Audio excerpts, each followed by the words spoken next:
This magical world, where cards hold supreme value. Some people are blessed with cards bestowed by the goddess from the moment they are born. With these divine cards, they can command various tribes and factions to serve them. Yet some, throughout their lives, can only master the most ordinary counter cards. Their only, unimpressive function is to clean various dirty furniture. Thus, the struggle for powerful cards has become the reason for wars among the races. However, your arrival has completely changed this situation. In this other world, there is a lack of artists capable of drawing various cards. As a master artist from Blue Star, you transmigrated here and became a coveted figure among the elves and vampires, a coveted treasure in their eyes. Just after your transmigration, you were knocked unconscious by an assassin. Before he could take your life, a silver-haired vampire girl appeared and swiftly executed him. But just as he reached out to grab you, a soft laugh came from behind him. Ning Yeyue, what are you trying to do? The silver-haired girl said, slowly walking towards a blue-haired girl with a hostile tone. The blue-haired girl, known as Ning Yeyue, mischievously smiled.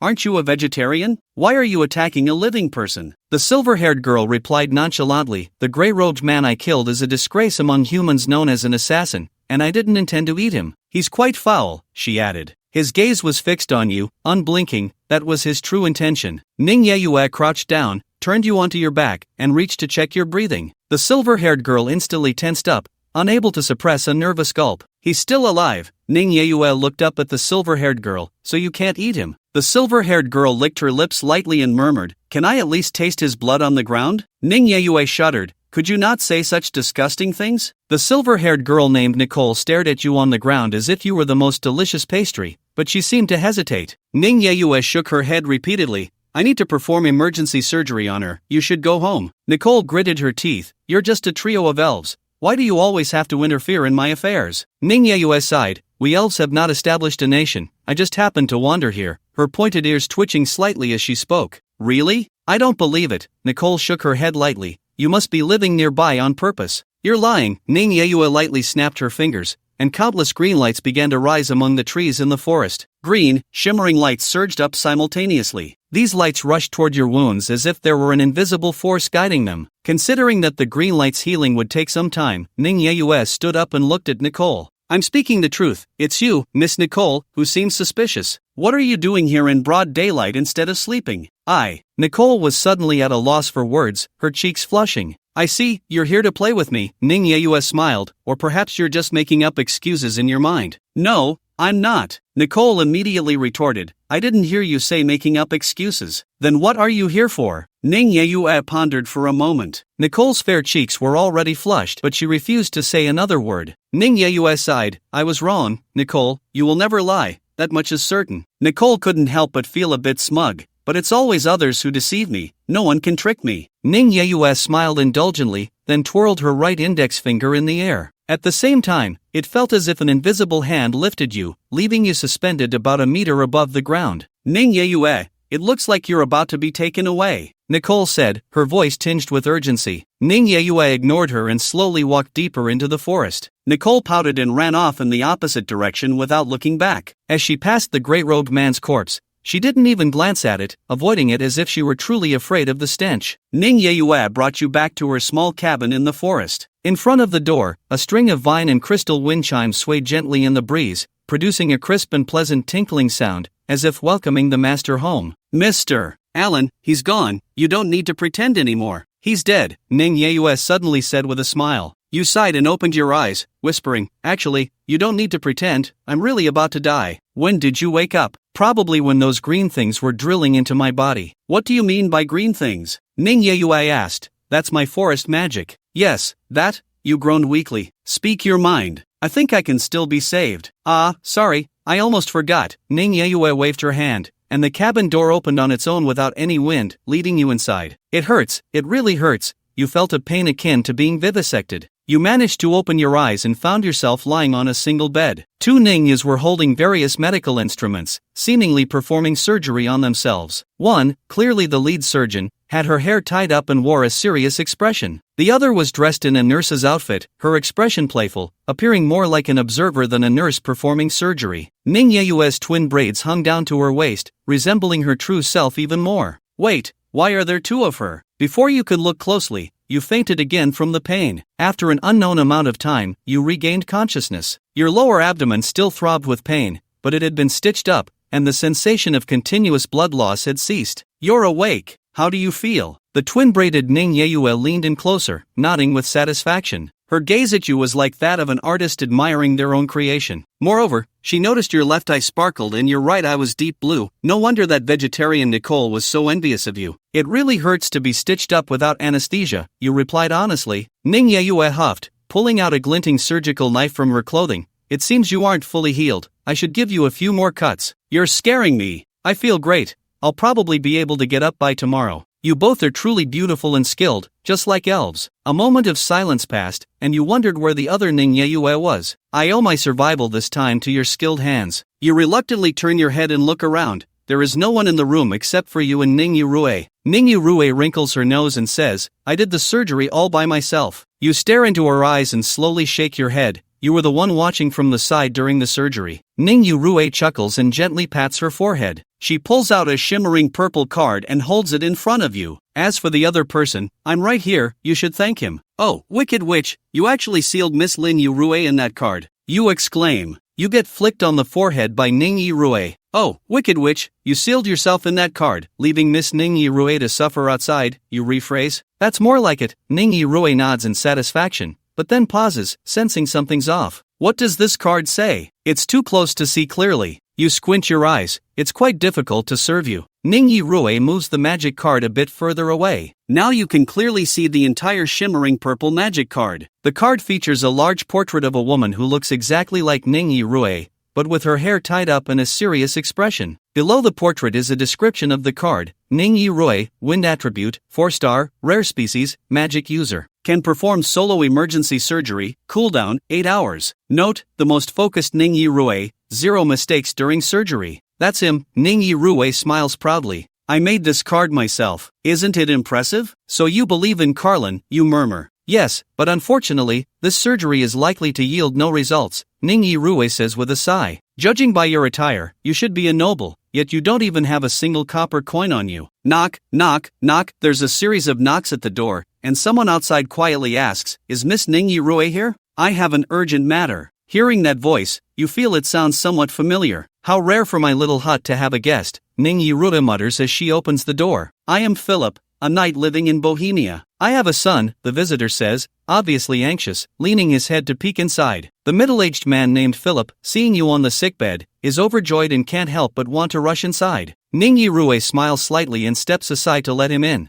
Following Philip are his wife, Mrs. Edward, and their second son, Marka. Oh goddess of light, what has happened to you? Philip rushes to your side, his voice choked as he sees his son's pale face. It's nothing, just a minor fatal injury. I'm not dead yet. You smile and say, Alan, you had me worried sick. Marka, Philip's second son, says as he enters, though his expression shows a hint of annoyance and no happiness. Mrs. Edward enters with a stern expression but now puts on a pleasant demeanor, extending a hand towards you. Let me check on your condition. You look at Mrs. Edward and instinctively flick her palm with your middle finger. Mrs. Edward's outstretched hand recoils as if pressed against a powerful spring. Her arm involuntarily swings back in a wide arc, hitting her leg with a thud. Do you still have the mind to dance? Philip glances at his wife with some displeasure. How has this kid gotten so strong? Mrs. Edward thinks in shock, too preoccupied to respond to her husband and too wary to try touching you again. I've already completed the surgery. There's no need for you to waste your magic, ma'am, you say expressionlessly. As you say this, you suddenly recall some details from before your previous self's death. This Mrs. Edward, although she often scolded your previous self in private,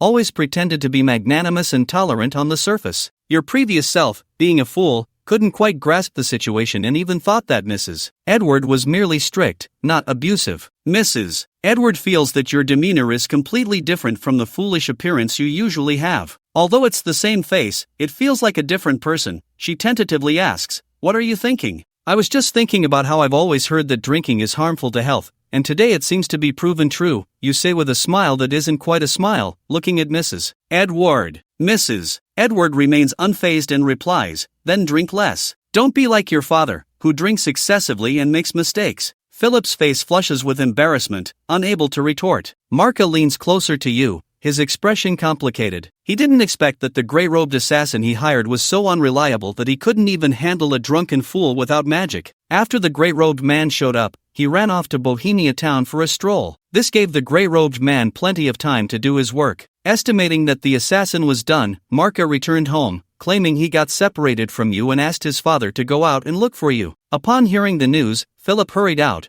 followed closely by Marka and his mother. As a result, they followed the trail and eventually found Ningyi Rue's small wooden hut. Ningyi Rue lives alone in the forest and sometimes goes to nearby Bohemia town to practice medicine, which Philip and the others have heard about. You look at your second brother, who not long ago attempted to put you to death, contemplating whether to repay him in kind. After all, blood is thicker than water, right, Mrs. Edward grabs her second son and says, "I'll step outside first, I have something to discuss with Alan." Philip nods and says, "You two have a good chat," as he pulls Marka out with him. Ningyi Rue pouts and steps out as well. After everyone leaves, you and Mrs. Edward lock eyes, both filled with hostility. "You go first, madam. This was Marka's plan, you instructed him. What's all this nonsense?" Mrs. Edward's expression changes. How did this fool of a bastard suddenly become sensible after a brush with death? "There's no one else here, so you don't need to pretend." You smirk. "You wouldn't want everyone to know about your murderous intentions, would you?" Mrs. Edward gasps in surprise, never expecting to be threatened face to face by this foolish bastard. "I should have suffocated him the day he was brought home by his father. What do you want to say?" Mrs. Edward's expression turns cold. You ponder for a moment, realizing you are currently weak and vulnerable, and that survival is more important for now. There's no rush for revenge. Can they really escape? You two stop all your little schemes. Marka and I won't harm each other until I turn 20. When you turn 20, then what? Mrs. Edward presses on. And then, it's every man for himself. You smile, revealing a set of neat white teeth. Ningyi Rue secretly breathes a sigh of relief. Her medical efforts this time weren't in vain. Philip hands Ningyi Rue the payment for her medical services, a sum so substantial that Marka looks envious. "Wow, this is too much, Sir Knight," Ningyi Rue says, looking at the 3 gold coins in her hand. She feels a bit uneasy. "Actually, I'm about to head to the Lord's place. The quest may take about a month." Philip smiles broadly, hoping his son can receive your post-operative care while he is away. "It would be even better if he could rehabilitate here with you." Ningyi Rue blinks and says, "It's not really convenient for outsiders to stay here." Upon seeing her reaction, Philip pulls out another 3 gold coins. "I know Dr. Ningyi Rue's skills are exceptional, and this amount is nothing. It's just a token of my admiration for your medical expertise. You have a keen eye." Ningyi Rue's eyes sparkle. 6 gold coins, 6 whole coins. The last time Ningyi Rue had such a large sum was, well, actually, this is the first time. "As long as he obediently listens, I have no problem," Ningyi Rue says, gathering all the coins. The group returns to the small hut. "From today on, you'll recuperate here. I'll come back from the counts and take you home," Philip instructs you. "Have you made up your mind?" You ask in surprise, about to say something else when you inadvertently lock eyes with Philip in a meaningful way. "Then we'll head back first," Philip says. You seem to have an understanding, saying no more and simply nodding. Philip leads his wife and son out of the hut, and after a short distance, he suddenly says, "While I'm away, you don't need to come to visit Alan. The road is too far and too dangerous." Mrs. Edward and Marka fall silent and nod in agreement. Inside the hut, Ningyi Rue sits in a chair, resting her chin on a clenched fist,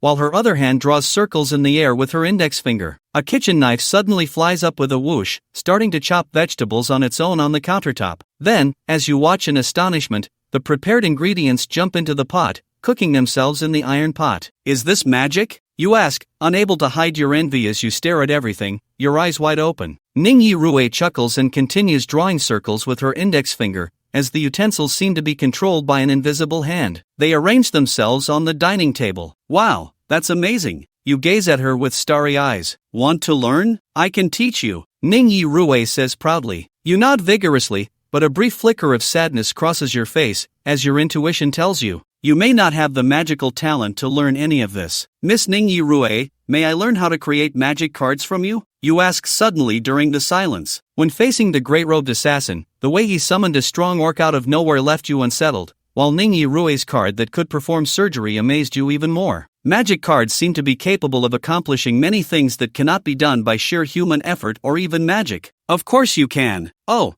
but it seems you don't know magic," Ningyi Rue suddenly recalls, having heard of your status as a bastard. "I seem to have little magic power, so I can't learn it?" You say, feeling a bit disappointed. The level of magic power doesn't greatly affect card creation. Ning Yirue perks up. As long as you have magic, even just a little bit, you can create magic cards. Then I still qualify, you think to yourself, feeling the faint threads of weak magic within you. However, creating magic cards requires strong focus and creativity. Ning Yirue stretches out her words. What else? You ask, focusing intently. Also, drawing skills, which is the hardest part. Ning Yirue continues. I've heard that the third son of the Edward family is a fool, but he might have some creativity. But for focus and drawing skills, you probably won't make the cut, especially drawing. It's too difficult. Suddenly, you spring into action. What are you doing? Ning Yirue exclaims, startled by your sudden enthusiasm. What? You say with a smile, slowly lying down. Looks like I fit in quite well with this world. Soon, night falls. In the warm, dim wooden hut, you frantically devour the food on the table, as if fearing someone would snatch it away. Is it really that delicious? Ning Yirue, sitting across from you, looks somewhat taken aback. This is the first time he has made something for someone else to eat. I'm so hungry I was about to starve. You chew vigorously, mumbling. This is the most delicious food I've ever had in this world. Ning Yirue's face turns slightly red, but she pretends to be indifferent. I made an extra portion, originally meant for the pigs, but I guess I'll reluctantly let you have it. You smile and nod. What are you laughing at? Nothing, just complimenting you, beautiful Miss Ning Yirue. Humph, no need to sweet-talk me. I'm only doing this because of the few gold coins your father gave. Alright, but I genuinely think you're beautiful. After the meal, Ning Yirue hums a tune, lazily sitting in her chair, her index finger continuing to draw circles in the air as if sketching an artwork. The utensils are once again controlled by an invisible hand, washing themselves in the sink with a pleasant clinking sound. Seeing the magical practicality before you, you can't help but bring up a past topic. Miss Ning Yirue, may I learn this dishwashing magic? It shouldn't require too much magic power, right? Ning Yirue continues to operate the dishwashing with one hand while extending her other palm towards you. Come on, let me test your magic. You tilt your head, unsure of what to do, so you carefully extend your index finger and lightly scratch her palm. With a loud crash, the utensils that were washing themselves suddenly go out of control. They tumble into the sink. Ning Yirue takes a deep breath, repeatedly telling herself, 6 gold coins, 6 gold coins. He's a fool, he's a fool. Just like me, extend your hand and face my palm,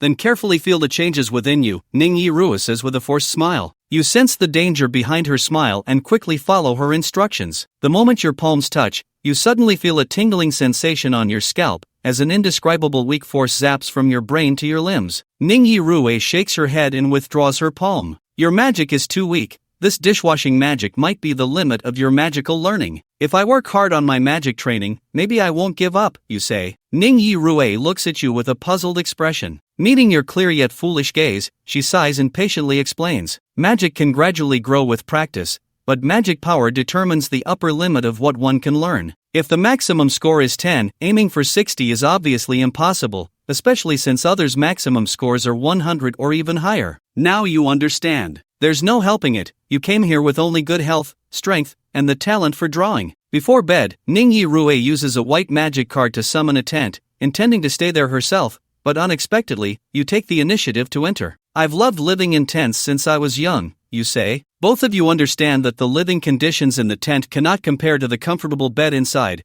especially since you are still injured. This must be what humans call gentlemanly behavior. Ning Yirue thinks about your actions as she lies in her bed and drifts off to sleep. The next day, you wake up and realize you can easily get out of bed. Ning Yirue's medical skills are quite impressive, and your recovery seems much faster than normal. After breakfast, you learn the dishwashing magic under Ning Yirue's guidance. 2 hours later, you are scrubbing the utensils in the sink yourself. You can't continue any longer, otherwise, there won't be any utensils left for lunch. You resolve to practice again in the afternoon. Finally, you manage to clean the utensils by hand. You cling to Ning Yirue again. Miss Ning Yirue, can we start learning how to make magic cards now? Ning Yirue is about to agree but sees your sincere and pure expression and suddenly smiles slyly. Of course, but you have to formally acknowledge me as your master, Ning Yirue says, slightly raising her chin. You are my master, you blurt out, kneeling on one knee before Ning Yirue. Ning Yirue's face suddenly flushes red, and she quickly stands up to move away. Isn't that gesture something humans use during proposals? You humans. You lift your head, looking confused. Master,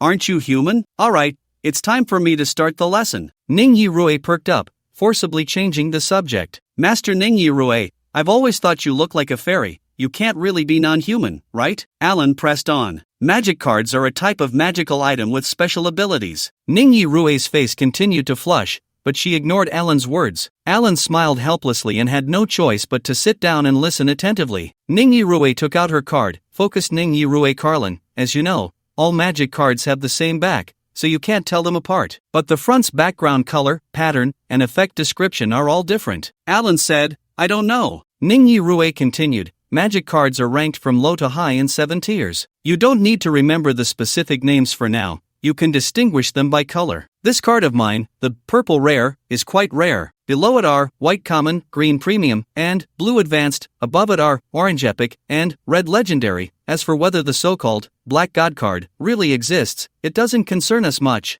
Alan raised his hand. I have a possibly tricky question, but since I'm a good student who loves to learn, I must ask. Ningyi Rue nodded. Alan glanced at a certain part of Ningyi Rue's modest figure. May I ask, how is the scalpel hidden there? Alan swore to the heavens that he was just purely curious. Ningyi Rue revealed a dangerous smile. Where are you looking? Alan quickly explained, it's like this. I remembered that the person who performed surgery on me is the one in the card, the doctor. Her scalpel seems to be taken out from her chest area. There's no need to hide the scalpel. Mentioning her proud creation, Ningyi Rue was immediately distracted. Magic cards don't store items inside them. They are independent magical entities. The so-called scalpel is originally part of the card, not something that is put inside. Alan nodded repeatedly, as if he understood. Seeing Alan's earnest student expression, Ningyi Rue, who was teaching for the first time, felt a sense of accomplishment, and her ears involuntarily fluttered. Teacher Ningyi Rue's lesson continued, and good student Alan listened attentively, gaining a deeper understanding of the magic in cards in this world. From then on, Alan officially began his journey of card-making learning. The whiteboard card surface of magic cards is a mass-produced product, which doesn't require a card maker to create personally and is relatively easy to obtain. What Alan needed to do first was to use special magical ink to draw patterns on the whiteboard card surface. After the pattern was set, he would write the card's function into it using magical runes, sometimes needing to draw a miniature magic circle as well. However, the corresponding effects of the magic cards cannot just be written however one wishes. The card effects need to match their patterns, and the magical runes written into the card must also have corresponding logic. Each card is somewhat like an independent mini video game. The success rate for newcomers in card making is generally no more than 5%, and even if successful, most are the lowest tier, white common. However, contrary to Ningyi Rue's expectations, although Alan had low magical power and somewhat strange logic, his talent for card making was surprisingly good. Especially his inexplicable high-level drawing ability and focus greatly increased his card success rate. Watching Alan concentrate on his drawing, Ningyi Rue pondered, people say the third son of the Knight family is a fool. It seems that's a misconception. Perhaps it's because he is the so-called illegitimate child that they say so? A month passed quickly, and during the continuous card-making study, Alan's injury unknowingly healed. During this time, after several experiments, Alan created a few magic cards that he deemed very practical. One morning, after washing her hair and not fully drying it, Ningyi Rue found Alan slipping a secretly made, white common, card into her hand. What is this? Looking at the metal-textured illustration on the card that resembled a hoe, Ningyi Rue wore a puzzled expression. Her long blue-gray hair lay somewhat flat against her head and cheeks, with droplets of water occasionally sliding down the tips. This is called a hairdryer. The wind of the elves. Give it a try, point this end at your hair, Alan patiently instructed Ningyi Rue. Holding the wind of the elves, Ningyi Rue followed his instructions. A whirring sound filled the air as warm wind blew onto her still damp hair. This feels so good. Ningyi Rue shivered all over, momentarily entranced. Perhaps lost in the sensation, her ordinary human ears gradually transformed into pointed elven ears without her realizing it. The pointed ears fluttered gently in the breeze created by the wind of the elves, looking extremely comfortable. Moreover, she seemed unaware of the change. Alan rubbed his eyes, confirming he wasn't mistaken, and stammered, Master, are you really an elf? Startled from her reverie, Ningyi Rue noticed Alan's gaze on her ears and quickly reached up to touch them. Pointed. Oh no, I've been exposed. Should I silence this kid? The next day, Ningyi Rue woke up early and knocked on Alan's door. Get up for morning practice. No, I'm still growing. Sleep is very important. You're already so much taller than me, do you want to grow more? Under Ningyi Rue's persistent urging, Alan finally managed to wake up. I just became a disciple, and now I get a beautiful girl wake-up service? Alan rubbed his eyes and glanced at Ningyi Rue, who had hidden her elven ears in human form. What are you looking at? Ningyi Rue said, a bit flustered. Nothing, I just think you look even more beautiful than yesterday. Alan quickly shifted his gaze elsewhere. Perhaps, elven ears are part of the do not stare rule? Beside the wooden cabin, the dawn light began to brighten. The morning sun filtered through the gaps in the surrounding leaves, casting mottled shadows on the cabin walls, as if time had stopped here. A string of wind chimes made of vines and crystals swayed gently in the breeze, producing a crisp and pleasant tinkling sound, as if cheering Alan on. Next to the cabin, the apple tree that Ningyi Rue had planted bore green fruit. Ningyi Rue stared blankly at the few magic cards Alan had recently made. Card 1, Protein Powder Magic Card, Rank, Purple Rare, Category, Food, Effect, Aids Muscle Growth, Cooldown, 48 hours, Note, please consume after anaerobic exercise, if you can afford and eat enough beef, you may skip it. Card 2, Shaker Magic Card, Rank, Green Boutique, Category, Equipment, Effect, quickly dissolves protein powder for easy consumption, cooldown, 5 seconds. Note, this is a measuring shaker, precise dosage, contains a steel ball for mixing, no worries for weightlifting. Ningyi Rue's eyes widened. You said you made a Green Boutique and a Purple Rare card, and the result is a broken cup and some awful tasting milk powder? Alan chuckled. Just say how rare it is. Ningyi Rue replied, this purple card says if you can afford beef, you may skip it, so why not just make a beef magic card? Because I can't make it, Alan admitted. The difficulty of food magic cards is far beyond imagination. Naturally occurring items in nature are much harder than protein powder. Ningyi Rue looked at the other two Green Boutique cards, frowning tightly. A barbell, a set of weights, these things are also Green Boutique? This can adjust the weight, Alan said with a mysterious smile, tossing out the barbell card. A barbell engraved with runes on both ends flashed out from the card, hesitated briefly in the air, and then suddenly fell. Boom! A dull thud echoed, shaking the ground. Ningyi Rue's eyes widened, and before she could speak, Alan threw out the weight magic card. Boom! Boom! Boom! Boom! For heavy weights crashed to the ground, as if thunder was rumbling beneath. Ningyi could no longer stand and fell back, landing in Alan's arms. Has it started, Alan? It's already over, Master Ningyi. Useless guy. Back on the donkey cart heading to Alan's home, Ningyi shook her head and withdrew her hand.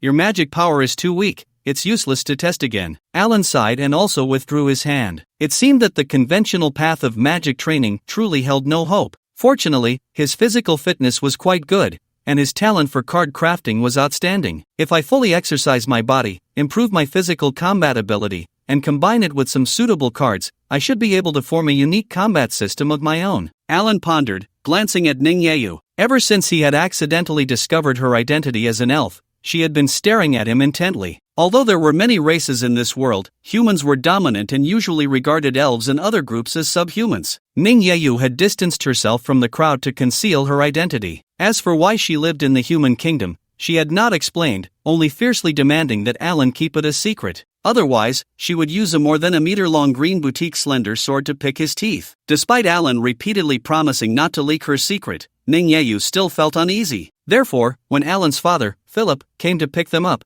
Ningyi suggested going home with him. Seeing that Alan and Ningyi's relationship seemed to have become quite good, old Father Philip kindly indicated that he would leave first, allowing the two to take their time. Master, how long do you plan to stay with me? You're not thinking of living in my house from now on, are you? Well, if you insist on that, then I wouldn't mind considering it. In fact, having Ningyi live at his home was a good idea. She could be both a master and a bodyguard. However, the decision was not in Alan's hands. Alan took a bite of the green apple that Ningyi had grown, chewing slowly while contemplating how to persuade her to stay. Ningyi smiled and asked, "Why do you like these green apples?" Alan smiled slightly in return. Compared to those overly sweet red apples, I prefer the slightly sour and sweet taste. When they returned home, Mrs. Edward and Alan's second brother, Marka, were not there. Father Philip was already waiting with a kind expression. This is the situation. If possible, I would like to serve as Alan's tutor, teaching him magic knowledge, Ningyi said, following the line she had prepared on the way. Philip smiled and agreed. All right, teacher Ningyi. By the way,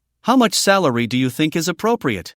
Salary? Ningyi hadn't thought that far and secretly glanced at Alan. Alan extended a finger. So little? All right, then 1 silver coin. Ningyi gritted her teeth. After all, she was used to a hard life. I meant 1 gold coin, Alan shouted in his heart. So little. Philip stroked his chin and thought, I understand. Teacher Ningyi is referring to a daily salary. No problem, then it will be 1 silver coin per day. The exchange rate for gold, silver, and copper coins was 1:100, so a daily salary of 1 silver coin was considered decent. Ning Yeyu was taken aback, then her face lit up with joy as she exchanged a smile with Alan. Thus, Tutor Ning Yeyu settled into Alan's home. The servants quickly prepared the guest room, and Ning Yeyu moved in. At dinner, only Philip, Alan, and Ning Yeyu were present. Mr. Philip, may I ask where Mrs. and Alan's second brother have gone? Ning Yeyu asked on behalf of Alan. They went to visit the noble celebrities within the Lord's territory. Philip sighed lightly. The enrollment for this year's Sijernai Academy is approaching, and Marka has yet to obtain a recommendation letter. Isn't your second brother, the legitimate son of a knight, required to have a recommendation letter to attend school? Alan asked with a curious expression. Since Alan got injured, he seems to have become a bit smarter, but just a little. He still doesn't know basic common sense. What a pity. Philip shook his head, no longer thinking about Alan,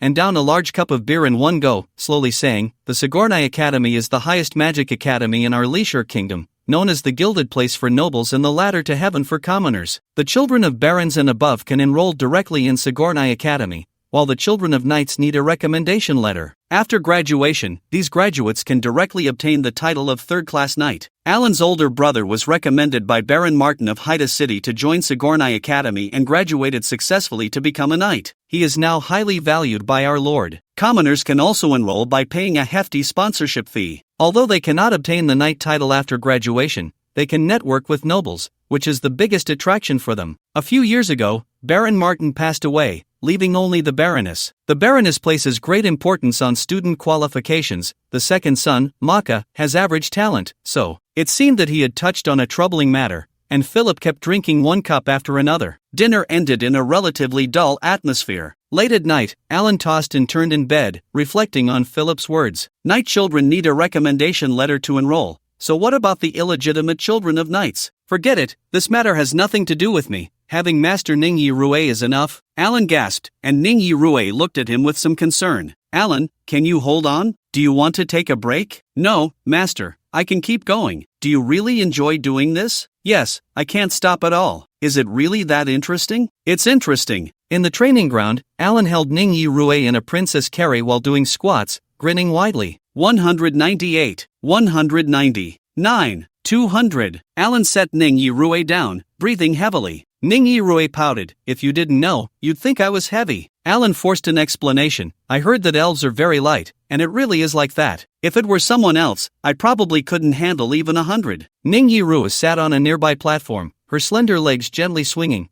Alright, warm-up is over. Let's start doing that. Deep squat? Alan, you really are here. Suddenly, the formally dressed Maka slowly walked into the training ground. Maka, you actually came here. Alan picked up the barbell without looking back. At that moment, laughter and chatter came from behind Maka, as if someone was walking towards the training ground. Stop it, Alan, there are people outside. Maka said excitedly, the Baroness is coming to personally check my magical talent to see if I can get a recommendation letter, all in one go. The Baroness? Alan put the barbell back on the ground. The training ground floor was made of hard stone slabs. Although Alan's movements were light, the barbell sank slightly into the stone slab upon contact, as if pressing into mud. Soon, a stunning noblewoman in her mid-20s walked into the training ground, accompanied by the Edward couple. Philip pointed to the boys in the training ground and introduced them to the noblewoman. Baroness, these two boys are my second and third sons, Maka and Alan. That Miss Ning Yi Rue is the private tutor of my third son. The Baroness smiled slightly at Ning Yi Rue, who returned the smile. Good day, ma'am. Alan and Maka both bowed to the noblewoman. Maka, like the Edward couple, had a head full of golden hair,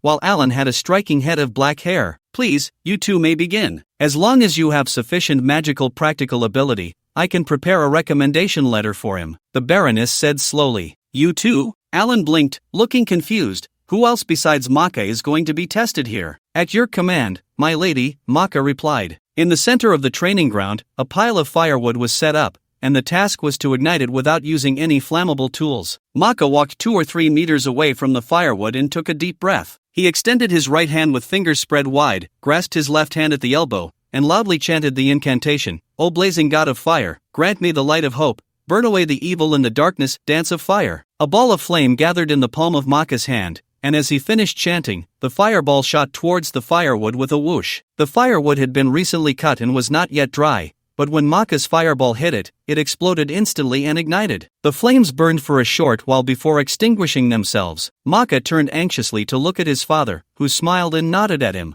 The Baroness slightly nodded. At his age, this level of magic is barely passing. Since he has passed the test as required, I can prepare a recommendation letter for him. Thank you, my lady. Alan, you should give it a try too. Philip thanked the Baroness and then called out to Alan in the field, looking somewhat nervous. Alan walked to the spot where his second brother Maka had just stood, looking confused at Ningyeyu. Ningyeyu smiled helplessly and made a fist, giving him a good luck gesture. Alright, let's just see how practical my magic is. Alan took a deep breath and assumed the same posture as Maka. O blazing god of fire, grant me the light of hope. Burn away the evil and the darkness, dance of fire. These lines of incantation were what Alan had just learned from Maka's chanting. Philip could never have imagined that his son's magic tutor hadn't even taught him the most basic spell like Dance of Fire. With a puff, a flame the size of a match had appeared in Alan's palm. As he finished chanting, the flame floated forward less than half a meter before dissipating into the air. The Baroness leaned back slightly. Despite being the first time she had seen someone with such poor magical talent,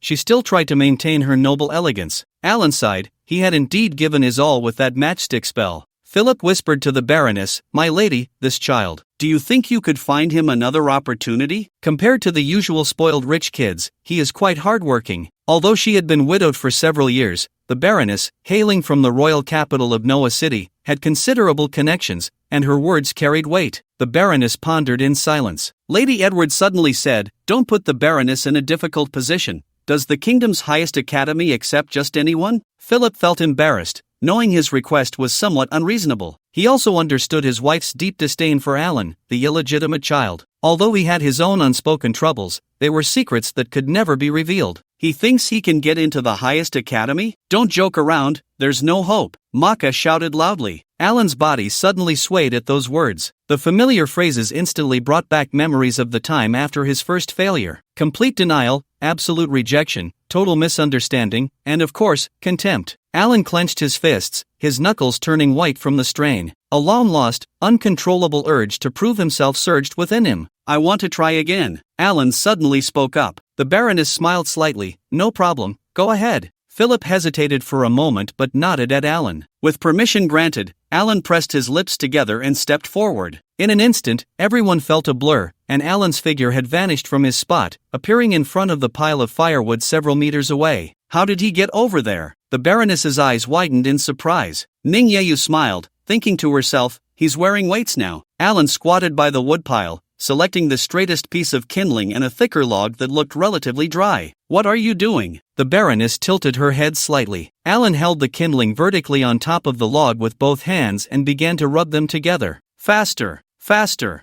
Yeah. Alan rubbed the wood frantically. The creaking sound of the two pieces of wood rubbing together was maddening. With a whoosh, flames erupted from the woodpile.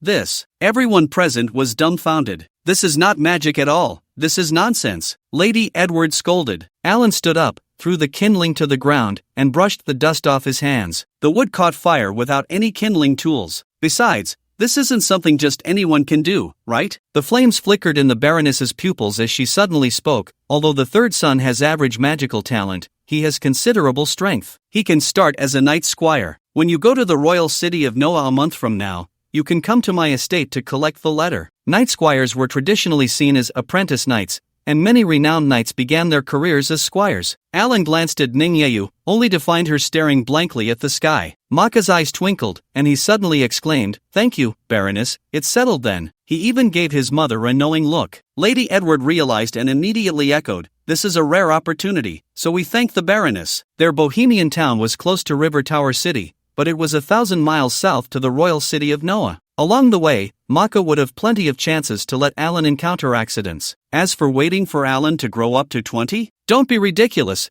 What right does this mixed breed have to live to 20? The Baroness nodded, politely declined the Edward couple's invitation to stay, and got into her carriage to return to her estate. After everyone left, only Alan and Ningyeyu remained in the training ground. Being able to study at the kingdom's highest institution is a great opportunity. "I support you," Ningyeyu said, jumping off the platform and smiling to congratulate Alan. "I'm sorry, I got a bit impulsive just now. I only want you as my master." Alan scratched his head and walked up to Ningyeyu. "Don't say that. Alan, I'm really happy for you. and I was planning to leave here soon anyway. You're not going to follow me anymore? What if I spill your secret? You know my identity. If I go to the hidden royal city of Noah, I would probably be discovered immediately. Ning Yeyu stuck out her tongue at Alan. Then I won't go either. Alan spoke his true feelings. Silly disciple, I've already taught you everything I know about card making, Ning Yeyu sincerely advised. If you want to go further, you can't just stay in this small town. Only by continuously becoming stronger can you protect yourself. She certainly understood Alan's situation and knew she couldn't be his bodyguard for life. Alan had to become strong to protect himself. There should be forests near the royal city. I can help you move there. Alan insisted, if it's because I'm too foolish. Alan, you're very smart, Ning Yeyu smiled. I've been traveling around for a long time. I've stayed in Bohemian Town for many years. It's time to change places. Many years. We will meet again, right? Alan became anxious. The elven race was long-lived. Although Ning Yeyu looked only 16 or 17, she had probably lived for countless years. Yet, this was a topic they had never specifically discussed. Alan suddenly realized that for Ning Yeyu, he might just be a fleeting moment in her long life. That thought made him even sadder. Ning Yeyu raised her hand and gently patted Alan's head. Don't make that face. We will meet again. In the banquet hall,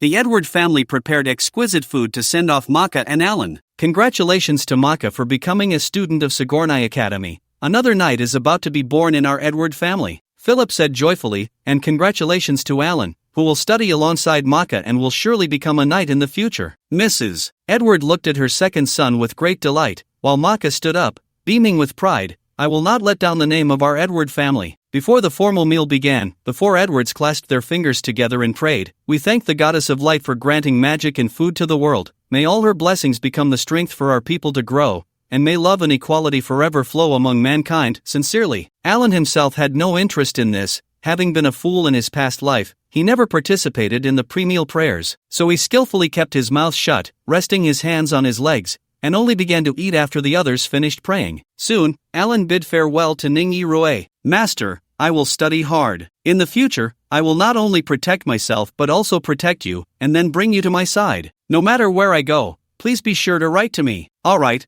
I promise you. Good disciple, you must become better and better. A month later, on the day of departure, in the morning mist, the ancient and majestic walls of River Tower City appeared faintly. Alan and Maka rode white horses to the south gate, joining the Lord's examining group. River Tower City and the entire northern region of the Kingdom of Leisure, including Bohemia Town, were the territory of the border Count Dragushin von Noah. Every year, before the enrollment of Sigourney Academy, Count Noah would gather the eligible young people from his territory to form a group to go to Noah City. This year's group seemed a bit different. Soon, the morning mist gradually dissipated, and the full view of River Tower City finally appeared before Alan. The castle's tall tower stood beside the winding moat, the river shimmering with silver light in the dim glow. A few rays of sunlight broke through the clouds, casting golden spots on the castle's stone walls. Looking at it this way, the city's name is quite vivid. I wonder how many years of history it has, Alan thought as he looked around for the first time, frequently glancing about. This helped to divert his attention and slightly ease the sadness of parting with Ning Yi. Near the south gate, dozens of young people in various outfits had gathered. These people were discussing in small groups,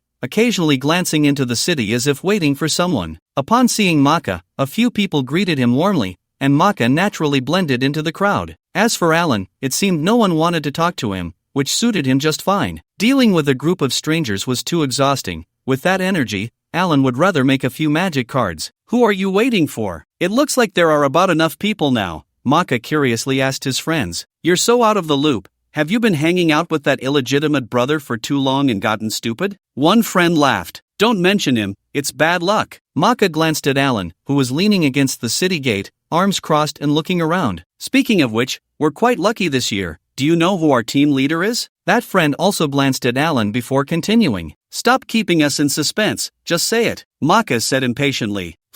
Suddenly, a commotion broke out in the crowd, interrupting Maka's friend's words. People turned their gaze toward the city gate, where a silver-haired girl was slowly approaching on a white horse. The female team members all showed envious expressions, while the male team members either stared intently at the silver-haired girl or pretended to be indifferent after a quick glance. Is this group really that exaggerated? Alan, facing the crowd, couldn't help but laugh at their expressions. The sound of hooves lightly echoed, making a clip-clop sound on the stone path. A gentle breeze blew, and Alan felt the girl pass by him, so he turned his head to look. The girl on the horse also looked at Alan. Her eyes were as cold as the moon, and in those eyes, Alan seemed like a stone. The girl had delicate features and a cool demeanor, dressed in fitted attire with an olive-green military cloak draped over her shoulders. Her long black military boots rested on golden stirrups, and a cascade of silver-gray hair danced gently in the breeze. White hair! Alan's eyes lit up. "Alan, wipe your drool," someone in the crowd shouted. The crowd snapped back to reality and burst into laughter, while some discreetly wiped their own drool when no one was looking. "Let's set off, everyone," the girl said. The crowd responded with a roar, and the team from River Tower City officially departed. That voice of the Lord's daughter sounds a bit familiar. Alan thought to himself. She's so beautiful, who is she? Marka whispered to his friend. She is the only daughter of our Lord, Count Noah, Miss Veronica von Noah, Marka's friend replied quietly. If I could win her over, that would be amazing. Marka hurriedly followed behind the silver-haired girl, Veronica. This young lady's status is quite noble, even at the noble congregated Sigourney Academy. A female team member asked, Miss Noah, which division do you plan to join? I'm going to be a hostage, Veronica replied softly, but those behind her heard her clearly. Ah, the crowd was momentarily stunned. Miss Noah has quite the sense of humor, huh? The female team member forced a laugh. Some in the crowd who were more familiar with Veronica whispered to those around them, Miss Noah is like this, she speaks briefly, and her thoughts are quite jumpy. Not jumpy, Veronica did not turn around. According to my father's military orders, I am a hostage. In this kingdom, only the royal family can make the border count send a hostage. Alan blinked, curious in his heart. I wonder what kind of power struggle this is. Excuse me, what does division mean that everyone just mentioned? Alan politely asked someone nearby who looked like a commoner. Unfortunately, anyone dressed even slightly more lavishly was unwilling to engage with Alan. The worst has happened. This cursed illegitimate child is talking to me. The person Alan asked looked lost in thought. Suddenly, they shook and said somewhat reluctantly, replying to the young master, I don't understand either. All right, Alan sighed and galloped to the front of the line, riding alongside Veronica. Hey, Alan, how dare you? Marka shouted from behind. Alan ignored him and turned to Veronica,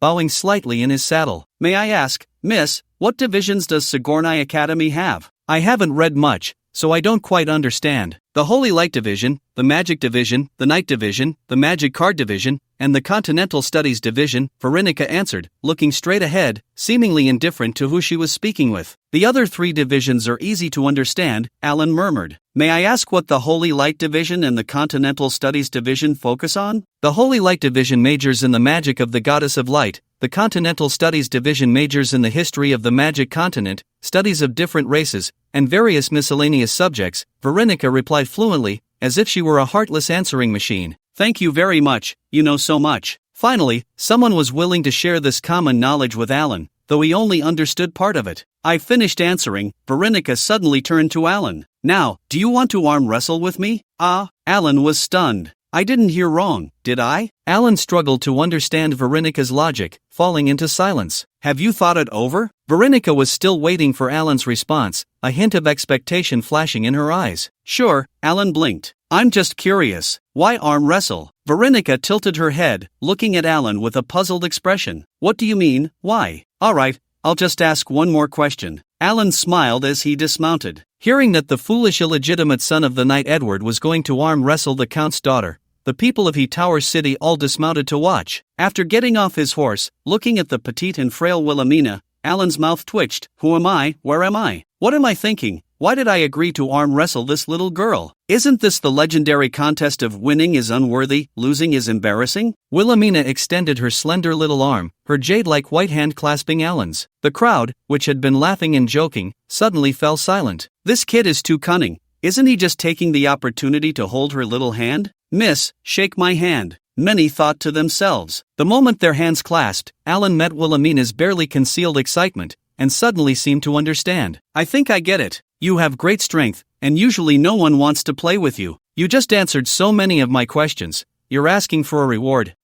Before Alan could finish his lengthy speech, his hand was pinned down, and the outcome was decided. The crowd erupted in noise. Laughter at Alan rang out, but some secretly thought that Alan had high emotional intelligence. No wonder the villain dies from talking too much, Maka whispered, both jealous and pleased. As they rode along in the procession, Alan pondered his choice of division. Although he would receive a recommendation letter, that was merely a stepping stone. As an illegitimate child, Alan, like other commoners, still needed to pass an exam to officially enroll. The Holy Light Division and the Magic Division were the first to be ruled out. Strictly speaking, it was Alan who was ruled out. After all, if his meager talent could pass the magic exam, then even the white horse beneath him could probably pass. The Night Division emphasized honor and responsibility, and as an illegitimate child, Alan was highly likely to be rejected for admission, though this could hardly be blamed on him. The Magic Card Division was undoubtedly the most suitable for Alan. However, the cost of card production was very high, and he wasn't sure if the division would reimburse the expenses.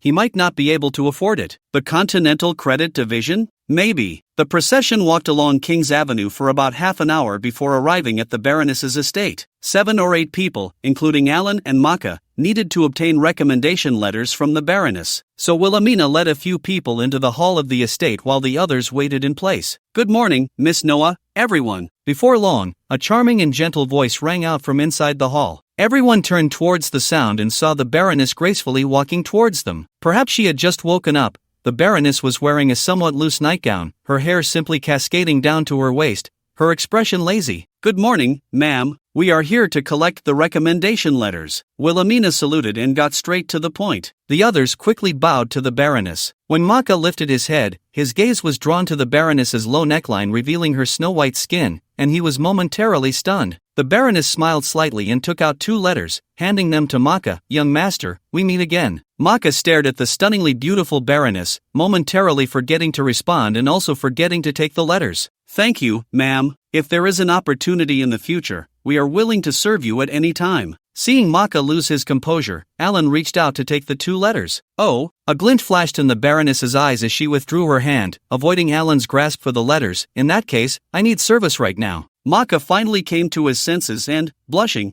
asked, "What is it?" "I need a young man to accompany me in the estate for a few days. If you agree to this request, I will give you the letters." The Baroness smiled slightly, gently sitting down and leaning back on the wide, soft sofa. "I am willing to serve you." Manga swallowed hard, reaching out to hold back his other eager male companions. "No, not you." The Baroness pointed to the straight-standing Alan beside her. "I want him, this boy with heterochromia." Alan was taken aback. "Me? Why?" The Baroness did not answer, taking a sip from a cup of coffee that had been prepared earlier on the coffee table. Manga licked his lips. "Madam, he's still a child. If there's anything, come to me. Either agree or leave," the Baroness said, looking at Alan. Alan cautiously asked, "If I agree, what exactly do you need me to do?" "Don't worry, it won't be anything too difficult," the Baroness smiled gently. "Agree to her." Vilenica suddenly spoke up. Although she didn't understand what the Baroness wanted, she felt that the other party was a good person. Perhaps she, like herself, just wanted to ask Alan for some kind of reward, like an arm wrestling match. After all, it couldn't be that she wanted to eat Alan, right? With Vilenica speaking up,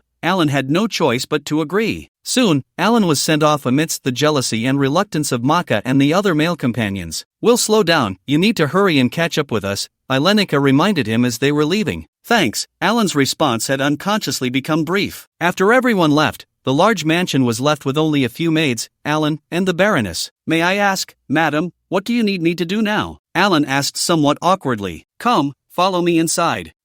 Alan was still in a daze when the Baroness had already pulled him into the bedroom. The Baroness's bedroom was spacious, with a tall bed in the center. The curtains around the bed hung low, embroidered with intricate patterns made of gold thread, shimmering with a somewhat ambiguous glow in the candlelight. Alan hesitated to continue walking. It was his first time entering a strange woman's bedroom, and it felt somewhat inappropriate. "Come in, have a drink," the Baroness said with a playful smile, handing Alan a glass of red wine. The aroma of the wine was overwhelming, and Alan dared not refuse. He took the glass and drank it all in one go, only to cough afterward. "This body really isn't suited for drinking, just that one sip has me a bit tipsy." The Baroness pulled the slightly dizzy Alan to sit on the bed and reached out to start removing his clothes. "Madam, you can't," Alan exclaimed, standing up in shock, only then noticing other items in the room. On the shelf beside the large bed were a few small whips, a half-burned candle, several pairs of handcuffs, and some feathers. Aside from the candle, according to Alan's common sense, the other items seemed generally not to appear in a bedroom, right? "Young man, you mustn't be disobedient," the Baroness said with a smile, pulling Alan's arm to make him sit down. "What are these? Take them off." The Baroness was referring to Alan's burdens. Dazed, Alan complied and removed the burdens, then wobbled to his feet. "Madam, let me do a few Princess Carrie squats for you," I can do 200 in one go. Before he could finish, Alan suddenly felt darkness before his eyes and fainted. When he woke up, Alan found himself completely naked on the Baroness's bed. His limbs were secured to the four corners of the bed with handcuffs, his body forming a shape, unable to move at all. "Madam?" Alan exclaimed, only to hear a soft chuckle beside him. It was the Baroness's voice. Turning his head, he saw her standing by the bed, wearing as little as he was. The Baroness looked at Alan's left gold and right blue heterochromia with a strange expression, as if admiring yet lamenting. "You woke up so quickly, your constitution is quite good." Alan's heart raced. Although the Baroness seemed to have no ill intentions, he still felt something was off. His magical power was so low it could be ignored, but he still had some. Yet at that moment, with his limbs restrained by handcuffs, he felt nothing at all. The Baroness bent down and pulled out a box from under the bed, using tweezers to extract something that made Alan's hair stand on end. It was a bloodsucker the size of an adult's palm, adorned with black and brown patterns. At that moment, the leech was writhing desperately in the tweezers, as if it were about to burrow into someone's flesh for a feast. The Baroness looked dazed, gazing at the leech and murmuring, "Finally, I've waited for this day." With that, she was about to place the leech on Alan's chest. Alan could no longer endure it. He broke the handcuffs with a snap of his right hand and grabbed the Baroness's forearm. The Baroness was startled, her arm immobilized as if it were trapped in an iron grip. She hadn't expected this brat to easily break the magically reinforced handcuffs. Could it be that his speed and strength did not come from physical enhancement magic? The Baroness had no time to ponder. Her hand loosened, and the leech along with the tweezers fell onto Alan. Alan let out a scream, instantly breaking all the handcuffs and instinctively swatting the leech away. Before the leech could enter Alan's body, it was knocked back onto the Baroness's chest. The Baroness gasped in shock, hurriedly reaching to swat the leech off herself. But that leech was a specially cultivated species, and now that it had the chance to feed, it burrowed directly into the Baroness's soft skin and flesh. The Baroness let out a muffled groan, collapsing to the ground, her body convulsing. "Madam!" Alan did not intend to attack the Baroness and rushed forward to check on her. But the leech had already burrowed deep into her body, and Alan was filled with anxiety, unsure of what to do. "Gah!" The Baroness suddenly stopped convulsing, opening her mouth as a cloud of black mist erupted from it. Within the black mist, a man's face seemed to appear. As the face looked around, it met Alan's bewildered gaze. It let out a beast-like roar and lunged straight at him. Instinctively, Alan threw a punch at the face. With a loud boom, a wave of air exploded from Alan's fist, sending the furnishings of the Baroness's bedroom tumbling in all directions. The bedroom window shattered instantly with a crisp crack. The black mist was scattered by Alan's punch, but while it dispersed, its essence remained intact, quickly converging around Alan's head and forcefully drilling into him from all sides. Alan let out a scream and fell backward to the ground. After an unknown amount of time, Alan awoke to find himself in a strange chaotic realm. This area seemed boundless yet also as small as the Baroness's bedroom, glowing with a slightly blinding white light. A young man dressed as a noble stood across from Alan, his face twisted in anger, almost identical to the face he had seen in the black mist. "This is..." Alan looked at his hands, feeling a sense of disorientation. "This brat almost ruined my plan. Fortunately, as long as I obtain his body, a few drops of blood will be easy." The noble youth pondered for a moment before charging at Alan. "Although this may not be reality, it doesn't matter, let's fight." Alan swung a punch at the noble youth. The noble youth easily dodged Alan's fist and grabbed his throat. Alan was taken aback and reached to grasp the youth's throat in return, only to find the youth grinning maliciously, completely unfazed. "You've got some foolish strength, but this is the spiritual world, where the contest is not about strength or magic, but about mental power." The noble youth sneered, as if Alan's attack had no effect on him. You are Baron Martin?" Alan stared at the noble youth's face, suddenly gasping. He had seen Baron Martin when he was a child, and now he finally recognized him. Baron Martin frowned, as if contemplating the sky for a moment, then nodded and shook his head. "I am Baron Martin. Yes, I used to be him, and now I'm almost there. I am the more perfect version of myself." Alan's breathing became increasingly difficult. Although it was the spiritual world, he could faintly sense that if he died now, he would most likely die in reality as well. "No way, how can I die in my own deep mind?" Alan released his grip on Baron Martin, pushing outward with his forearms. Baron Martin sneered, "A mere boy's willpower cannot compare to my devout faith." Before he finished speaking, Baron Martin's smile suddenly froze. His hands, which had been tightly gripping Alan, were now being slowly pried apart by Alan's arms. Alan said, "Do you know how much willpower it takes for a person to do even one more squat when they are at their limit?" Baron Martin's eyes went blank as he lay on the ground of Alan's mental world, a bump the size of an egg on his forehead. "Sorry, You should have been dead a long time ago. Now you're just a presence like a malevolent spirit, right? I'll send you straight to hell." Alan, squatting beside Baron Martin, slowly raised his fist. Baron Martin murmured, "I've heard that the Edward family has a bastard who doesn't believe in deities and never says a prayer before meals. You actually dare to say go to hell? It's not that I don't believe, it's just, don't worry, I'll send you to meet them," Alan said earnestly. "No, no." Realizing the deadly danger, Baron Martin suddenly shouted, struggling to turn his eyes toward Alan, "I am an almost perfect being, just a little short. Give me a bit of blood and I can be perfectly resurrected, and you won't lose out." Without hesitation, Alan punched down. Baron Martin's spiritual form shattered instantly, turning into specks of starlight that vanished. At the same time, some tattered scrolls appeared among the starlight and floated in front of Alan. Curiously, Alan opened these scrolls. After reading just a few lines, he realized they were Baron Martin's memories. People always talk about memory fragments.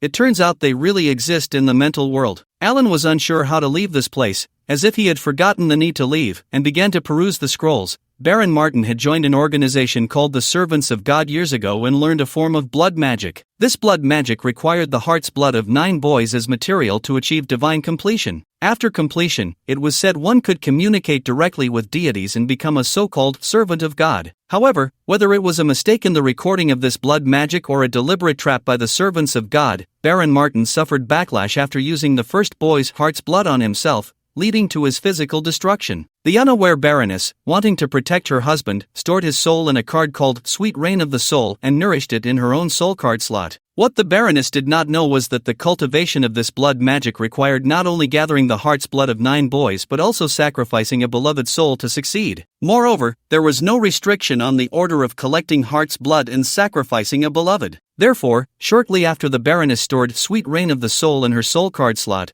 her soul was sacrificed by her husband. Baron Martin sacrificed his wife's soul and occupied her body, often filled with pent-up rage, which led him to prepare many toys like whips and handcuffs to play with the maids. Blood magic could not be practiced openly, so Baron Martin's progress was very slow. After years of secret preparation, this evil Baron had obtained the heart's blood of 8 boys, with Alan being the 9th. However, today, the blood leech mistakenly found its way to the Baroness, and Baron Martin's filthy soul, stained with blood, met its end at Alan's hands. After reading these memory fragments, Alan sighed deeply. If a deity were to give him a chance to gain the identity of a servant of God through the sacrifice of a beloved, what would he do? If such an opportunity truly existed, Alan would probably punch that god right in the face. What a broken god, this is too sinister. Just as Alan was pondering which martial art to use against the deity whose existence was uncertain, a graceful figure suddenly emerged from the fading fragments of Baron Martin's memories. Alan focused on the figure, somewhat puzzled. "Baroness?" The Baroness smiled gently at Alan. "Hello, Alan." The appearance of this Baroness was exactly the same as in reality, but her demeanor seemed completely different. "That demon Martin has imprisoned my soul for so many years. Thank you for rescuing me." The Baroness expressed her gratitude to Alan. Her face was dignified, devoid of any allure. Alan seemed to understand and tentatively asked, "You haven't? You are still alive?" The Baroness shook her head with some regret. "My soul has been so damaged over these years of sacrifice, lingering on the edge of destruction, sustained only by the sweet rain of souls, but I probably don't have many days left." Alan sighed, unsure of what to say to comfort her. "To be able to see him die before me, I have no regrets left. As a token of my gratitude, I'll give you this sweet rain of souls." After saying this, a resolute look flashed across the Baroness's face, and her figure dissipated. When Alan awoke, he found himself still lying on the floor of the Baroness's bedroom. The Baroness had also awakened. The blood leech on her chest had died and fallen to the side at some point. She gently shook her head while holding her forehead, and when she saw Alan, she smiled tenderly. Alan hurriedly helped the Baroness to lie down on the bed and quickly put on his clothes. "Alan, although the sweet rain of souls has no practical function, it is still a purple rarity. Perhaps in the future, you can develop some other effects." "Thank you, my lady. You should rest more. I'll have someone call a doctor. Maybe they can cure you." Though he said this, both Alan and the Baroness knew it was futile. "Thank you. You will receive the favor of the gods." "No, you will achieve your dreams." The Baroness smiled weakly. Previously, the Baroness had given orders that no matter what sounds were heard, no one was to come over, and the estate's servants had long been accustomed to this command. Since Baron Martin's death, young men had occasionally come to visit the Baroness, and each time she had made this request. But this time, the noise was rather loud, wasn't it? Even if that boy today was strong, he couldn't possibly shatter glass, could he? Even if he could, how could the delicate Baroness withstand it? One maid could no longer contain herself and quietly approached, only to find that there was not a sound around. Gathering her courage, the maid pressed her ear against the bedroom door to listen, but it was still very quiet inside. With a creak, the bedroom door was suddenly opened from the inside. The maid lost her balance and fell forward, unexpectedly landing against the solid chest of a broad-shouldered man. "Be careful." The man's voice was clear, his clothes neat, and his clean face still bore a hint of youth. It was Alan, who had entered the Baroness's bedroom earlier. The maid's face flushed, and she quickly apologized, feeling relieved upon seeing the Baroness inside. But upon seeing the room's devastation, especially the shards of glass scattered everywhere, she gasped in shock. These nobles certainly knew how to have fun. Alan glanced back at the Baroness, who smiled faintly at him. Nodding to the Baroness, Alan steadied himself and strode out. Travelers gradually appeared on King's Avenue. Alan rode slowly, feeling the sweet rain of souls in the slot of his soul, not in a hurry to catch up with his group. By noon, two knights suddenly galloped past Alan from behind. One of the bearded knights turned to look at Alan and laughed heartily at his companion. "Look at this kid, riding slower than walking. He probably isn't very bright." Before he finished speaking, the two knights had already gone far away. "You are quite fast. Does this flattery make you proud?" Alan quickened his pace slightly. Soon, he arrived at a tavern where travelers from the south and north often stopped to rest. Feeling hungry, Alan thought he might inquire about the whereabouts of the River Tower team. He tied his horse to a tree at the entrance and entered the tavern. As he pushed open the door, a cacophony of noise hit him. People in various outfits were drinking and eating heartily, their loud conversations rising and falling. Some even took the opportunity to slap the waitress on the backside as she passed by with a tray of dishes. The waitress spat at the man and retorted, "You clumsy oaf," which drew laughter from those around. There were no members of the River Tower team here, nor any available seats. Alan had no choice but to find two people in a corner to share a table. "Excuse me, may I sit here?" Alan asked politely, still a bit nervous on his first outing. The two men looked up at him, momentarily stunned. They were the knights who had mocked him not long ago. The bearded knight wore a look of what bad luck as he shifted further in. Alan smiled and sat down, just as he poured a scoop of purple rare protein powder into his shaker when he suddenly heard a loud shout from the tavern entrance, who tied their horse at the door. "There's a stable in the back." Startled, Alan quickly put away his purple card and rushed outside to handle the situation. TSK, this kid actually has a purple food card. This is mine now." The bearded knight, quick on the uptake, collected the protein powder Alan had poured out into his own white card, form copy. The card glowed with white light, and some powder that looked almost identical to Alan's appeared in his shaker. After doing this, the bearded knight and his companion continued to eat and drink. There was no need to flee. He hadn't poisoned anyone, he had merely exchanged some white card food for purple card food without notifying the other party. A fair trade, no deception involved. After securing his horse, Alan returned to the table, mixed his protein powder, and took a sip. Put! Alan sprayed it all over the faces of the two knights sharing the table. "Who swapped my protein powder for something else?" Alan shouted. "You little brat!" The bearded knight roared, grabbing Alan by the collar. "What's your surname?" "Sorry. Does my surname really matter?" Alan wiped the knight's face with his sleeve. The knight was taken aback, his face turning red, on the verge of exploding. But seeing Alan's attire didn't seem like that of a commoner, he patiently asked again, "What's your surname?" "Hello, my surname is Norsh." Alan extended his sleeve, attempting to wipe the face of the younger knight. The knight turned his head away in disgust, wiping his own face instead. Alan's family name was Edward, but as an illegitimate child from the northern border of the Kingdom of Leisure, he could only use the surname Norsh, which sounded similar to North. "So, you're a bastard." The bearded knight laughed heartily, standing up and trying to lift Alan by his collar. Unexpectedly, Alan remained completely still. The bearded knight reached out with both hands, gripping Alan's collar and pulling up with all his might. But it felt like he was trying to lift a wall. The usual procedure would be to lift the opponent and then punch them down, which would be quite impressive. But now that he couldn't lift him, what was the next step? The younger knight beside him looked at his flushed companion, puzzled. "What are you waiting for?" With a rip, Alan's collar was torn. "Not only are you rude, but you're also quite weak," Alan said slowly, looking at his torn collar. The bearded knight shouted and headbutted Alan on the forehead. Upon impact, the bearded knight felt as if he had collided with a rock. A loud clang echoed, and the bearded knight collapsed to the ground, knocking over the chair behind him. The hand that had been gripping Alan's collar finally released. "Good job, well done." The commotion from the bearded knight's fall drew the attention of others in the tavern, who turned to watch the spectacle. Some even cheered. Alan was unscathed, slowly turning his head to look at the young knight, compensate me for my clothes. Yes, pay him. The crowd shouted loudly. The young knight's face flushed red and then pale. He fished out a dozen silver coins from his pocket and slammed them onto the table, declaring loudly, "Fine, I'll pay." The sound of the coins hitting the table, combined with his shout, was quite imposing. Alan pocketed the coins and nodded. This money was enough for him to buy several more outfits. As for being called a bastard and such, Alan could take it in stride and didn't care. If he were to get angry with everyone who called him that, he wouldn't have time for anything else. Besides, it would only make him seem weak and furious. The young knight shook the bearded man awake, shot Alan a glare, and, amidst the jeers of the tavern, helped his companion leave with his head down. Alan carefully checked his other belongings, and after confirming nothing was stolen or replaced, he felt a bit puzzled. Who would be so malicious as to specifically steal protein powder and use a spoonful of seemingly identical milk tea to fool people? That was a purple rare, magical food. This was definitely a meticulously planned, targeted, and malicious theft. From now on, I must be extremely cautious when going out. The protein powder card was on cooldown. To supplement his protein, Alan had to order a few chicken pies. With these silver coins, he could eat meat to his heart's content. At that moment, a melodious lute sound filled the air as a ragged bard walked into the tavern. "Get out, you annoying fly!" Upon seeing the bard, someone shouted mockingly. The bard seemed oblivious, looking around as if searching for his prey. Spotting Alan in the corner, well-dressed and devouring chicken pies alone,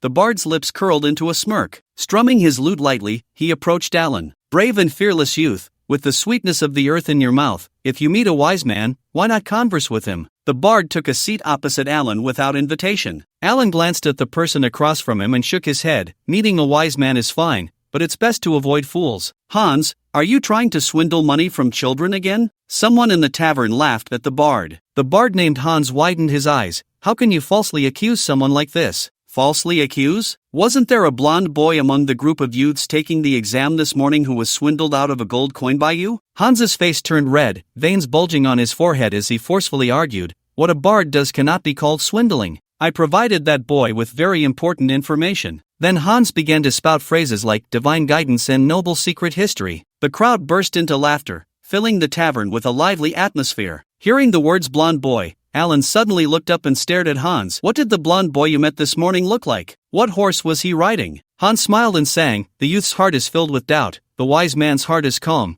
If you wish to understand the matter, you must sip the fine wine slowly." Alan poured the milk tea he hadn't drunk much of into a cup and handed it over. Then he shifted slightly in his seat, avoiding sitting directly across from Hans. Hans smugly took a sip. "Put, this is not fine wine at all." Hans spat it out, and luckily Alan had moved aside in time. "Sing, why aren't you singing that line anymore?" Alan smiled. Seeing the smile on Alan's face, Hans realized he had been played and suddenly stood up to leave. However, Alan firmly grabbed his arm. "To be honest, the last person I held like this was a beautiful and strong noble lady. You hit the jackpot." Alan continued to smile innocently. Hans found it hard to move, beads of sweat forming on his forehead, his face turning bright red. In just this short time in the tavern, 3 men had turned red in the face at Alan. Alan applied a bit more pressure, forcing Hans back into his seat. "Speak. You can either speak or sing," Alan said. "Since singing costs extra, I might as well just talk." Hans twitched the corner of his mouth, realizing he had encountered a tough opponent. That boy had golden hair, looked about your age, and was riding a black horse. Hans's eyes shifted. "He asked me about the way to the southern region, saying he wanted to join the Sun Spear Magic Academy in the southern region." Alan smiled slightly. "Where are you from? Do you call a white horse a black horse and know a city the southern region?" Hans showed a look of surprise and exclaimed, "By the gods, you're too clever, young man. It's obvious you possess exceptional magical talent. But you don't look too well. You might be coming down with a serious illness. It's best if I check your health." A chill ran down Alan's spine, and he sneered, "It seems you not only sing poorly but your fortune-telling skills aren't great either." What a joke! If Alan's magical talent was considered high, then a dog on the street would have to be a grand sorcerer. As for being sick, aside from injuries, Alan probably wouldn't have that possibility anymore due to his healthy talent. Hans sighed and gulped down the milk tea in front of him. That might indeed be a white horse, but it's covered in mud. He might really be going to Noah City, but he could head south from there to the southern region. Alan frowned and extended his hand to Hans. "You cheated him out of 1 gold coin. Give it back to me. I'm his brother." Hans looked closely at Alan and shook his head. "Impossible. You have black hair, he has golden hair,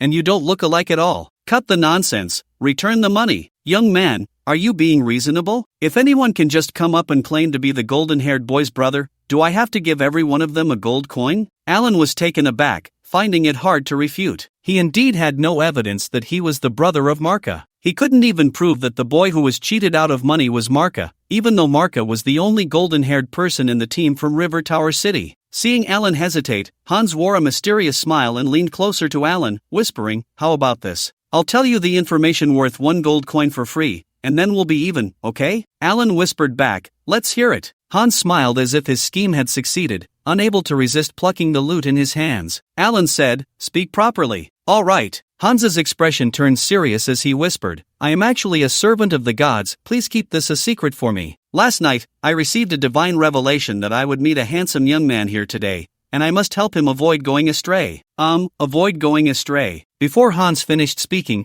Alan had already grabbed his tattered collar. "Did your god not tell you that today you would be beaten up by this young man?" At that moment, a strong hand gently grasped Alan's wrist from the side. "Young man, Hans is not a bad person, he just loves to joke around." A middle-aged man's voice rang out, "Let him go for my sake." This man was the one who had just led the laughter at Hans. Alan had always preferred to mediate rather than fight, so he withdrew his hand. Hans felt as if he had been granted amnesty and quickly got up to slip away. The middle-aged man, dressed in light armor and tall in stature, sat down across from Alan, observing his heterochromatic eyes with great interest. "Earlier today, a group of young people did pass by here. That golden-haired boy said he was going to Noah City." Alan nodded, then shook his head. "You can reach Noah City directly by following King's Avenue from here. Why would he need to ask for directions?" He wasn't asking for directions, he was. The middle-aged man hesitated. He kept saying to everyone, "How did you know I was going to join the Sigourney Academy?" Alan smiled slightly. This was indeed Marka's style. The middle-aged man took out a gold coin from his pocket and handed it to Alan. "My name is Roll, and we are family. I also share the surname Nosh." Alan returned the gold coin. "Hello, my name is Alan." Roll smiled slightly and pocketed the coin. "Forgive my bluntness, young man, but since you are a Nosh, it is not suitable for you to attend the Sigourney Academy." "Why do you say that, uncle?" Seeing Alan's expression was like a blank sheet of paper, Roll felt a pang of sympathy. The Sigourney Academy is a paradise for the children of nobles and wealthy merchants. As Nosh, we would only be reduced to the status of lower-class people there. Alan nodded but did not respond immediately.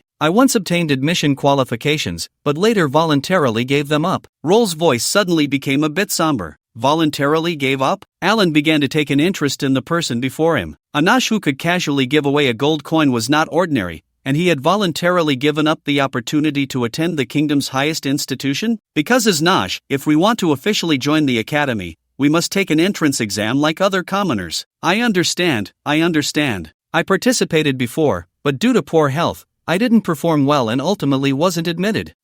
It's nothing, I was just rambling, please continue. "I'm not afraid of the exam, it's just that the content of the exam is..." Roll's expression gradually turned angry. "It's an open combat duel." "Open combat duel, so what?" Alan couldn't grasp the reason for Roll's anger. "So what?" Roll's voice unconsciously rose a bit. "The so-called public duel is to make us fight like slaves in an arena, performing like clowns in front of the nobles of Noah City and even the whole country. Oh, there are no rules in this duel, only one goal, to defeat the opponent. The academy even tacitly allows casualties." A glint of light flashed in Alan's eyes, and he finally began to take it seriously. "You should know, among the audience, there are classmates who entered the academy at the same time as the competitors." Roll sighed. "The opportunities you earn through blood and sweat, they have from birth." After saying that, Roll let out a long breath. He subconsciously picked up the empty cup in front of him, only to find it was empty, with a faint aroma of milk tea lingering. "So, may I ask what you are now?" Alan carefully examined Roll and noticed that his light armor was quite exquisite, seemingly indicating he was doing well. "I am now a registered adventurer of the Kingdom's Adventurers Guild and have joined a mercenary organization called Starfire." Roll looked at Alan, his eyes filled with encouragement. "Here, everyone is equal. We are both friends and comrades." Roll continued, "So, are you interested in joining us?" Alan smiled. "Thank you for your kindness,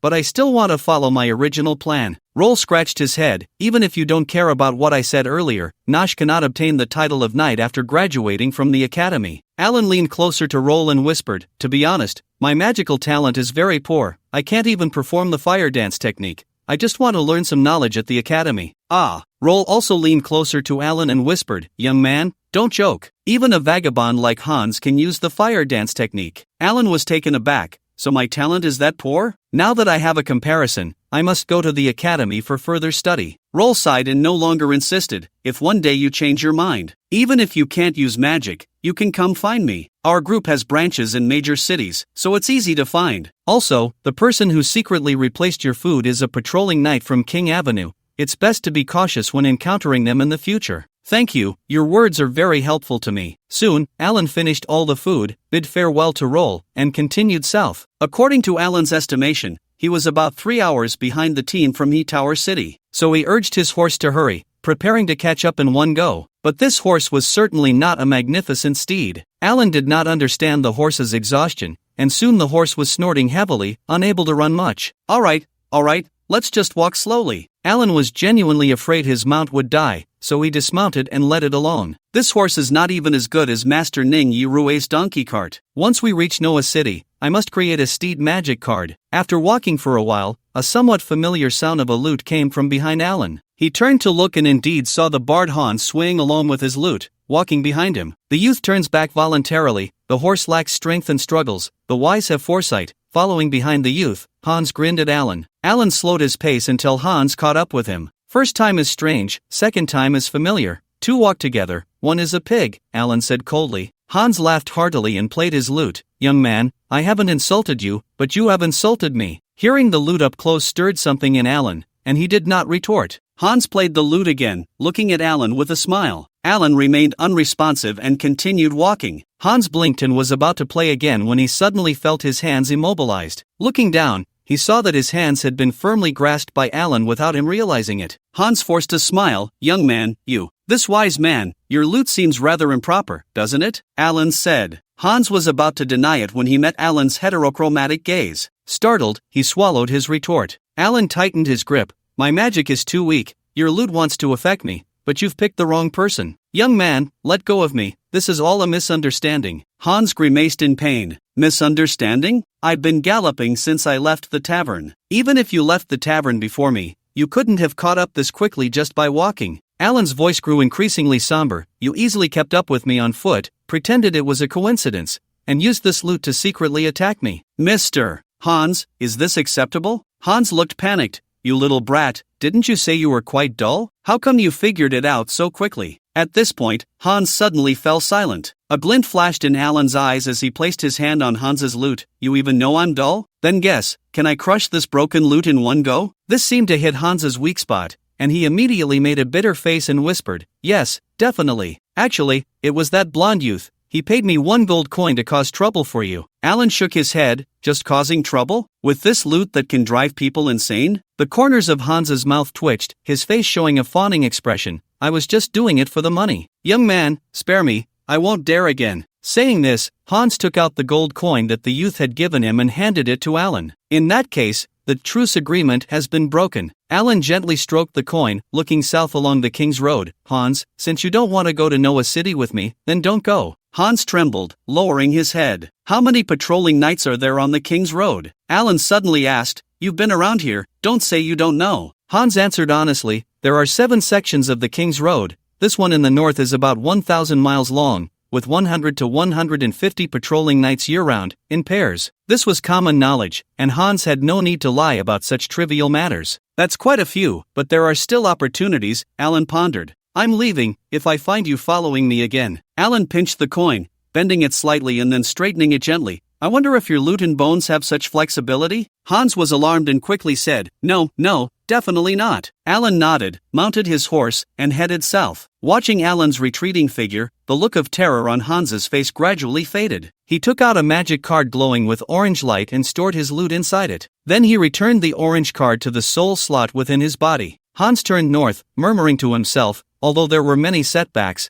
I still achieved the goal of changing that boy's original thoughts. Although he still insisted on going to Noah City, his mindset should be different from before. No wonder it could attract the Supreme Existence to issue a divine decree. Not to mention anything else, this kid's strength was simply outrageous. The warmth of the setting sun spread across the land, coating everything in a layer of gold. Before sunset, Alan finally caught up with the team from River Tower City. Seeing Alan's torn collar pulled by the bearded knight, the team members showed expressions of understanding. Who would have thought the Baroness was so fierce? Alan, you finished so quickly. someone called out. Alan couldn't be bothered to explain and went straight to the team leader, Veronica, to sign in. I'm here, can we hurry? Not yet, it's getting dark. Alan looked around, the view was open, but there was no sign of life. Next to King's Avenue, apart from a somewhat dilapidated statue of an ancient hero, there were only piles of rubble and some low shrubs. Are we camping out? Alan didn't mind but was still a bit surprised. He wondered if Veronica, this delicate young lady,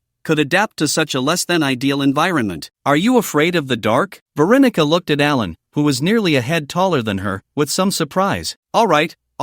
Alan was taken aback, completely defeated by Veronica's train of thought. It's okay, I'll protect you, Veronica said. I'm not afraid of the dark, and I'm the Lord's daughter, so I can protect the weak. Alan stared at Veronica for a while, confirming that she was merely expressing her thoughts honestly and not mocking him, and couldn't help but smile. Thanks. The team from River Tower City set up camp around the hero statue on King's Avenue, preparing to make do for the night. This Miss Noah is really, although beautiful, her leadership skills are lacking. How could she camp in such a rundown place? Marka complained in a low voice. As the son of a knight, and having lived under his mother's pampering since childhood, Marka had never experienced such hardship. Alan slowly walked over and sat silently next to Marka. Seeing that Alan seemed unscathed but had an unfriendly expression, Marka's demeanor became a bit unnatural. What are you doing? Stay away from me. Marka pretended to be calm, using the tone he usually took with Alan. Alan turned his head, carefully observing Marka, still saying nothing. Marka felt uneasy under Alan's gaze, unsure of his intentions. My memory is a bit hazy, Alan suddenly spoke, including the grey-robed assassin and today's incident.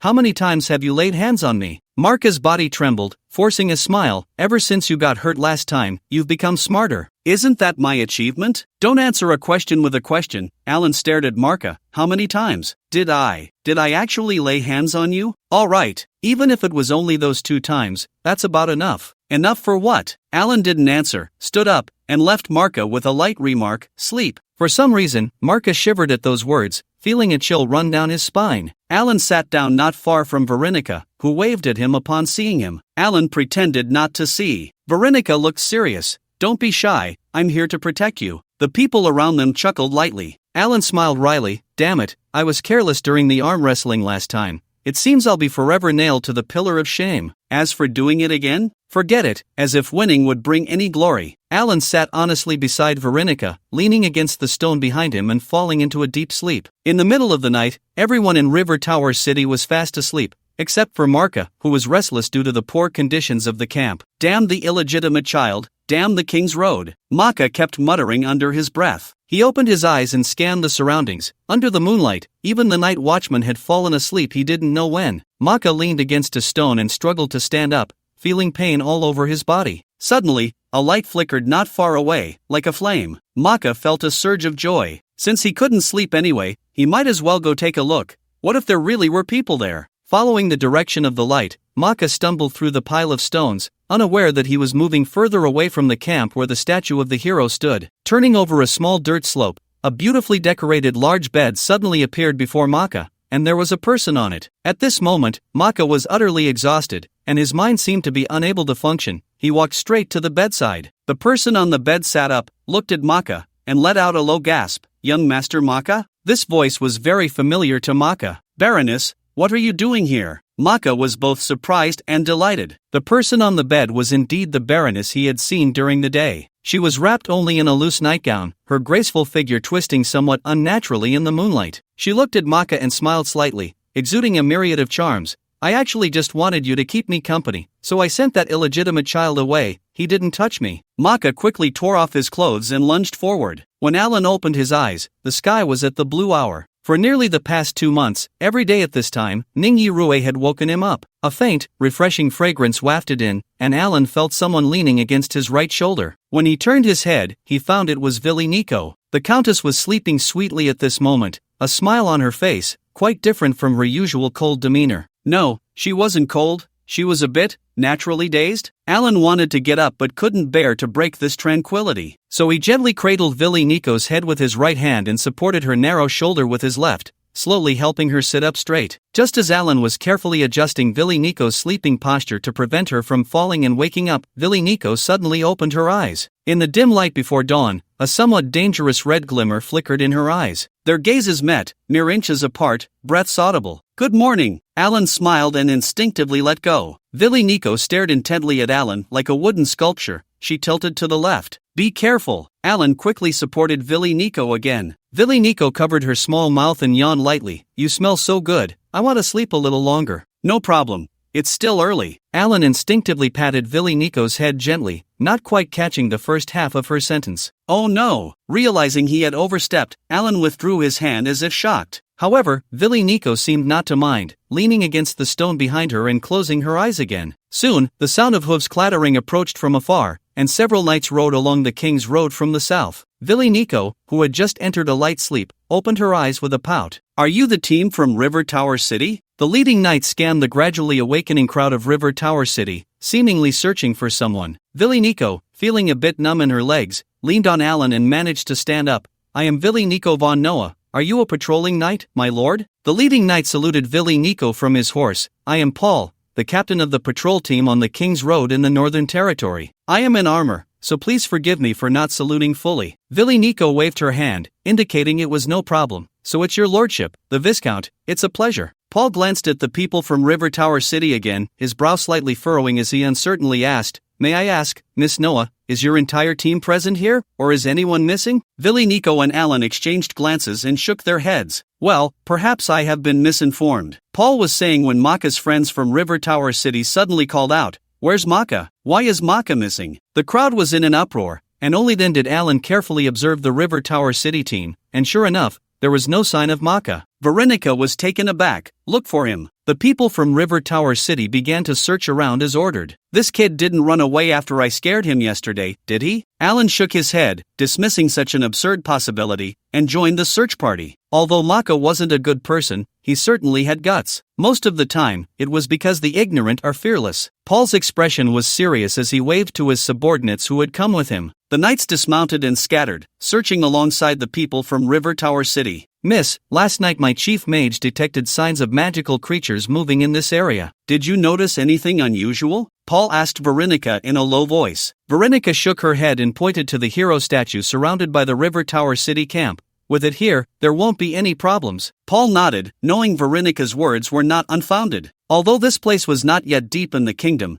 magical creatures were rarely active here. This hero statue was blessed by the goddess of light, and ordinary magical creatures would fear it and avoid it, making it impossible for them to cause trouble nearby. However, not long after, someone found Maka just a few meters away on King's Avenue. Strictly speaking, it was Maka's corpse. Everyone rushed over upon hearing the news. Maka's eyes were wide open, dead without a stitch of clothing among the rubble, his cheeks sunken, and his golden hair had turned white. Paul carefully examined the body and extracted a thin nail about 10 centimeters long from a green premium magic card. He pricked it into Maka's lower eyelid, drew out a drop of blood, and checked the cause of death. Soon, the examination was complete. It was the magical creature Long Tongue Flower. Paul sighed and said to Veronica. Alan gently shook his head and placed a piece of burlap over Maka's corpse. "Magical creature? Long Tongue Flower?" The crowd exchanged glances. Some seemed to have heard of it, while others looked completely bewildered. Seeing Veronica also looked confused, Paul patiently explained, "Magical creatures are magical beings. Aside from the magic of the goddess of light,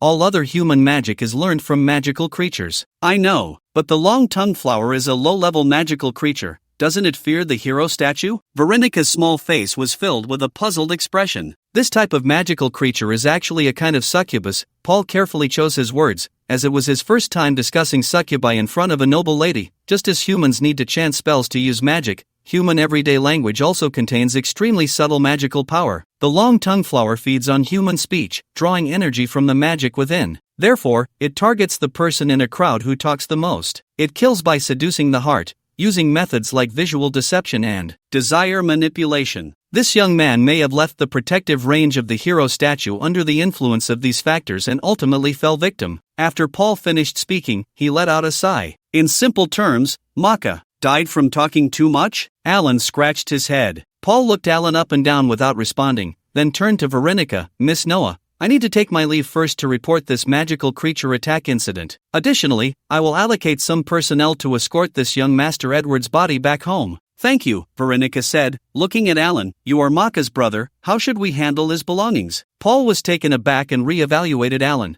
so this kid is the deceased's brother. They look nothing alike, and he doesn't seem very sad. If a magic card is bound to someone's soul slot, when the person dies, the card is destroyed and will not be left behind. Therefore, Maka's belongings consisted only of some money and the clothes on the ground and his recommendation letter. Please arrange for the belongings to be taken back with the body, Alan said. Paul nodded and gently patted Alan's shoulder. My condolences. Alan also nodded. He felt neither joy nor sorrow, he simply felt nothing. If he had to say something, he now felt a wave of sadness for Philip, who was far away in a small town in Bohemia. After all, Maka was his second son, whom he had high hopes for. Paul, as the captain of the patrol, was not in a good mood after a monster-killing incident occurred under his watch. His mood worsened upon learning that the deceased was a knight's son. He dispatched several subordinates to escort Maka's body back home and ordered 2 others to accompany the River Tower City team. He himself spurred his horse southward. Coincidentally, the 2 knights accompanying the River Tower City team were the bearded knight and the young knight who had crossed paths with Alan at the tavern, literally crossed paths. The bearded knight was named Hane,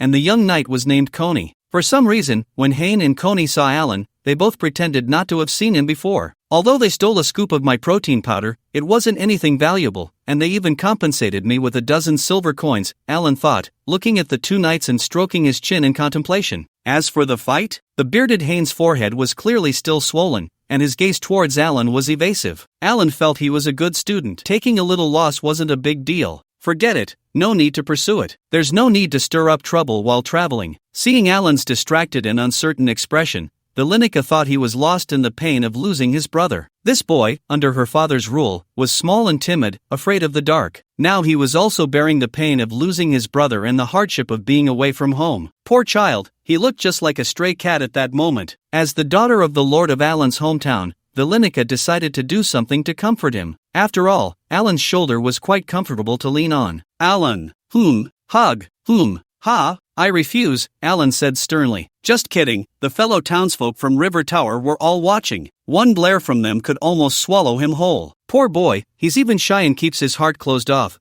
The Linica felt even more sympathy for Alan, and then reached out her small hand to gently pat his head. Hey, don't look at me with those eyes like you're looking at a stray cat, Alan cried out in his heart. Good boy, don't cry. The Linica's gaze was just like someone petting a cat. Thanks, I'll take some cat food. Alan gave up resisting. The River Tower City team had been traveling along the King's Avenue for several days and had already covered half the distance. On this day, they arrived at a small town named March. With 20 days left until the enrollment declaration, there was still ample time. After communicating with the bearded knight Hane, the Linica decided to rest for a day in March town. Due to Maka's previous misfortune, Knight Hane and his companion Coney repeatedly emphasized to everyone that they must not leave the town's boundaries. With 2 knights guarding us, no one dares to bully us, Alan said with a smile upon hearing this. That's right, Alan is right, many echoed. It was unclear when it had started, but the people of River Tower no longer rejected Alan so much, some even took the initiative to approach him. The specific reason, having consecutively gained the favor of the Baroness and the Countess, he might be a male succubus. We must abandon prejudice and learn from excellent people. People of the North, one family. Inside March Town, Alan asked for directions and found the only shop selling card-making materials and magical cards, March 7 shop. March 7? The name of this shop really matches the name of the town, Alan said, looking up at the shop sign as he pushed the door open. A melodious sound of wind chimes rang out, and a girl with pink twin tails looked up from inside. Welcome.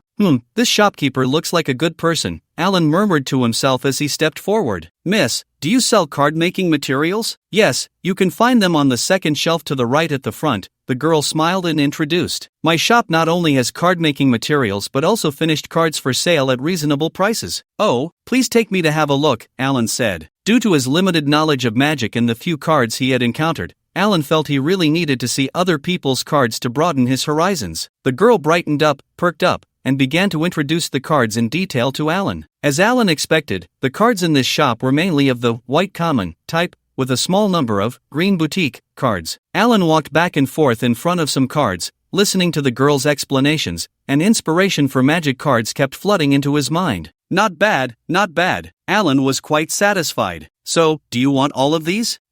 No, I don't want them all. Alan felt a bit annoyed. The girl remained unfazed and continued to promote, our shop also offers special services. Alan paused, turning to look at the girl. Customers can spend 1 silver coin in our dedicated card-making room to create cards. Alan let out a breath. He calculated the cost of the card-making materials he needed to buy and thought that making them here on the spot wasn't a bad idea. Just like painting, card-making also requires regular practice to maintain proficiency. As Alan pondered, he suddenly slapped his forehead and took out a white card from his soul card slot, handing it to the girl. "Do you see any interest in purchasing this card?" "What is this?" The girl stared blankly at the card. Spirit Wind Magic Card, grade, white common, category, equipment, effect, can quickly dry hair, cool down, 24 hours, note, good news, it can blow wind, bad news, it only blows cold wind. This was the first Spirit Wind card Alan had created. Unfortunately, due to his lack of skill, the wind from this Spirit Wind was rather not very warm. Alan skillfully took out the Spirit Wind and activated the blowing function. A whirring sound came from this defective version of Spirit Wind, and the girl's eyes widened, as if she had an epiphany. "Imagine this," Alan gently guided, "if you took a shower and your hair isn't dry yet." Smack! A bright red handprint appeared on Alan's face. In the card-making room of the March 7th shop, Alan endured his grievances and focused on drawing the card face. Meanwhile, the girl's words of apology echoed in his mind. I am sorry. There are always some bad people in town who want to peek at me while I bathe. Sometimes they send me some strange magic cards, like a banana that moves by itself. I thought you were one of them. In any case,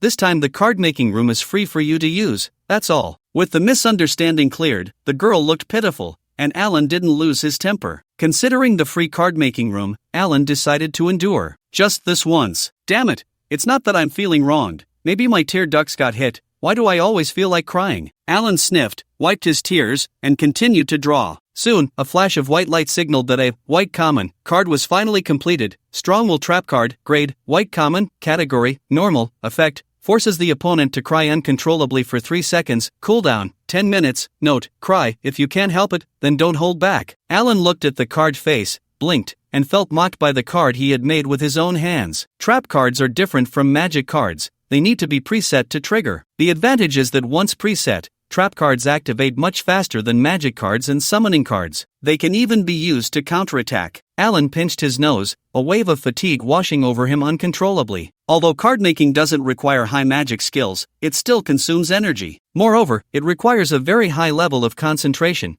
and making this one card had already left Alan quite exhausted. The card-making room was quiet and undisturbed, so Alan simply lay down and took a nap. When Alan opened his eyes again, it was almost dark, and he felt a bit chilly. Even at the end of summer, it's best to cover up a bit during a nap. Alan rubbed his shoulders as he walked out of the card-making room, but the shopkeeper girl was not at the front desk. In a room behind the shop, the sound of water splashing from a shower could be heard. This girl really has a lot of nerve, running a shop and taking a shower with strangers inside. Alan shook his head and walked to the front desk, but then stopped. It seemed a bit inappropriate to leave now. Forget it, I'll help her watch the shop. After all, I've been using her card-making room for so long. Alan sat down at the front desk without hesitation and began to flip through a book placed on the table. Magic Card Making, From Beginner to Expert. Could it be that this girl makes the magic cards she sells herself? Alan's curiosity was piqued as he read with interest. The registration exam for card makers requires passing all 4 subjects within 3 years to obtain a practicing qualification. Registered card makers can work in professional card-making institutions in the kingdom and gain the right to sign cards,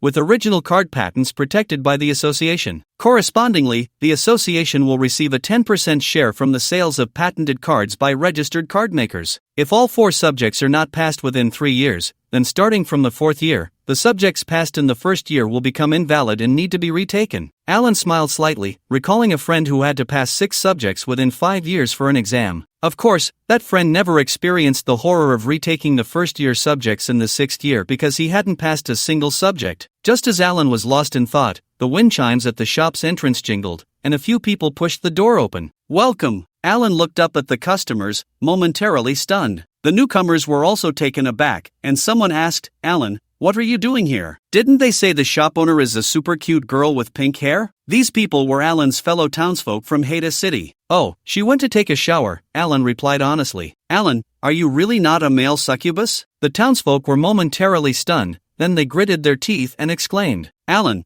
are you taking apprentices?" One of them, a young noble named Rand, asked with a look of reverence. "Don't joke with me, just buy something." Alan shook his head helplessly. "The business here seems to be struggling. We really need your support." Rand and the others exchanged glances and began to select items slowly, as if they would keep browsing as long as the girl shop owner didn't come out. Alan realized their intentions and decided to ignore them. He continued to read Magic Card Making, From Beginner to Expert, Subject 1, Fundamentals of Magic Cards and Practical Production. The content of this subject seemed to have been taught to me by Master Ningyi Rue. Subject 2, Painting Techniques and Card Production. This is directly related to my field. I need to study it well. Subject 3, Advanced Card Making, Focus and Creativity.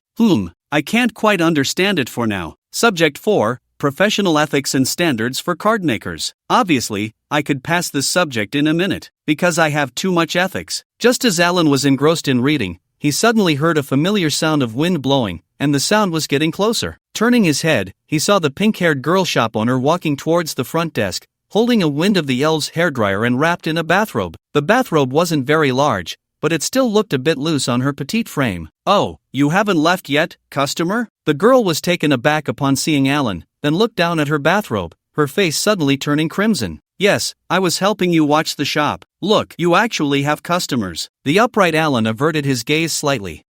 Just wait a moment, I'll change my clothes." Hearing that there were customers, the girl hurriedly turned back into the room, a bit flustered. Alan smiled and turned to look at Rand and the others. Rand and the others stood frozen like statues, staring at the spot where the girl had just flashed by, utterly mesmerized. "You guys," Alan sighed, "I think if you're running a shop, you generally prefer customers who buy more." Rand and the others, as if awakening from a dream, rushed towards the green card area in unison. "Why do I feel like a pawn?" Alan scratched his head. Perhaps it was during his conversation with the girl that he learned she was often harassed by the townspeople, and he unconsciously felt some sympathy for her. Before long, the young shopkeeper emerged after changing her clothes. Her pink hair was still damp, with strands seemingly dripping water. "Don't use that defective one anymore," Alan said, feeling guilty upon seeing her. "I'll make you another spirit's breeze that can blow warm air and give it to you. It's easy to get sick from constant cold air." The girl hadn't had a chance to respond when Rand and the others rushed over, each holding their selected items. "Beautiful miss, please ring us up." Looking at the pile of goods Rand and the others had purchased, the girl was not as surprised as Alan had imagined. Instead, she calmly began to tally the purchases. This customer's items totaled 10 gold and 89 silver coins. "This one is 8 gold flat." When it was Rand's turn, he waved his hand grandly and said to the girl, "I'll cover everyone's shopping today." Alan was taken aback, muttering, "Can I count as one of them too?" The other residents of River Tower City secretly called Rand shameless. With Rand starting, their imitation seemed unoriginal. "May I ask your name, miss?" "I am Rand Cliff. My father is a viscount from River Tower City in the north." While waiting for the tally, Rand asked the girl with a proud expression. The girl turned to look at Alan and asked Rand in return, "Excuse me, are you all here to take the entrance exam for Sigourney Academy?" Meeting the girl's gaze, Alan nodded. "That's right, but I don't need to take the entrance exam. I can directly choose any academy I want to attend." Rand's expression grew even prouder. "Well, I will soon be heading off to register as well. I hope we can become classmates in the future." The girl packed dozens of gold coins into her wallet. "If you can pass the entrance exam." After sending off the reluctant Rand and the others, the girl turned to Alan, who was still lingering at her counter reading. "Do you really like that book?" Sorry to interrupt." Alan reluctantly put down the book, preparing to leave. "You can borrow this book for now. Take it with you," the girl suddenly said. "Really? Thank you so much," Alan exclaimed joyfully, feeling as if he had struck gold. "I'll finish it tonight and return it to you tomorrow morning." "No need. We'll meet in Noah City. You can return it to me then," the girl said calmly. Alan walked to the door and opened it, the melodious sound of wind chimes ringing out once more. "By the way, what is your name?" the girl suddenly asked. "My name is Alan Nosh." Alan turned back and smiled at the friendly girl shopkeeper. I am Annis Heather." The girl hesitated slightly before answering. "Thank you for helping me watch the shop. That spirit's breeze is also very useful, and we will be classmates." "You're welcome," Alan scratched his head, "though I might not pass the exam." Back at the inn, Alan couldn't care less about dinner and immersed himself in studying the book he borrowed from Annis all night long. The night was cool, and wrapped in his coat, Alan was lost in the sea of knowledge. This is. Upon seeing a certain point of knowledge, Alan began to study it earnestly. After a while, he slowly put down the book and looked up at the ceiling in contemplation. Thinking more won't help, I should try it myself. Alan took out the purple rare card he received from the Baroness and examined it closely. Soul Sweet Rain Magic Card, grade, purple rare, category, permanent, effect, store an item, allowing it to be nourished and become more fragrant over time, cooldown, none, note, a cocoon can become a butterfly, a cocoon can also become a butterfly. Alan took out his strong will from the soul card slot. Then, he gently pressed it against Soul's sweet rain, and the former immediately merged into the latter and disappeared. The strong will that was placed into the Soul's sweet rain has not truly disappeared. Instead, it seems to have found a place to be stored and nourished, with the possibility of evolution or enhancement. Alan confirmed this situation and, filled with anticipation, retrieved the Soul's sweet rain back into his soul card slot. He was currently lacking combat cards, and it seemed that the only card with nourishing significance was that strong will. If it can make the enemy cry a little longer during battle, then it's still useful, Alan thought, and couldn't help but hum lightly. The next morning, the team from River Tower City set off again. Passing by Anis's March 7 shop, Alan couldn't help but glance a few more times. The shop door was closed. He didn't know if Anis had not yet opened for business or if she had completely closed up to go to Noah City. Master, Rand, who had self-appointed as his disciple, leaned closer to Alan. Who do you think is prettier, that beautiful shopkeeper or our Miss Noah? Rand's voice was not loud, but before Alan could respond, the front-facing Valenica suddenly turned her head around. Her pair of cold, beautiful eyes gazed over. Alan cleared his throat and said seriously, "First of all, you are not my disciple, and I have nothing to teach you. Secondly, it's not very gentlemanly to comment on others like that. And finally, only children make choices." Rand seemed to understand. "What you mean is." Alan looked at Valenica. She immediately turned her head away, as if she had no interest in this topic. "What I mean is, your voice is too loud. Be careful, the officer might hit you." Alan chuckled. Rand was startled and also looked at Valenica. Realizing that she seemed not to have noticed him, he secretly breathed a sigh of relief. Marchtown is located at the midpoint between River Tower City and Noah City in the northern border. After a day of rest, the group had regained their strength and quickened their pace. This time, Alan specifically lightened his load and found that his horse's stamina was actually not bad. It seemed that, although he had already reduced the weight to a minimum, it was still unbearable for the horse. After all, what kind of decent person rides a horse with a heavy load? With the protection of the patrolling knight, the bearded Hane, and Coney, the second half of the journey for the River Tower City team went quite smoothly. Towns gradually increased along the way, and the group no longer had to endure the hardships of sleeping outdoors. Alan had a lingering doubt in his mind. That was how the bearded Hane managed to replace his protein powder in such a short time at the tavern. It couldn't be said that Hane was a professional thief of protein powder, right? Alan was confident that his protein powder magic card was unique in this world. When they were a day's journey away from Noah City, Alan decided to find an opportunity to talk to Sir Hane. Otherwise, there might not be another chance later. After all, they had a bit of a connection, so communication shouldn't be completely impossible. At the end of the line, Alan smiled at Hane, trying to appear friendly rather than bringing up old grievances. "Sir Hane, I have a question. Could you please answer it for me?" Hane's expression changed slightly, and he said in a low voice, "I asked our chief magician. Your powdered food is essentially just some lean meat, and it has no magical effects. What more do you want after all these days?" "Don't be nervous, I'm here for academic exchange," Alan smiled. "I'm just curious. How did you manage to replace my powdered food in an instant? Although my food has no special effects, it should be quite difficult to replicate." Hane hesitated upon hearing this. He was considering whether to reveal his white card of form replication to Alan. If he didn't reveal it, this stubborn kid would probably keep digging until he got to the bottom of it. If he did reveal it, then he wouldn't be able to hide the fact that he had used the form replication card to steal along the King's Highway. Although this was something that travelers frequently traversing the King's Highway already knew, Alan noticed Hane's hesitation and realized that this matter might involve the other party's secrets, so he whispered, "Rest assured,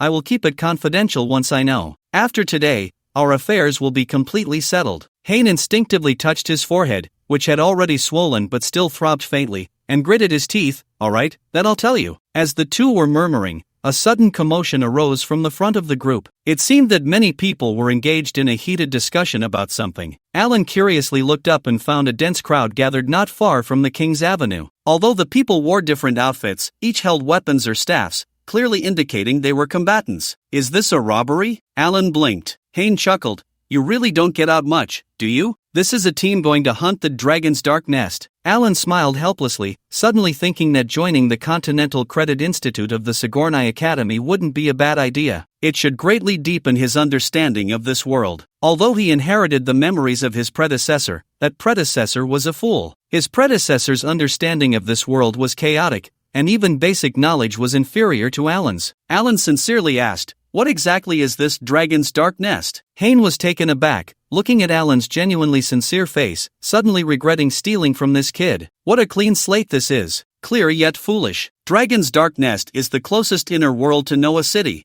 and some adventurers refer to the inner world as a maze. The inner world is filled with treasures, always attracting people from all over to explore. As Hayne spoke, a look of longing appeared on his face. Due to work reasons, he rarely had the opportunity to explore the inner world. Even the lower-tier inner worlds contained wealth and treasures that were highly coveted. Alan gazed towards the crowd of adventurers for a long time. Until the River Tower City team surpassed that group of adventurers, Alan showed a puzzled expression. I don't see anything nearby that resembles an entrance. Upon hearing this, Hayne finally confirmed that Alan was truly foolish rather than pretending to be foolish. What kind of existence have I been struck by? Hayne lamented inwardly, his face showing a helpless expression. Some entrances to inner worlds and mazes can be entered and exited like doors at any time. Others only appear before the world at specific times and places. Hayne patiently explained. At this moment, he felt that being a little nicer to this powerful yet ignorant fool wouldn't hurt. This is called angel investment. The form replication card I used was bought from an adventurer, Hayne confessed. It is said that that card came from the Dragon's Dark Nest. Alan's eyes lit up. So the so-called treasures of the inner world actually include magical cards? Of course,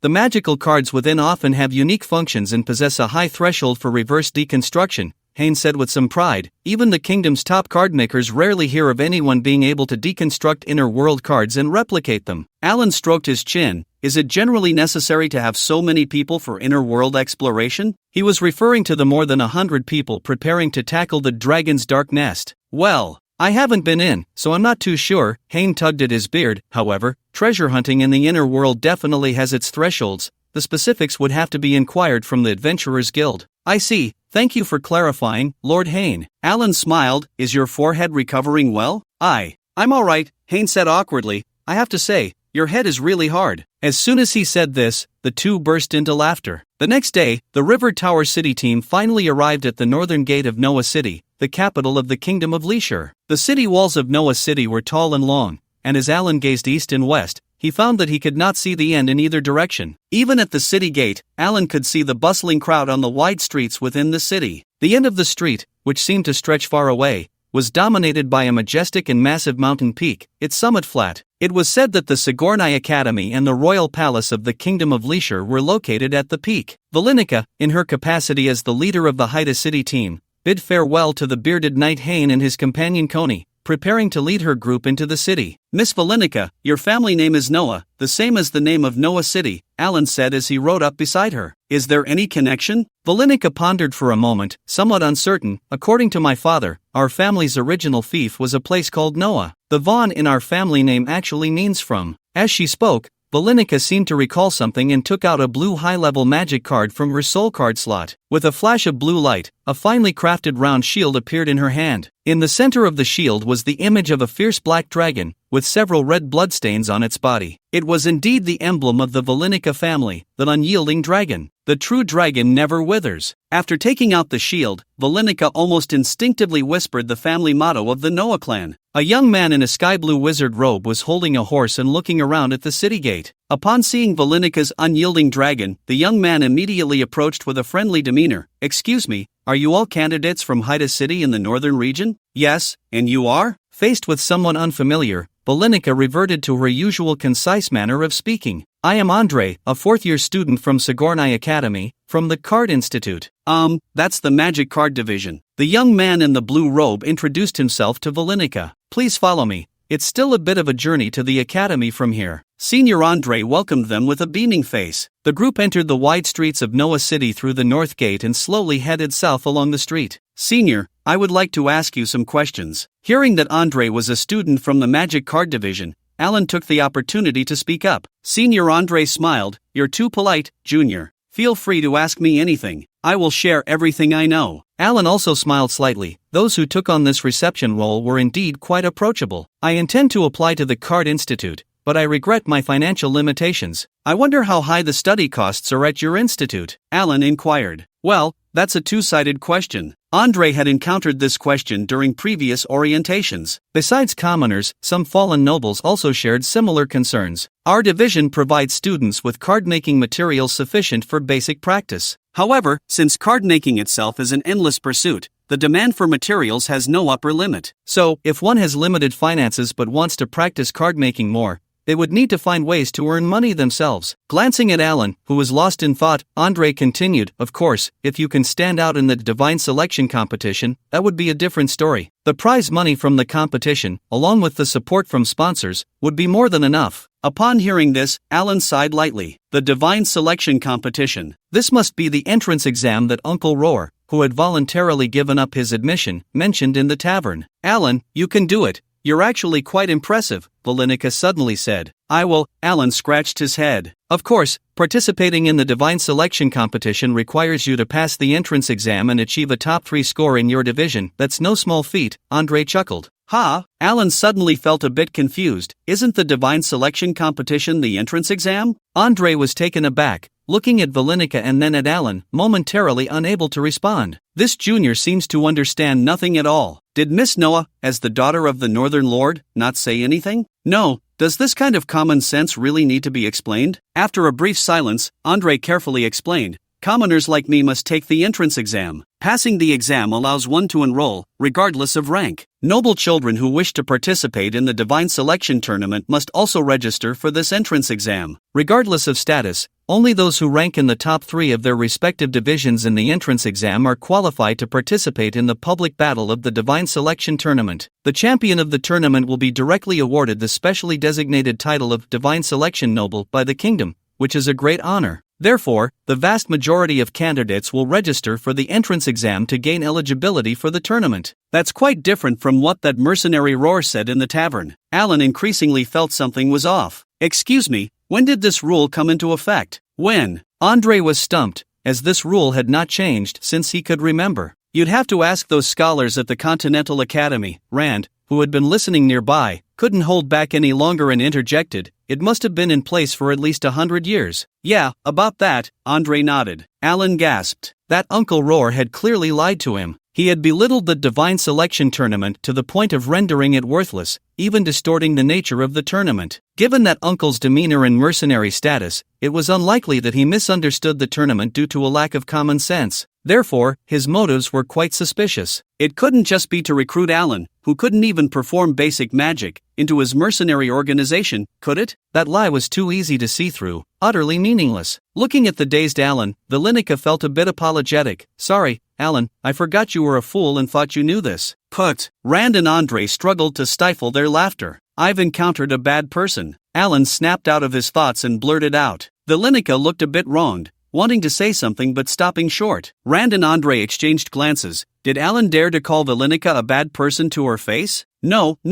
What was with Valenica's pitiful reaction? Rand whispered, "Master, you can't be complacent just because you're favored." Alan shook his head, finally coming to his senses. "What a mess. I was just thinking about a mercenary I met before. That person seemed quite genuine, yet he managed to deceive me." Alan looked at the wronged Valenica and smiled helplessly. "It's all my fault for not reading enough before. Valenica is the best person in the entire Northern Territory. No, in the whole human kingdom. How could she possibly be a bad person?" Valenica sighed in relief, her expression softening. She didn't pay much special attention to Alan, absolutely not. It was just that Alan was the most foolish and timid candidate in her family's territory, and Miss Valenica felt it was her duty to take good care of him. She couldn't let Alan be bullied, nor could she let him embarrass the Northern Territory. Is this young lady so easy to coax? Rand and Andre exchanged glances. With the misunderstanding about the divine selection tournament cleared up, Alan felt a bit more at ease. But thinking that only the top 3 in the entrance exam would qualify to participate,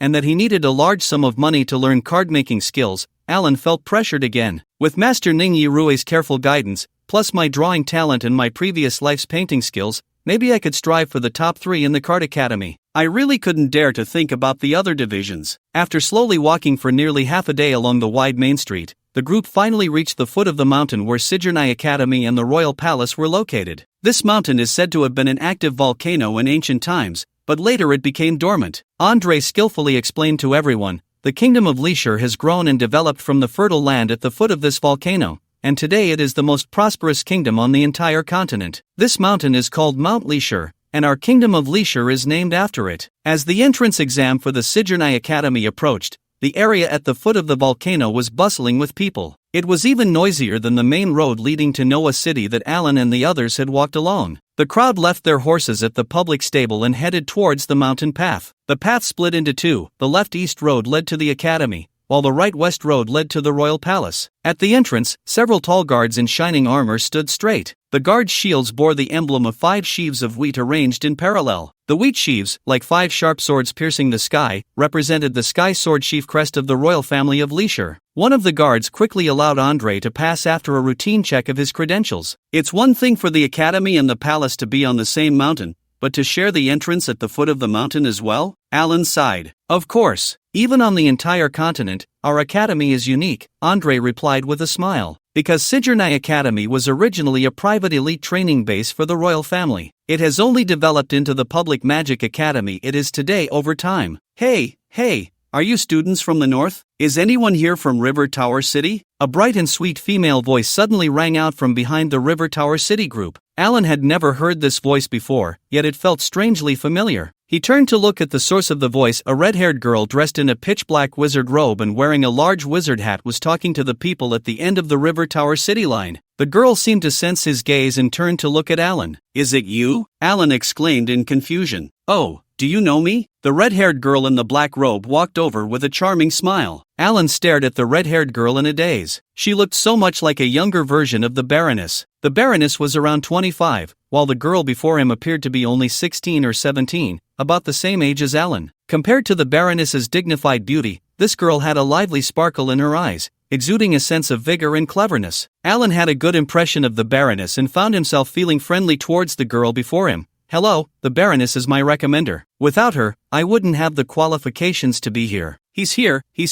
The succubus Alan is about to make his move. Rand, who was beside Alan, felt a surge of excitement. If this newly appeared stunning red-haired girl also showed Alan a friendliness different from others, then even if Alan opposed it, Rand would definitely want to take him as a master. Aha! My aunt is still so enthusiastic. The red-haired girl smiled brightly, her eyes crescent-shaped. How has she been lately? Ever since Baron Martin passed away, she has rarely written to me. Upon hearing this topic, Alan couldn't help but feel a heaviness in his heart and forced a smile. She is doing well. There are some things I must tell you honestly, but there are quite a few people here. The girl rolled her eyes. It seems you really do know some things about my aunt. Then let your companions go ahead, and we can chat secretly at the back. Alan glanced at Valenica. Valenica was quite far from him, already walking ahead with Andre, while the others from River Tower City followed closely behind as they ascended the mountain. Master, I'll pay my respects once we reach the academy, Rand advised, then followed suit. At the same time, he thought, impressive, asking for a private chat on the first meeting. Watching everyone move away, Alan sighed. By the way, my name is Losanki Mercy, I'm from Noah City, and you? The girl named Losanki introduced herself generously. As expected, it seems the Baroness is also from the royal city. Alan's suspicion was confirmed. I am Alan Norsh, a northerner from a small town beneath the river tower. Alan briefly explained his situation and then recounted the details about the Baroness, including her impending demise and the Soul Sweet Rain card he had received. By the way, this card. Alan took the Soul Sweet Rain out of the soul card slot. This belongs to the Baroness. Although she gave it to me, since you are her kin, I should hand it over to you. Since hearing about the Baroness, Losanki had seemed a bit dazed, and now she slowly shook her head. If she gave it to you, then it is yours. I want to go to River Tower immediately.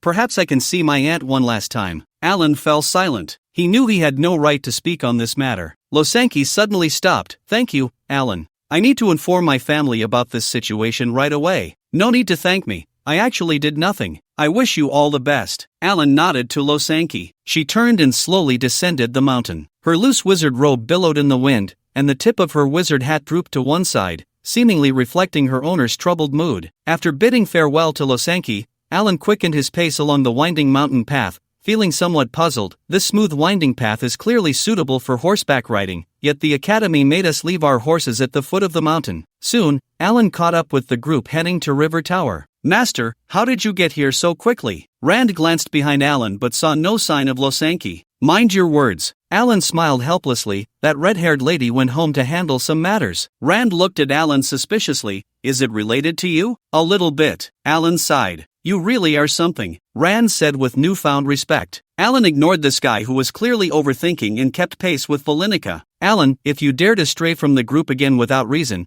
I will kick your butt hard with my boots. Seeing Alan catch up, Valenica pouted secretly, her tone fierce. Looking at Valenika's black military boots, Alan smiled and pleaded, "I won't dare next time, Miss Valenica." Valenica paused for a moment before continuing forward. Aside from his father and late mother, Alan was the first to call her Valenica. She didn't dislike it. Following the group, Alan walked around the circular mountain path and finally reached the summit of Leisure Mountain. The peak was a vast lake that seemed to stretch endlessly. It was nearing dusk, and the orange-yellow slanting sun cast its last warmth on the shimmering surface of the lake. In the center of the lake were two large islands. The cluster of buildings on the left island to the east was the Sidgernai Academy, while the palace of the Leisure Kingdom was on the right island to the west. The two islands were connected by a long bridge known as the White Bridge. Royal family members could cross the White Bridge to reach the island where the Sidgernai Academy was located at any time. The two islands could only be accessed from the outside by boat or flying magic. Of course, both islands had flying restrictions,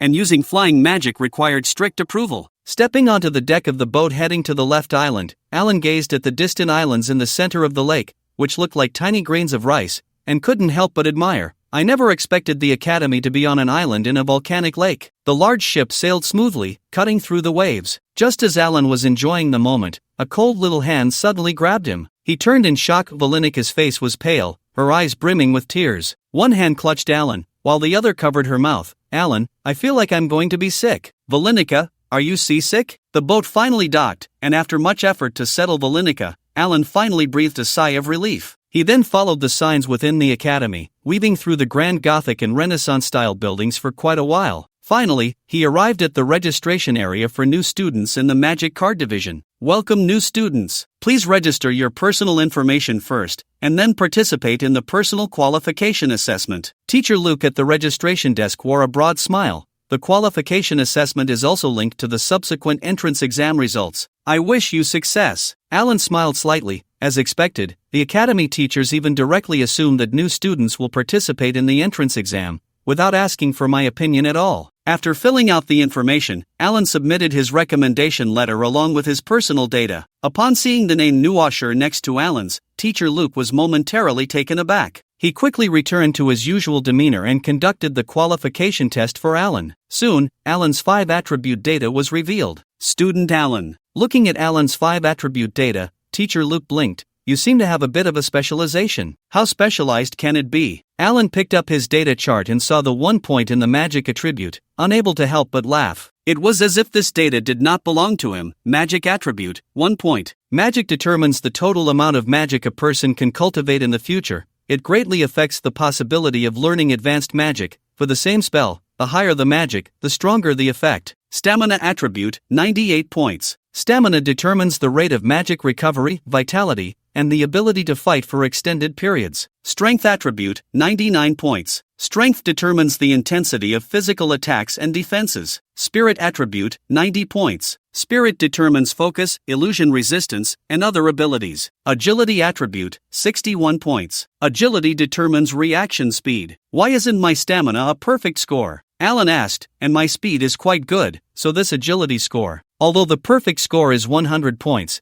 the new student test does not give this score, so 99 is actually considered perfect. Teacher Luke was greatly shocked to see a new student with both stamina and strength above 90 points. Seeing that this kid still looked unsatisfied, he smiled and explained, "Stamina is linked to vitality. It seems you have suffered a serious injury, and a fatal one at that." "Ha, no, wait. Right. Alan quickly said, "Now that you mention it, I understand. Let's change the topic." Teacher Luke also couldn't figure out why Alan's stamina attribute was so strange. It was as if this new student had died once. He couldn't be from the undead race, could he? Teacher Luke shook his head. The entire Sidgernai Academy is imbued with light magic, and no undead can blend in. Moreover, Alan's recommendation letter was provided by the Baroness of Tower City. This noble lady prepares recommendation letters for outstanding young people in her territory every year, making her trustworthy. As for agility, Teacher Luke regained his focus and explained to Alan, "Agility is not speed but reaction ability. Speed is linked to strength." Alan smiled and said, "Well, that means I'm slow to react. But at least I passed, so I'm not too stupid. Now, please lead me to the exam venue. Please enter." Alan walked into the hall of a building. The hall was filled with hundreds of tables. Each table was piled with materials for making magic cards, which Alan was very familiar with. Many candidates were already busy making them at the tables. The entrance test for the Card Academy is indeed to make magic cards on site. Alan was not surprised. Under the guidance of the proctor, he stood at one of the tables. On the table, besides 10 sets of card-making materials, there was also a shimmering hourglass. The gray-haired proctor flipped through Alan's information, and after confirming, reminded him, if the candidate is ready, turn the hourglass over and start making cards. The exam time is 12 hours, during which you can pause the hourglass and take a break 4 times, with each break not exceeding half an hour. Alan nodded in thanks to the proctor and quickly began making cards. There was food and water on the table, as well as detailed exam rules and scoring standards. It was not only candidates who could produce magic cards that could pass. Even if there were merits in a semi-finished product, it could still pass the exam. The success rate for new card creation is less than 5%. To expect to create a card with just 10 materials is indeed asking too much. Except for Alan. What Alan needs to consider is not whether he can create a card, but what kind of card to make and how to aim for a top 3 finish. Moreover, Alan currently does not have any truly combat magic cards. Even if he secures a top 3 position and participates in the divine selection competition, it seems unlikely that he could achieve results relying solely on his fists. Right? Combat. How do I make a combat card? Alan and Ning Yeyu have been learning to create life-type magic cards. Although he has privately tried to make some cards like Fireball and Ice Spike, none have succeeded. Magic is the power of imagination, and so are magic cards. If you can't use magic, it's hard to imagine how to create the corresponding magic cards. This was the comforting remark Ning Yeyu made after Alan's repeated failures. And it was the truth. The only combat card Alan has seen was the huge orc that chased him when he was pursued by the great-robed assassin. That orc was drawn so roughly, if it were me, it would definitely be much more exquisite. As Alan thought about this, he suddenly clapped his hands lightly. The proctor, David, is a professor at the Magic Card Division and also the dean of the division. Although the old man's hair and beard are completely white, with his beard reaching down to his waist, he still insists on being the chief proctor for the new student entrance exams every year. He must not let any talented card creators go unnoticed. So far this year, over 500 new students have participated in the entrance exam for the Magic Card Division. While many have passed, none have successfully created a card yet. David flipped through the student information sheet and his gaze lingered on the name Alan Nash, who had entered not long ago, a bastard from the north. Rare. Even after working for decades, David rarely sees a bastard applying to Sigornai Academy, especially from the north, managed by the Count of Noah's Border. The last time I saw a Nash was that kid named Roll, who dropped out in anger for not making the top 3, such youthful spirit. David smiled slightly, but was taken aback when he saw Alan's attributes, magic power 1 point. Note, this does not mean the student has reached a magic power level of 1 point, but rather that the lowest score can only be 1 point. Strength 99 points. Note, this does not mean the student only has 99 points of strength, but rather that the highest score can only be 99 points. Interesting. David looked at Alan, who was seriously creating cards, with great interest. Perhaps it is the unique atmosphere of our academy that attracts such interesting talents. Among the 5 divisions of Sigornai Academy, the Magic Card Division has the fewest students, especially with the lowest proportion of noble offspring. The creation of magic cards is time-consuming and labor-intensive, requiring a vast amount of magical knowledge and strong practical skills,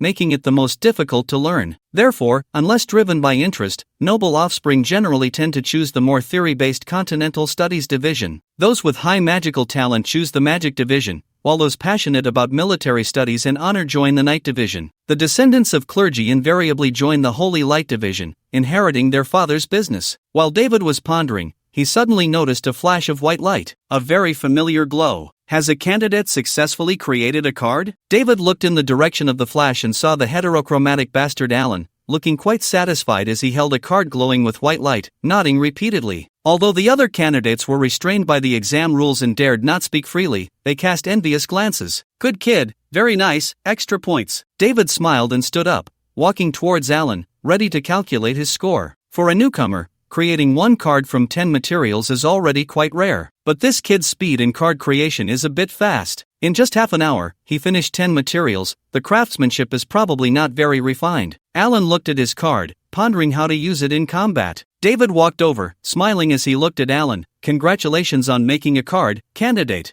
You. Alan looked up and met David's gaze, feeling a bit puzzled. He didn't understand why the proctor would interrupt his exam. David's eyes swept across Alan's desk, and his smile suddenly froze. How does he still have 9 card-making materials? It's nothing.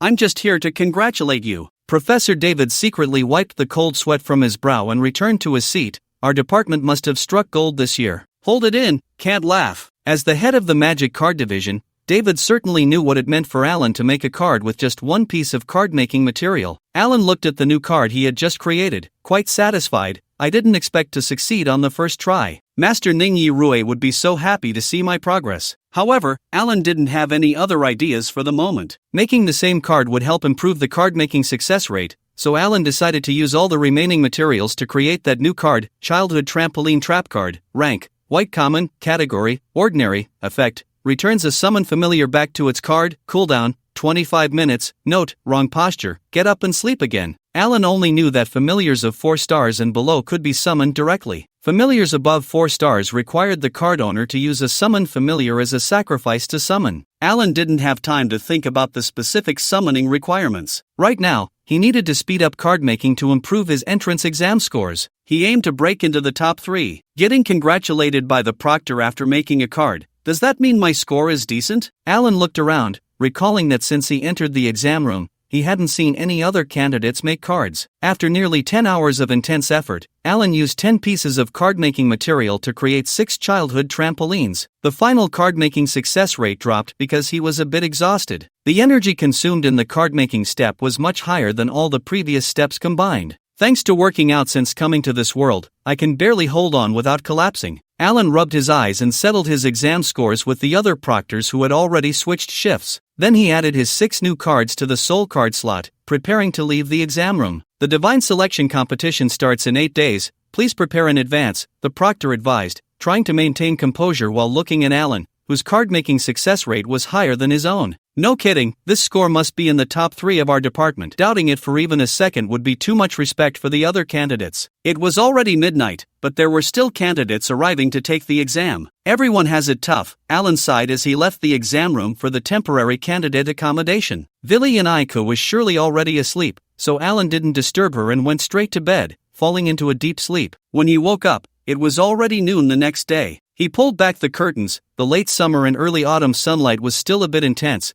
making it hard for Alan to open his eyes, and it took a while to adjust. What a calm and beautiful day. Alan stretched by the window. Bang bang bang. A sudden knocking at the door broke the tranquility. Alan opened the door to find an unfamiliar young man standing there, looking at him with a friendly expression. The young man was dressed elegantly, and based on Alan's limited experience, he seemed to be a noble. Excuse me, are you Alan from the north? I'm Calvin Lang, also from the north, the young man Calvin said. Hello, fellow townsman, what can I do for you? Alan invited Calvin inside. The candidates from the capital of the north, Haida City, and its surrounding areas were led by Vili and Aiku. Aside from the unexpected incident with Makar on the way, a total of 68 people had registered for the exam. The people from other regions of the north came to Noah City on their own, with an estimated 200 individuals. Calvin was one of them. Calvin smiled and said, I've been to River Tower City and met Count Noah a few times. I never expected there would be talents like you in our north. What do you mean by that, sir? Alan looked at the newcomer, unsure of his intentions. You're being modest. Calvin maintained his calm smile. The top 3 scores from the entrance exams of each division are publicly announced in real time. If your score doesn't move you, my father might just whip me to death. Public scores? Huh. Alan stood up. I really didn't know about this. Can I take a look? Calvin's mouth twitched slightly as he raised a hand to stop him. Hold on.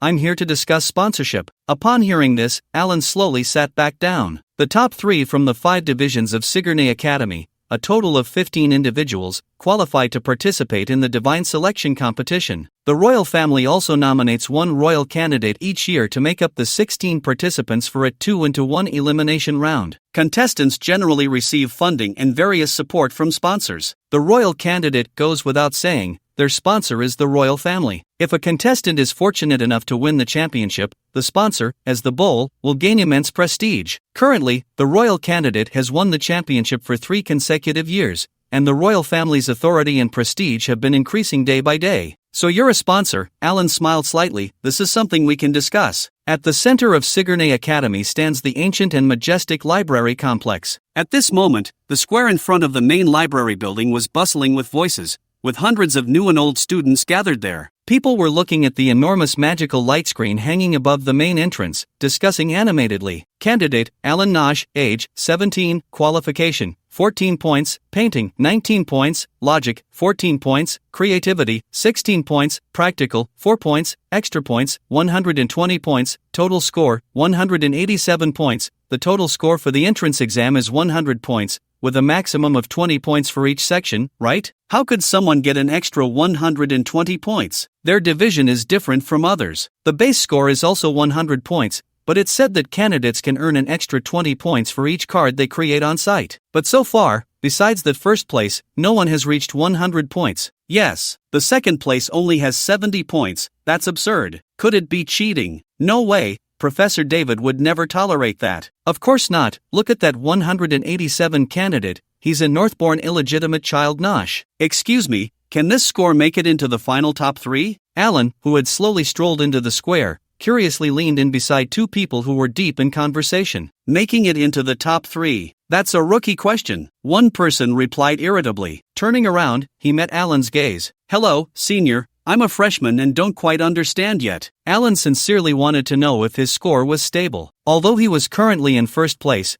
there could always be someone who surpasses him later. For instance, that Anis who opened a shop alone in Marchtown seemed quite capable. Upon hearing that Alan was a freshman, the senior's expression softened a bit. Trust me, that 187 kid is definitely the top candidate from this year's division. I've been in the academy for 4 years, and it's the first time I've seen a candidate score over 100 in the entrance exam. Alan breathed a sigh of relief. Before coming to the square, he had politely declined Calvin's sponsorship invitation. The conditions proposed by the other party were based on Alan making it into the top 4, in order for him to officially adopt the Edward surname. Although official adoption generally requires the king's special approval, Calvin spoke with such confidence that his family could accomplish this. However, Alan had little interest in it, not to mention whether he could even make it into the top 4. The matter of becoming a regular might be attractive to other illegitimate children, but Alan didn't care. Right now, he was solely focused on making money, improving his card-making skills and overall strength. It would be great if one day he could bring Master Ning Yeyu over. Thus, Alan politely asked Calvin to leave, citing that he felt he couldn't make it into the top 4. By the way, Junior,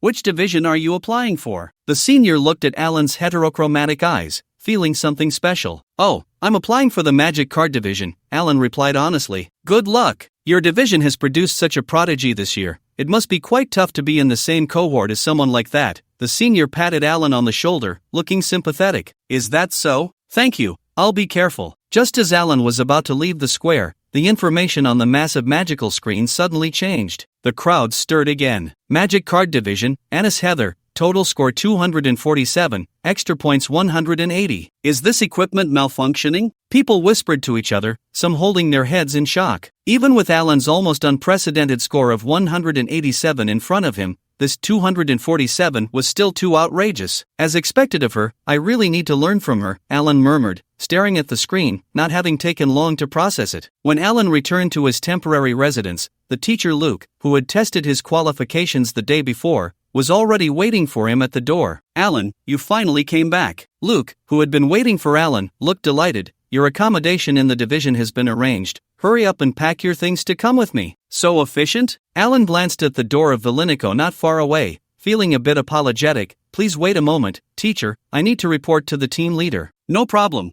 Go quickly and come back soon. Alan knocked on Valinico's door for a while, but there was no response. With no other choice, he had to pack his things and move to his dormitory with teacher Luke. A 3-story Renaissance-style building stood quietly in a corner of the magic card division. Dozens of huge Corinthian columns supported the roof, with lifelike bird statues carved on them. Although Alan didn't know much about them, he found them breathtaking. It was said that these statues, like the heroic statues along King's Avenue, were blessed by the goddess of light, impervious to all evils. Following teacher Luke into the dormitory front desk, he noticed the Sigourney Academy emblem hanging on the wall while Luke communicated with the dormitory supervisor. The emblem had a deep blue shield as its base, with an open white book in the center, inscribed with "Borrow your light, to see the light." Surrounding the central book were 3 crowns, representing the goddess of light, the kingdom, and the mountain of dawn. This is the place where you'll live for the next 4 years. I didn't expect the wish that didn't come true over there would be realized here. Alan was assigned to a room on the 2nd floor. Strictly speaking, it was a suite that connected the 2nd and 3rd floors,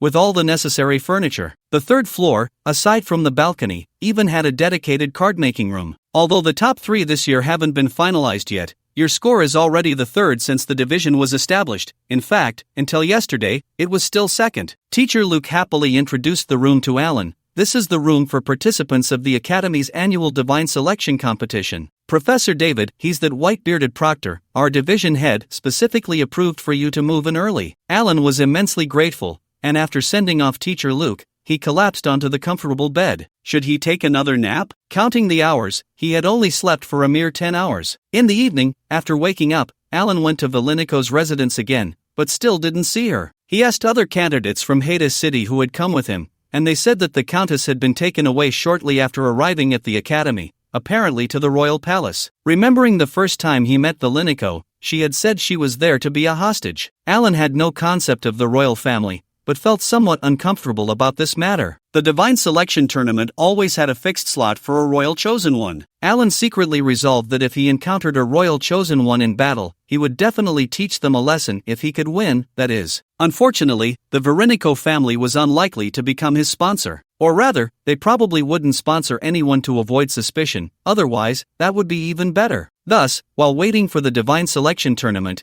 Alan continued to study the crafting of magic cards in his dormitory. The materials he bought from Annis in March Town had unknowingly been used up. Unfortunately, there was still no progress in crafting battle-type cards. Magic cards were divided into summoning cards, spell cards, and trap cards. The orc assassin in a grey robe and the focused lemon leaf that Alan encountered were both summoning cards. These summoning cards were highly practical and were the core battle cards. Spell cards included various equipment and magical effects, such as Alan's shaker and dumbbells. Trap cards had the fastest activation speed, but required presetting, which was also the main focus of Alan's current research. After all, in the world of martial arts, only speed is unbreakable. With 2 days left until the Divine Selection tournament began, the entrance exam came to an end, and the list on the light screen above the library's main entrance stopped changing. In the dormitory, Alan was engrossed in a book titled Magic Card Crafting, From Beginner to Master when the dormitory supervisor suddenly knocked on the door. "Alan, a female student is looking for you." Alan jumped up,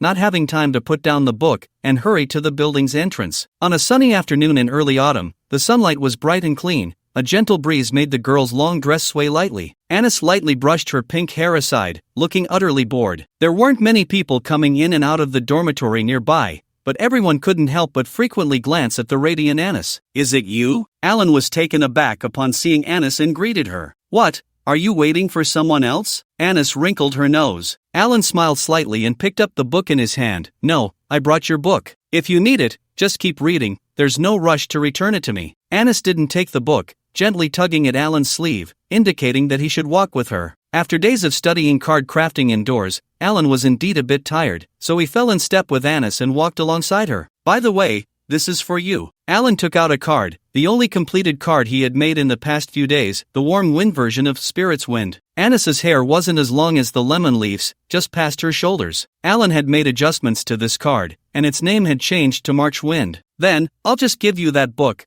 Let's call it an exchange," Annis suggested, her expression a mix of excitement and something strange as she accepted the new card. "No problem." Alan suddenly thought of something and couldn't contain his curiosity. "By the way, how come your card crafting success rate is so high? This level is probably higher than our card academy's dean." Annis lowered her head slightly, but there was no sign of pride or happiness. "With such a high success rate, no wonder you can open your own shop." Alan sincerely praised her. "That's not necessarily a good thing." Annis suddenly looked up, gazing at the library tower top against the distant blue sky. "Let me tell you a secret, but you can't tell anyone else, okay?" Alan thumped his chest. "I promise." "You're so silly." Annis smiled slightly. "I discovered that I have a certain ability, or perhaps a curse, since the first time I crafted a card. When making magic cards, the success rate of white common cards is more than 10 times higher than that of others." "More than 10 times? I think it's even more than that," Alan interjected. "Maybe, but correspondingly, my success rate for crafting high-level cards is more than 10 times lower than that of others. Basically, I can't make them at all." At this point, Annis's expression darkened. Alan was taken aback. There was such a curse? "Don't worry, I believe this is only temporary. Now that you've enrolled in the best academy in the entire kingdom and even the whole continent, you'll definitely be able to break this so-called curse in the future. Alan somewhat understood Annis's consistently low spirits and sincerely cheered her on. Annis smiled slightly. Then we should communicate more in the future, Alan. Alan smiled back, and the two unknowingly walked to the square in front of the library. At that moment, there weren't many people in the square. Alan looked up at the light screen. Just as he turned his head back, he suddenly turned around again. Alan thought he had seen it wrong and hurriedly rubbed his eyes, murmuring, "How did our card department even rank fourth? Oh, I'm not participating in the Divine Selection Tournament, so the spot was passed on," Annis said calmly. "Not participating." Alan slowly nodded, falling silent. "Thank you, Alan," Annis suddenly said. "Why so polite all of a sudden? Thank you for not asking me why I'm not participating in the Divine Selection Tournament. Everyone has their own aspirations. As a friend, all I can do is understand and respect. Actually, there's not too complicated a reason, or rather, I just told you the reason." Annis stuck out her tongue. Alan understood. The main purpose of Annis coming to the academy was to improve her card-making skills,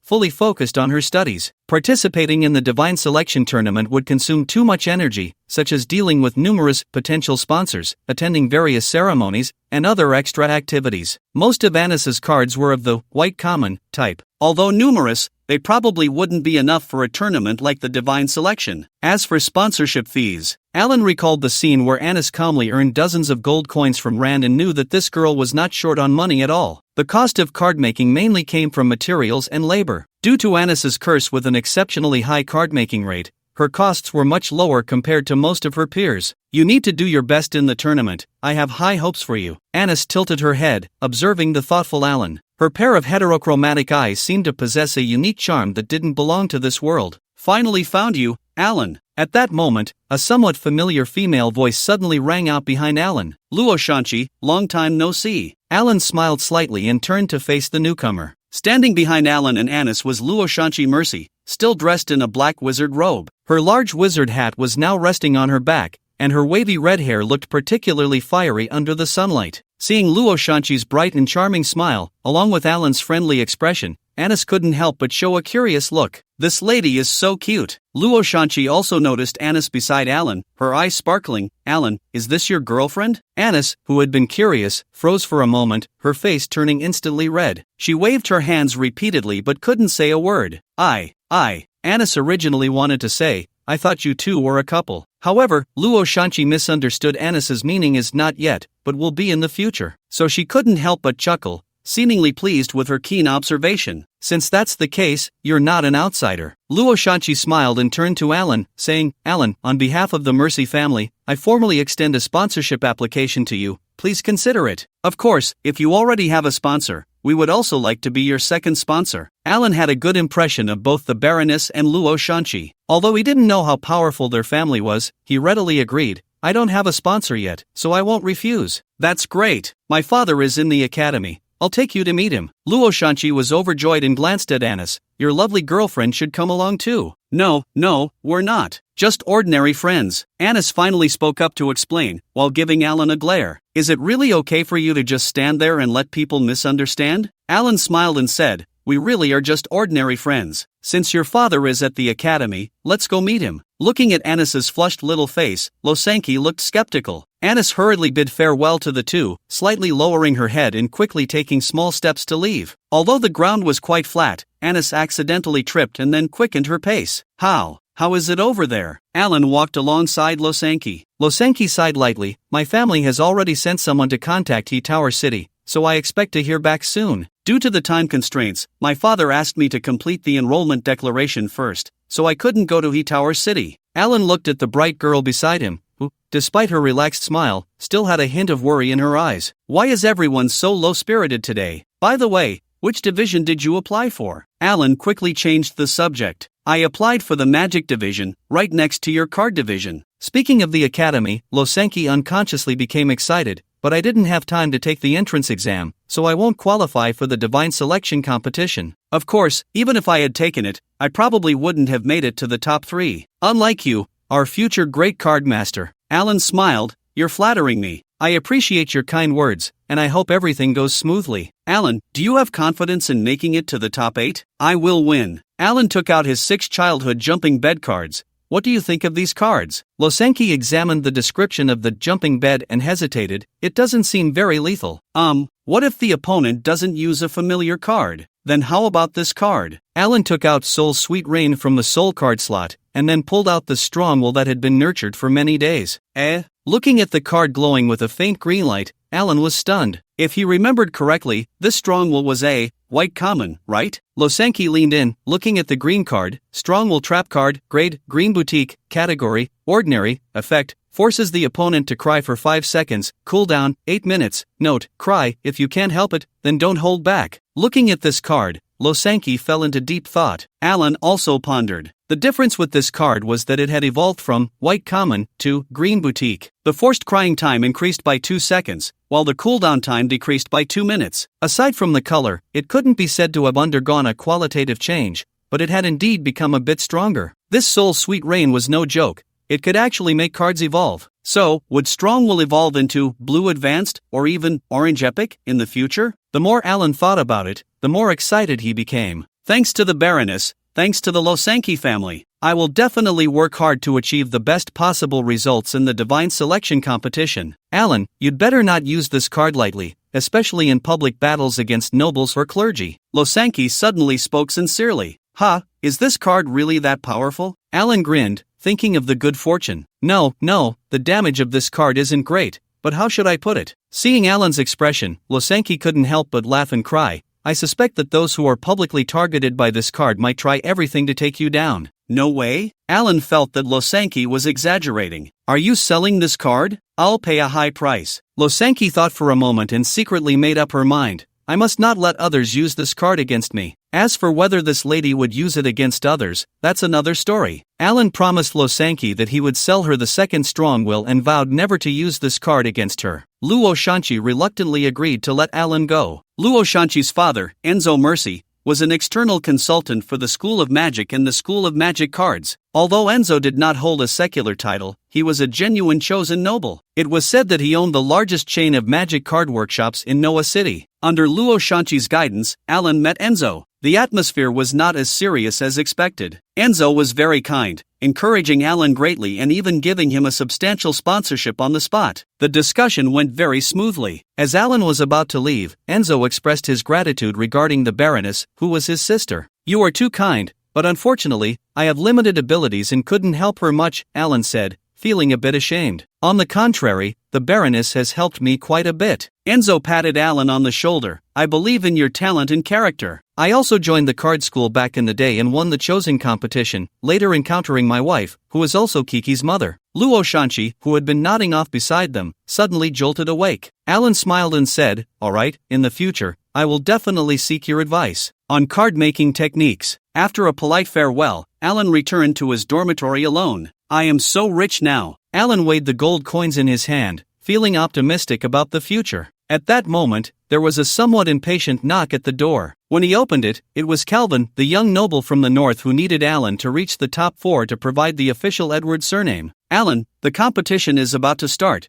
Do you want to reconsider our family's proposal? Calvin actually had no feelings for Alan. However, when he left home, his father had told him to seize every opportunity to sponsor a participant in the chosen competition. Currently, Calvin had already been rejected several times. Since they were both from the north and he meant well, Alan couldn't just kick him out. But he really needed to make every second count to improve his strength. If he got eliminated in the first round, it would be too embarrassing and would let down those who supported and trusted him. Seeing Alan's disinterested expression, Calvin had to sweeten the deal. Alan, we can offer you some additional financial support. Thank you, it's really not about the money, mainly, others are offering more. Finally, after sending away the unwilling Calvin, Alan had time to do his own things. First was his routine weightlifting. Without Ling Yurui making him do princess squats, Alan had to vent all his energy on the barbell. After that, he decided to use the little time he had left to try to create some battle-related cards. That night, a white light flickered in Alan's room. The day before the competition, the long-absent Villy and Ika finally appeared and took the initiative to find Alan. When the dormitory supervisor informed Alan, she couldn't help but take a second glance at him. All right, kid, all the beautiful girls are coming to find you. Villy and Iko, who did not participate in the entrance exam, naturally could not take part in the chosen competition, but she didn't mind. "Alan, I heard you qualified for the chosen competition. You must be brave, even if you're afraid of pain. You can't just give up without a fight, understand?" As soon as they met, Villy and Ika spoke to Alan as if coaxing a child. I will." Alan didn't argue much. "By the way, have you been bullied? Are you going to live in the academy or the palace?" "Of course, no one bullies me. I will definitely live in the academy. You need to focus on your studies and not always think about playing with me." "Playing with you? Well, okay." After chatting for a while, Alan was notified to go to the office of the Dean of the School of Magic Cards. Watching Alan's hurried departure, Villy and Ika pouted, feeling a bit lost for some reason. "Just be busy then." In the Dean's office, 3 participants from the School of Magic Cards, including Alan, gathered to await guidance from Professor David, the Dean. This year, the format of the Divine Selection Tournament will undergo a slight change, David said with a mysterious expression, conveying the specifics to the 3 young people. Starting this year, all matches in the Divine Selection Tournament will use the newly developed card called Holographic World Projection for battles. Holographic World Projection is classified as a field magic card, a type of magic card. Once participants enter the Holographic World Projection, they can engage in 100% realistic battles. The fights within it will not cause any harm to them in reality. This greatly reduces the injury rate of outstanding participants. Moreover, the battles in the Holographic World Projection will be presented to the audience in a massive 3-dimensional projection. This is the result of years of research by the Sigourney Academy. Unfortunately, it seems that due to the fact that Holographic World Projection is a magic card, the materials used to create magic cards cannot be brought into it. Otherwise, zero-loss card-making practice would become possible. After listening to David's explanation, the 3 were both surprised and delighted. Especially Alan. "That's great, now I can really go all out." Alan rubbed his fists together. Seeing Alan's eager expression, David felt a deep sense of satisfaction. This kid looks quite serious, but he probably has a good heart. He should have a fair and square magical card duel with his opponent. Decades of teaching experience told David that tomorrow's match might hold surprises. Magic cards are the primary means of combat for most people in this world. However, the card-making division, known for its card creation,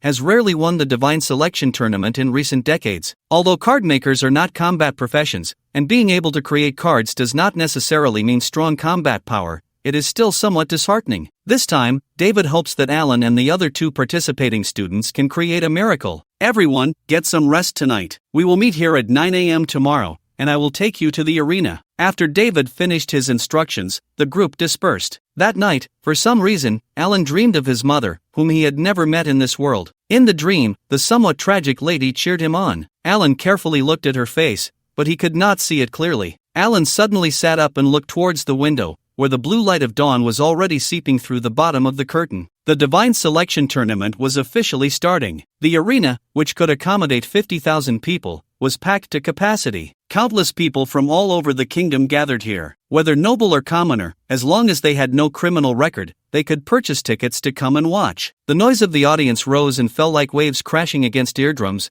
causing the 16 participants standing in the center of the arena to feel their hearts flutter. Alan looked up and murmured, "With so many people, the academy must be making a fortune just from ticket sales." In front of the 16 participants stood Sir Klein Dinstar, the headmaster of Sigourney Academy. To Alan's surprise, this headmaster looked to be only in his 40s, tall and serious in expression. He was far from the image of a kindly old man with a white beard that Alan had imagined. In comparison, his own division's Professor David had that old wizard vibe. Klein used a green premium magic card to produce a loudspeaker. "Ahem, I would like to say a few words." Klein's voice was deep and magnetic, his tone calm yet filled with authority. The arena fell silent in an instant. Tens of thousands of people became quiet, their gazes fixed on Klein. As we all know, the Divine Selection Tournament has a long history, with the first tournament even taking place before the establishment of Sigourney Academy. Klein had to recite similar opening lines every year, but it was Alan's first time hearing it, and he found it quite fascinating. So this tournament was originally established to select divine servants. Divine servants. That Baron Martin wants to become a divine servant, and for that, he even harmed his wife and 8 young boys. The Bard Hans also claims to be a servant of the gods, yet he would harm a stranger for a mere gold coin. Alan gently shook his head, finding it hard to have any good feelings about the term servant of the gods. In the luxurious box on the 5th level of the southern grandstand of the Divine Selection Arena,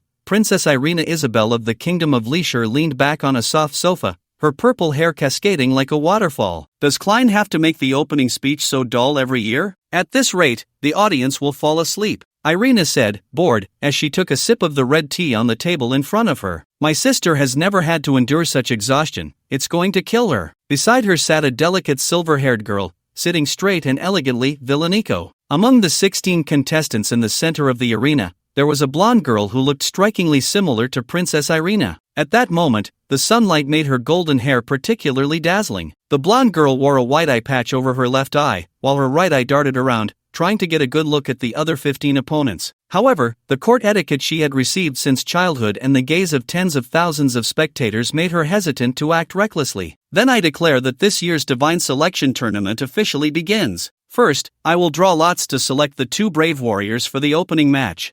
It's Walker from the Knight Academy against Alan from the Magic Academy. All the other contestants exited, leaving only Alan, his opponent Walker, and Klein, the host of the opening match, in the arena. Klein gently tossed a magic card labeled Orange Epic into the air. The card floated, releasing a swirling wave of black light. Step inside, the world in there will feel no different from the outside, Klein said to Alan and Walker, having used the holographic world projection. Alan stepped into the black light wave, feeling a slight daze. Looking around, he found himself in a vast, boundless grassland. His opponent Walker stood not far away, equally bewildered. But soon, both adapted to the situation. After a brief moment of eye contact, the tall Walker clenched his fists, the joints cracking as he smiled. Hello, I'm Walker. Remember my name, I might hit hard later. If it hurts too much, you can call it quits anytime. Be careful, doing that will only make your knuckles bigger, Alan said, looking at Walker's fists, offering a friendly reminder. Walker's smile faltered for a moment, then he chuckled. I said I kill without blinking, and you ask if my eyes are dry? Well, since this world won't harm the real you, I guess I'll have to go all out. Blame your foul mouth. Alan was taken aback. I was just trying to help him. How did that make me foul-mouthed? Besides, he talks a lot. Unbeknownst to them, tens of thousands of spectators in the arena were already cheering loudly at their exchange. People were fully supportive of this pre-match trash-talking. Watching a fight was essential, but so was the banter. This was a nationwide celebration in the Kingdom of Leisure. Many spectators were already anticipating how exciting this opening match would be. A flash of green light appeared on the grassland, and Walker now held a round infantry shield in his hand. The edge of the shield looked incredibly sharp. If it struck Alan,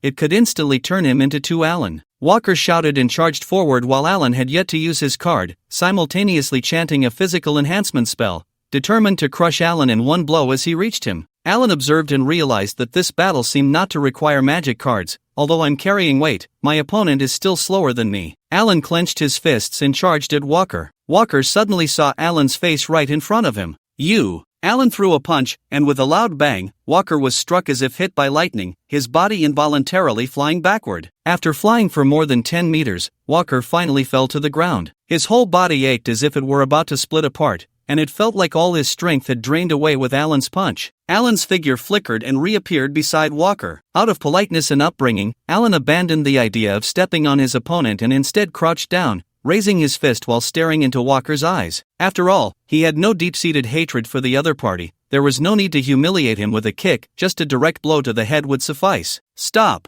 Don't hit me! I concede, Walker managed to shout, while a mouthful of blood spurted from his lips. The arena, filled with tens of thousands of people, suddenly fell silent again, quieter than when Klein read the opening speech. Somewhere at the edge of the arena, Professor David, the head of the Magic Card Academy, stared at Alan in the arena, his eyes wide. I had a premonition yesterday that today would bring surprises. Whether it's a joy or not, it's certainly surprising. Sitting beside Princess Irina to watch the match, Veronique looked somewhat bewildered. She stared blankly at the enormous projection of Alan in the arena. When did he become this strong? Princess Irina clapped her hands and laughed heartily. Is the opening match over just like that? As if reminded by Princess Irina, the arena, which had been as quiet as a library, suddenly erupted into an even louder uproar. And shouts of abuse. Is that it? Fixed match. Suggest a thorough investigation. Only 5 seconds, too short, no face left. Isn't that Alan from the Card Academy? Where's the card? Card? The card is in the hands of the people from the Writing Academy. The Card Academy is bare-handed, while the Writing Academy is using cards. Should the Holy Light Academy use dark magic later? When Alan stepped out of the holographic world projection,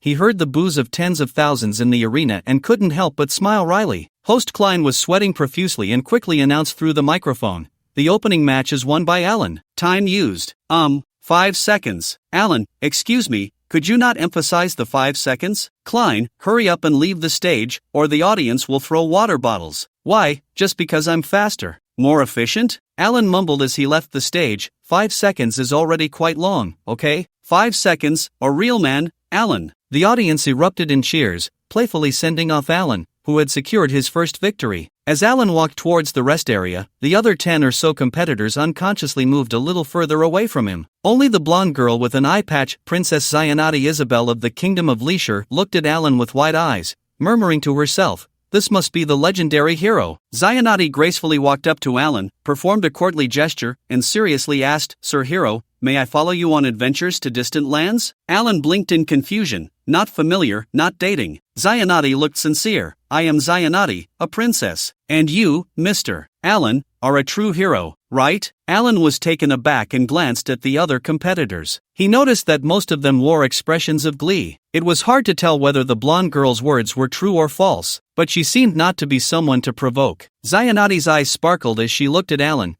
as if she were gazing at a delicate pastry. "Now that we have a princess and a hero, we can go on adventures together. We can go to Dragon Bay to slay the evil dragon, or to the Bramble Jungle to execute the wicked witch, and we can." "Oh, my esteemed princess." Alan felt the situation was getting out of hand and immediately interrupted. "In fact, I am not a hero." Zionati looked at the roaring lion emblem on Alan's clothes, vaguely recognizing it as the crest of a noble chosen by the gods. But this emblem on your clothes, and your brave performance just now, are enough to reflect your heroic qualities." Alan shook his head. "This is my sponsor's family crest. In fact, I am a bastard and do not have my own family crest. This is not the point, my warrior sir." Sharana tilted her head like Alan. "I am a princess, and you can use my family crest as your own." Alan found it hard to breathe, feeling that this girl was much more difficult to deal with than Walker had been. The conversation felt utterly unproductive, endless. "Alright, then let me see your family crest." Alan decided to take it step by step, initially just going along with it. Sharana leaned closer to Alan and gently tapped the eye patch over her left eye. Alan instinctively recoiled, noticing what seemed to be a pattern on the eye patch. It was a design of 5 sheaves of wheat arranged side by side, resembling 5 swords piercing the sky. Alan blinked, feeling as if he had seen this family crest somewhere before. "Sky sword sheaf, wait, are you really a princess?" "I really am a princess. Sir Hero, we've been talking for so long, but it seems you haven't heard a word, have you?" Sharana crossed her arms, instantly puffing up with anger. Seeing Sharana upset, even Alan felt a bit at a loss. He wanted to ease the tension but didn't know how to start. Comforting a girl wasn't difficult for Alan. The key was whether he wanted to. At that moment, the host in the arena had already changed, and the new host drew lots and announced the competitors for the second match. Unfortunately, Sharana wasn't drawn. After a tough internal struggle, Alan decided to play along for now and look for an opportunity to escape. I refused to believe that a dignified princess would be so juvenile. Anyway, let's see who can hold out longer. Watching Alan's expression shift from confusion to determination, Princess Sharana became even more convinced of her guess. This must be the hero from the legendary story who rescued the princess from the Demon King. She leaned closer to Alan again, staring intently at his mismatched eyes. "My esteemed princess, you seem to be a bit too close." Alan slightly leaned back, but the little princess leaned forward as well. If Alan retreated any further, he would have to lie down. A faint, pleasant fragrance wafted into his nose. It was quite nice, actually. "The last time I saw mismatched eyes was..." Sharana suddenly spoke up. "Where?" "In the back garden of the palace. It was a white cat." "Fine, just consider me a white cat." "Sir Hero, please don't joke around, I will take it seriously." Sharana fished out a white eye patch that matched the one over her left eye. "Your appearance can easily be mistaken for that of the Demon King, so please wear this eye patch." "I refuse." Alan's stubbornness was his last act of defiance. "Which eye should I wear it on?" Now it was Shiana's turn to be troubled. According to legend, the Demon King's eyes were either red or green, but Alan's left eye was light gold, and his right eye was deep blue, neither of which seemed to fit. If the two eyes were combined, they could barely make a green. Right, this hero probably really had Demon King blood, splitting one green eye into 2. Right eye. Sharana had a flash of inspiration. "Because my white cat has a ring of black fur around its right eye, just like the eye patch." "That's a rather hasty reason." Alan mumbled as he put the eye patch over his right eye. "Is this okay now?" Looking at Alan's one-eyed, charming appearance, Shiana's face flushed with excitement. "That's it. Please maintain this look, otherwise, your right side's evil king eye will bring disaster to the world." Alan smiled slightly. "As you wish, my esteemed princess." "Woohoo!" Sharana jumped up excitedly, her tuft of golden hair swaying gently. Just then, a loud rumble echoed from the sky, causing Sharana to turn her head to look at the arena. Alan seized the opportunity to stop entertaining the child and began to watch the duel in the arena with his left eye. He had just heard the host announce the identities of the two competitors. One was Kaiken from the Magic Academy, and the other was Chosen One Felix Curry. I originally thought this little princess was the chosen one, but I didn't expect there to be someone else. Looking at the long-haired youth Felix in the arena, Alan stroked his chin. The massive roar just now came from the Magic Academy contestant Shiken, who had summoned a Flying Eagle familiar using a familiar card without Alan noticing. The Flying Eagle familiar continuously lunged at Felix, but he deftly avoided each attack. Seizing the opportunity while Felix was preoccupied, Shiken completed the incantation for the wind magic Roar of the Wind and unleashed it. A tremendous roar echoed. As he watched the pale green beam of light rushing toward him, Felix stood his ground, a confident smile spreading across his face. He raised both hands and snapped his fingers lightly. A massive mirror suddenly appeared in front of Felix. The incoming roar of the wind vanished as if it had fallen into the sea. Just as Shiken was momentarily stunned, the mirror suddenly turned to face his Flying Eagle familiar, which was circling in the air. A pale green beam of light surged toward the Flying Eagle familiar. The sudden turn of events left the Flying Eagle familiar no time to dodge, and it was struck head-on by the roar of the wind. With a mournful cry, the Flying Eagle familiar plummeted and disappeared. "Ouch, that hurts," Alan remarked. After all, he had also experienced the roar of the wind from the gray-robed man when he first arrived in this world, so he could empathize somewhat. After defeating his opponent's familiar, Felix did not rush to attack but instead stood with his hands behind his back and said to Shiken, "Please continue to attack me. After all, your path in this grand competition ends here, so cherish the opportunity to showcase your abilities before you're eliminated." As soon as he said this, a huge uproar erupted in the arena. Some cheered for Felix, while others cursed him for being arrogant. Alan smirked. "He's actually quite nice." Chicken's face turned bright red, and with a loud shout, he summoned another giant Flying Eagle. At the same time, he began to chant the incantation for Roar of the Wind again. He had seen Felix set a trap card at the beginning of the match,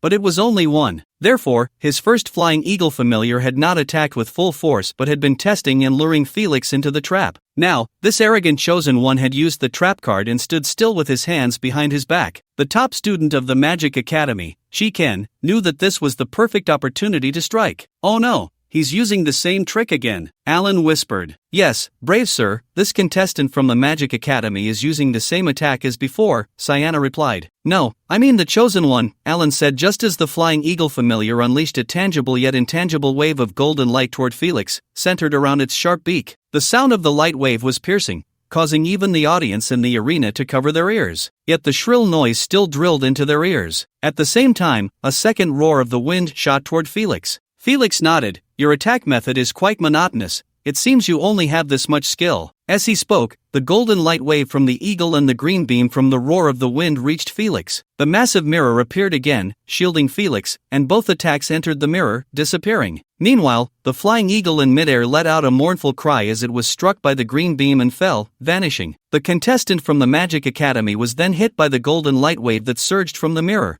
immediately collapsing to the ground with a pained scream. In the holographic world projection, it was clear to see that the contestant was bleeding from his ears and nose, evidently unable to continue fighting. The second match is over, and the winner is Chosen One Felix. A tremendous cheer erupted in the arena. "Why isn't he being timed?" Alan protested loudly, but his voice was drowned out by the cheers of the audience. Felix returned to the resting area with an air of nonchalance, striding directly towards Sayana. "My dear princess, did my performance just now meet your expectations?" "Not really. Your tactics were all seen through by my brave hero." "Your brave hero?" Felix's expression turned slightly puzzled as he looked around, quickly noticing Alan, who was wearing the same eye mask as Sayana. "You scoundrel, how dare you mock the princess for wearing an eye mask?" Felix's expression changed slightly as he strode up to Alan, reaching out to remove his eye mask. The other competitors nearby turned their attention to the scene, some showing concern while others were eager to watch the spectacle. Alan frowned and gently brushed Felix's hand aside. Although he wasn't particularly keen on wearing the mask,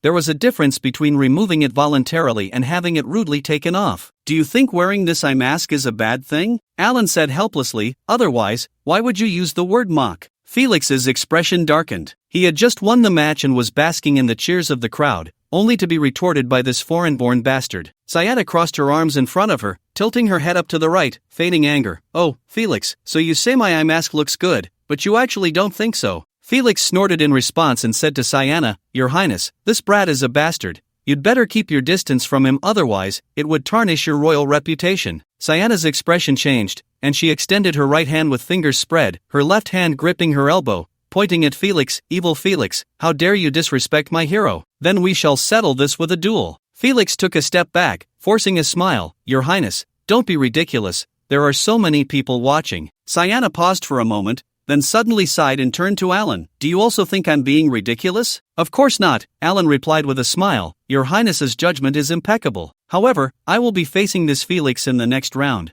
so you need not intervene."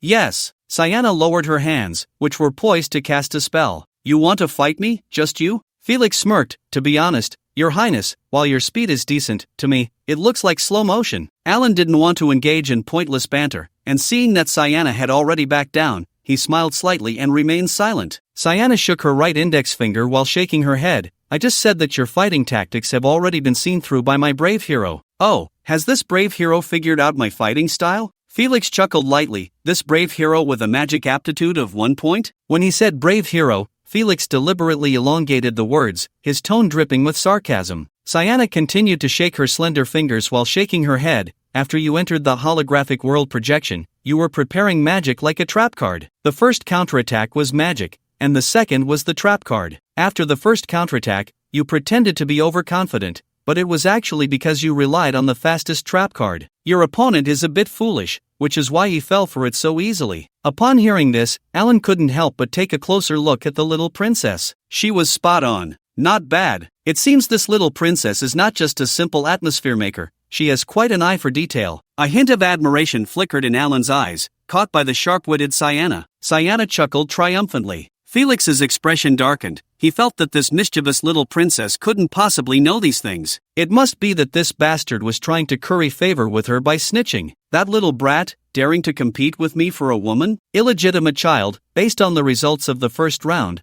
we will be opponents in the next round, Felix said. At that time, I will make you regret coming to this world. That might be difficult, Alan replied with a smile. I love this world so much that I would even die once to come here. Seeing Alan voluntarily mention the word die, Felix thought the other party was being cowardly and chuckled. It's a bit too late to be scared now. Your Highness, I want you, Alan said. Here? That's not allowed. I've never tried it. Sienna teased, putting on a shy expression, her eyes full of mischief. Alan was sweating profusely and forced himself to continue. I want you to agree to let me go all out when I fight this slow-motion gentleman. Of course, Sienna replied cheerfully. The battle might be disrespectful to the royal family, after all, he is a chosen one. Alan gazed at Sienna and said slowly. Sienna's expression turned serious. Don't worry, my brave sir. The chosen one is just a mercenary from my family, just don't disrespect me personally. This statement reminded Alan. He looked at Sienna's full head of golden hair and recalled the latest card he had made the day before,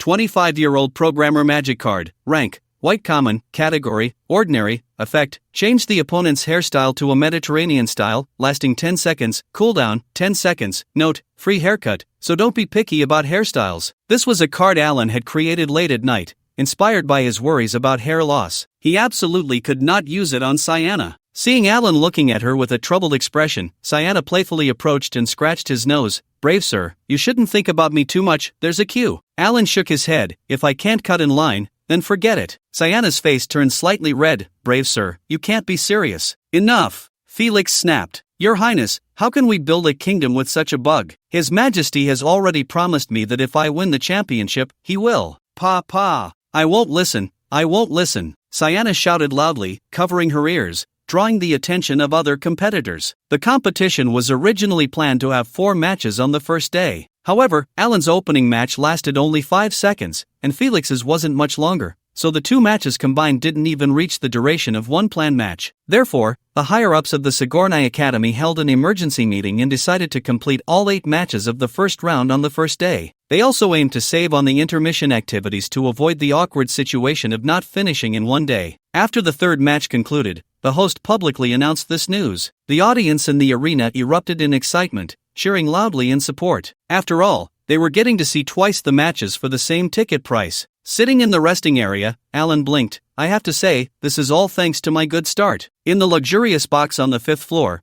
Princess Irina smiled and said, Miss Valinica, that 5-second boy is one of your northern folks, right? Thanks to him, we can stay here a bit longer today. Vilinica replied with a he's simple and kind, it's hard to win against that scheming chosen one. Simple? Princess Irina looked at the silver-haired girl in front of her. You seem to know him quite well? He's pitiful, but he's very nice to me. Oh, in what way is he nice to you? He accompanied me in an arm wrestling match, and it seemed like he intentionally lost to me, even letting me lean on his shoulder. Dear, that's just a common trick among men, Irina laughed. You're still young. It's you who is simple, not him. All right, Your Highness. Vilinica did not refute but clearly did not agree. What did you call me? Irina asked sternly. Sister, Vilinica said quietly, lowering her head. Alina smiled brightly. So good, much better than that clueless little one, Zyanatina. Sister, do you know where my family name Noah comes from? The gentle Villanique suddenly asked. Why do you ask this all of a sudden? A glint flashed in Alina's eyes. Why? Villanique was the worst at answering the question why, so she turned her gaze to the distant, barely visible resting area of the competitors.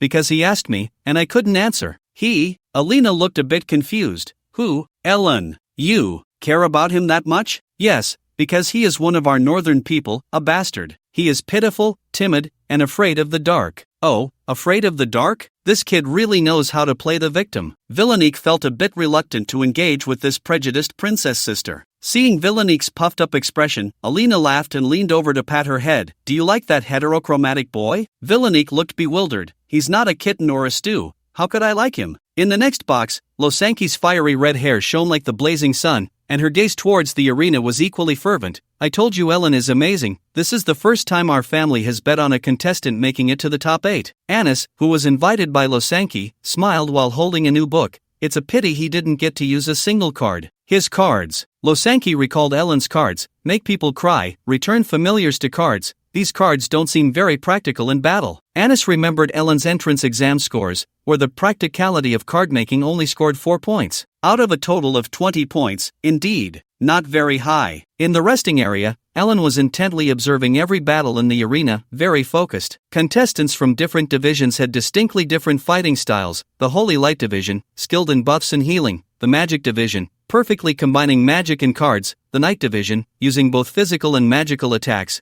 And the Continental Credit division, which looked very wealthy, with various high-level cards flying around. Conversely, the two contestants from the so-called Card division had a deep understanding of their respective cards, but their practical combat abilities were quite limited. As night fell, the arena lit up with magical lights as bright as stars. The little princess from the Continental Credit division, Zyanatina, used 4 familiar cards to win by numbers against her opponent from the same division. With the conclusion of the 8th battle, the other 2 contestants from the Magic Card division were eliminated. The first day's competition came to an end. Ellen became the sole survivor, which greatly pleased Professor David from the Card division. In recent years, the division had been eliminated in the first round, and Ellen clearly had not yet given his all. It was believed that he would at least have some fighting chance against the Royal Selection Felix in the upcoming match. Ellen recalled Losanki's pre-match advice to find her in the box on the 5th floor after the match. However, just as he stood up, Zyanatina grabbed the corner of his clothing. My esteemed brave sir, could you please leave with me? I want to take you to meet my sister. Ellen shook his head. I need to meet my sponsor. I believe the princess can understand. After saying this, taking advantage of Zyanatinna's moment of inattention, Ellen removed his eye mask and fled in a hurry. This is enough. I, Ellen, have had enough of this childish game of princess and hero. Soon after, at the entrance of the box on the 5th floor of the arena, Ellen stared blankly at Zyanatina, who had also arrived here, silently putting on his eye mask. We really are fated, brave sir. Zyanatina cheerfully approached and playfully scratched Ellen's nose. Come, let's go inside. No, this is all a misunderstanding. Ellen turned and walked towards the next box. Damn it, this brave man must have been bewitched by the Demon King to not listen to this princess's orders. Zyanatina was relentless, gripping Ellen's arm tightly. Enough! If others see us like this, then your highness, you won't see a living hero tomorrow. Ellen struggled desperately but didn't dare to use too much force. Just as they were tugging at each other, the doors of 2 adjacent private rooms suddenly swung open with a whoosh. Ellen,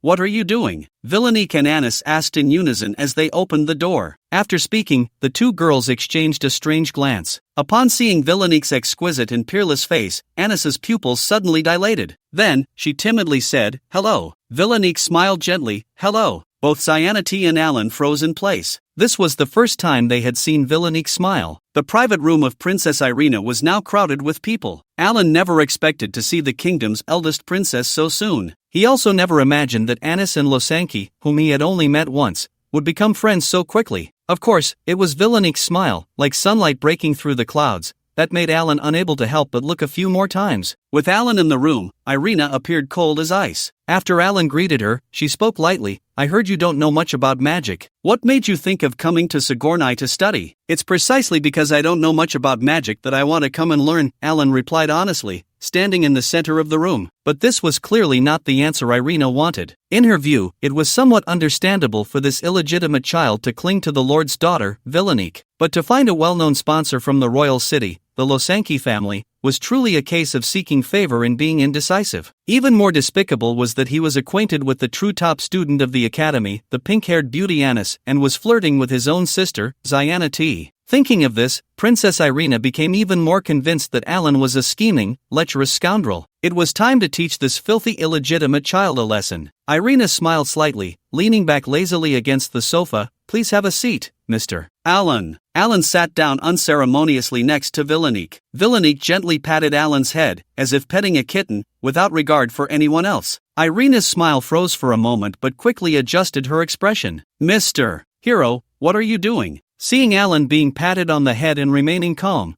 Cyanity suddenly stood up. Alan took off the eye mask he had just put on and smiled. "Esteemed princess, how may I serve you?" Cyanity looked at the gentle Villainique and then at the smiling Alan, suddenly seeming to understand something. "Mr. Hero, are you planning to elope with another princess?" Irina scolded sharply. "Cyanity, if you keep being foolish, you'll go back to the palace immediately." At this moment, tens of thousands of spectators were exiting the arena. Cyanity had originally planned to return to the palace with her sister after the audience had left. Now, being scolded publicly by her sister, Cyanity pouted, almost on the verge of tears. Alan sighed inwardly. Unfortunately, he only had cards that made people cry, not ones that could stop crying. Unexpectedly, from a practical standpoint, stopping crying seemed to be more important than crying. Seeing that the atmosphere was off, Losanki stood up, wanting to pull Alan to bid farewell to Irina, but was interrupted by the latter. "Mr. Alan, I heard you are of a similar age to my sister. May I ask if you have any plans for marriage?" Losanki smiled helplessly and sat back down. She was a bit worried, unsure if Alan could handle this not-so-friendly princess. "No,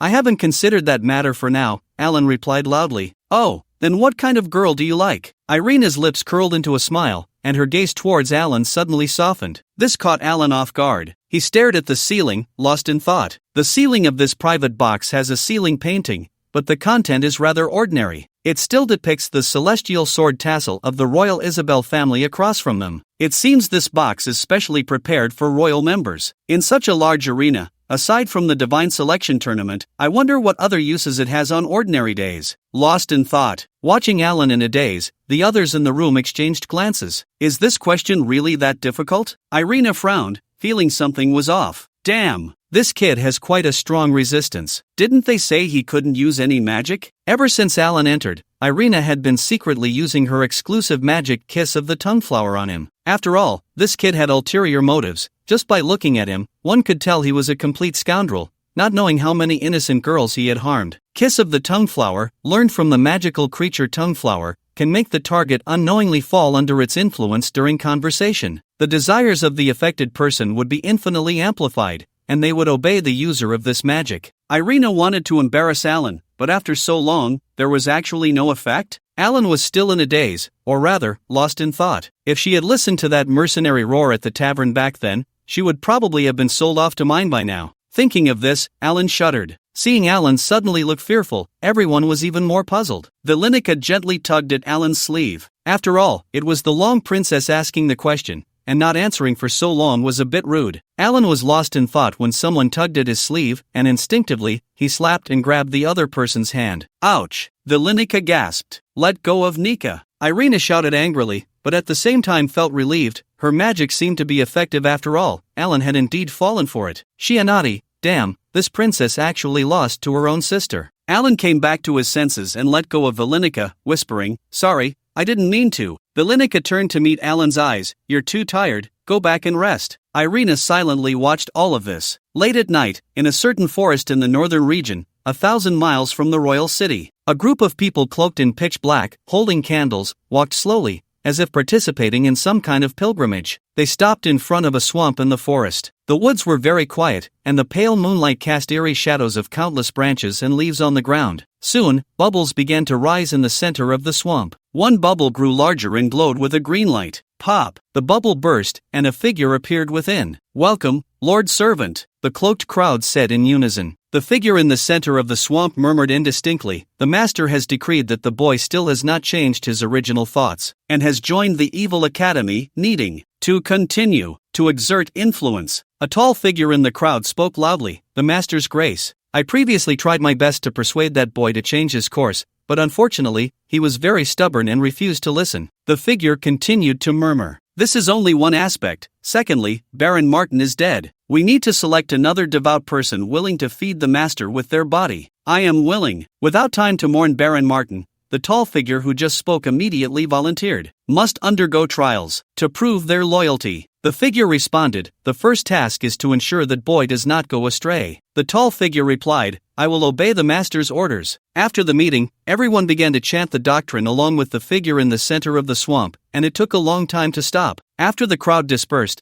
the tall figure extinguished the candle and returned home alone under the moonlight's guidance. Upon returning home, the tall figure removed the cloak, revealing a square and tidy face. "How can that kid Alan be so stubborn? I never expected a bastard who can't use magic would actually join the Sigourney Academy. Changing one's original thoughts. What kind of oracle is this? It would be easier to just stab with a sword." The man sat at the table, talking to himself. It was Roll, the mercenary who had once tried to persuade Alan in the tavern. The stubborn Alan, after a hasty escape from Princess Irina's private room, finally returned to his dormitory and collapsed onto his bed. He was too tired. Both the elder and younger princesses were too difficult to deal with. At least Veronique was more considerate, even if she didn't seem to regard him as a person. Losenki, as a benefactor, treated him well too, having tried to help him a few times. However, that Anis hadn't said a word to him today, seemingly stealing glances at Veronique intermittently. Indeed, beautiful girls also like to look at beautiful girls. Ever since Alan entered that private room,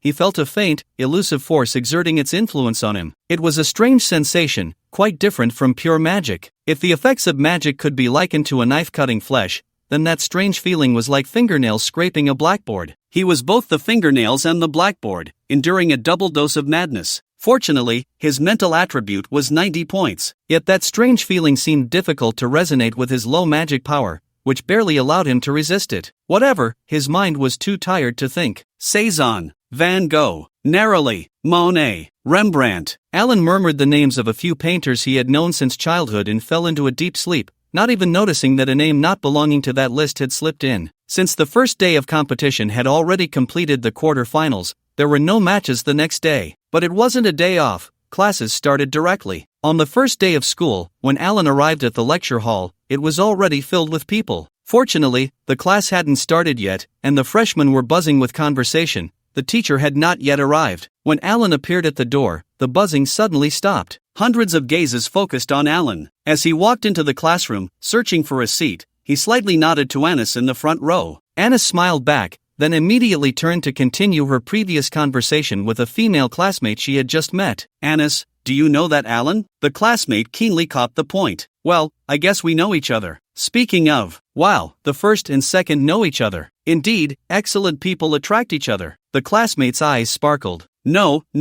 we just exchanged a word or two." Anis's gaze was somewhat evasive. Alan sat down in the only empty seat, the one by the window in the last row. The freshmen began to discuss again. Most were talking about Alan, who had just entered the classroom and had obvious distinguishing features. "That must be Alan, the one who ended the opening battle in our division in 5 seconds, right?" "Exactly, you can tell by his heterochromia." "Where is he sitting?" "In the last row, by the window." "I'm so envious, he's already famous on the first day of school." "What's the use of fame? If he doesn't win the championship, it doesn't matter. He's a bastard, even if he graduates, he won't get a knight title." "Then tell me, if he wins the championship, will the academy and the royal family really give him the title of chosen noble?" That's indeed a question. There's no precedent in history. But don't worry, he definitely won't get it." "What do you mean don't worry? He's the only remaining contestant from our academy. don't you support him? But his next opponent is a royal candidate. The royal candidate has won the championship for 3 consecutive years, and this Felix is said to have phoenix blood. Come on, I know a bard named Hans who claims to have some kind of divine blood. What blood? Yeah, divine blood. The gentle sunlight streamed through the floor-to-ceiling windows of the classroom, countless tiny specks of dust dancing like fairies within it. Before long, Professor David, the head of the Magic Card Division, walked into the classroom holding a hefty book. The classroom immediately fell silent. Looking at the vibrant new students, David wore a kind expression. You must have seen me during the entrance exam. That's right, this white-bearded old man is your teacher for History of the Magic Continent. History of the Magic Continent is a mandatory public course for all divisions. Although it consists purely of theoretical knowledge, it is crucial. Whether for learning magical knowledge or improving card-making skills, this course lays the foundation. Alan opened the thick parchment cover and saw the first line of text, from the emergence of the first life underwater, to the giant beasts of the monster era, to the first use of magic by humans. After a brief exchange of pleasantries, Professor David began the lecture. He followed the chronological order of the textbook. The content, equivalent to the Pangu opening the sky, was well known, and the classroom atmosphere was not very lively. Only Alan listened intently. He knew that this supplement of common knowledge was invaluable for his card-making career and even his survival. Without understanding the basic laws of this world, he always felt a sense of disorientation, as if he were an outsider in this world. The lecture continued, but noticing the dull atmosphere, Professor David suddenly stopped the rote knowledge delivery. Indeed, everyone seems not very interested in rigid knowledge. Professor David stroked his long, grizzled beard and said, aside from a few, like Addis and Allen, who were listening earnestly, the other students looked embarrassed. Some students get headaches at the mention of studying, and feel dizzy at the thought of class. David smiled, but I've found that as soon as the topic of who is dating whom comes up, they perk right up. Some drowsy students immediately brightened at his words, and many let out a teasing oh. If we talk about love triangles and such gossip, it gets even more exciting, right? They can't wait to hear every detail. Professor David continued. A large number of students nodded eagerly. So today, I will talk about a topic you care about, the history of love in the Magic Continent. Great! The students' enthusiasm was instantly ignited, and some even applauded. Alan smiled slightly, surprised that this white-bearded old professor would teach in such a manner. Why didn't he start like this? David chuckled, recalling some past events. Who would have thought, teacher, that your teaching style was more popular back then? At that time, the elven race still. Everyone knows that the goddess of light and the fallen demon god once controlled half of the world's magic. David began, so it is customary to place the two in opposition. However, according to reliable classical records, these two actually had a passionate romance and even had a child. Alan's eyes widened. He believed that this white-bearded old professor would not speak nonsense and knew that the goddess of light had many followers in this world. This meant that the goddess of light really exists? At least existed, right? Remembering his past so-called disrespectful behaviors, Alan silently thought, I was a bit impolite in the past. I will definitely behave better in the future. The child of the goddess of light and the demon god, he is. Professor David deliberately elongated his tone, waiting for the students to chime in. The dragon god. Many students responded in unison. That's right, it's the dragon god. It is said that although the dragon god is the crystallization of the two supreme magicians, he doesn't really know much magic, David said, prompting everyone to turn to page 5 of the textbook. Alan followed suit and saw a vividly Baroque-style portrait of the dragon god. Is this dragon god intentionally drawn like this? In the textbook, the dragon god had a light golden left eye and a deep blue right eye, with a cold and proud appearance. He seemed to disregard everything. The students clearly noticed this characteristic as well. A low buzzing sound arose again, and some people kept turning back to glance at the windowside seats in the back of the classroom. David was already familiar with the textbook he had written himself, but at this moment, it was the first time he focused on the dragon god's heterochromia during his teaching. Half of the illustrations in this textbook were drawn by him, and the other half by his master from years ago. Unfortunately, this particular dragon god was drawn by his master. He remembered asking his master about the dragon god's heterochromia when he was younger, but his master had brushed it off lightly, as if it were not important. So, he really couldn't recall the answer. He also wondered if his master was still alive. David raised his head and quickly spotted Alan in the corner of the classroom, silently confessing to the goddess of light. It was hard to tell what the kid was thinking, but he seemed quite devout. "Excuse me, Professor, does this dragon god have any descendants?" Annis raised her hand to ask. There are no relevant records. As expected, someone asked this question, and David had to respond rigorously. "Excuse me, does the dragon god really not use magic? What is his relation to the dragon race?" A classmate pressed on. "If we say he completely doesn't, that wouldn't be the case." Seeing the classroom atmosphere had been stirred up, David couldn't help but smile, even his gray beard seemed to come alive. Soon, the first class ended perfectly. After class, Professor David stopped Alan, who was about to fine Annis, and handed him 2 letters. Generally, students had to pick up their letters from the mail center themselves, but Professor David had already arranged for the letters of the contestants in the divine selection competition to be delivered immediately. 2 letters? Alan couldn't think of anyone besides Ningyi Rue who would write to him. As Annis left the classroom, she glanced at Alan, whether intentionally or not. Noticing Annis passing by, Alan smiled at her, and she returned the smile. Alan lowered his head to open the first letter, but his expression immediately shifted from anticipation to seriousness. It was a letter from Philip's eldest son, Alan's older brother, Garcia Edward. In the letter, Garcia was unaware that Alan had successfully enrolled and was instead cheering him on for the entrance exam. Then, Garcia comforted Alan about the unexpected death of their second brother, Maka. After all, the cause of Maka's death was personally verified by the Northern Patrol Captain, Count Paul, and Garcia, remembering his silly third brother, certainly thought he had nothing to do with it. Finally, Garcia said something a bit strange. "You must live well, even if you can't be admitted. Try to stay in the royal city for now and don't come back." Alan recalled that his older brother Garcia had spent little time with his previous self, but overall, he was quite protective of him. To protect Alan, Garcia had even clashed with his biological mother, Lady Edward. "Don't come back for now. Could it be that Lady Edward knows about Maka's death and wants to blame me for her son's revenge?" Alan opened the second letter, which was from his father, Philip. The content of this letter was basically the same as Garcia's, urging Alan not to return to the north and to stay in the royal city. The only difference was that Philip's letter had clear tear stains. After all, the deceased Maka was his biological son. "Alan, do you have confidence for tomorrow's duel?" David had been waiting nearby and only spoke after Alan finished reading the letter. "Don't worry, Professor, I will make the chosen one open his eyes." Alan put away the letter and smiled faintly. David nodded. "Very good. Remember, as long as you do your best and learn something in the process, the outcome doesn't need to weigh too heavily on your mind." The opponent was the top seed in the divine selection competition,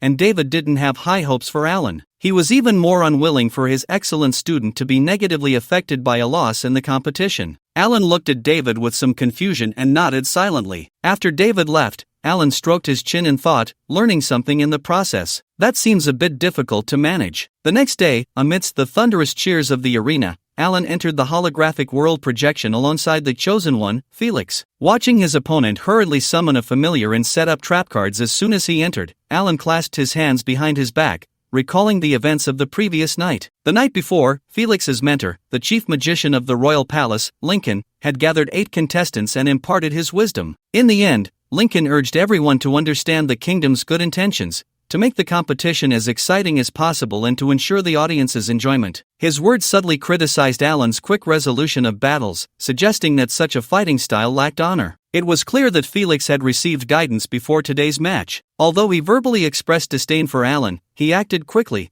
as if afraid of being instantaneously defeated by him. With a whoosh, a phoenix familiar, the size of an ordinary eagle, appeared before Felix. The phoenix was engulfed in flames, and even from a distance, Alan felt a wave of heat. The phoenix stared at Alan, guarding Felix. At the same time, Felix was setting up trap cards while muttering incantations, clearly preparing some magic. "Not bad, not bad. Using distractions effectively, the chosen one really is quite powerful," Alan applauded, as if he were merely a spectator. In the resting area, Princess Cianati clenched her fists, looking even more nervous than when she was competing. "Come on, you idiot. Are you just going to wait like this?" In the VIP box, Losanki waved her fists, looking frustrated. Seeing Alan remain unmoved, Felix couldn't help but sneer. "This kid was scared off by my mentor Lincoln last night, and now he dares not act rashly." Watching the phoenix flapping its wings and remaining stationary, Alan felt a twinge of envy. Although the rarity of this phoenix seemed average, merely a product of a green premium card, as Felix's familiar, that little phoenix was certainly not as simple as it appeared. Alan exhaled and suddenly surged forward. "Here it comes." Felix's expression turned serious, his incantations flowing continuously as he calmly completed the setup of his first trap card. The Phoenix familiar let out a clear cry and shot a pillar of fire towards Alan. Alan deftly dodged, closing the distance to Felix. Unexpectedly, the fire pillar seemed to have a mind of its own, following Alan's movements. It even moved faster, quickly enveloping him. Alan suddenly accelerated and jumped out of the flames, his clothes already singed. Felix sneered, waiting for the public cooldown of the card, ready to use his second Phoenix familiar card, Phoenix Chick, attribute, fire, 2 stars, grade, green premium, race, divine beast, effect, emits tracking flames, cooldown, 12 hours, note, you run, it chases, you can't escape. The Phoenix flapped its wings again, blocking Alan's path, and the fire pillar chased after him once more. Alan struck out with a palm, creating a wave of air. The fire pillar aimed at him instead turned and attacked Felix. Felix's mouth twitched as he activated the trap card. A massive mirror appeared before him, absorbing the incoming fire pillar entirely. Immediately after, the same fire pillar shot out from the mirror towards Alan. Alan shook his head and swung out the same palm again, the air swirling once more. The fire pillar abruptly reversed and struck the Phoenix familiar's body. The Phoenix let out a mournful cry, falling down and vanishing. I thought this attack would be ineffective against the Phoenix, Alan murmured to himself, observing the scene before him. He then began to search his own body. Felix's heart tightened at the sight. Finally, as the public cooldown ended, with a flash of green light, he summoned another familiar card, calling forth the Phoenix Chick familiar while continuing to set up trap cards. What card is this kid going to play? Felix was setting up while keeping his eyes fixed on Alan, not blinking once. The audience in the entire arena held their breath. This student from the Card Academy was finally going to use his cards. What kind of magical effect would it have? Alan pulled out a plain little parchment notebook from his pocket and began to jot down notes. The attack of a summon card is unrelated to its own attributes. For example, a fire-type attack hitting a fire-type summon creature is still completely effective, even against divine beasts. Alan tilted his head in thought for a moment, then crossed out the word completely from completely effective. It needed to be precise. Not bad, not bad. Another day of learning useful knowledge. Alan happily tucked away his notebook. Felix fell into a moment of silence. The tens of thousands of spectators in the arena were also silent. Professor David took out a pair of reading glasses and examined the holographic projection at the center of the arena closely. He pinched himself to confirm he wasn't dreaming. Good news, this kid really listened to advice and was genuinely learning things during the battle. Bad news, do you not take notes regardless of time and place? Felix shook his head, a hint of annoyance on his handsome face.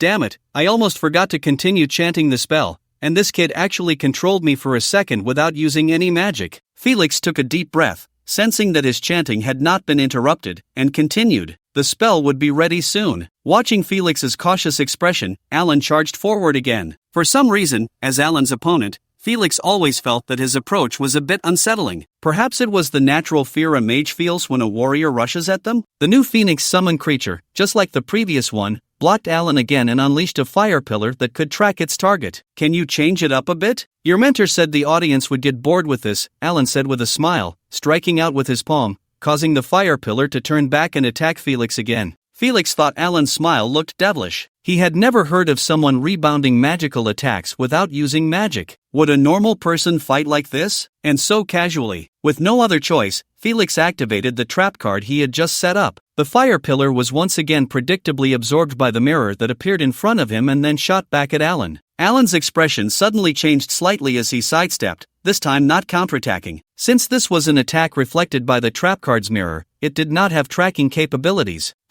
This kid. Felix keenly sensed something. It seems this kid can't counterattack anymore? After repeatedly moving at high speed and using physical means to deflect the surging fire pillars, Alan surprisingly felt a rare limit to his endurance. He began to search his body again. Felix seized the opportunity to summon another Phoenix Chick. He had many Phoenix Chick summon cards, but as long as 4 were on the field at the same time, he could special summon an extremely powerful 8-star summon creature. Sure enough, Alan took out that little notebook again and recorded his stamina consumption and current feelings. After finishing his notes, Alan looked up. He saw Felix's expression was already filled with confidence. It seemed he had, the chant is complete. Waves of crimson light spread out from Felix, radiating outward. Containing immense energy, it made Alan's expression grow serious. At the center of the light waves, Felix's eyes blazed with fire. He truly looked like he was on fire. His whole body seemed to ignite, engulfed in roaring flames. Yet even in the center of the flames, Felix's expression and attire remained clear. It was as if the flames were wrapped around his surface. Here it comes,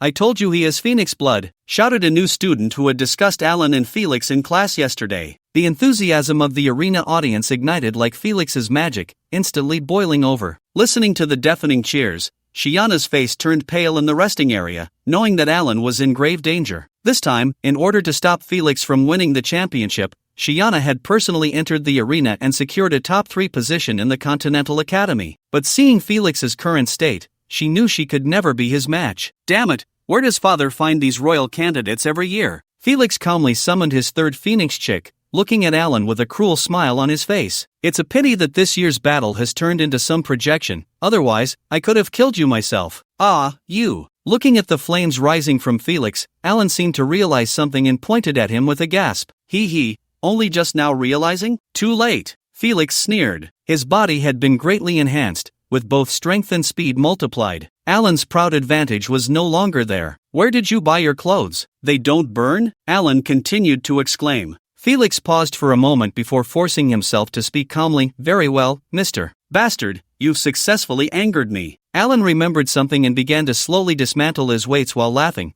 I can tell you're really angry, you're burning with rage. Bang! The first weight crashed to the ground with a loud noise. What are you doing? Felix's eyelid twitched. With 3 phoenix chicks already present, summoning a 4th would take a considerable amount of time, and he was waiting for the cooldown. Bang! The second weight fell, the huge sound making Felix feel a wave of discomfort. Are you sure you don't want to take the opportunity to sneak attack me? Alan said as he squatted down to dismantle the weights on his calves. Felix had intended to act, but Alan's question made him awkwardly freeze in place. This royal candidate is just giving you a chance to see the 8-star familiar. Felix forced himself to say. Of course, he was indeed confident. Even without the 8-star familiar, in his current true Phoenix of Illusions state, he could easily defeat Alan alone. After the last 2 weights were dismantled, Alan stood up, unable to hide his ecstatic expression. So comfortable, so light. So, is the warm-up over? Alan politely asked Felix. If anyone's being stubborn, it's you, Mr.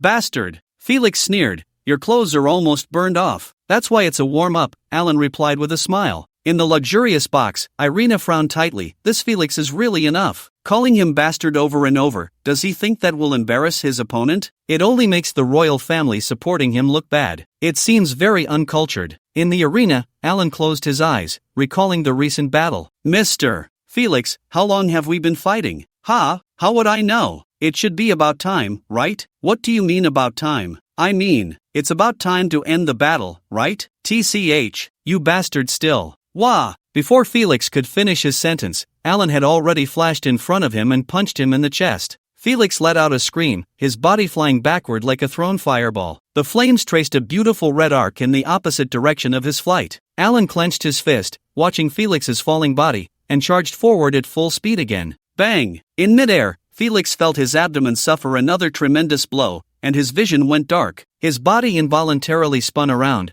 crashing to the ground like a top. Felix barely opened his eyes, only seeing the blue sky and Alan's suddenly appearing somewhat apologetic smile. Puff! Felix spat out blood, slightly tilting his head to avoid the demonic gaze of the boy with heterochromia in front of him. Do you want to admit defeat yourself, or should I help you admit it? Alan asked kindly. It wasn't mockery. Seeing the pain on Felix's face, Alan genuinely wanted to end this for him as soon as possible. Alan had a kind heart and couldn't bear to see others suffer. To put it another way, friendship first. Oh no, friendship first, competition second. My condition, my speed and strength have at least tripled. How could I not keep up with you? Felix said weakly. Alan felt this question was not easy to answer. Supporting his chin, he thought for a moment, and out of humanitarian spirit, Alan patiently extended his left thumb and index finger, forming a circle. Look, let's say your speed is 0, then, what is 3 times, or 4 times 0? At the same time, Alan tried to maintain a non-mocking expression to avoid appearing too harsh. Felix's eyes widened as he looked at the 0 on Alan's hand. You,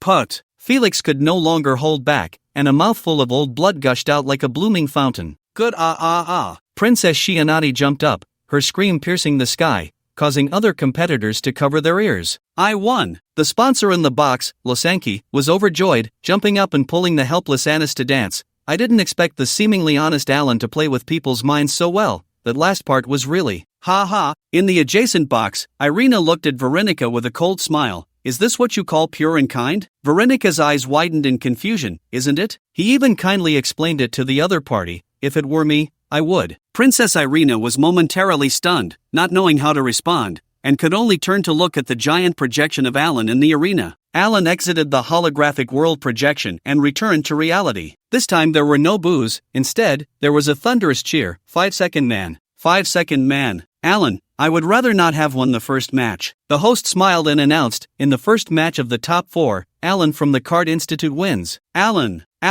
The audience finally remembered Alan's name. In the stands, Senior Andre, who had guided Alan when he first arrived in the royal city, and his apprentice Rand cheered loudly. Rand tugged at his clothes, shouting to the unfamiliar people around him, I'm his apprentice, he's my master, did you know? Feeling the overwhelming goodwill and support from tens of thousands of spectators, Alan scratched his head a bit shyly and waved to the audience. This action earned him even louder cheers. He can even put on a show. Irina sighed, holding her forehead. Just as Alan walked back to the resting area, he suddenly felt a darkness in front of him, and a figure lunged at him. An ambush? Having just finished fighting, Alan swiftly dodged the person's attack. The person missed and fell to the ground with an ouch. Brave sir, if you help me up now, I might consider letting you off the hook, Shianati said tearfully from the ground, extending her hand. Alan sighed and reached out to help. Shianati smirked, pulling hard on Alan's arm. Alan lost his balance and, under the gaze of tens of thousands of spectators in the arena, fell onto her. The audience let out a synchronized gasp. Shianati's eyes widened as she looked at the bewildered Alan above her. She had only intended to tease her brave sir for a moment. As for what would happen next, she had never thought about it. In the box, Irina could no longer bear it, slamming her hand on the coffee table and standing up. This kid is simply audacious. Although she was far away, she could still roughly see what Alan was doing. The audience in the arena either screamed and cheered or, after being stunned, shouted angrily. Two groups of people heard each other's voices and began to curse at one another. The chosen one is matched with the little princess. What's the problem? Nonsense, this is just the semifinals. How can it be the chosen one? Wait, is this even about matching? This is harassment. You're just jealous. Didn't you see the little princess actively pounce on the chosen one, only to be dodged? He was brought down by the little princess. With his strong physique, how could he possibly be brought down by the little princess? Ziana T whispered, Mr. Hero, please get up. Alan stood up and reached out to pull Ziana T. She did not respond and stood up on her own, brushing off the dust from her clothes. The two walked back to the resting area, one in front of the other, without saying a word. The host noticed that the audience area seemed to be on the verge of a fight and quickly made a joke. Our contestant Alan is so excited that he actually got weak in the legs. He then immediately announced the start of the next match. Even though the host reacted quickly, the senior student in charge of security in the audience area, Sijernai, still noticed some overly friendly spectators who were about to get into it and hurried over to stop them. The security students were all quite strong, and besides, the arena was still the academy's territory. After being forcibly calmed down, the fighting spectators were all escorted away from the venue. At this moment, the instigator of the small commotion, Alan, was sitting in the resting area, looking gloomy. The stamina consumed in the world projection had no effect on reality, and Alan came out in full condition. However, after just experiencing the feeling of removing a heavy load inside, he returned to reality with the load automatically back on, causing him to misjudge his body's center of gravity and strength control. A small error could lead to a big mistake. When he reached out to pull Ziana T, he was completely unprepared and didn't expect the little princess to suddenly exert force, causing him to fall. Of course, at this moment, he couldn't explain himself no matter how many mouths he had. Sorry, I lost my balance just now. You weren't hurt, were you? Alan decided to apologize to Ziana T. After all, he had indeed knocked her down in public. Ziana T's eyes were filled with tears. You have to take responsibility for me. Alan thought for a moment and put on the eye mask he had previously removed. Ziana T frowned. Are you trying to appease a child? This is not enough. Then should I take it off again? Alan covered the eye mask with one hand, pretending to take it off. Ziana T leaned closer to Alan and whispered, Mr. Hero. Mr. Alan, I have a favor to ask you. This seemed to be the first time Ziana T referred to him as Alan instead of Hero, but Alan still cautiously replied, Don't tease me, the honest man. Honest man. Ziana T blinked, tilting her head to carefully examine Alan, trying to discern whether he was joking. Alan felt uneasy under her gaze. I hope you can be my personal guard. Ziana T seemed to have made up her mind and said resolutely, although I can't offer much salary. This is indeed a very attractive job. But I'm sorry, I still have to go to school, Alan replied sincerely. If Ziana T had mentioned something like an annual salary of 100 gold coins, he might have considered it. But to try to get me, Alan, for free? Absolutely not. Ziana T looked a bit disappointed and sat down at a distance from Alan, silent. The quality of the semifinals was significantly higher than that of the quarterfinals,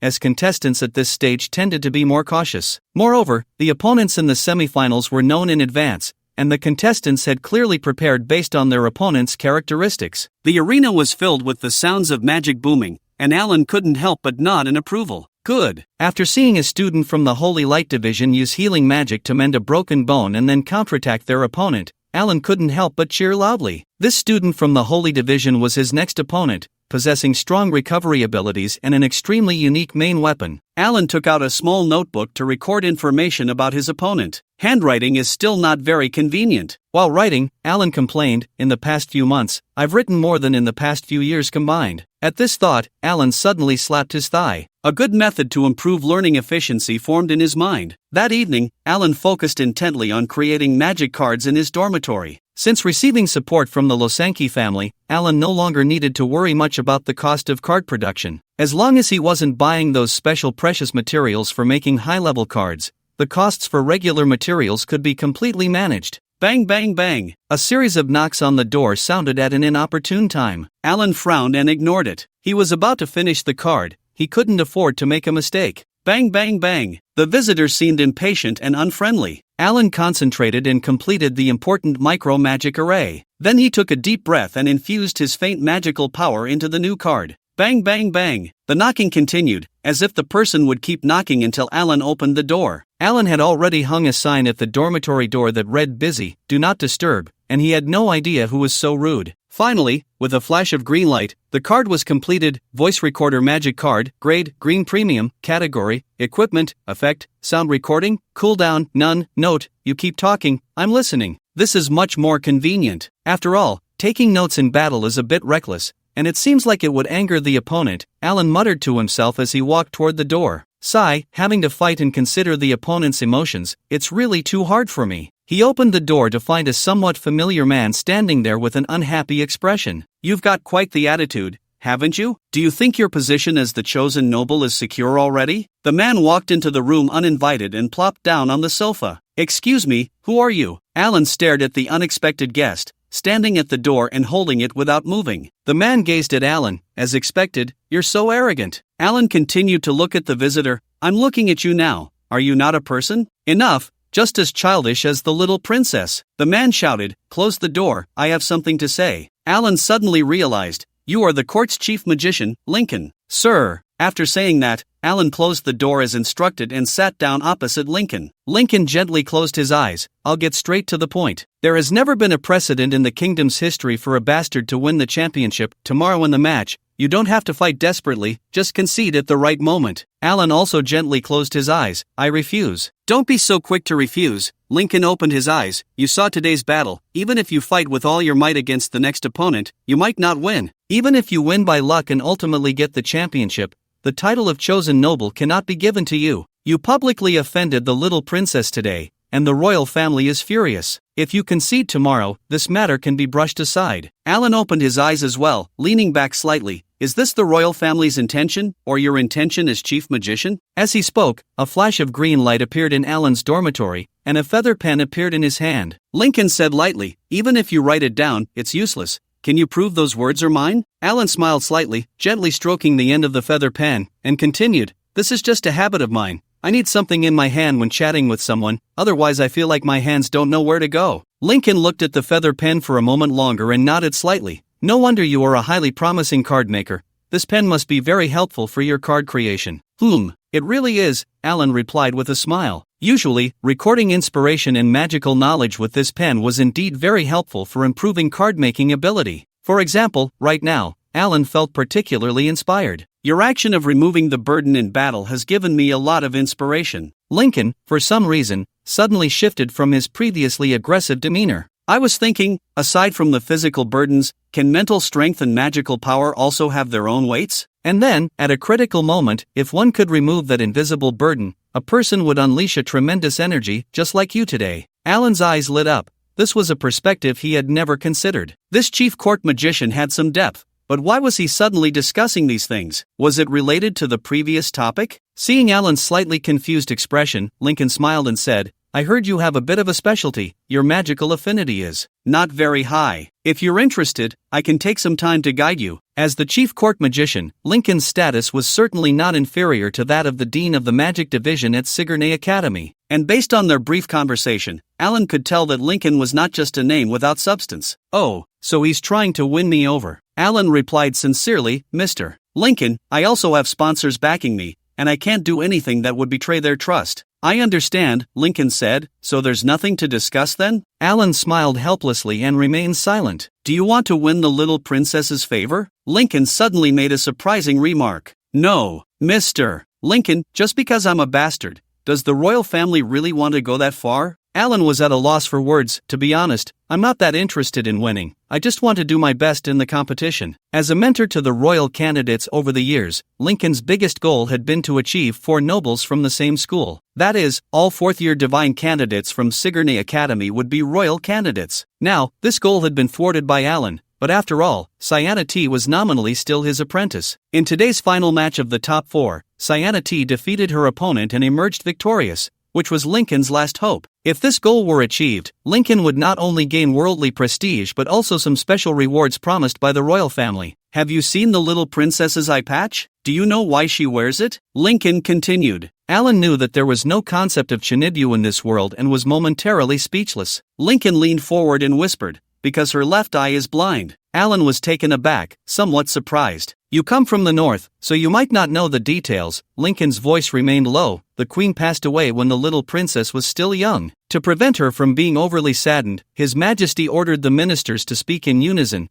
claiming that the queen had gone on an adventure with the hero. Although the little princess was wrapped in a kind-hearted lie, she ultimately became blind in her left eye due to excessive longing for her mother, and thus began wearing the eye patch. Alan nodded slowly. No wonder this little Princess Sienna T always clamored to go on adventures and called him a hero. So, you want me to lose to her? After a brief silence, Alan asked, Actually, even if I give it my all, I might not be a match for the little princess. Lincoln sighed, You need not belittle yourself. Relax a bit, it will be good for both you and the little princess. Lincoln took out a pipe and then fished out a lighter from his pocket. If you deliberately lose to her, I'm sure she would be very grateful, as it would fulfill her wish to be with a hero. Then, whether you can win her heart completely depends on your own abilities. Alan blinked, knowing that lighters had been invented hundreds of years before matches in his world. Seeing it now didn't seem strange. Mr. Lincoln, smoking is prohibited here. I hope you understand, Alan smiled. Lincoln was taken aback and somewhat displeased as he put away the pipe. He then began to play with the lighter in his hand, producing a crisp clinking sound. Noticing Alan's gaze on the lighter, Lincoln chuckled, Like you, I can't speak without something in my hand. Alan raised his head and looked at the ceiling of his dormitory,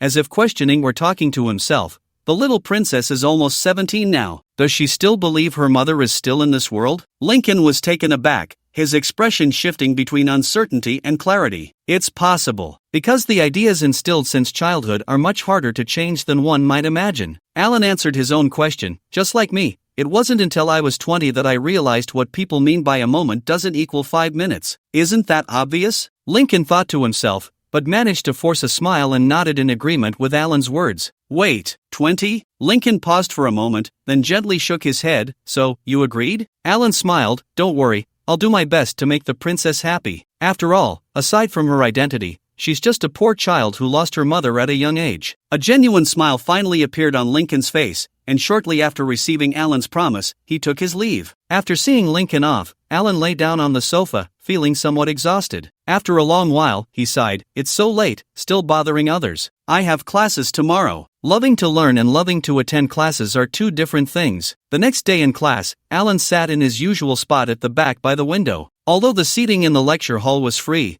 the students unconsciously sat in the same places they had occupied last time. Except for Alan. He simply arrived late, and by the time he got to the classroom, that was the only seat left. As he opened the first page of his book, Alan suddenly realized something. He closed the book again and carefully looked at the cover. the theory and practice of countering physical magic users. Classmate, has our department always had this course? Alan asked the person next to him. No, this public course was added this academic year, the person replied with a friendly expression. It said that the higher-ups at the Academy of Singernai held an overnight meeting to make this decision. How boring. Why suddenly add such a course? Alan muttered, resting his head on the desk. After 2 days of sleep-inducing classes, Alan finally returned to the arena of the divine selection competition. During these 2 days, the course The Theory and Practice of Countering Physical Magic Users had only covered theoretical knowledge. The teacher for this course said that on the third day, all students would participate in a practical class. Damn it, I'm the only one who didn't get a chance to participate in the practical class. I wonder where my classmates went. As Alan entered the familiar holographic world projection, he grumbled to himself. In the audience, after counting the number of new students,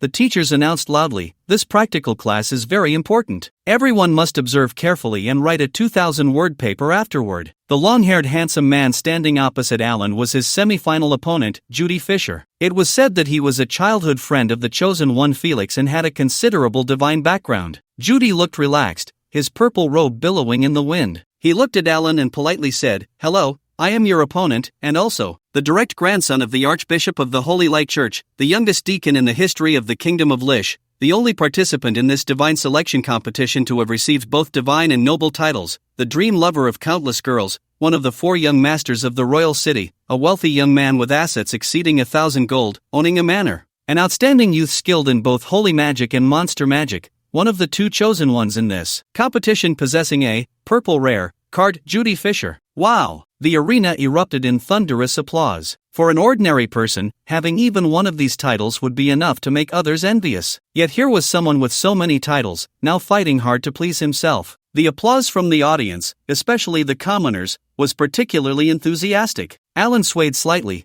feeling a bit dizzy from the person's extraordinarily long title in front of him. Goodness, what kind of mental magic is this? I can't sense any magical fluctuations from the other party. Alan shook his head to clear his mind and took a deep breath. Judy knew Alan was about to introduce himself, and his expression was somewhat tense. Although he had already investigated this illegitimate child, he knew that most illegitimate children didn't have the ability to reach the semifinals of the Divine Selection Tournament. There must be some other background. I am. Alan hesitated. Judy clenched his fists. It's coming. I am Alan. Hello, Alan Nosh. Aside from the surname of this illegitimate child, Alan really couldn't think of anything else to say. Should he mention, I ranked second in the entrance exam for my major? A moment of silence. Judy, that's it? Alan, that's it. Judy. Alan felt a bit embarrassed. Shall we just get started? Judy, that works. This time, Alan didn't hesitate and quickly charged towards his opponent. In a breath, he had closed the distance to within 5 meters of Judy. Judy stood still, but his long hair, dancing in the wind, suddenly seemed to come alive, lengthening and wrapping around Alan from all directions. Alan had seen his opponent's fighting style in previous battles. Judy used his hair as his main weapon,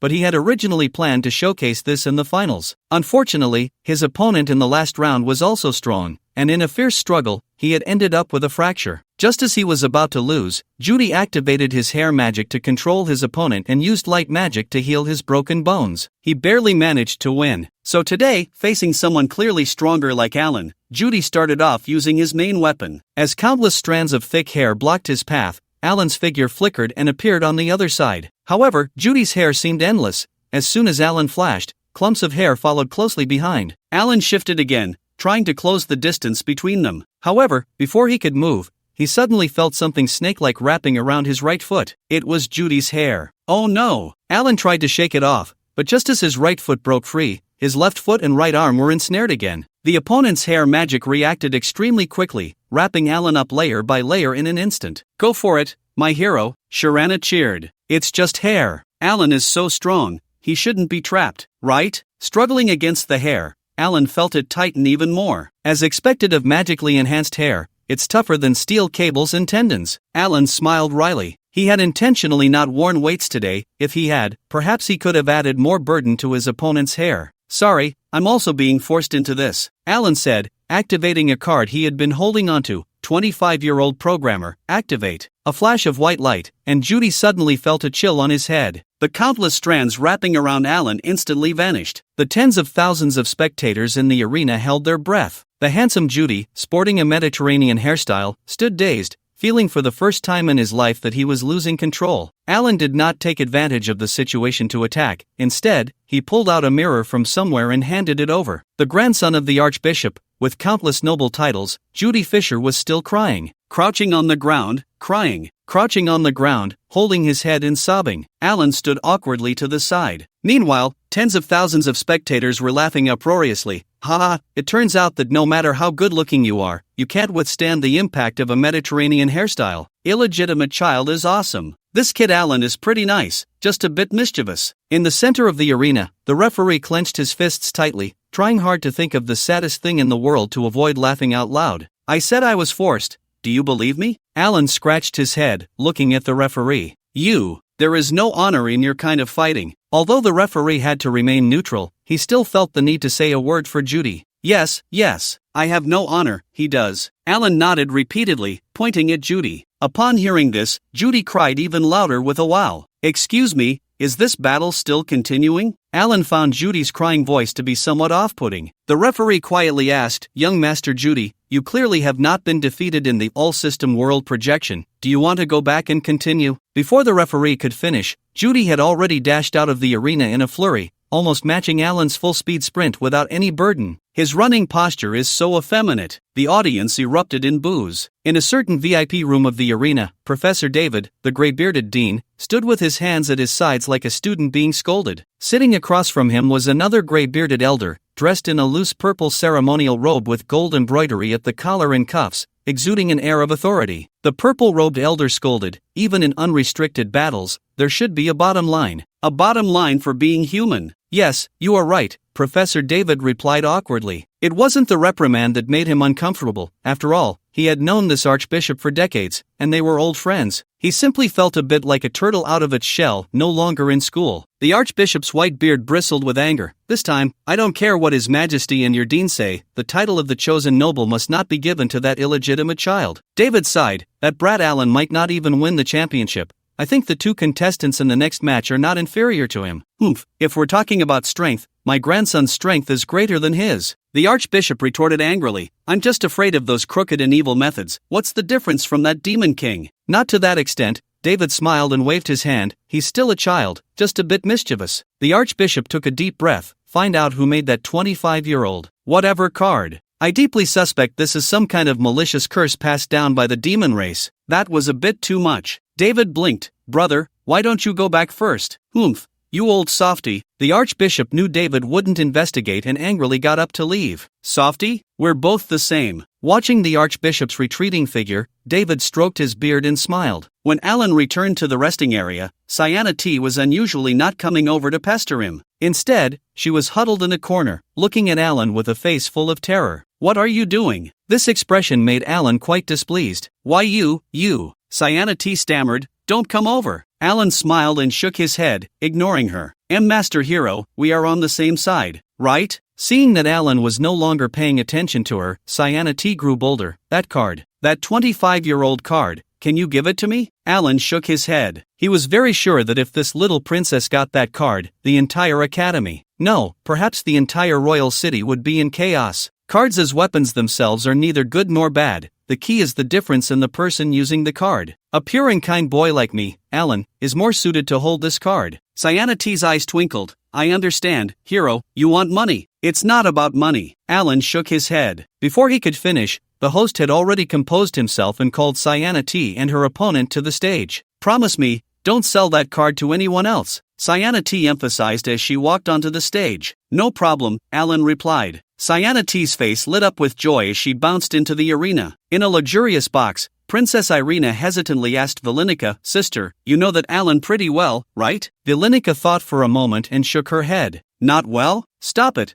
How is that possible? Irina struggled. That card. What do you mean by cooked? Vilinica replied with clear eyes. Raw is also delicious. The good student Alan sat on the sidelines, gently stroking his feather recording pen as he dictated his battle insights. The color of magic cards, which indicates rarity, does not determine their strength and practicality, the key is to be targeted and adaptable. Winning a battle doesn't necessarily mean defeating the opponent. Sometimes, a friendly mirror or a sincere he is honor can be the ultimate weapon to turn enemies into friends. It can even move the other party to tears. After finishing, Alan nodded in satisfaction and focused on watching Shianati's battle. After nearly an hour of hard fighting, Shianati barely won, and even when she returned to reality, she collapsed on the spot. The host gestured vigorously to Alan, who pretended not to see but had no choice but to walk over and help Shianati up. Alan could clearly feel that the moment he touched Shianati, her body trembled. "Don't worry, I won't use that card on you," Alan assured her in a resigned whisper. Shianati sighed in relief,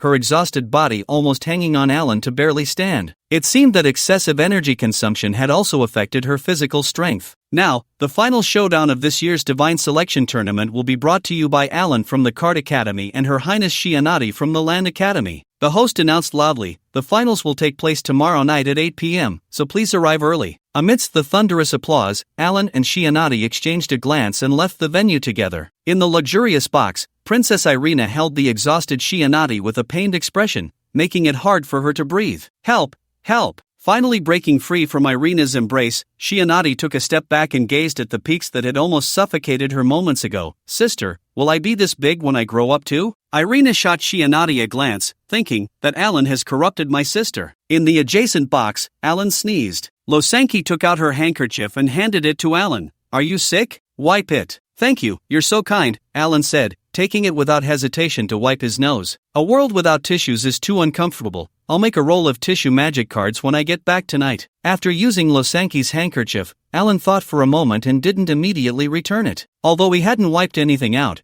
he still felt he should wash it clean before giving it back, so he tucked the handkerchief away. Anna suddenly closed her book with a snap and stood up to say goodbye. "Wait, we'll leave together," Losanki smiled. "Tomorrow is the finals. I didn't expect our family to have a day of hitting the jackpot." Alan sighed. "The opponent is a little princess. I'm not very confident." Losanki replied, "It's okay, just do your best. Getting this far is already impressive." Annis looked at Alan and asked curiously, "I remember you made 6 cards just for the entrance exam, but you've only used 1 so far." Losanki immediately realized, "Alan, you don't mean the other cards are different hairstyles, do you?" Alan's eyes lit up. "Good idea." No. Annis quickly rejected. "You'd better not make similar cards, for your own safety." Then the 3 of them went out together. Passing by Irina's box, Alan hesitated slightly and gave up the idea of going in to find Valenica. He didn't want to endure that nails on a chalkboard feeling inside anymore. Moreover, Princess Irina seemed to really dislike him. The stone path to the cafeteria was lined with tall trees, their shade completely covering the road. Among the trees bloomed unknown blue-purple flowers, filling the air with a faint floral fragrance. Alan walked in front of Losanki and Annis, feeling that everyone coming towards him would glance in his direction. Some even pointed and whispered. Students passing behind Alan kept turning their heads as they walked by. "I guess this counts as riding on someone else's coattails, walking in front of 2 beautiful girls and still getting such a high rate of glances," Alan thought to himself when suddenly a senior wearing a purple wizard robe approached from the opposite direction and stopped him. "Alan, do you have any extra 25-year-old programmer cards for sale? I'll buy them at a high price." Alan recognized him as a student from the Holy Light Academy and scratched his head. "Sorry, I only have one of those cards." There was no way around it. When he made that card, even he thought its practicality was too low. Moreover, the card had a 10-second effect with a 10-second cooldown. This meant that if timed well, one card could be used infinitely. The senior showed a disappointed expression, sighed, and turned to leave. Alan continued on his way. "Hello, Alan. I'm from the Continental Credit Academy. May I ask about that 25-year-old programmer?" "Sorry." "Hi, Alan. I'm Walker from the Night Academy. We've crossed paths in the Divine Selection Tournament. May I ask about that card?" "Sorry." After continuously saying sorry dozens of times, Alan finally reached the cafeteria. "Alan, you." "Sorry," Alan instinctively replied. Losanki smiled slightly and continued, "What do you plan to eat?" "Let me treat you." Alan was taken aback and felt a bit embarrassed. Sorry, I was a bit dazed just now. I'll treat." "No worries, if I were you, I would have exploded in that situation long ago." Losanki waved her hand with a smile. "Of course, since you said you want a treat, I won't be polite." Alan also smiled and said, "It's my honor, please feel free." "Annis, you can order whatever you want." "Soon." After Annis finished an entire roasted chicken, she also devoured a plate of pasta and a filet steak, leaving Alan wide-eyed. "One more," Annis was just saying when she met Alan's gaze and suddenly blushed, retracting her hand that was reaching for another steak. Sorry, I didn't mean to. I'll pay for my own meal. No, it's fine, Alan quickly replied. I just didn't expect you to eat so much despite being so small. As soon as he said this, Anis's face turned even redder. Losanki looked at Alan with admiration and shook her head with a smile. I envy Anis's physique. She can eat anything without gaining weight, and her skin is so good. At Alan's insistence, Anis reluctantly ordered another steak and 2 portions of foie gras. Looking at Anis's full cheeks, Alan suddenly asked, "Do you love stews?" Anis's eyes lit up as she nodded vigorously. Have you ever tried making it yourself? Or say, hot pot? What's that? Losanki asked. It's nothing, I just thought of a magic card that should taste really good, Alan said with a smile. Then, with a flash of green light, Alan took out a white feather pen and gently said, magic base for hot pot, tomatoes and spicy, and add a portion of mushroom soup. Anis looked at Alan's feather pen in amazement, but also with some confusion. Alan, since you're so good at making cards, don't you have any combat cards? Losanki had discussed Alan's card set with Anis. Alan sighed, magic is the power of imagination. I don't know magic, so it's hard for me to create corresponding cards. Losanki and Anis exchanged glances, both seeing a sense of respect in each other's eyes. I didn't expect that you, who can't use magic, have such a profound understanding of it, Losanki sincerely praised. She had a small appetite and had already finished eating, but chatting with Anis and Alan always made her feel like she could gain new inspiration and insights. Los Angeles had been studying magic since childhood and had already achieved some small successes. However, Alan's recent quote from Ning Yirue made her feel enlightened. Alan shook his head. This isn't my understanding, it's what my master taught me. Your master? Los Angeles asked curiously. Your mentor? Yes, especially regarding magic cards. Alan unconsciously recalled Ning Yirue's playful yet serious face,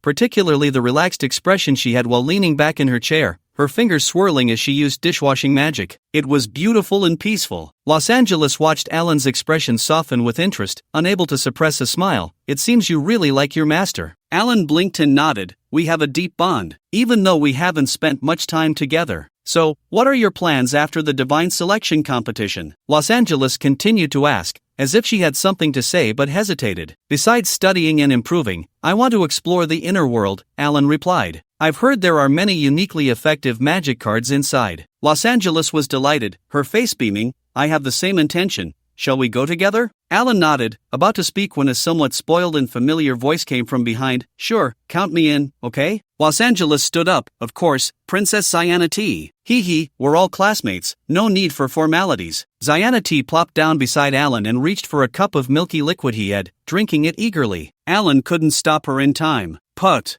Ziana T spat it out. My brave sir, do you usually drink this to torture yourself? Alan's mouth twitched as he snatched back his protein powder. Ziana T had remnants of the white liquid at the corners of her mouth, and unable to bear it, Alan picked up a piece of bread to wipe it for her. This somewhat intimate gesture drew the attention of Los Angeles and other students passing through the cafeteria. Anise seemed to be used to it, focusing solely on her own meal. That night, in Alan's dormitory, white light flickered again. I mean, why is it always white cards? Can't I get a breakthrough? Frustrated with his card-making skills, Alan fell into a deep sleep. On the day of the finals, at 8 p.m., the arena was packed. Hundreds of magical lights illuminated the scene, shining on Alan and Ziana T in the holographic world projection. People could see Ziana T's tense and serious expression on her massive projection, while Alan appeared calm across from her. It was understandable, after all, even the king's chosen and the archbishop's grandson had failed against Alan. Although Princess Ziana T was not weak, the audience generally believed that her progress was mainly due to her royal status rather than her strength, although professionals disagreed with this view. On the sidelines, the princess's nominal mentor, Lincoln, squinted his eyes, his expression a mix of anticipation and worry. When he sought out this illegitimate child named Alan that night, he had said, I will make the princess happy. At that time, Lincoln thought it was a promise, but the more he thought about it afterward, the more uneasy he felt. This kid was so handsome, and the princess seemed to have a good relationship with him. He couldn't be planning to make the princess happy in some other way, could he? The more Lincoln thought, the more uncertain he felt. If it came to a direct confrontation, the princess's familiars were very powerful and summoned easily, so there was a chance of winning. He just feared that Alan would use that evil Mediterranean hairstyle card. If he did, the princess would probably go crazy on the spot, right? No, he probably wouldn't use it. Because if he did, His Majesty the King would likely go mad too. And that illegitimate child couldn't handle that. Yes, that illegitimate child was sensible, he wouldn't disrespect the princess in public. As for the archbishop, he had heard that the archbishop's grandson had suffered a setback, and although His Majesty the King hadn't explicitly shown happiness, it was clear. But that night, a lavish banquet was held to celebrate. Although it was ostensibly to honor the little princess, those in the know understood the real reason. After all, His Majesty was the most vehemently anti-theocratic monarch among the recent generations of kings. Meanwhile, in a certain swamp in the northern region, a circle of cloaked figures gathered. Each of these individuals held a white candle, the flames flickering pale, as if ignited by the equally pale moonlight. At the center of the cloaked figures was a cluster of green bubbles, bubbling and gurgling like boiling water. Among the crowd, the mercenary roar shouted loudly, "Oh, Supreme Lord, your will is everywhere, your world is infinitely great. Let the endless darkness devour the evil light, let the truth descend." As if in response to the prayer, near the entrance of the dragon's dark nest in the northern part of the capital of the Kingdom of Lair, adventurers waiting to enter suddenly gasped in unison. The black vortex-shaped gate, which had just appeared and was about to open, suddenly darted south like a startled bird, vanishing in an instant. The dragon's dark nest flew away? Well, I can somewhat understand. After all, it's a realm dominated by dragons. What do we do now? After preparing for so long, the realm just ran away? The south is the direction of the capital. I believe the kingdom's high-level mages will respond. Do you think this dragon's dark nest has anything to do with the legendary dragon god? I don't know if it has anything to do with the dragon god. I only know that if we don't chase it, this adventure will have nothing to do with us. Chase. Countless horses and flying magic were activated simultaneously, and hundreds of adventurers pursued the direction in which the dragon's dark nest had flown away. Ziana T threw out a blue advanced card, and a white dragon with long ears leaped before her with a loud cry. Summon card, young short-haired rabbit dragon, attribute, light, for stars, grade, blue advanced, race, dragon, effect, quick leap, 1,000-mile ear, cooldown, 12 hours, note, mutated dragon species, possessing strong jumping ability and hearing, insightful of human hearts. The summoning of this card was too swift. Alan knew he couldn't close the distance to Ziana T in that moment. So he set up a trap card. Feeling somewhat helpless, my childhood jumping bed can only return the summon familiar to the opponent's hand. But the trap card still needs to be preset. How contradictory. By the time I set it up, I might as well use the trap card to give myself a head start. The young short-haired rabbit dragon's eyes turned red, staring at Alan, yet it did not immediately attack. Go, buddy, defeat that big bad guy. Ziana T waved her little fist. Alan twitched the corner of his mouth. All right, when you need me, I'm brave, sir, and when you don't, I'm big bad guy, right? However, the young short-haired rabbit dragon merely twitched its ears at its master's command, still gazing at Alan without taking action. Its eyes were quite perceptive. In the VIP section, King Isabel 12 of the Kingdom of Lair, attending for the first time, turned to the middle-aged man beside him. May I ask, Director, why doesn't my daughter's familiar attack directly? The director of the Sigourney Academy, Klein Dinst, who was watching for the first time since the opening battle, also turned to the king. Your Majesty, dragons are intelligent beings. Although there is a significant difference in intelligence among individuals, they share a common trait. After saying this, he looked at Professor David, the director of the Card Academy, on the other side of the king. David nodded slowly. Dragons will not easily take the initiative to attack when facing beings that pose a threat to their lives. Isabel 12 seemed to understand. Does the dragon familiar summoned by the magic card also share the same characteristics as a true dragon? Yes, Your Majesty, your observation is very precise. David replied respectfully. The higher the grade of the magic card, the closer its content is to the laws of reality. Correspondingly, that card becomes more powerful. Isabel the 12th let out a sound of acknowledgement and continued to watch the battle. Damn, as expected of the hero chosen by this princess, he actually scared the bunny. Shiana's expression grew even tenser as she flicked her hand, and a purple light flickered. Summoning card, young green dragon, attribute, wind, for stars, grade, purple rare, race, dragon, effect, poison dragon breath, mental insight, cooldown, 12 hours, note, a powerful poison dragon with strong illusion attack and defense capabilities. A fully emerald green dragon let out a furious roar, standing side by side with the young short-haired bunny dragon covered in white fur. The immense dragon pressure made Alan feel a wave of stress. Let's go all out, Sharana shouted, and in her hand appeared two more magic cards, one purple and one orange. Alan smiled wryly. I already said, even with all our effort, we might not win. Before Alan finished speaking, a green and a white dragon were already roaring and pouncing towards them. The young short-haired bunny dragon had astonishing jumping ability. With a single leap, it jumped in front of Alan and opened its mouth to bite at his head. Sure enough, when a rabbit is cornered, it will bite. Alan ducked down and jumped to the side. Above him, a dragon's roar echoed as the green dragon flew over. With its mouth open, a cloud of green mist was sprayed out. I hope it's not too late. Alan looked up at the green dragon and snapped his fingers lightly. A flash of white light appeared, and a huge trampoline suddenly stood upright in front of the green dragon. The green dragon, flying at high speed, was caught off guard and crashed into the trampoline. Its body spun uncontrollably backward, still letting out a roar. Whoosh! The green dragon swiftly returned to its purple rare summoning card. The unfinished roar seemed to be abruptly cut short by invisible scissors. Alan could still vividly recall the shocked expression on the green dragon's face as it was bounced back into the card. Ha! Shiana's mouth dropped open in shock, her right eye filled with the same astonishment as the green dragon. It's possible. It seems that summoned creatures can be bounced back if summoned within 5 seconds. Alan silently noted this time in his mind while skillfully dodging the young short-haired bunny dragon's relentless bites. This fluffy white bunny dragon had a higher jumping ability than Alan, but its agility was far inferior. Especially after the green dragon companion was sent back to the card, the bunny dragon's movements seemed even more timid. Alan snapped his fingers again. He didn't think he could bounce the bunny dragon back, he just felt it was prudent to at least try. A flash of white light appeared, and the trampoline appeared beneath the bunny dragon, but then it vanished. As expected, the attempt failed, or rather, it was ineffective. The bunny dragon's dragon eyes showed a hint of hesitation. Then, it kicked off with its legs, mimicking the action of the green dragon being bounced back to its card, flipping backward in the air to return to its own card. Alan? Sharana exploded in anger. You stupid bunny, don't think I didn't see that you jumped back yourself. Before her words fell, she threw out a second, purple rare, card. An identical green dragon appeared in front of her. Alan quickly took out his recording pen and snapped his fingers again. There was no choice, the behavior of the young short-haired bunny dragon had already exceeded his understanding. He needed to record it quickly. Under Shiana's stunned gaze, the second green dragon, which had appeared for less than 3 seconds,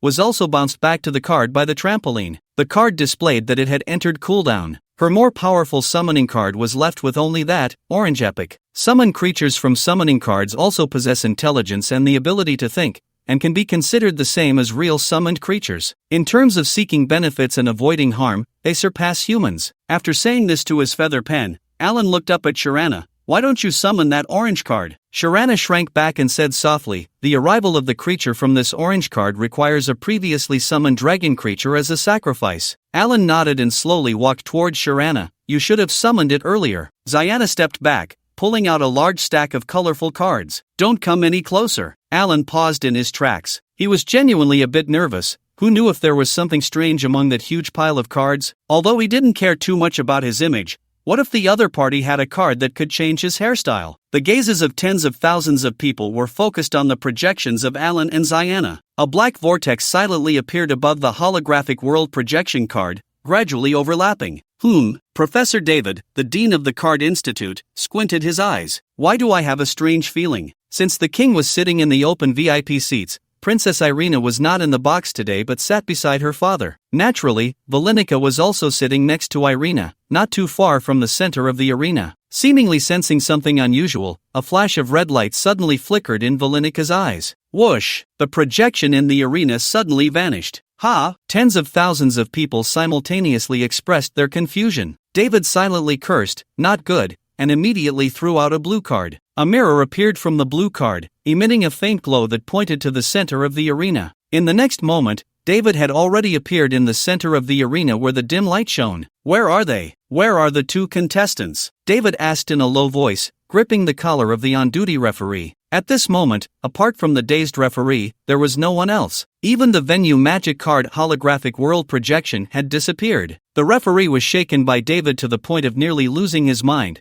but he didn't dare to speak. He was the on-duty referee and indeed had the obligation to ensure the safety of the contestants. However, this was merely a nominal obligation. After all, before this year, the competition had even tacitly allowed injuries. What kind of event is this? Isabel 12 asked Klein, the dean, with some confusion. Dean Klein had already stood up, sweating profusely. He stared at the arena for a long time. A long time. Until the tens of thousands of people began to boo. Isabel 12 also realized something was wrong and suddenly stood up. Where is my daughter? Irina also stood up, leaping down from the stands, shouting Ziana's name. At the same time, she didn't forget to look back. Nico, you. Ouch. Irina could have landed smoothly but lost her balance and fell to the ground. She was still looking at the stands, where Valinika's spot next to her was empty. In an instant, a ringing sound echoed in Irina's mind. Dazed, Irina instinctively struggled to get up, dragging her already sprained right foot, and moved desperately toward the center of the arena. Sister! Both sisters are gone. At the Sigarnai Academy, in the conference room, dozens of magical lights were all turned on, illuminating the room as bright as day. Isabel 12 paced back and forth with her hands behind her back, looking anxious. There were more than 10 seats in the conference room, but at this moment, they were all empty. All the senior officials of the academy, including Dean Klein, stood aside in small groups, whispering about something. With a loud bang, the conference room door was burst open, and a security personnel rushed in. What's going on? Isabel 12 immediately approached. The security personnel was startled by the sudden approach of the queen and quickly knelt on one knee. Your Majesty, the little princess, is currently missing. What do you mean missing? Did she disappear into thin air? Isabel 12 was furious, slamming her hand on the table. Your Majesty, this is my oversight. Dean Klein stepped in front of the security personnel. We have mobilized all the Academy's resources and are doing everything possible to search for the little princess. Isabel 12 did not continue to pay attention to the security personnel but turned to Dean Klein and asked, what about that venue magic card? Did it also disappear into thin air? And what about that illegitimate child? Yes, they disappeared together. Perhaps it's spatial magic, Klein said. Or maybe it's the arrival of the inner world. Of course, it's unlikely that the inner world could manifest out of nowhere in the stable space of the royal city. And Nicole, Irina, who had been huddled in the corner, exclaimed loudly. Her ankle had been healed by magic, but it still hurt a bit. That bastard has always been eyeing my sisters and is very good at charming girls. It must be him who tricked my sisters into eloping with him. Upon hearing this, Isabel 12 scolded, Nonsense. You hurry back to the palace. Professor David, the dean of the academy, stroked his beard, his eyes slightly squinted as if he were pondering something. Your Majesty, please allow an old man to speak, Professor David suddenly said. Please go ahead, Professor, no need for formalities, Isabel 12 replied, shooting a glare at Irina, clearly displeased with her eldest daughter's earlier remarks. I believe the most likely explanation for this situation is still the arrival of the inner world. David directly threw out his conclusion. Isabel 12 sat down in a seat and waved her hand. The others in the conference room followed suit and took their seats. The Majesty despises formalities, especially at such times. Any refusal to sit would only make her angrier. Please continue, Professor, Isabel 12 said with a serious expression. First, if a person disappears without a trace and a thorough search yields nothing, it indicates that they were either teleported far away or entered an alternate space. David explained his view. If it was teleportation, it must involve magic or a magic circle. From my limited experience, there are not many who can use teleportation magic or circles silently. At least, there were none in the arena just now. Professor David is correct. I can confirm this, a curly-haired middle-aged woman said. This woman was McKin Stewart, the dean of the Holy Light Division. She was most skilled in barrier techniques and exploratory magic, renowned throughout the continent. In fact, if there had been someone capable of silently appearing at that point, McKin would have been able to sense their presence. Isabel 12 nodded. Since Professor McKin says so, then there is indeed no problem. So, the only possibility left is entering an alternate space, David continued. Alternate space magic is essentially the same as teleportation magic, just more profound and difficult. Similarly, if someone had just used alternate space magic, with so many people present, it would be impossible for no one to sense it,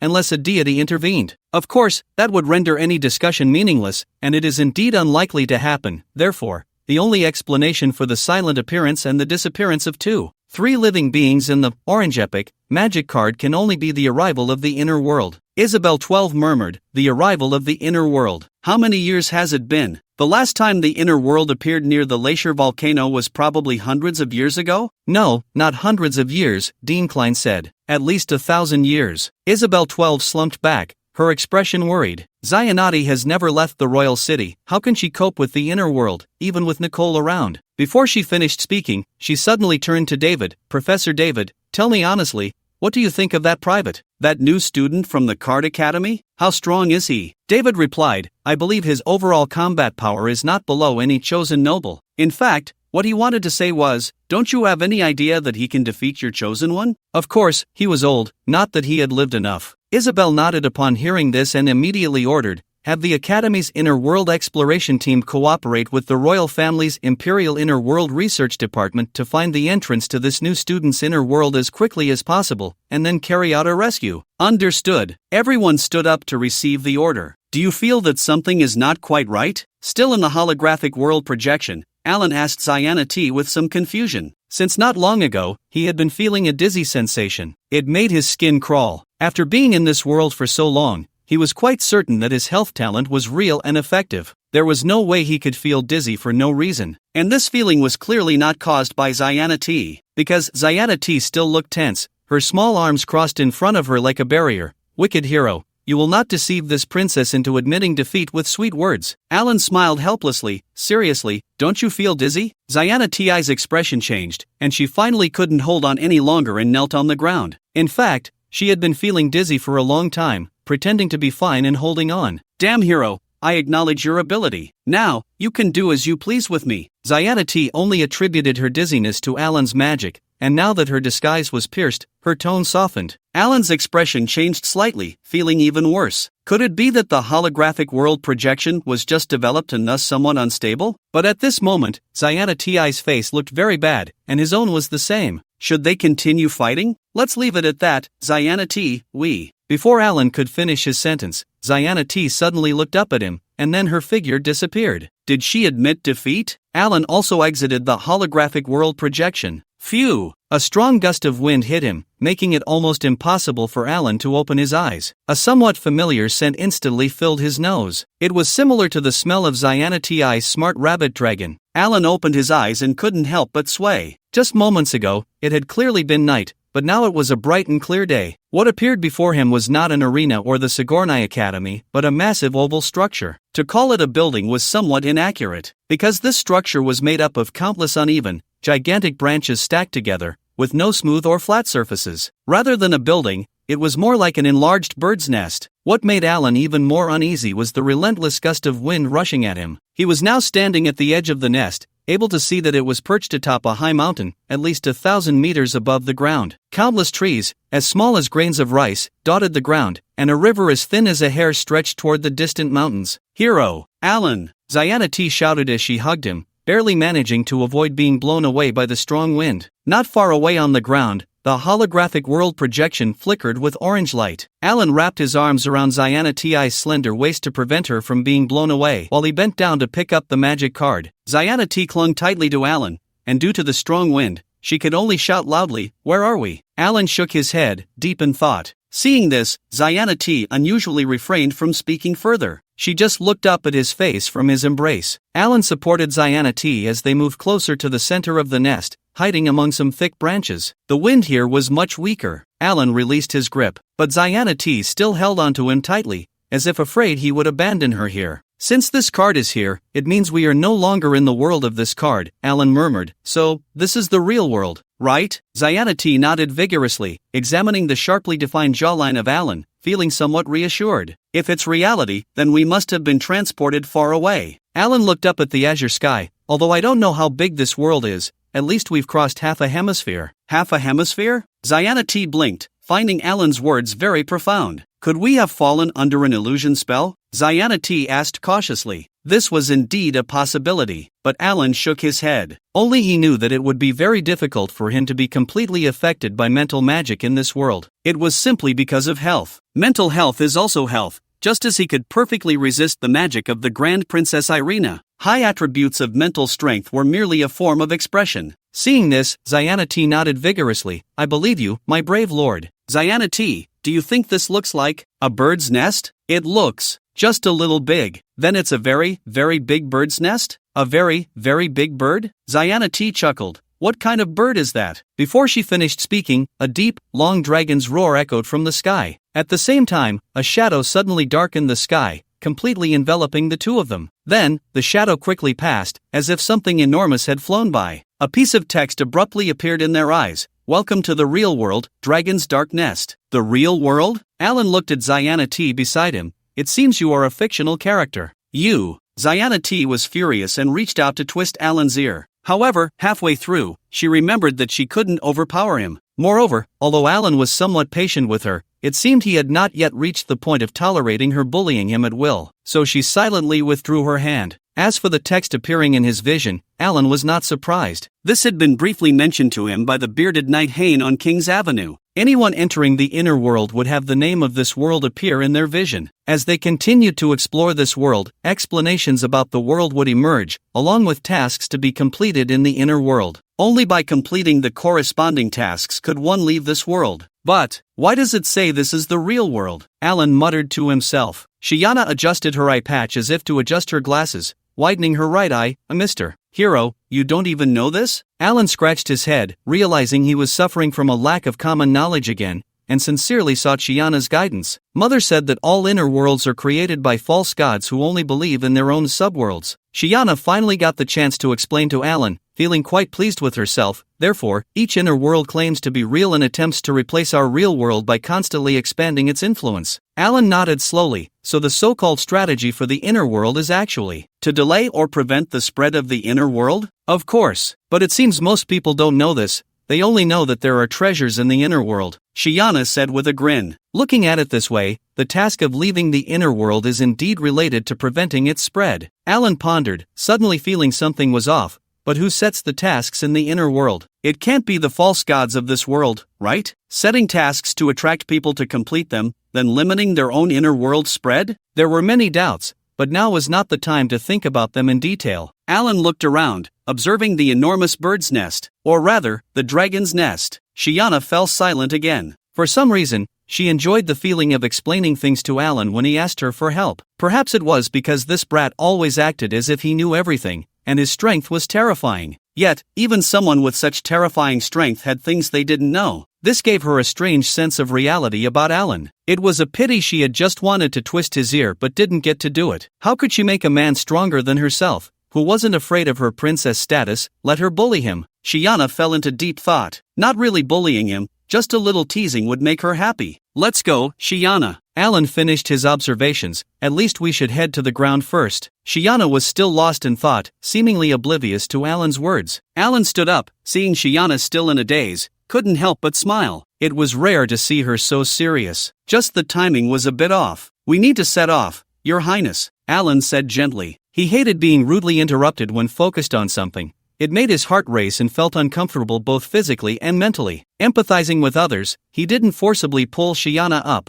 Shiana, as if waking from a dream, took Alan's hand and stood up. Okay, let's go. The two of them, hand in hand, stepped onto the edge of the dragon's nest. Looking at the steep cliff, Alan suddenly remembered something. Your dragon familiar card shouldn't have gone into cooldown in reality, right? By the way, can they be ridden? Shiana's eyes lit up, nodding vigorously as she took out the young short-haired rabbit dragon. It's fluffy, I've ridden it several times, and it's very obedient. At this point, she paused, then said angrily, but today it actually slacked off, pretending to fall for your trap card and sneaked back. Alan laughed. Then that's it. Let it be our mount for a while, to apologize to our little princess. Shiana nodded vigorously, feeling this was the most agreeable thing Alan had said since she met him. With a flash of blue light, the rabbit dragon, with rabbit ears and a coat of snowy short fur, appeared in the dragon's nest. As the rabbit dragon appeared, it was about to instinctively let out a long cry, but upon noticing the surrounding environment, it suddenly froze. Then, it looked around with an expression of disbelief. Finally, it suddenly charged towards Shiana with its snow-white wings flailing. No! Shiana covered the card in her hand. Alan quickly stepped in front of Shiana. The rushing rabbit dragon suddenly stopped in front of Alan, emitting a low whimper. It seemed to be acting cute,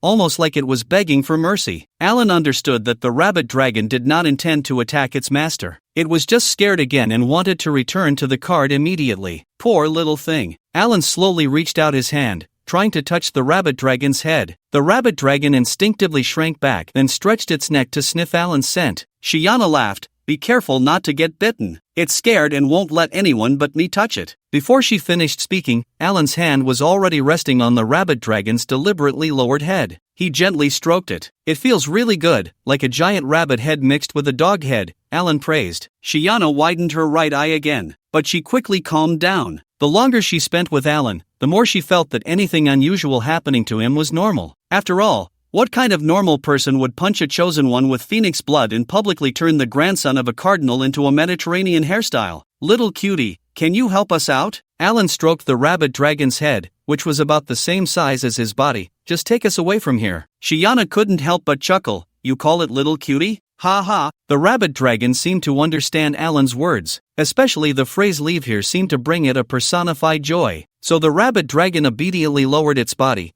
tilting its head to look at Alan, as if urging him to hurry up. Shiana's smile suddenly disappeared. "This is my familiar," she said with a hint of jealousy. "Come on, let's leave here." Alan climbed onto the dragon's back and reached out his hand to Shiana. "Humph, you two go together." Shiana ignored Alan and climbed onto the dragon's back herself. Alan grabbed the dragon's fur and settled in, turning to Shiana behind him. "Hold on tight, we're taking off soon." Shiana's expression tightened, and she quickly hugged Alan's waist, pressing her small face against his sturdy back. Although she had ridden the rabbit dragon a few times, it had always been on flat ground. This time, going down the mountain, she felt a bit nervous. "Brave one, you look pretty thin. Why is your back as comfortable as a wide cushion?" "All those pull-ups weren't for nothing," Alan laughed. "Get ready for takeoff." The rabbit dragon let out a low hum, flapping its wings and suddenly leaping into the air. As it reached a high point and prepared to descend, the rabbit dragon flapped its wings and soared forward. Feeling the sharp wind by her ears and experiencing the rare sensation of weightlessness, Shiana closed her eyes and cheered loudly. "Brave one, we are really on an adventure, right?" "That's right, let's conquer this world." Alan laughed joyfully. Then he gulped down some wind, coughing continuously, and had to lean his body forward as much as possible. Seemingly influenced by the emotions of the two people on its back, the rabbit dragon also let out a joyful long cry. In the sky, amidst the blue, the snow-white rabbit dragon sometimes soared upward and sometimes dove down, causing Shiana to scream excitedly. Alan held tightly to the dragon's fur, his face full of excitement. "I'm riding a dragon, I'm really flying on a dragon." Soon, the rabbit dragon began to glide down slowly. After all, it was a young dragon, and its stamina wasn't that enduring. Moreover, that damn Alan was carrying extra weight. Although there were runes on that weight, Alan had already adjusted the runes to minimize the load. The trees and rivers on the ground became clearer and larger in Alan and Shiana's eyes. They were about to land. Roar! At that moment, a long dragon's roar suddenly came from behind. Hearing this sound, the rabbit dragon's body trembled, and it suddenly flapped its wings with force, accelerating upward once more. Shiana tightly hugged Alan's waist and turned to look back. A massive red-black dragon, like a fortress in the sky, was watching the rabbit dragon flying towards them. "Oh my gosh, brave hero, the evil dragon is coming!" Shiana screamed in shock. "Evil dragon? Humph, I'll make sure it comes and never returns." Alan turned to look back. He wanted to see just how wicked that dragon was. "My bicep magic is no joke." He faced the pair of dragon eyes behind them, which were bigger than lanterns. "Holy crap, rabbit bro, run, fly like crazy," Alan shouted. "Brave hero, if you keep shouting like that, your image and character will collapse in an instant." "Who cares about my image? If we don't run, it'll be more than just my image that collapses." If their young rabbit dragon's head was almost as big as Alan's body, then its body was probably about the same size as the head of that red-black dragon behind them. Alan was sure that even combined, he and Shiana wouldn't be enough to fill the gaps in that red-black dragon's teeth. If there were cavities in its teeth, he could probably have a back and forth with it. The red-black dragon, seeing the rabbit dragon disobeying orders and daring to escape, let out another dragon roar. At the same time, it flapped its massive wings, spanning over 100 meters, and flew directly above the rabbit dragon. The dragon's claws were thicker than Alan's waist. "No way, we can't outfly it," Alan said loudly. "Rabbit bro, land and run in the woods." With a flash of green light, he released the burden. The rabbit dragon let out a low growl and immediately dove down. Ah! The immense feeling of weightlessness made Shiana's heart nearly leap out of her chest. She clung tightly to Alan's waist, eyes shut, as if grasping the last straw of hope. The red-black dragon clearly didn't expect the little rabbit dragon to play by its own rules. After a few seconds of stunned silence, it let out a deafening roar and dove down in pursuit. The rabbit dragon was already low to the ground, and as it dove down, it crashed through some massive tree branches, its powerful legs finally landing on the ground. In the next moment, the rabbit dragon shot forward like an arrow released from a bow. In just a few leaps, it had jumped hundreds of meters through the towering trees of the forest. The red-black dragon was relentless, but it seemed constrained by its massive size and didn't land. Instead, it glided above the towering trees,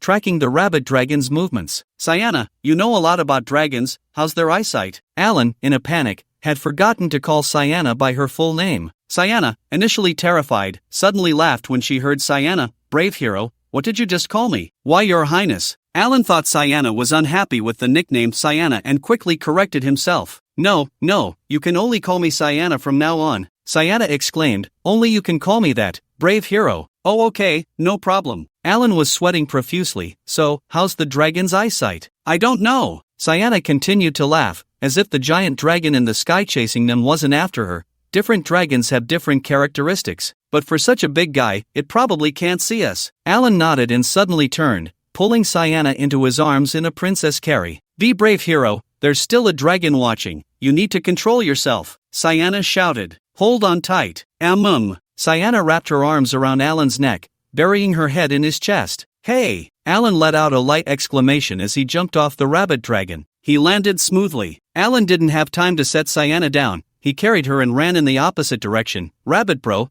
could you run a bit longer, and then you can take a break? The rabbit dragon, not sure if it understood, had its ears flapping like airplane wings as it sprinted forward desperately. Soon, both dragons in the sky and on the ground had disappeared from sight. Alan let out a breath and set Shiana T down on the ground. Alright, we're safe for now, he said softly to Shiana T, who still had her arms around him. You can summon Bunny back now. Shiana T whispered, brave sir, I think I might be injured. Alan was startled and pulled Shiana Ti's arms away, supporting her shoulders as he examined her closely. He noticed her small face was flushed, and her eyes seemed to be veiled in a layer of mist, as if she had a fever. It might be because we entered the inner world through the holographic world projection, and there's still some discomfort, Alan said. You should rest for a bit, I still feel a bit dizzy myself. Shiana T looked up, meeting Alan's gentle and concerned gaze, and suddenly felt another wave of dizziness. Indeed, I still feel a bit. She quickly lowered her head, unsure of what was happening to her. In any case, her heart was racing violently. Her eyelids felt heavy. Her body felt weak. If it weren't for Alan supporting her, she felt she would have collapsed long ago. This isn't good.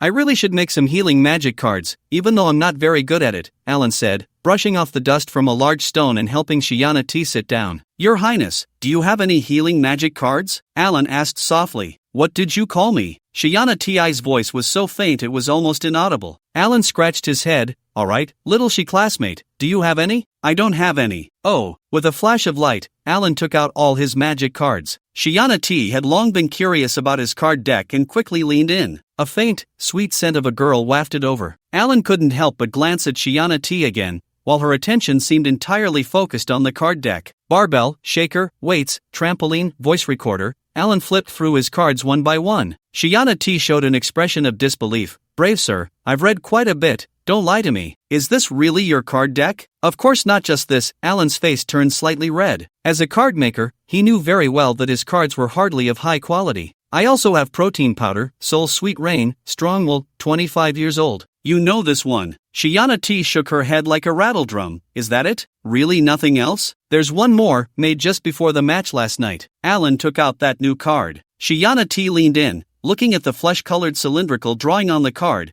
How do you use this? Do you hold it in your hand? Alan shook his head with a wry smile. He hadn't expected that the last card he made before arriving at the dragon's lair was a roll of toilet paper. In a world with giant dragons, it couldn't be said that toilet paper had limited use. It could only be said to be utterly useless. Seeing that Shiana T seemed to be feeling a bit better, Alan put away his pitiful card deck. How do you feel now? Can you walk? I've always been able to, Shiana T lifted her chin and stood up. Alan sighed in relief. That's good. You can summon Bunny back now. Let's leave here first and find a village or city to help you get a proper diagnosis. Shiana T complied, taking out the blue advanced, empty card. Come back, Bunny. There was no response. Come back. It's time to go home. Shiana T began to panic. The card remained blank. Although Alan didn't use magic cards, he had learned the professional knowledge. He knew that as long as the master was willing, no matter how far away, they could instantly summon the familiar back into the card. Even if the familiar opposed it, it was ineffective. Come back,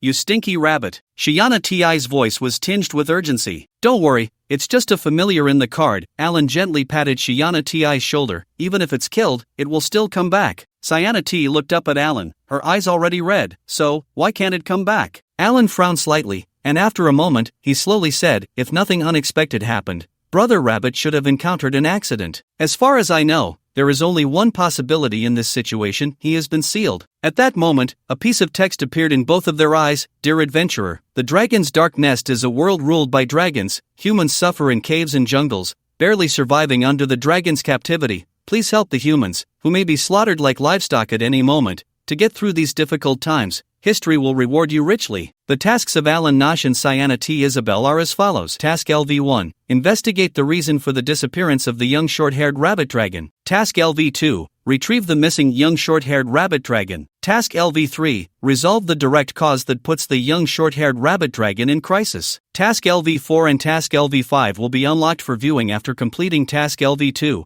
officially unlocked after completing Task LV3. Hint: completing any of the above tasks will be considered a successful. After a successful, you can choose to exit this world or continue to other tasks. Alan and Sienna T exchanged glances. This task seems quite targeted. The rabbit dragon just went missing, and the corresponding task has arrived. Why does it feel like it was arranged on purpose? Moreover, the difficulty of this task seems a bit high. It is obvious that the disappearance of the rabbit dragon is related to that giant dragon over 100 meters long. Are they really going to challenge such a colossal creature? And there are only the two of them. Alan recalled the group of adventurers he saw on the way to the royal capital, preparing to the dragon's dark nest. At that time, there were already over 100 people gathered, even though there was still some time before the opening. He had also asked the bearded knight Hain about the number of people in the world, but the other party was also unclear. But this certainly doesn't look like a task that two people can complete. Sienna T thought about the high difficulty of the task about to unfold and couldn't help but murmur, "It feels so real, hero." Alan smiled and said,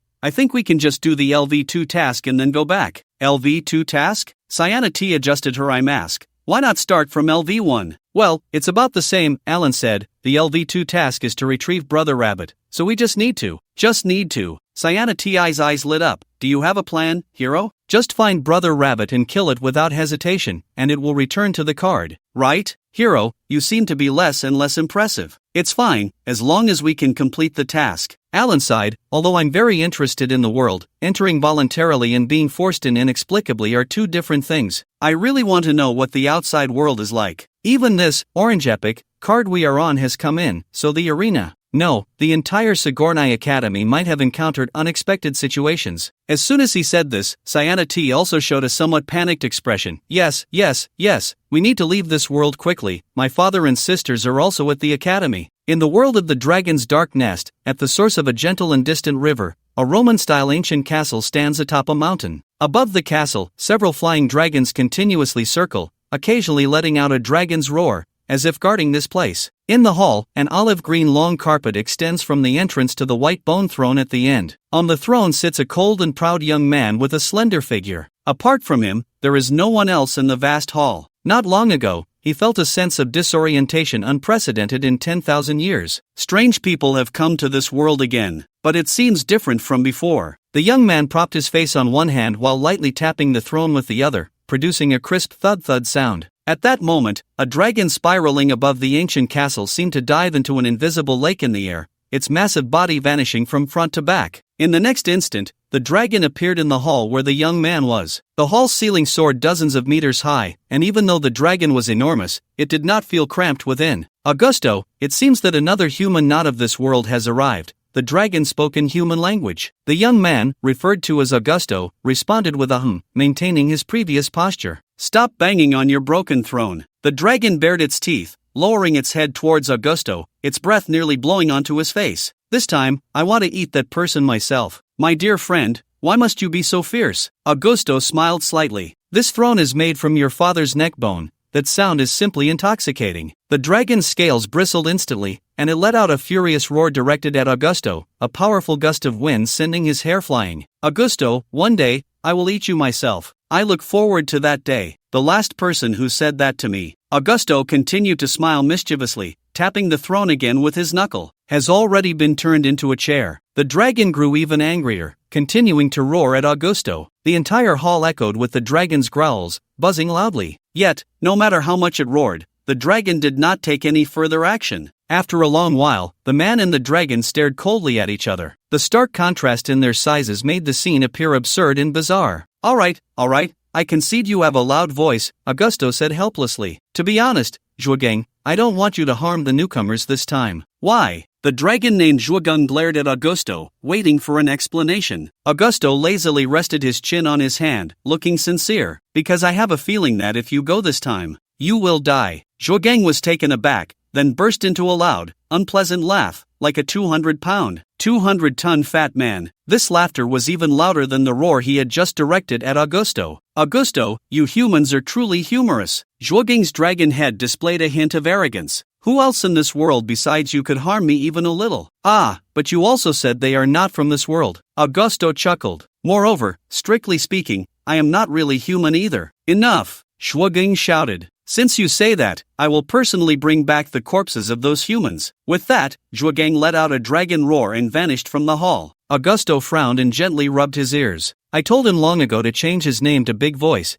but he wouldn't listen, insisting it wasn't cool enough. Sunlight streamed through the stained glass windows, casting an eerie glow on Augusto's left eye, which was a light gold, and his right eye, which was a deep blue. That's how it is. At Alan's request, Xiana T shared everything she knew about dragon habits in one go. Her mouth was dry, and she was so angry she wanted to hit someone, so she took out a card labeled Green Premium and gulped down a cup of water from it. Why is a cup of water Green Premium? Alan exclaimed indignantly. Wait, why does a cup of water even need to be made into a card? That's too extravagant. Xiana T giggled. This cup isn't just any water, it's glacial water transported from the neighboring Farsi kingdom. Alan shook his head. Don't give me that. Magic cards are independent magical entities. They don't just stuff real objects inside. Xiana T stuck out her tongue. Oh, met an expert, and a silly old scholar at that. The two walked and chatted along the path where the rabbit dragon had previously fled, through a jungle formed by towering trees. A comprehensive plan must be made to have any chance of completing the mission and leaving this inner world. The inner world is not a virtual world. If you die, there's no coming back. Alan was deep in thought when Sharana suddenly sped ahead of him. With a cheerful smile, she walked backward, hands behind her back, looking at Alan. Brave sir, if we can't complete the mission, then we won't leave this world, okay? Not leaving. What about your father and sisters? Alan replied with a smile. By the way, you're younger than Nicole, yet you still call her sister? I'm a few days younger than her. Sharana wrinkled her nose. If I'm not a sister, then I'm a little sister. Anyway, my mother and her mother are real sisters. Alan was taken aback. So, you two are cousins? Sharana looked confused. I can't really tell the difference between a cousin and a sister. They're pretty much the same. No wonder your family treats her as a hostage, Alan said in amazement. Turns out Nicole's family has such a connection with the royal family. What hostage? Where did you hear that from? Sharana pouted. Something's going on in the north, and my father needs to protect my sister, so he called her back to the capital. Before she finished speaking, Sharana suddenly jumped up. Why do you call her Nicole? Are you that close? She's the daughter of my lord. She takes good care of me, Alan answered honestly. You just said something's going on in the north. Then I'm the daughter of your king, so you have to take care of me. Sharana insisted. Of course. Wait, no, it should be I also have to take care of you. Alan laughed. Sharana was momentarily stunned, then suddenly lost control of her body and fell. Watch out. Alan immediately reached out and caught Sharana, who was falling into a trap. With a slight pull, he was about to pull her out. Just then, a heavy object whistled through the air from behind Alan. Without looking back, he swung his fist and knocked the incoming object away while pulling Sharana out of the trap. Brave sir, Sharana looked at Alan, still a bit shaken. The sound of thuds followed as the heavy object fell into the bushes, rolling far away. Looks like there are humans nearby. Alan gently patted Shiana's back to comfort her, but this series of traps seems more like it's meant to capture people than animals. Sharana nodded, then suddenly rolled her eyes and fainted. Oh no, little Sharana, Alan exclaimed softly, suddenly feeling dizzy and fainting as well. Noisy, so loud. After an unknown amount of time, Alan opened his eyes, the dizziness completely gone. He found himself bound by tough plant vines, which seemed to have a magic restraining effect, somewhat like the handcuffs of a baroness, although it didn't matter much to Alan. However, having the health talent and still fainting from poison showed that health didn't equal poison immunity. Alan looked around and saw he was in a spacious yet simple wooden hut. A dozen oddly dressed men and women were engaged in a heated discussion. Beside him, Sharana was also bound by the plant vines, still unconscious. So, they are humans too. Why do we have to kill them? Among the oddly dressed crowd,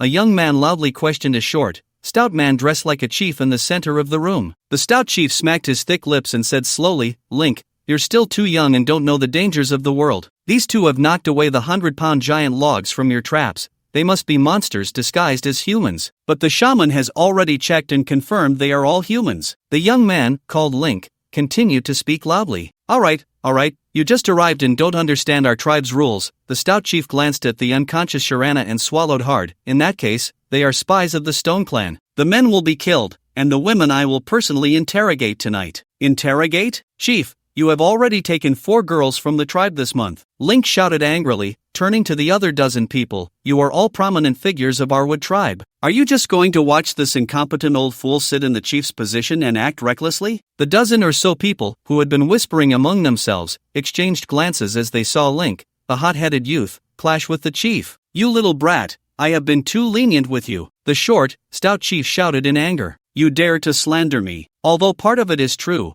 how can you say it in public? Link sneered, when we fought the Stone Tribe, you coward, causing heavy losses for the tribe. Now that I have captured prisoners, you want to take them all for yourself. The short, stout chief slammed his hand on the chair and stood up, though he was nearly the same height as when sitting. I am the chief, the spoils of war are mine. I will distribute them. The chief took a breath and continued, you might as well kill yourself, I will preserve your reputation. Upon hearing this, Link pointed at the chief's nose, trembling with anger. Do you even have any sense of reason? Enough! Alan suddenly stood up from the ground, the vines around him falling like noodles. He looked at Link, his eyes filled with encouragement. How can we improve the tribe with that old fool? Link was taken aback. How did you break free? Alan waved his hand, forcefully interrupting. The chief is tyrannical. Anyone with ambition should take him down. Right. Coach Link? Coach Link? No, my last name isn't Link. Link still stared blankly at Alan. And what position is coach? The short, stout chief showed a look of panic, pointing at Alan and shouting, kill him, he is a spy. Enough, you cowardly rat, Alan declared with righteous indignation,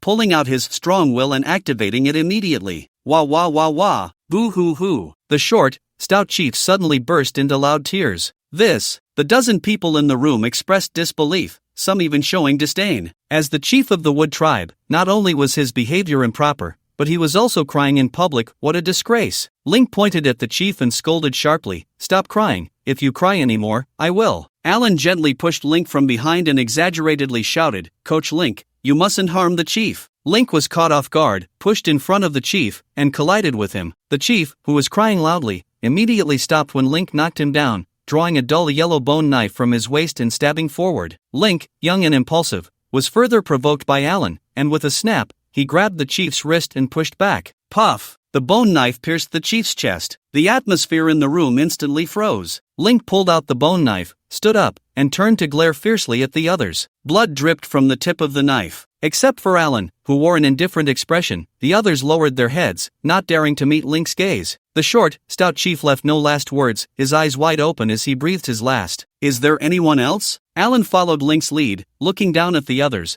I appoint Brother Link as the new chief. Who was in favor, who was against? The fierce and intimidating Link instantly lost his composure. Wait a minute. First of all, my last name isn't Link. Secondly, I am Link, not Brother Link. Your pronunciation. Never mind, finally. Aren't you my prisoner? When did you become so familiar? Alan smiled slightly, bent down, and gently broke the vines on Ziana's body. Discovering that the little princess was still unconscious, he scratched his head. Could you get some antidote to save my companion? Link replied. You still haven't answered my question. At this moment, someone among the dozen strong onlookers shouted, We don't accept this. You, Link, have only been here for a few months. Why should you be the new chief? That's right, only the chief's son can become chief. Where do you come from, you bastard? Upon hearing this, Alan stood up and glared at the disrespectful man. The man was a big, red-faced brute who instinctively shrank back, mustering his courage to shout, What's the matter? You're just Link's spy. Thinking we believe you can untie the dragon tendon with your bare hands? Alan took a step forward, already in front of the man, and gently asked, If Link doesn't become chief, then who will? The red-faced man saw that Alan's expression was relatively friendly, and although he couldn't see how Alan had suddenly appeared before him, he still gritted his teeth and said, objectively speaking, for the glory of the tribe, I think we should choose the one with the most experience. Before Alan could respond, Link slowly spoke up, I won't be chief. I killed that old fool because he was always weak against the Stone Clan and brutal towards our own people.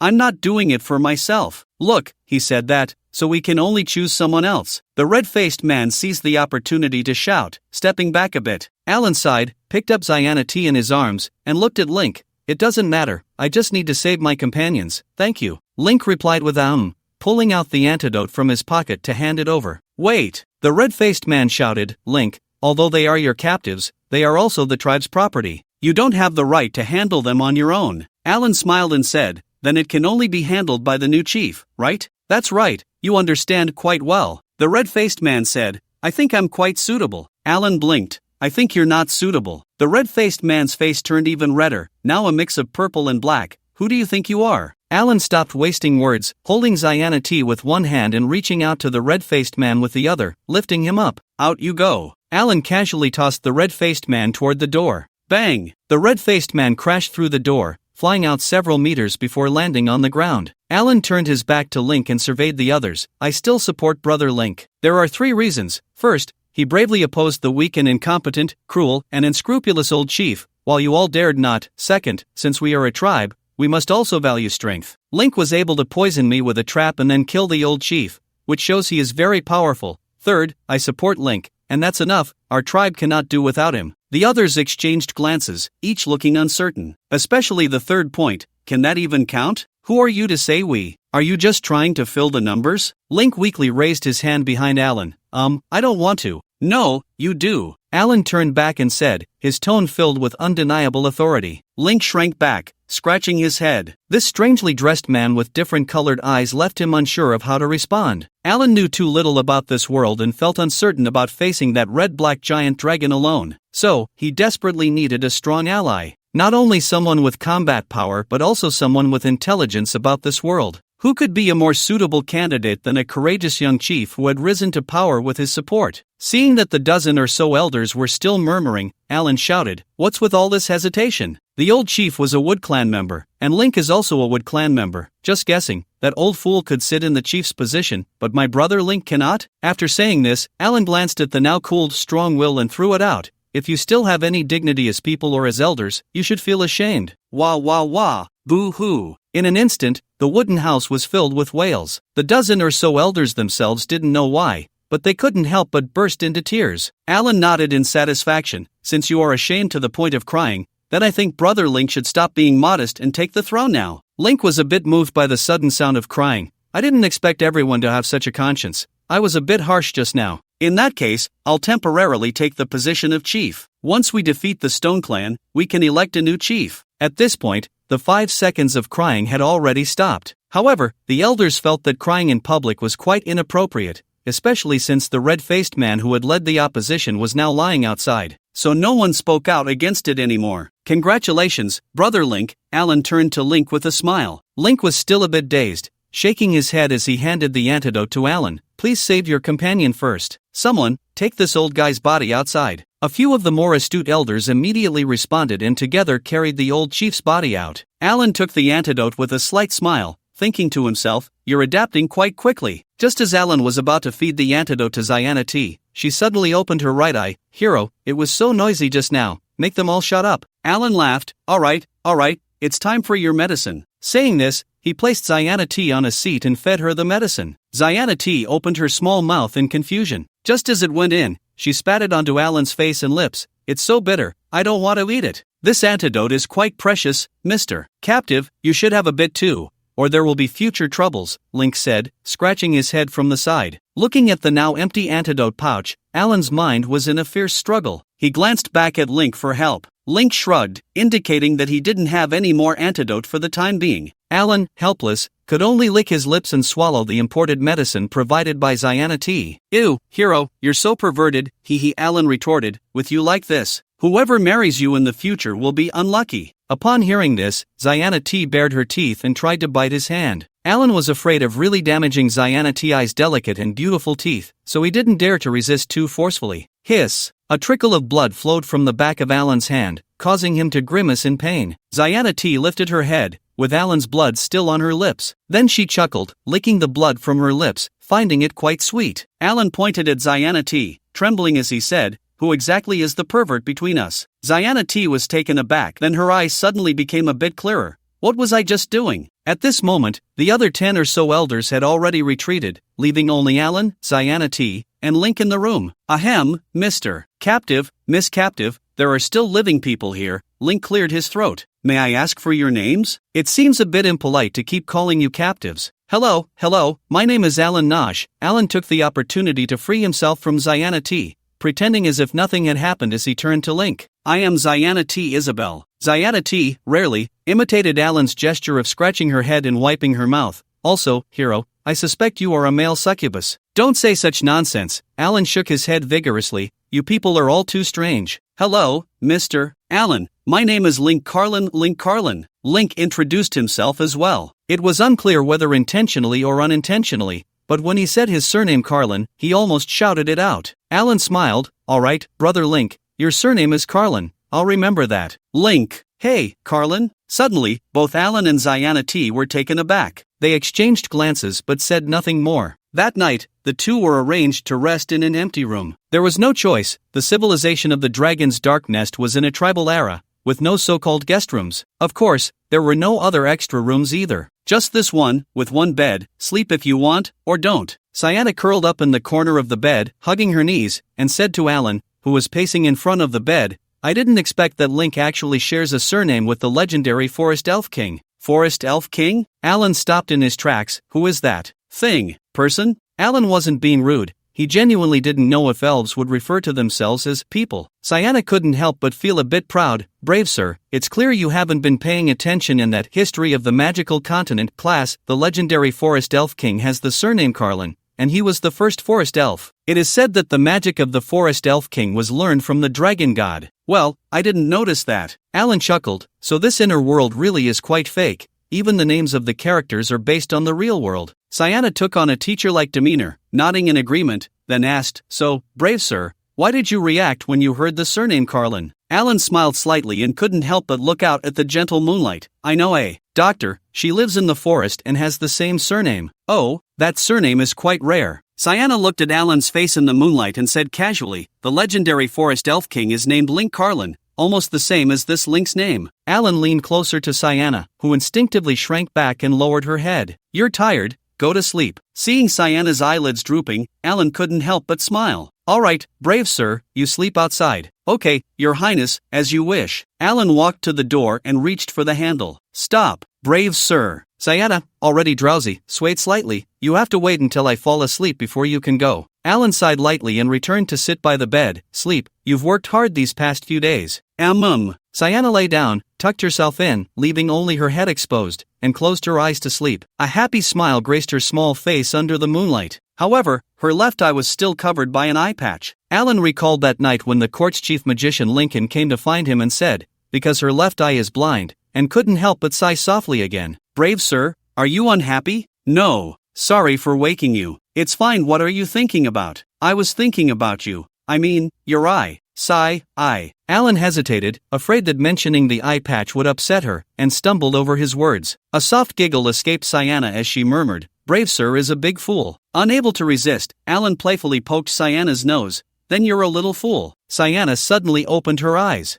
Sorry, Alan scratched his head awkwardly. Ziana abruptly sat up, grabbed Alan's hand, and bit down hard. She bit exactly where she had bitten before. In an instant, blood gushed out again. Ouch! Ziana, are you a dog? Alan screamed. Just then, a scream echoed from outside, sounding somewhat eerie in the night. Alan and Ziana jolted awake and rushed to the window. Immediately, another scream rang out, followed by alarm bells. The Stone Clan is launching a surprise attack. Wood Clan members, rise to battle. Clang, clang, clang, clang. The alarm of the Wood Clan rang out continuously. In an instant, the sounds of shouting and clashing weapons erupted, igniting the once peaceful night with chaos. Alan whispered, Stay here and don't move, I'll go take a look. Ziana clutched Alan tightly. No, you can't leave me behind. Her voice seemed to carry a hint of tears. It won't come to that. Alan gently reassured her, but unable to resist Ziana's insistence, he had no choice but to take her along. It seemed that the people of this world did not know magic and had no magic cards. Aside from the Dragon Clan, there should be no one who can threaten Ziana Ti's safety. As they stepped outside, the chaotic noise immediately pierced their ears, like music suddenly turned up loud. In the darkness, under the moonlight, a fierce battle was unfolding among the towering trees. Countless brown-clad Wood Clan members wielded wooden sticks and bone knives, fighting against the green-clad enemies surging from all directions. Those in green must be the legendary Stone Clan. Alan protected Ziana T, trying to move towards areas with fewer people. The two sides were locked in a fierce battle, and even those from either the Wood or Stone Clan who saw Alan and Ziana T seemed to ignore them. On the surface, the two clans appeared quite similar, but Alan quickly noticed the differences in their fighting styles. The Wood Clan members were generally slower compared to the Stone Clan, who were all tall and incredibly fast. However, the Stone Clan dared only to attack the Wood Clan with weapons. Once they touched the blood of a Wood Clan member, they would scream in agony and fall to the ground, as if the blood of the Wood Clan was poisonous. Alan, be careful. Those Stone Clan members will suck your blood. Link, already wielding his hardwood spear and charging into the battlefield, shouted a loud reminder upon seeing Alan and Ziana T. Just as Alan and Ziana T were considering whether to help the Wood Clan, a figure as fast as lightning suddenly appeared, weaving effortlessly through the battlefield. It was a slender girl, dressed in an olive-green cloak and black military boots. Her eyes glowed red, and her silver hair shimmered in the moonlight. "Villanico?" Alan and Ziana T exclaimed in unison. Alan looked at Ziana T, who nodded in response. "I'll be right back, you be careful," Alan said, and with a swift motion, he was already several meters away. Some Stone Clan members noticed Alan's involvement and immediately charged at him. "Don't block my way," Alan shouted, kicking one of them away. He pursued the silver-haired girl, who resembled Villanico, at full speed. The silver-haired girl seemed to sense a threat approaching. A blue light flashed around her as she drew a round shield. "Nico!" Alan lunged in front of the silver-haired girl. "Is that you, Nico?" He had seen this shield when he first arrived in the royal city of Noah. If he remembered correctly, the shield bore the emblem of the Villanico family, the bloodied unyielding dragon. Upon hearing the name Nico, the silver-haired girl trembled, looked up at Alan, then turned and ran. Alan was taken aback and chased after her at full speed, only to find it somewhat difficult. "Stop! If you run again, I'll use the 25-year-old programmer on you." Alan had no choice but to threaten loudly. "Oh, why bother?" Villanico swiftly returned to Alan's side. Alan couldn't help but smile. "Is that card really that useful?" Villanico pouted. "Damn Alan, what are you doing here with the Wood Clan?" Alan thought, feeling that the Villanico before him seemed different from usual. "What are you doing with the Stone Clan? No, why are you also in the Dragon's Dark Nest?" Alan was even more confused. Some Stone Clan members saw Villanico standing still, while Link from the Wood Clan had already led people to surround them, and they couldn't help but shout anxiously, "Protect the chief!" For a moment, both sides of the battle gathered around Alan and Villanico, and the fighting momentum paused. The Wood Clan, led by Link, protected Alan, while the Stone Clan shielded Villanico. Both sides glared at each other, yet dared not act recklessly. Ziana T walked over, her face a mix of surprise and joy. "Sister, you came to adventure too?" Villanico replied with not fun, turns out they are all our people." Alan looked at Villanico with even more confusion, as if seeing her for the first time. "Nico, I always feel like we've met somewhere before River Tower City." Villanico's face instantly turned bright red, wanting to deny it, but she couldn't bring herself to lie. Even the mere thought of lying felt suffocating. Suddenly, Villanico sniffed at Alan with great intensity. Seeing this, a sense of foreboding surged in Alan's heart. Villanico moved like lightning, grabbing the hand that had been bitten. The blood had not yet scabbed. "You?" Villanico looked at Alan's hand, then at his face, trembling with anger. "You let someone drink your blood? Alan?" Slap! Alan felt a flash before his eyes as Villanico delivered a solid slap to him. He didn't dodge on purpose, he simply couldn't. Shianati, furious,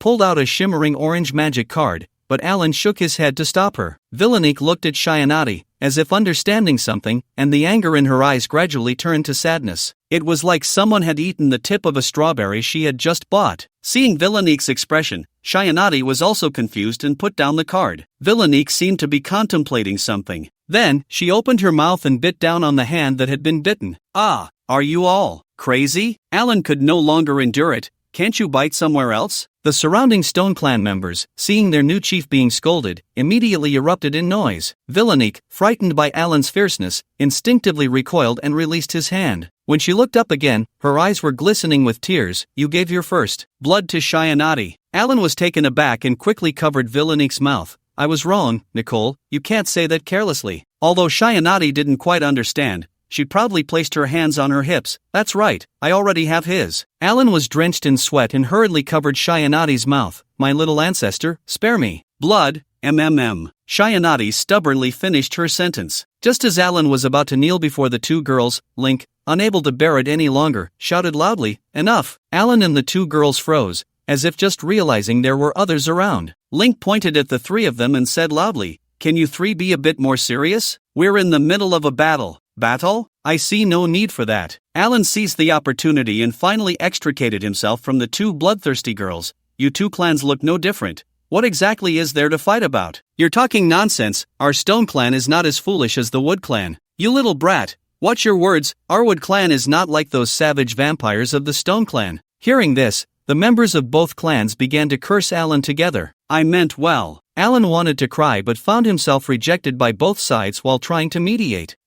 Rejected together? Alan suddenly thought of something. The best way to get two opposing groups to reconcile, or at least temporarily, was to present them with a common external enemy. Earlier, while watching the Dragon's Dark Nest mission guide, it had mentioned that in this world, humans were at an absolute disadvantage compared to the dragon race. Therefore, the best candidate for that external enemy was clear. Everyone quiet, please listen to me, Alan said loudly. I can help both of you defeat the enemy. He glanced at Villainique, then at Link. The two new chiefs understood and restrained their subordinates to listen to Alan. Defeat the enemy? How do we do that? Link looked at Alan with some suspicion. Please think about it. Who is your greatest enemy? Alan prepared to lead them gently. Stone Clan, Wood Clan. Wood Clan, Stone Clan. Too small, too narrow. It's the Dragon Clan, Alan declared loudly, shocking everyone. Shianati nodded vigorously. That's right, adventure stories are about fighting dragons. Fighting humans is just a public safety issue. Villainique gently shook her head. The people in this world are foolish. They can't use magic, not even as well as Alan.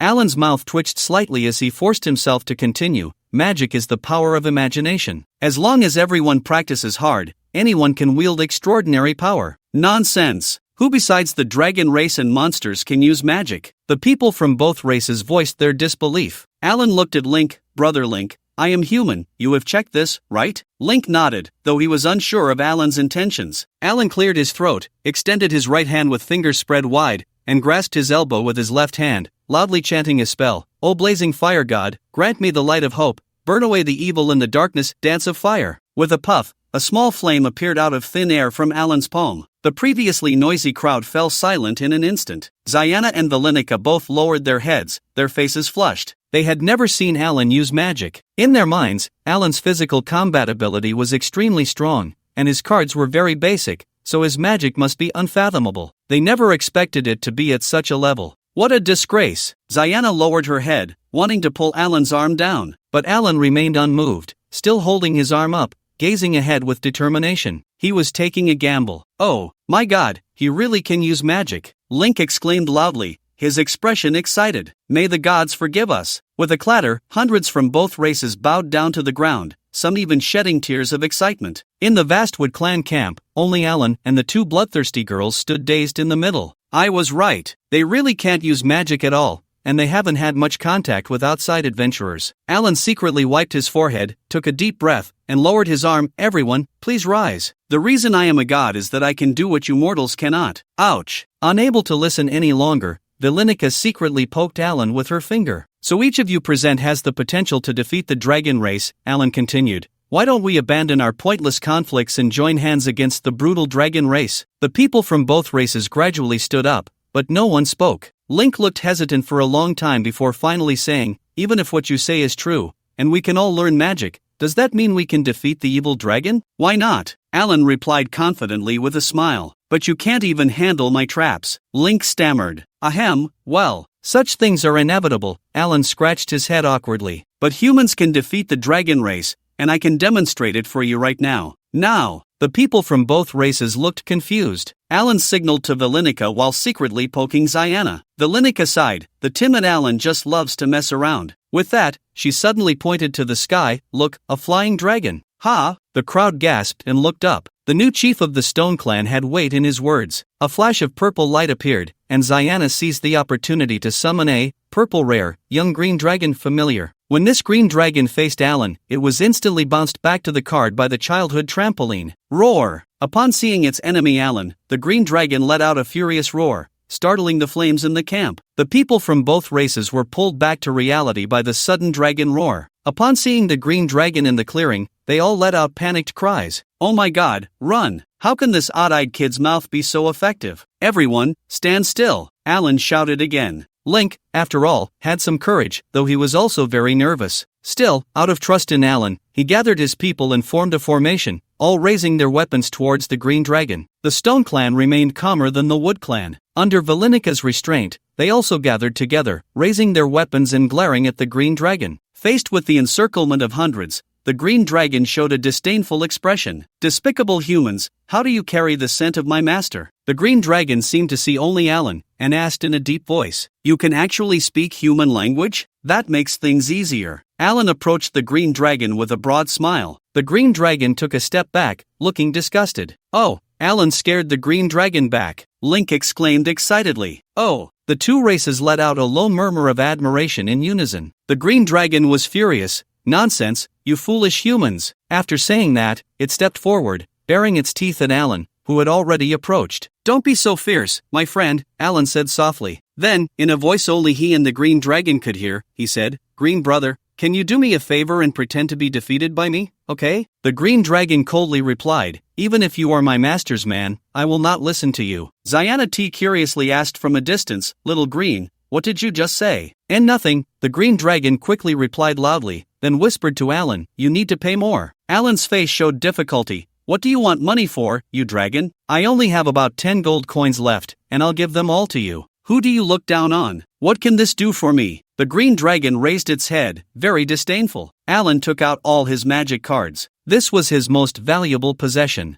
"Oh, this thing. Green brother, are you interested?" Alan handed the soul sweet rain of purple rare to the green dragon. The green dragon glanced at the card, its eyes suddenly widening. That's right. This card can allow the cards nourished within it to evolve. Alan whispered, "Although I don't know how long it takes for purple rare to evolve, don't you want to become an orange epic green dragon?" The green dragon took a deep breath, as if making a decision. "Deal. But let me make it clear, you can't force me to disband before I complete my evolution." Alan patted his chest. "You know what kind of person I am, don't worry." The green dragon nodded. "Although your cards and fighting style are quite primitive, you are still a person who keeps promises." "Alan, business is business. How can you attack my character, green brother?" After saying that, Alan reached out to Link. "Brother Link, can I borrow your spear?" Link handed over the spear and said softly, "Good brother, don't push yourself. If you can't win, tribe people will join in, and we might not all be killed." This statement was both cowardly and tough,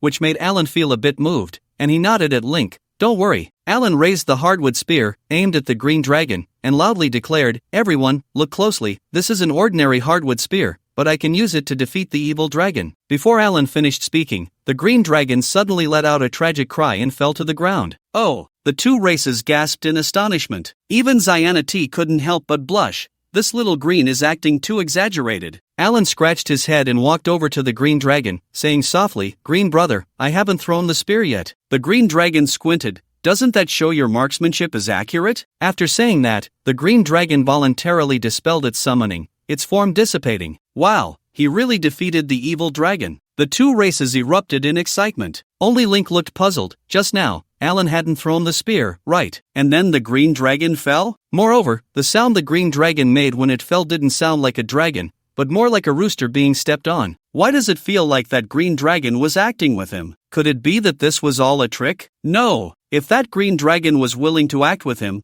wouldn't that mean Alan's strength was even more terrifying than dragon slaying? Thinking of this, Link also showed a look of relief and admiration, loudly cheering, "Alan, Dragon Slayer! Dragon Slayer, Alan!" From generation to generation, the people of the two clans have been slaughtered and toyed with by the Dragon Clan as if they were livestock, never believing they had the power to resist. But today, this boy with not only used magic that only monsters could wield, but he also defeated the evil dragon with a single spear. If he can do it, then so can we. This dragon-slaying boy must be a savior sent by the gods to rescue humanity. No, he is not a savior, he is a god. Dragon god! Someone in the crowd shouted. Dragon god! Dragon god! As if spurred on, more and more people joined in. Soon, the entire wooden clan camp echoed with the cheers of hundreds. Dragon god! Dragon god! Dragon god! Suddenly, a buzzing sound filled Alan's head, and he felt a bit dazed. Although he firmly believed that all of this was a coincidence, just as Ziana had said before, Link's name was very similar to that of the Forest Elf King. In fact, if he referred to Link as Brother Lin, then his name was exactly the same as that of the Forest Elf King. And it was said that the magic of the Forest Elf King was learned from the Dragon God. The Dragon God had of left gold and right blue. Now, here he was, with the same as the Dragon God, being called Dragon God by a crowd of people. This is strange, Alan murmured, shaking his head. Maybe this is the inner world, arranging an interesting identity for every adventurer? With that thought, Alan waved his hand to signal everyone to rise and quietly asked Nico, "Nico, how did you get here? and how did you become the chief of the Stone Clan? After a long pause, there was no response. Alan turned his head and met Vili Nico's normal amber eyes. Alan, how? How did I end up here? Vili Nico looked at Alan in confusion. In the room, Sayana and Vili Nico sat side by side on the edge of the bed, looking like two children who had made a mistake. Alan looked at the two of them with a serious expression, his hands still wrapped in bandages. So, what happened with you two? Alan raised his bandaged hand. It should have healed long ago, but because of repeated bites, it will take several days to scab over. I thought it was normal to get hurt while exploring the inner world, but I didn't expect the injuries to come from my teammates. Vili Nico looked bewildered. Alan, you got hurt? Alan swayed a bit. It doesn't work. I'm telling you this trick doesn't work, just tell me the truth. After saying that, he felt he might have been a bit too fierce. Looking at Vili Nico's aggrieved expression, he couldn't help but sigh. Shia, you go first. What is there to say? It's just that I bit you once. Or twice, you can bite back. Zayana mumbled, extending her hand to Alan and rolling up her sleeves, revealing her white, jade-like arms. Alan shook his head. Your expression at that time was very strange, as if you were drinking delicious juice.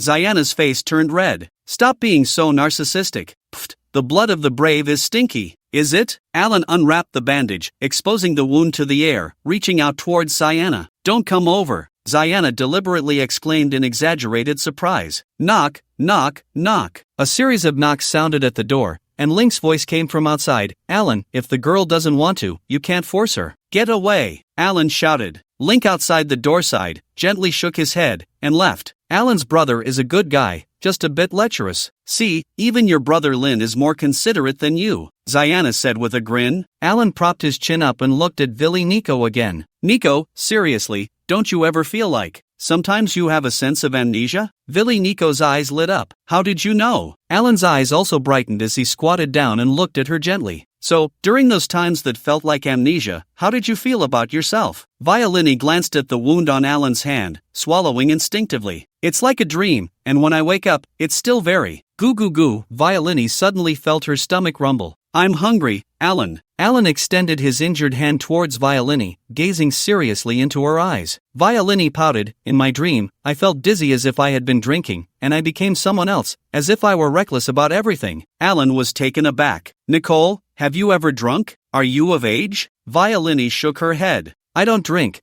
This is what my late mother told me. She described her feeling of amnesia like this. Alan nodded. You and Zayana T, who was given a glare. Little she is your cousin, so this situation must be related to your mother's family. Zayana T shook her head. I don't have any moments of amnesia. After a pause, she added, except when the brave one's hand is injured, I can't quite control myself. I see. Alan felt as if he had pieced it together. You both have vampire blood. You let out such a breath. Zayana T retorted. Vampires fear the sun. When have Nicole and I ever feared the sun? That's true. Alan frowned as he wrapped the bandage. Alan, do you no longer need my protection? Violini looked at Alan, her expression returning to its usual calm. I always. Alan was about to say something but noticed a hint of disappointment in Violini's eyes. I always need Nicole's protection. I'm just afraid Nicole will find me bothersome and not want to protect me. Violini said happily. No way, Alan. Although you're scared of the dark, you're stronger than I am. I can protect you at night. Why are you so nice to me? You're not trying to find an opportunity to drink my blood, are you? Alan looked at Violini suspiciously. Violini gently shook her head. I'm not that perverted princess like Zayana T. Hearing this, Zayana T jumped up and lunged at Violini. But her strength was no match for the other,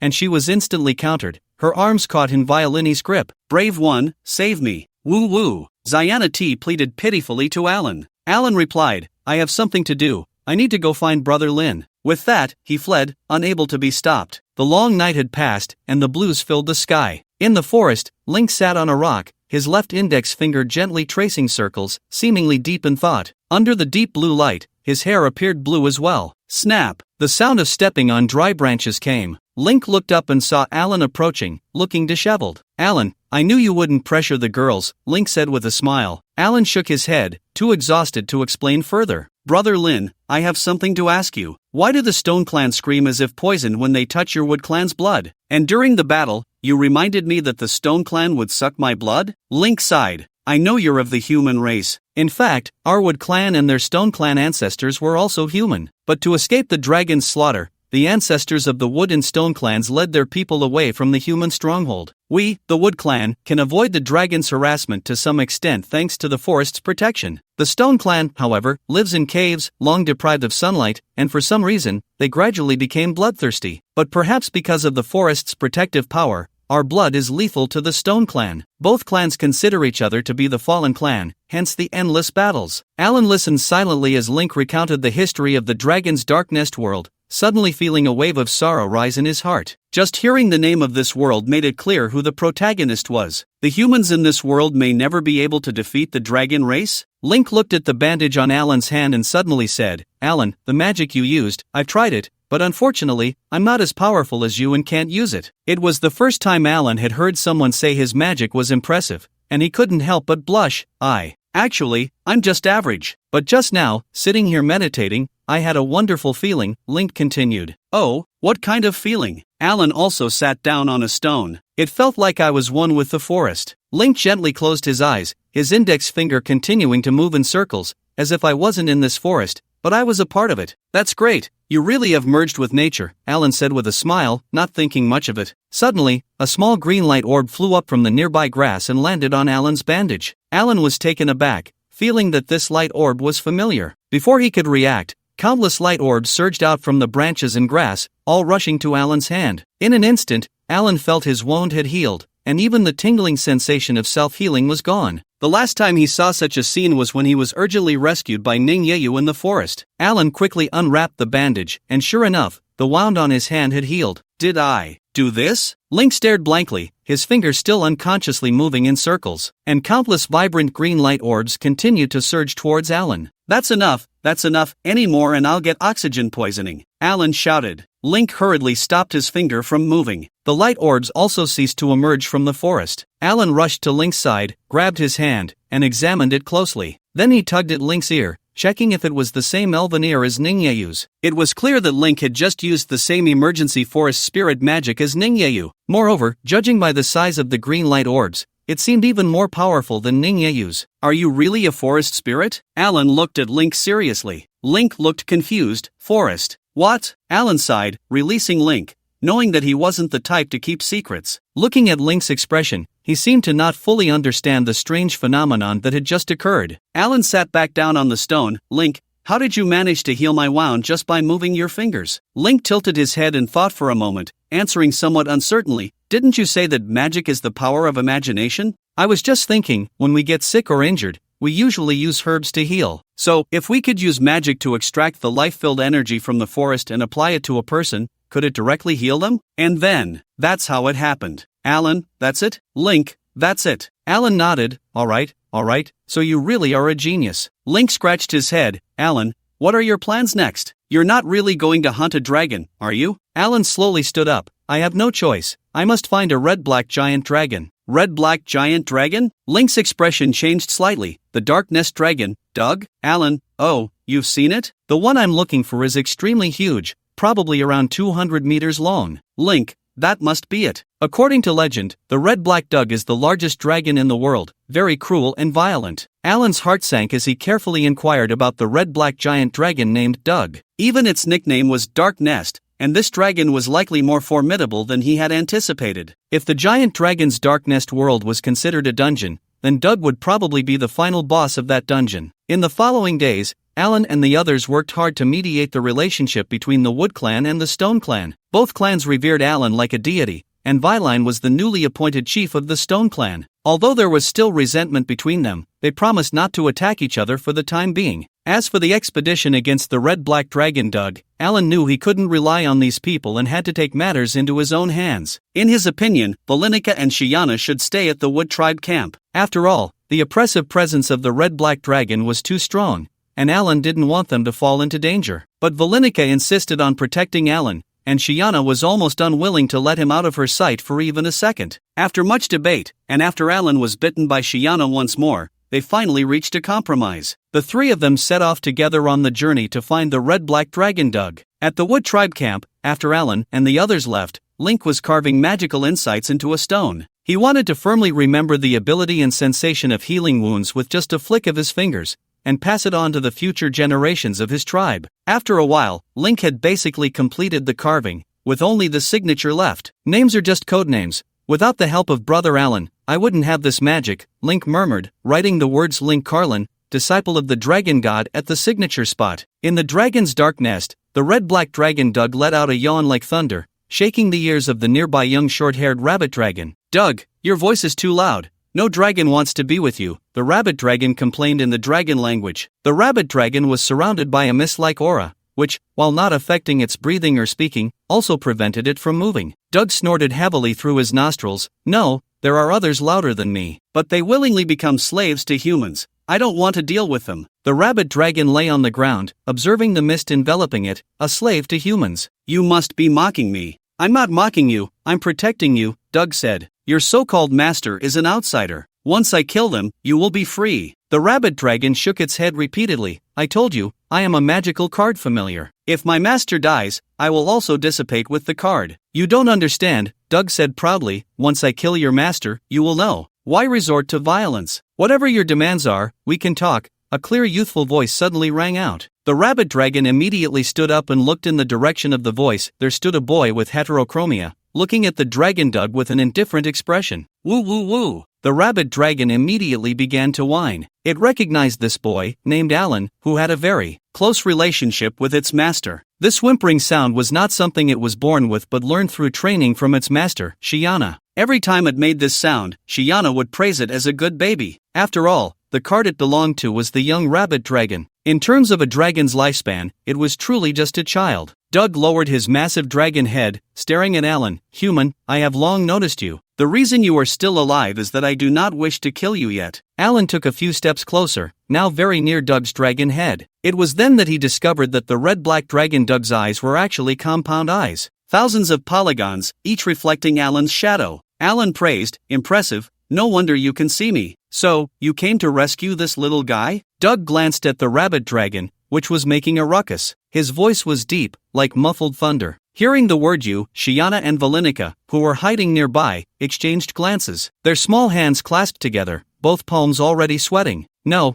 I came to negotiate terms, Alan said loudly. Doug was taken aback. This answer surprised him a bit. Many humans wanted to negotiate terms with him, but they were all powerful in magic, though it made no difference to Doug. As for the magic of this young boy before him, Doug could only say it was slightly stronger than that of a paramecium. Doug opened his mouth and slowly lunged at Alan. Insignificant human, just now I said I didn't want to kill you, but now I've changed my mind. Although the bite was not fast, Doug's dragon head was over 10 meters long, and even the fastest person might not be able to dodge it. A hint of caution flashed across Alan's face as he jumped to evade. In the flickering light, he had already taken out all his magic cards. These cards of mine may not be of high rank, but their effects are quite interesting. Honorable Doug. Great Dragon, would you consider this? Due to the angle, Doug only then noticed Alan's heterochromia, and he couldn't help but be startled. But upon seeing Alan's cards, which were mainly of the white common type, he couldn't help but laugh heartily. Suddenly, countless lights flickered, and hundreds or even thousands of magic cards of various colors appeared out of thin air in front of Doug. These cards stood like a wall between Alan and Doug, dazzling and brilliant. Do you think you're the first human to want to make a deal with me? Doug snorted. Look closely, heterochromia kid. I have countless cards here that you wouldn't even dare to dream of. Alan's pupils trembled, because among this card wall, the lowest rank was blue advanced. In addition, a large number of purple rare and orange epic cards were also shimmering with enticing light. But that wasn't all. A red legendary card floated quietly within the card wall, like a stunning red flower among thousands of green leaves. It was breathtakingly beautiful, captivating the heart. Seeing Alan's stunned expression, Doug felt reassured. This heterochromia must be just a coincidence. He definitely had nothing to do with that Augustus guy. Alright, worthless human. Although your courage to negotiate with me without any magic power is commendable, it ends here. Doug said, you're still a child among humans. I give you a chance to leave. If you make noise again, that would be seeking death. Doug, you have quite the principles. Alan ignored the eviction order and stood still. Doug looked down at Alan, like a god gazing at an ant. Human, didn't you hear what I just said? You let me leave, and I haven't left, so it doesn't count as coming again. You still can't kill me. Alan played the rogue. This was not without reason, because Alan noticed that Doug had no killing intent towards him at all, especially after making eye contact. There was even a hint of apprehension, though he wasn't sure if it was just an illusion. Doug snorted, closed his eyes, and stopped looking at Alan. After all, this human seemed to pose no threat to him. But since he had the same heterochromia as Augustus, this great dragon should still be cautious. Alan threw a protein powder card towards Doug, sincerely saying, "Brother Doug, you're so big, your food intake must be hard to satisfy. I have something good here, though it's not much, it might be something you've never seen before." Doug opened one eye. Looking at the purple rare protein powder card floating in front of him, he closed it again. Food cards are rare, but so what? Doug said. What kind of existence am I to be interested in mere food? Oh, I see. Alan nodded. The great red-black giant dragon, master of the dark nest, is afraid of being poisoned by a mere human's food magic card. Doug opened his eyes and silently swallowed all the protein powder from the card. Strictly speaking, he licked it in with his tongue. It was indeed not enough to fill his gaps. Soon, a pure energy far superior to various meats spread in Doug's mouth. Although the total amount was small, this was a feeling he had never experienced in countless years. It wasn't about whether it tasted good or not, mainly, it was wonderful. Like the purest spring water in the world, the most delicious fruit, it reached deep into his soul. So refreshing. Doug opened his eyes, looking at Alan with a strange expression. It was as if he were looking at a creature he had never seen before. Speaking of which, Doug's myriad compound eyes sparkled with excitement. Collecting a food card occasionally isn't a loss. Alan smiled, "As you wish." Doug glanced at the rabbit dragon. "Have you thought this through? If you go back with them, you'll forever be just a familiar in a card." The rabbit dragon stretched its neck, peering in the direction of Cyanity, emitting a low whimper. Cyanity could no longer hold back. She jumped out from behind the cover and ran towards the rabbit dragon. Valenica shook her head and had no choice but to step out, standing beside Alan. Doug's massive claw trembled slightly, and the misty halo surrounding the rabbit dragon instantly vanished. "Oh, whoa!" The rabbit dragon jumped up. It then ran towards Cyanity,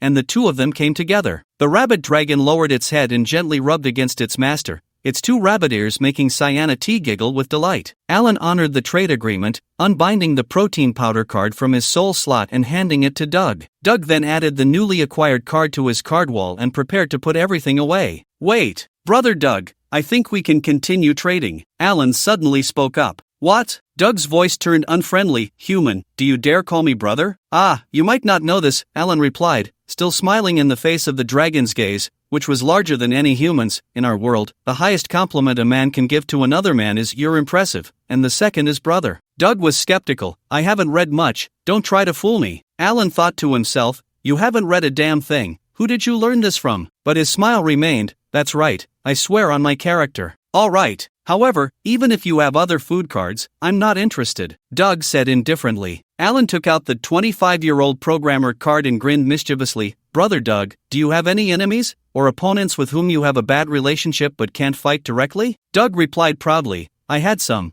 but they are all dead." "Really? What a pity," Alan sighed. The corner of Doug's dragon mouth twitched. As a proud dragon, it couldn't lie. "Ahem, well, there are a few guys who haven't died, but they're not enemies. At most, they're rival dragons." Alan beamed. "Of course. To be able to be a rival of Brother Doug is already something to be very proud of." Doug nodded leisurely. Indeed, I take back what I said before. Human, you are not insignificant. Just your vision is enough to make your not-so-mighty body shine." Alan felt a black line on his forehead. "I'll take that as a compliment." Doug leaned closer to the 25-year-old programmer, examining it carefully. "Tell me, what use does this broken card have?" "You should know, I have cards that can destroy the world, but they can't defeat."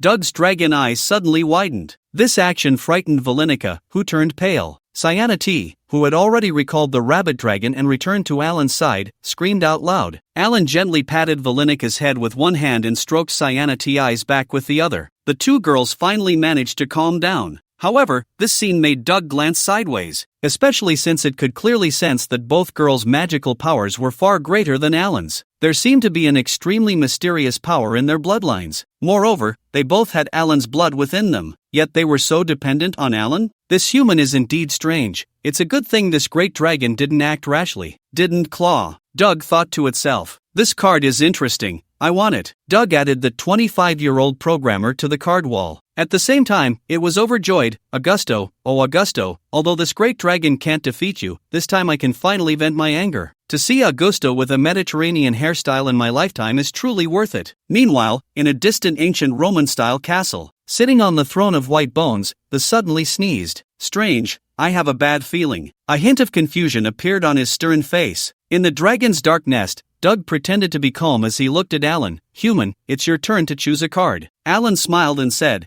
how did you know I wanted to trade cards? Doug snorted, the look on your face when you saw my cards was like seeing the most beautiful woman in the world. Just like seeing the two ladies beside you. Alright, I'll choose now. Alan, sweating profusely, quickly interrupted. It's really hard to choose, Alan said, but without hesitation pointed to the only red legend card. I want this one. Are you sure? Doug's expression revealed no joy or anger. Alan took a deep breath. Although these cards were far from him and he couldn't see their effects clearly, choosing a high-tier card couldn't be wrong. It all depended on whether the other party agreed. This was a trade of white common for red legend. Such an absurd transaction could only be completed with the immensely powerful Doug, who pursued novelty rather than card tier. I'm sure, Alan replied firmly. Deal, Doug said, no backing out. Of course. Alan suddenly felt something was off. Why did it seem like the other party was eager to part with that red card? But the deal was made, and there was no turning back. Ha. Once the card changed hands, Doug suddenly laughed wildly, almost to the point of tears. The three of them didn't have time to look at the red legend card and quickly covered their ears. If thunder was a whisper, then Doug's laughter at that moment was like a meteor falling, shaking the earth. Stop laughing, the three shouted, covering their ears, but they couldn't hear their own voices. Doug's earth-shattering laughter rolled away into the distance. The sound of ha echoed for miles around. Not far away, a dragon, about a third the size of Doug, flapped its wings in place. Damn Doug, that laughter is unbearable, the dragon said angrily. I, Zhugang, hate loud laughter from dragons the most. This dragon was the one who claimed it would bring the corpses of the humans entering the dragon's dark nest to Augusto. It had flown tirelessly and had just arrived at the dragon's dark nest, only to be startled nearly into a crash by Doug's laughter, which sounded like 10,000 broken gongs being struck at once. Damn it, when I get back, I must create a card that makes people unable to laugh, Alan shouted. Although theoretically he could use strong will to stop Doug's laughter. First, such an action would undoubtedly anger Doug. Second, Doug's crying might not sound much better than his laughter. Better to hold off. Endure. After an unknown amount of time, Doug's laughter finally stopped. Alan glared fiercely at the red-black dragon. Then, together with the approaching Valinico and Zionati, they began to examine the Red Legend card, Gift of Liberation Magic Card Tier, Red Legend Category, Common Effect, increases the tears of a crying creature by 1000 times cooldown, none note, no need to disguise, no need to hold back. Let it all out,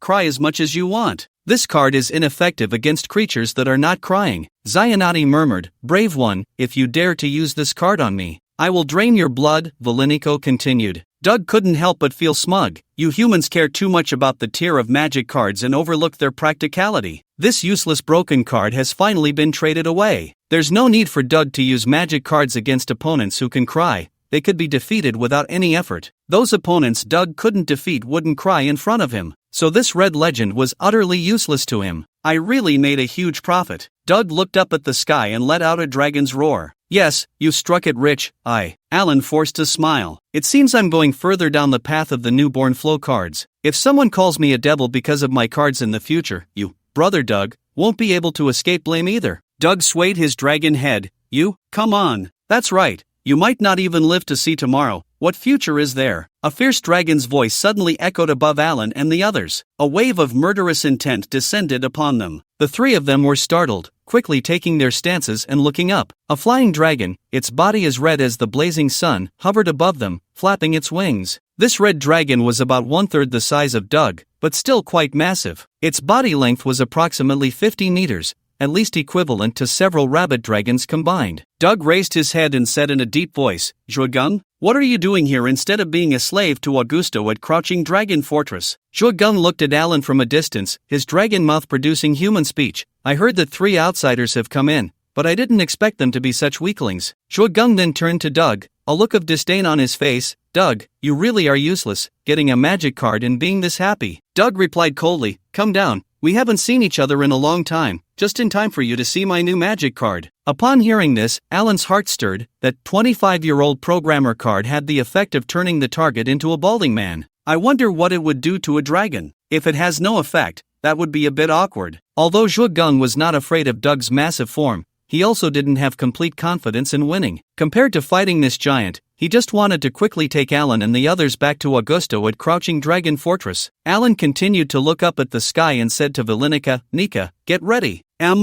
Vilinica replied. Then she began the countdown, 3, 2, 1. The moment Vilinica said 1, her figure suddenly vanished. Seeing this, Doug's dragon claws trembled slightly, and he sneered, "Big voice Zhugang, they have already completed their task and left this world." The red dragon Zhugang let out a furious roar. For a moment, he disregarded his caution towards Doug and dove down towards Alan and Ziana. Alan and Ziana exchanged glances, and Ziana tightly grasped Alan's hand. "Brave one, let's go home." "All right, let's go home." Alan smiled slightly. With a whoosh, Alan felt empty-handed as Ziana's figure disappeared. Alan's smile suddenly froze. He couldn't go back. Before he could think of a reason, the red dragon Zhugang was already charging towards him, and Alan's hair began to dance wildly from the impact. Alan dodged with all his might, leaping several meters away to avoid Zhuang's deadly strike. Zhugang let out another roar, flapping his wings rapidly, making a turn to continue gliding towards Alan. The giant dragon Doug remained indifferent. After seeing a certain action that Alan made while fleeing, he smiled subtly. Since it was Doug's territory, Zhugang didn't dare to use his dragon breath recklessly. But he thought, it's just a mere human, the magical fluctuations are almost undetectable, using my claws will be enough. One person and one dragon, one fleeing and one flying, rapidly chased each other in Doug's territory. Dust rose like a sandstorm. "Big voice Zhugang, you can't even catch up to such a human?" Doug mocked loudly. "Enough, Doug,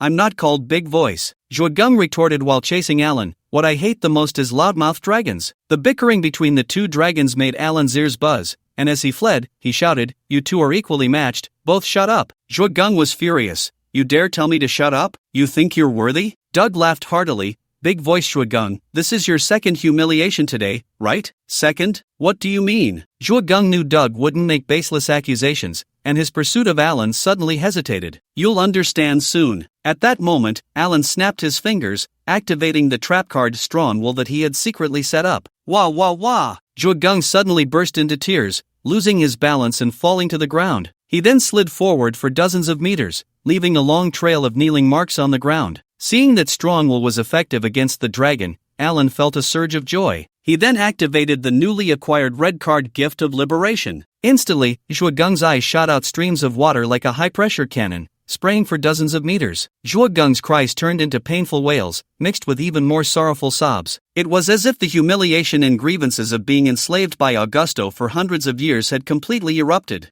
"Wah wah wah! Woo woo!" After 5 seconds, Zhuang stopped crying, his dragon eyes now redder than his fiery dragon scales. His once round dragon cheeks had sunken in, as if his body had been hollowed out. Although it was only 5 seconds, Zhuang felt it was longer than his entire dragon life. Alan smiled at Zhuang, clenching his fist. "Now, I think I can beat you." Zhuang looked at Alan, who was walking towards him step by step, and suddenly felt a dangerous sensation he had only experienced with Augusto before. Zhuang took a step back. "You, don't come any closer." Alan continued to advance, wearing a confident and radiant smile. But in Zhuang's eyes, that smile was like that of a demon. With a furious roar, Zhuang flapped his wings with all his might, stumbling as he took off, flying away without looking back. Such strong vitality, to be able to take off like this. Alan looked up at the sky in surprise. Tears had already begun to flow like a small stream on the ground. Then, Alan turned to Doug, who was rolling on the ground with laughter. "Doug, stop rolling, I thought there was an earthquake." Doug immediately stopped laughing. If he laughed anymore, he would be in tears. Alan's red card Gift of Liberation had no cooldown. If that guy used that card on himself, his sorrowful tears would surely flow like a river. "You caused me not to go back, didn't you?" Alan said slowly. Doug shrugged indifferently. "I just wanted to see how you would use that red card." "All right, I've used it.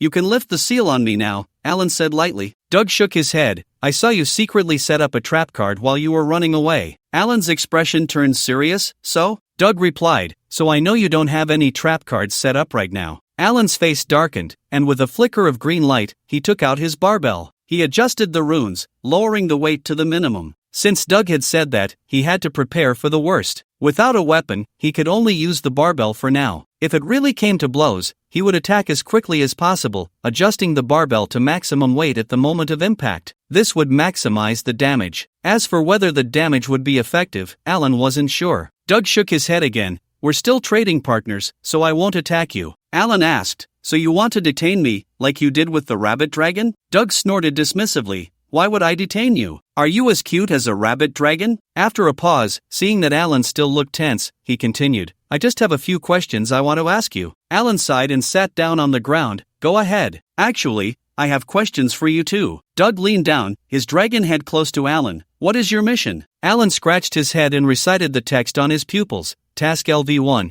Investigate the reason for the disappearance of the young short-haired rabbit dragon. Completed. Task LV2. Retrieve the missing young short-haired rabbit dragon. Completed. Task LV3. Resolve the direct cause that puts the young short-haired rabbit dragon in crisis. Not completed. Task LV4. Enter the dragon's lair. This task can only be viewed and will be officially unlocked after completing Task LV3. Task LV5. Shatter Augusto's bone throne. This task can only be viewed and will be officially unlocked after completing Task LV3. Doug nodded. I've lived for hundreds of years, and it seems that most of the initial tasks for outsiders are different, but the last two are the same. Is there any other issue? Alan changed his position to sit down, as Jua Gung's tears began to spread. At the same time, he wondered, I don't understand why Task LV3 isn't considered complete. Do I have to kill Doug to finish it? Doug stared at Alan and continued to ask, what is your relationship with the dragon god Augusto? Alan was taken aback. You know about the dragon god? Augusto. He is the dragon god of your world? Doug fell silent, knowing that Alan was not pretending to be ignorant. Then, as if recalling something, he added, your physical condition is far stronger than that of an ordinary human, even rivaling a dragon's body. Why is that? Because I work hard, Alan replied, lifting a barbell with one hand, twirling it like a pen with his fingers. I need to make a new one. This weight no longer meets my training needs. The barbell spun rapidly, clearly not light, but in Alan's hands, it was like a toy. Doug's dragon pupils narrowed. The weight of the barbell was nothing to him, but for Alan to achieve this with a human body was almost unprecedented except for the dragon god Augusto and a blonde lady who had visited here many years ago, especially that blonde lady, whose scent was somewhat similar to one of Alan's departed companions. The impression was so deep that Doug still remembered it. It's your turn to ask me, Doug said. Which god exists in your world? Alan asked slowly. It wouldn't be the dragon god, would it? He clearly remembered that when he first arrived in this world, the task prompt stated, history will give you a heavy reward. Why history? Coupled with the many coincidences along the way, Alan increasingly felt that something was off. The dragon's dark nest, this inner world, seemed to have many connections to the real world. Ziana T had said that every inner world was created by false gods. Their purpose was to replace reality with the inner world,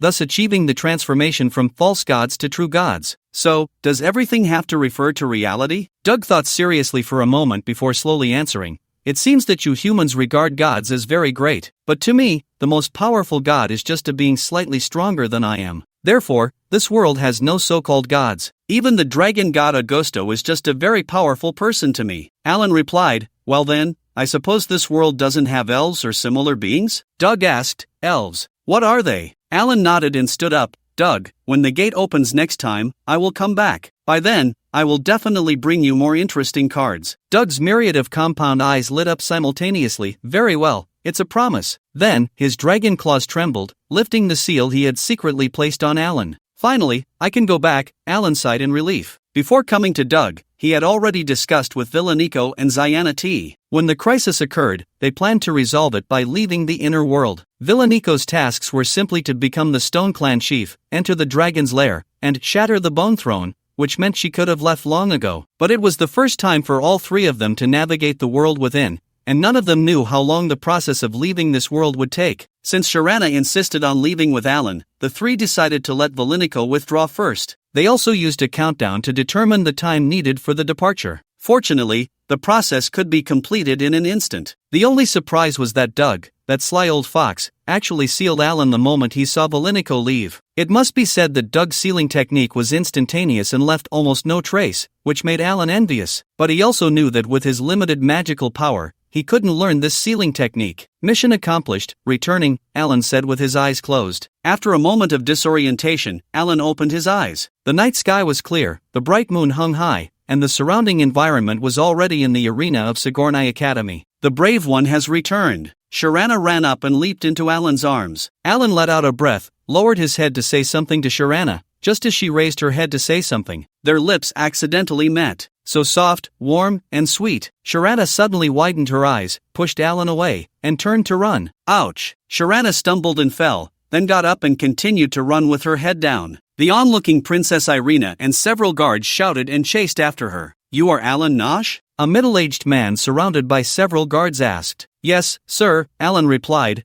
still savoring the feeling from just moments ago, looking at the man somewhat unsettled. "Who are you?" The middle-aged man had a stern expression, showing no signs of anger or joy. "I am Isabel 12, the father of the girl you just forcefully kissed." Alan staggered, covering his face with a bitter smile. "Impossible, absolutely impossible." Professor David, standing nearby, awkwardly reminded, "Alan, quickly pay your respects." He then turned to Isabel 12 and said, "Your Majesty, this child is navigating the world for the first time. He may not have fully recovered yet." Alan swayed as he walked in front of Isabel 12, kneeling on one knee to pay his respects. "I have met Your Majesty." Isabel Xii's mouth twitched, and he took a deep breath before managing to maintain his composure. "Get up, I have questions for you." Volinico, who had been silent on the other side, walked over. "Alan, you finally came back." Alan stood up, silently looking at Volinico. His gaze resembled that of a stray cat in distress. Volinico immediately stopped, uncertainly asking, "Do you need me to kiss you too?" Gazing at Volinico's cherry lips, Alan, in despair, rolled up his sleeves. "Hurry, drain my blood, kill me." Volinico's eyes widened. "Alan, are you sick?" "Nonsense." David, seeing Isabel Xii's expression growing darker, quickly scolded. Isabel 12 took another deep breath before slowly speaking.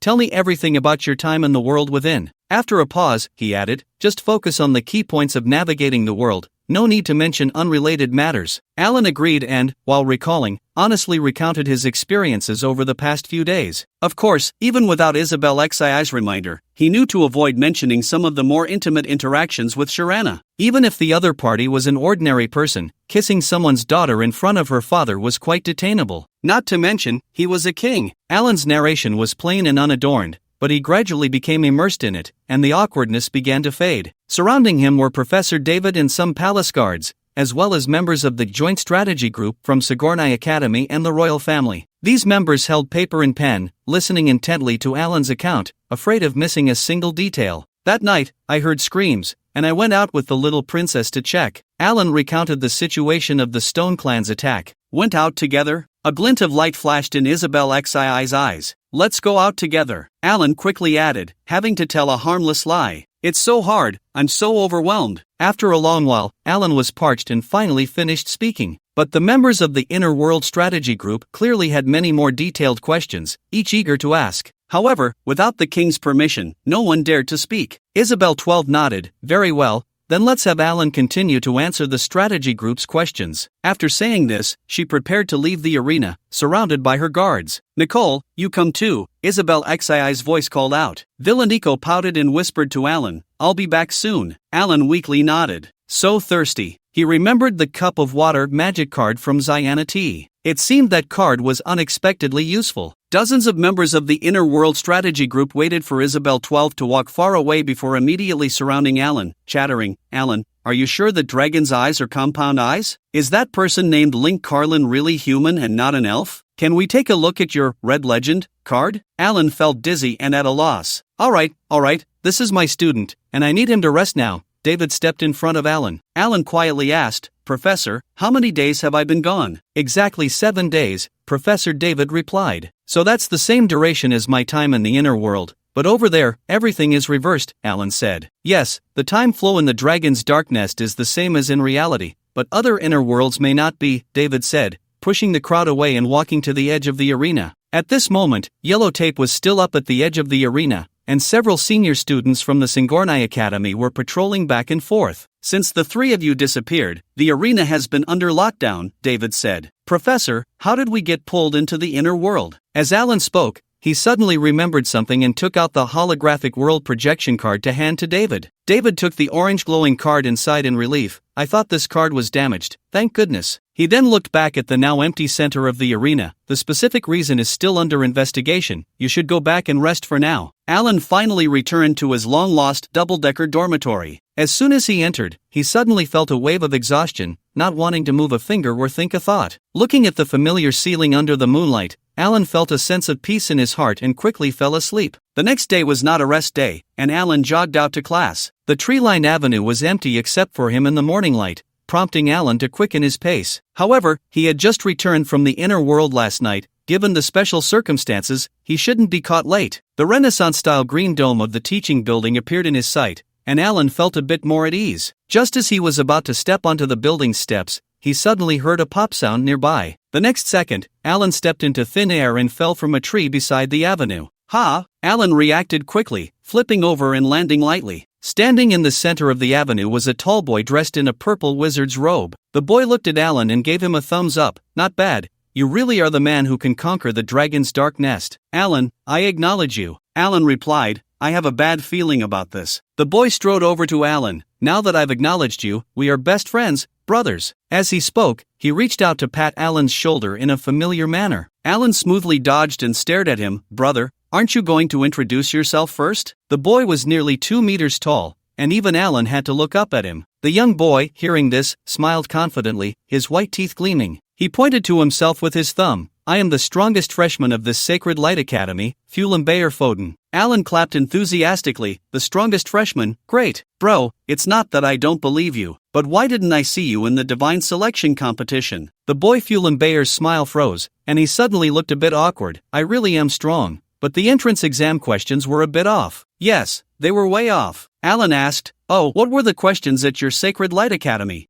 Bayer replied, our question was actually about sacred light magic. Alan said, that ominous feeling I had earlier was indeed justified. Bayer insisted, you have to believe me, dear friend. Alan nodded, I believe you, but how did you just teleport me to that tree? Bayer chuckled, want me to demonstrate again? Since Alan wasn't in a hurry for class, he crossed his arms and watched. Then please do. Bayer nodded, cleared his throat, and suddenly put on a serious expression. He slapped his own face. Smack! In an instant, Alan and Bayer switched places. Alan slowly nodded. So, this magic of yours, it counts as magic, right? The way it activates is by slapping yourself? Bayer looked at him with respect. You saw through it at a glance. Alan replied, well, it's a bit difficult not to see through it. He then glanced at the nearby teaching building. I need to go to class. Don't you have class? Bayer was taken aback, suddenly looking horrified. Oh no, I forgot because I was waiting for you. Before he finished speaking, he dashed into the teaching building. Alan marveled at Bayer's unique magic as he followed him inside. He hadn't expected that someone would already know he had just returned from the underworld last night. As he reached the entrance of the lecture hall, Professor David's voice came from inside. So, the so-called Forest Elf King, Lingo Carlin, actually doesn't even know the fire dance technique. Alan, who had just parted ways with Link not long ago, couldn't help but smile at this. He quickly walked into the classroom, and all the students, as expected, turned their attention to him with a swish. Alan nodded apologetically to David, who smiled slightly. Everyone should learn from Alan, who just returned from the underworld last night and came to class today. Alan smiled awkwardly and quickly made his way to the last row by the window. Indeed, it was empty, as if reserved just for him. Annis in the front row looked at Alan, a mix of worry and curiosity on her face. The lecture continued, and while Alan listened attentively, he opened the page with the portrait of the Forest Elf King. The Forest Elf King in the painting had blue hair, pointed elf ears, and looked completely different from Link. Maybe I was overthinking it, or perhaps this illustration is distorted, which is normal, Alan mused, twirling his quill. Professor David's voice continued to reach his ears. The Forest Elf King learned magic from the dragon god and ultimately defeated the vicious dragon that plagued the world. His descendants inherited the ability to use magic. Having lived in the forest for so long, they are called the Forest Elf Clan. The other clan, said to share a common origin with the Forest Elves, has long lived underground without sunlight, feeding on blood. They later evolved into the Blood Elf Clan, which we humans also refer to as vampires. Blood elves? Alan suddenly looked up. He had seen this term occasionally before but had rarely paid attention. Villainique and Zionati. Their mother's clan likely also had blood elf lineage. If Professor David's other clan was compared to the Dragon's Abyss world, it was clearly the Stone Clan. If that's the case, the Stone Clan supporting Villainique as chief seems to carry a sense of destiny. Alan immediately raised his hand to ask a question. However, Professor David suddenly waved his hand and continued the lecture. Alan lowered his hand, understanding that some questions could only be asked privately. Just then, a tall, thin middle-aged man strode into the lecture hall. The newcomer had bright, piercing eyes and held a heavy book adorned with the emblem of sky sword fringes. Isn't that the court's chief magician, Lincoln, who came to see me before? What is he doing here? Alan tilted his head. The more than 100 students in the classroom gasped upon seeing Lincoln. Mr. Lincoln, the chief magician. He single-handedly conquered an A-level inner world. Alan whispered to the classmate next to him,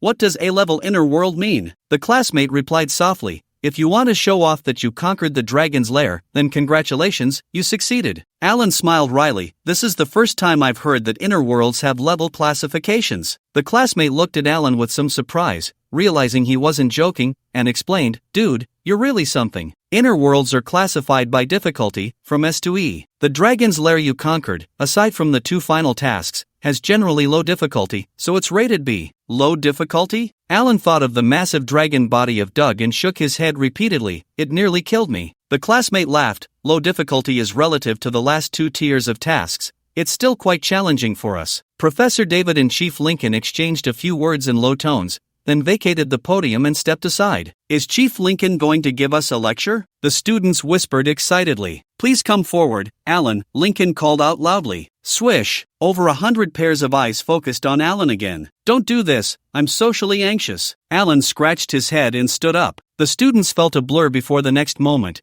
Alan had already appeared in front of Lincoln at the podium. Oh, the classmates cheered for Alan's display. In truth, Alan just thought it would be a bit awkward to walk up in front of everyone, so he did it this way. He didn't expect it to be even more awkward. Please stand, Lincoln said, opening the heavy book embossed with the royal crest. With a rustle, all the students in the classroom stood up. Lincoln then looked meaningfully at Alan. Sensing something, Alan placed his right hand on his chest and knelt on one knee. Lincoln nodded in approval and said loudly, Hereby, the kingdom's citizen and student of the Magic Card Division of Sigourney Academy, Alan Nosh, is kind, brave, steadfast, and wise. He protects the princess and is loyal to the kingdom. Therefore, I officially grant you a new identity, and from this day until the day of your death, you shall be formally renamed Alan Edward. Issued on October 5, 1201, by Isabel 12, World Era. Alan didn't know how to respond officially, feeling that thank you for your grace seemed a bit out of place. After a slight hesitation, he could only say, Thank you, Your Majesty. Put. Many students couldn't help but chuckle upon hearing this. Although they also didn't know how to respond, after all, it was quite rare for a bastard to be legitimized. Lincoln smiled and said, Mr. Alan Edward, you may rise. Alan stood up and thanked Lincoln again. Lincoln whispered, Keep it up, young man, strive for a title soon, and then I'll drink to your success.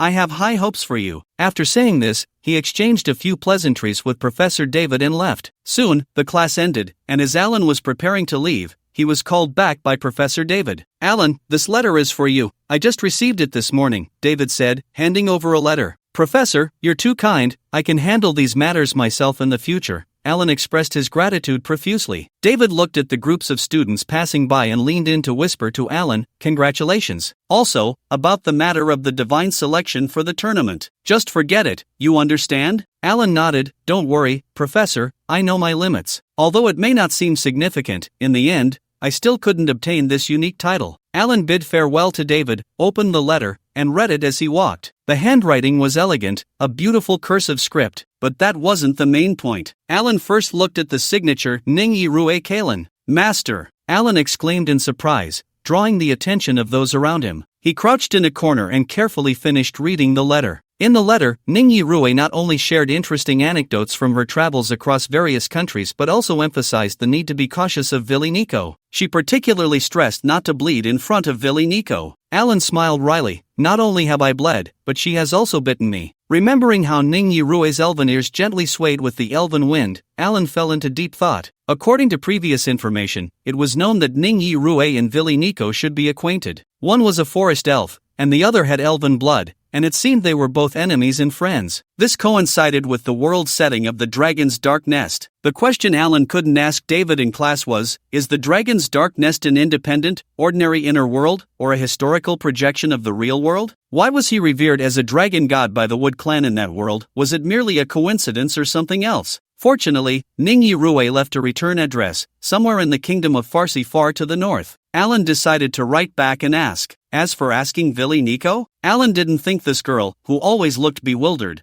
could provide any useful information. However, perhaps she would know more when she caught the scent of his blood and her eyes turned red. But why must it be my blood? Vili Nico and Ziana T didn't seem to have such a strong interest in the blood of others. Never mind. Mainly because he was afraid of pain. While Alan was lost in thought, he suddenly felt a delicate, fair hand waving in front of him. At the same time, a somewhat familiar fresh fragrance wafted over. Alan, are you okay? Ah, it's you. Alan came to his senses and saw the familiar pink twin tails. Anis was bending over, looking at him with concern. From this angle, Alan quickly turned his head to look elsewhere and then stood up. Every time you see me, you say it's you. it seems you don't really want to see me. Annis's expression turned calm as she said lightly, how could that be? Alan stood up, gazing seriously into Annis's eyes. You are the only classmate I feel inferior to in our year. Annis smiled. Well, that's quite flattering, but please don't tell anyone else. I don't mind being laughed at, but if you get beaten up, I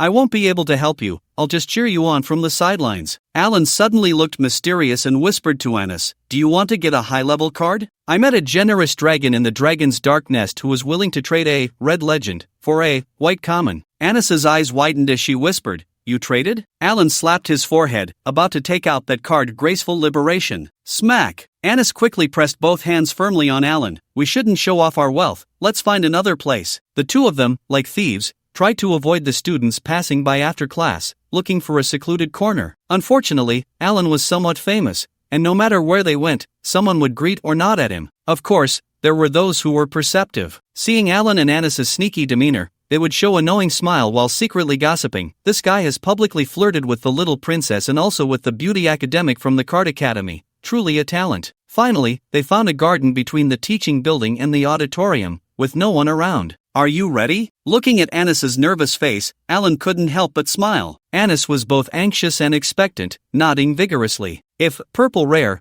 could still be seen occasionally, then orange epic was absolutely unattainable. As for red legend, most people would never see it even once in their lifetime. A flash of red light appeared as Alan took out the gift of liberation and placed it into Annis's somewhat trembling hands. The card had a frosted texture, with exquisite illustrations and a clear, concise effect. Waves of oppressive red light occasionally emanated from it. Annis gently caressed the card, her face filled with enchantment. However, upon reading the card's description, she looked somewhat incredulous. As expected of you, Alan. A card so new, and yet you. How much is 1,000 times the amount of tears? Wait a minute, finish your sentence first. I'm what? Hee, of course, you're so kind your expression says otherwise. This was the first time Alan had seen Annis joke with him. She had always been serious before, so she had a lively side too. Just as Alan was thinking this, Annis suddenly blushed and shoved the gift of liberation back into his hands. I came to find you for something serious. It's all your fault for bringing me to this deserted place with ulterior motives. If this had been said by Zionati,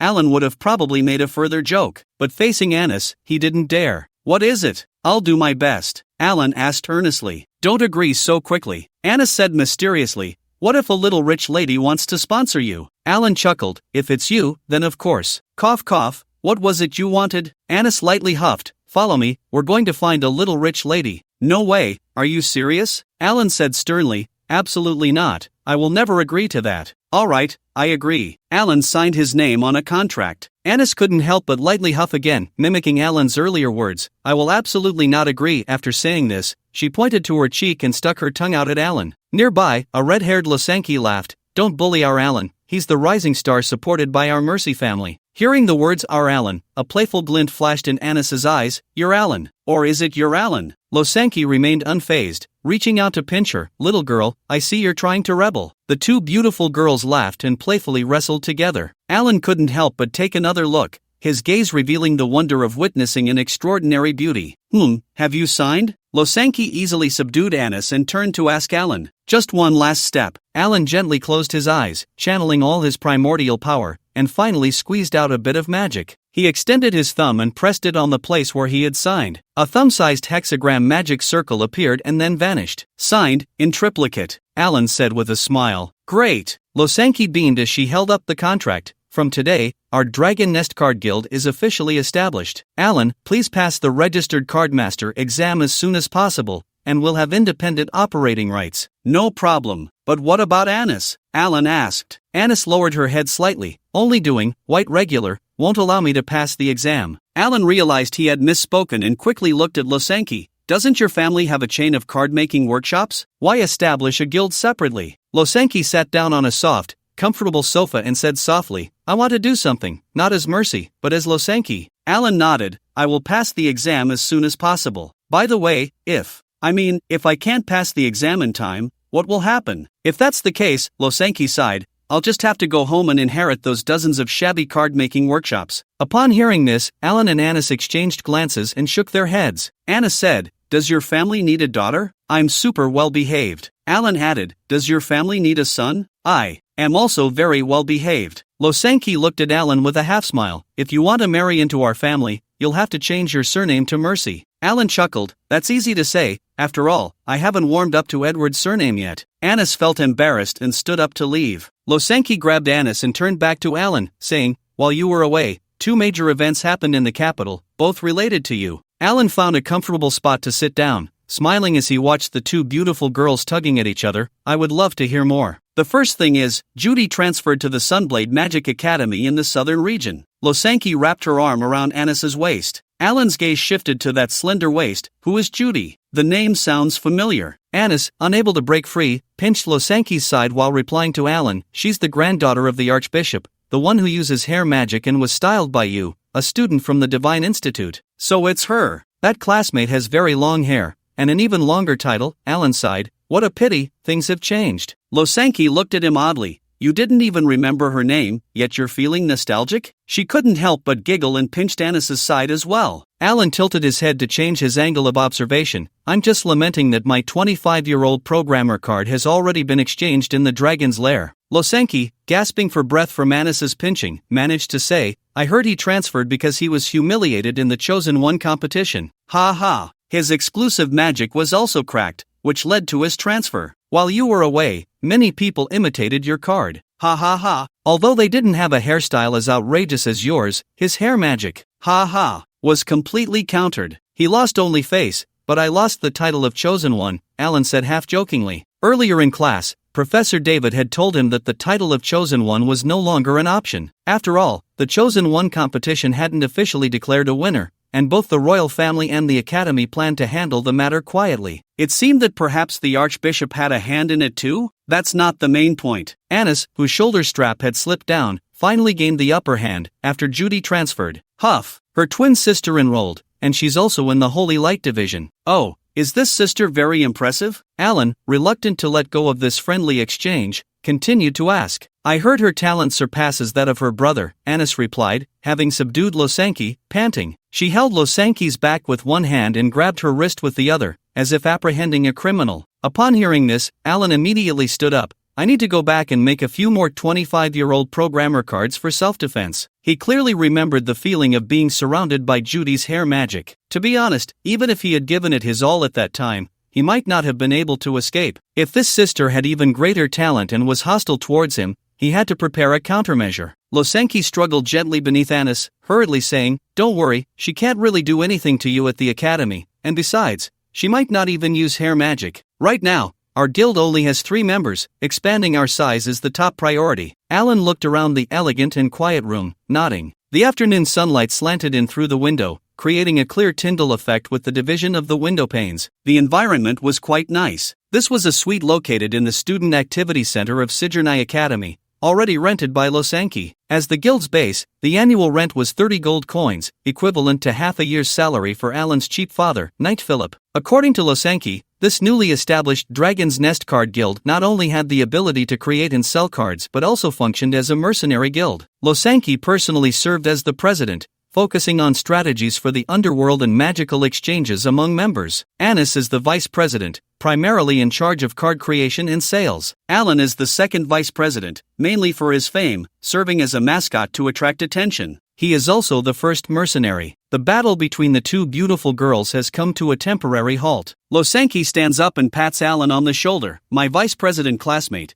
you have a wide network. Do you have any suitable candidates to recommend? Alan sighs, I don't know many people. Among those with strength, Nicole and the little princess are the top ones. Losanki blinks, is there anyone else? Not really. There's a dandy named Rand from the north who only thinks about chasing girls. Unlike me, who only wants to study. Before Alan finishes his sentence, Losanki bursts out laughing. You still have the nerve to talk about others? Everyone close to you is a beautiful girl. No way? Alan thinks carefully. The card creation mentor, always with blue-gray double braids, is the forest spirit Ning Uerue. She occasionally runs around in a nurse outfit in the cabin. The daughter of his lord, the silver-haired blood elf lineage, Villy Nicole, usually treats him like a stray cat. When she has red eyes, she always wants to suck his blood. The genius card creation girl, often in twin tails, looks very easy to bully with her pink hair, Annis, but for some reason, she always pretended not to know him in class before. The red-haired witch Losanki, who was once a sponsor and is now his boss, Well, the beautiful boss shouldn't make things too difficult for him. The blonde little princess Sienna T, who always wears a white eye patch and has ventured into the dragon's dark nest with him, an unexpected first kiss. Sigh, not many,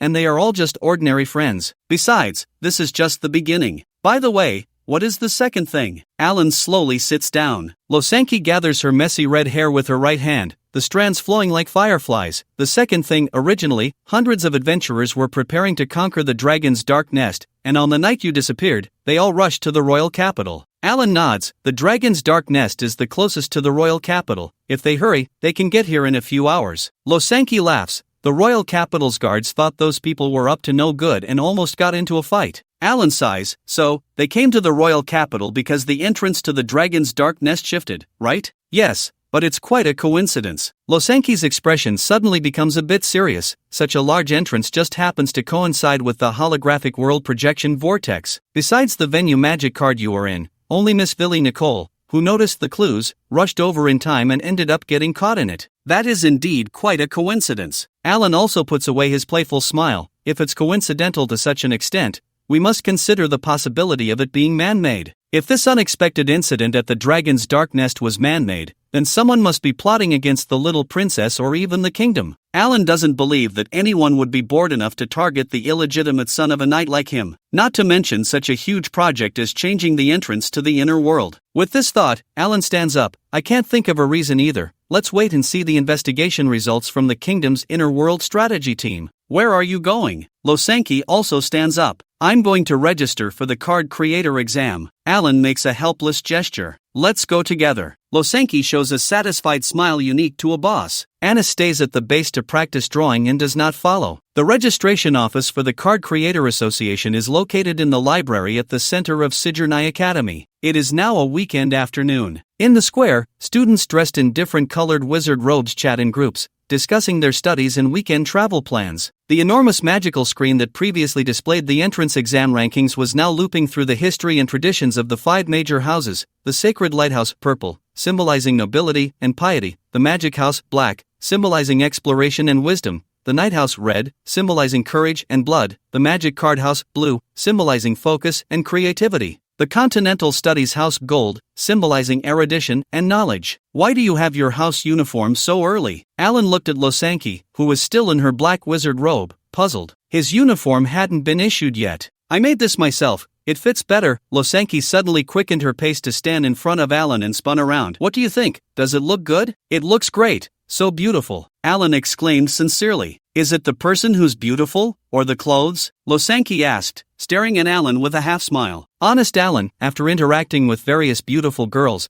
could now respond with relative composure. The clothes are beautiful, but the person is even more beautiful. I didn't expect you to be so skilled. The clothes really suit your figure. Losanki nodded in satisfaction. It was definitely right to make you the guild's mascot. If this pitch were used to sell magic cards, we'd be raking in gold every day. I'm just speaking the truth, and you have a great aura, Alan said with a sincere expression. Losanki smirked. Cut it out. You need to sign up for all 4 subjects. Alan smiled wryly. Just 1 subject, right? 4 subjects. 2 subjects? 4 subjects. As long as I pass within 3 years. 4 subjects. All right then. The registration exam for cardmasters takes place at the end of October each year, and Alan's time was not abundant. But clearly, Losanki couldn't wait. Moreover, he couldn't tell if it was because she had become his boss, but Alan felt that her attitude towards him seemed a bit more assertive than before, even though she was covering the registration fees, and she had even advanced him half a year's salary. Well, he might as well yield this once. The two walked to the registration office for cardmasters. The registration teacher looked at Alan's application information and confirmed several times. Alan, are you sure you want to register for all subjects at once? You only need to pass 4 subjects within 3 years. Alan looked helpless. My boss said that if I don't pass the exam quickly, our guild will go bankrupt. The registration teacher clicked his tongue in amazement. What kind of boss is this, squeezing employees? Or rather, child labor. Not quite child labor. Sigh, what can I do? I'm under her roof. Alan ignored Losanki, who was now as red as her hair, and shook his head repeatedly. After entering Alan's information, the registration teacher handed him a white regular admission ticket. If it really doesn't work out, just don't do it. You're only in your first year, with a bright future ahead. There will be plenty of opportunities later. Thank you. You're right. I'll think it over seriously. Alan nodded with a smile. Then, he turned around and walked slowly out of the library with Losanki, one in front and the other behind. The no loud noises sign at the library entrance was indeed effective. Just as they reached the door, Alan suddenly took off running. "Stop right there, Alan Edward!" Losanki shouted angrily as she chased after him. Generally speaking, when someone calls out your full name, the situation is quite serious. Please spare me, boss. I was just trying to appease the registration teacher. Appease? Just that? I think you're taking advantage of the situation. Help, the boss is hitting me. You run slower. Puff, bang. Just as Alan rounded the square, he collided head-on with a girl. Although the impact wasn't strong, Alan still worried about causing her any trouble. However, the sensation he felt was a bit strange. She didn't feel like a human body. Alan immediately stopped. "Sorry, are you okay?" The girl he collided with was extremely beautiful, about 170 centimeters tall, with long hair that almost touched the ground. Alan found her appearance very familiar but couldn't recall where he had seen her before. Losanki, panting and chasing after, turned a corner and lost her footing, crashing into Alan's back. "You little brat, you."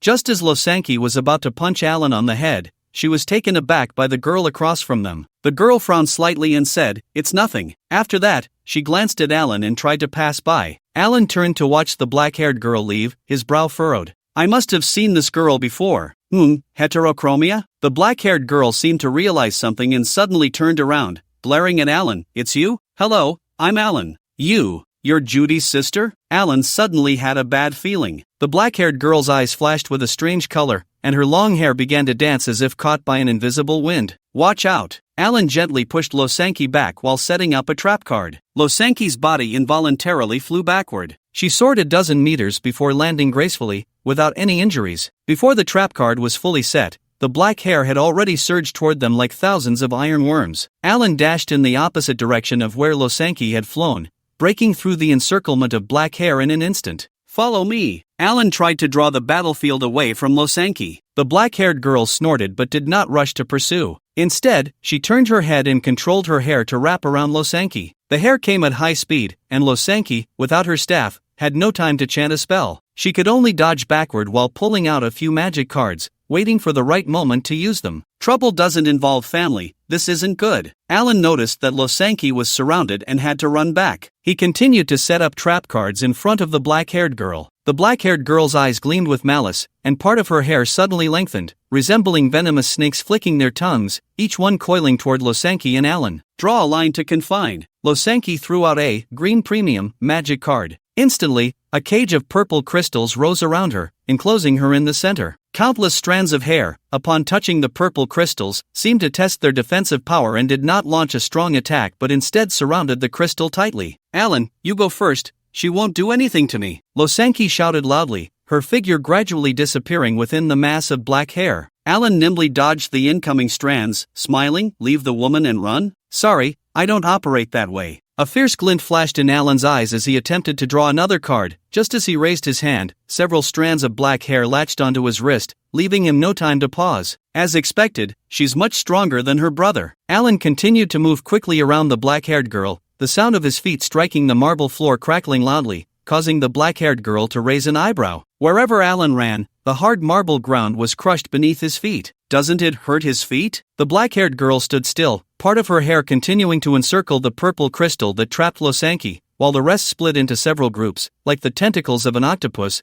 trying to catch up with or surround the swiftly moving Alan. At this moment, Losanki had come up with a plan. A mass of black-purple magic gradually gathered in her palm. However, doing so would inevitably harm the black-haired girl, increasing the rift between Alan and her. Losanki herself didn't mind, but she couldn't let her good employee Alan truly offend the granddaughter of the Archbishop. "Losanki, are you okay?" Alan shouted as he moved at high speed. "She can't hurt me, you don't need to worry." Losanki took this opportunity to speak loudly on purpose. The black-haired girl snorted coldly at her words but did not increase her attack on Losanki. "Your girlfriend is really clever. She knows how to provoke me to lessen your pressure." "You're mistaken," Alan replied with a smile, "she's my boss." The black-haired girl said coldly, "An office romance?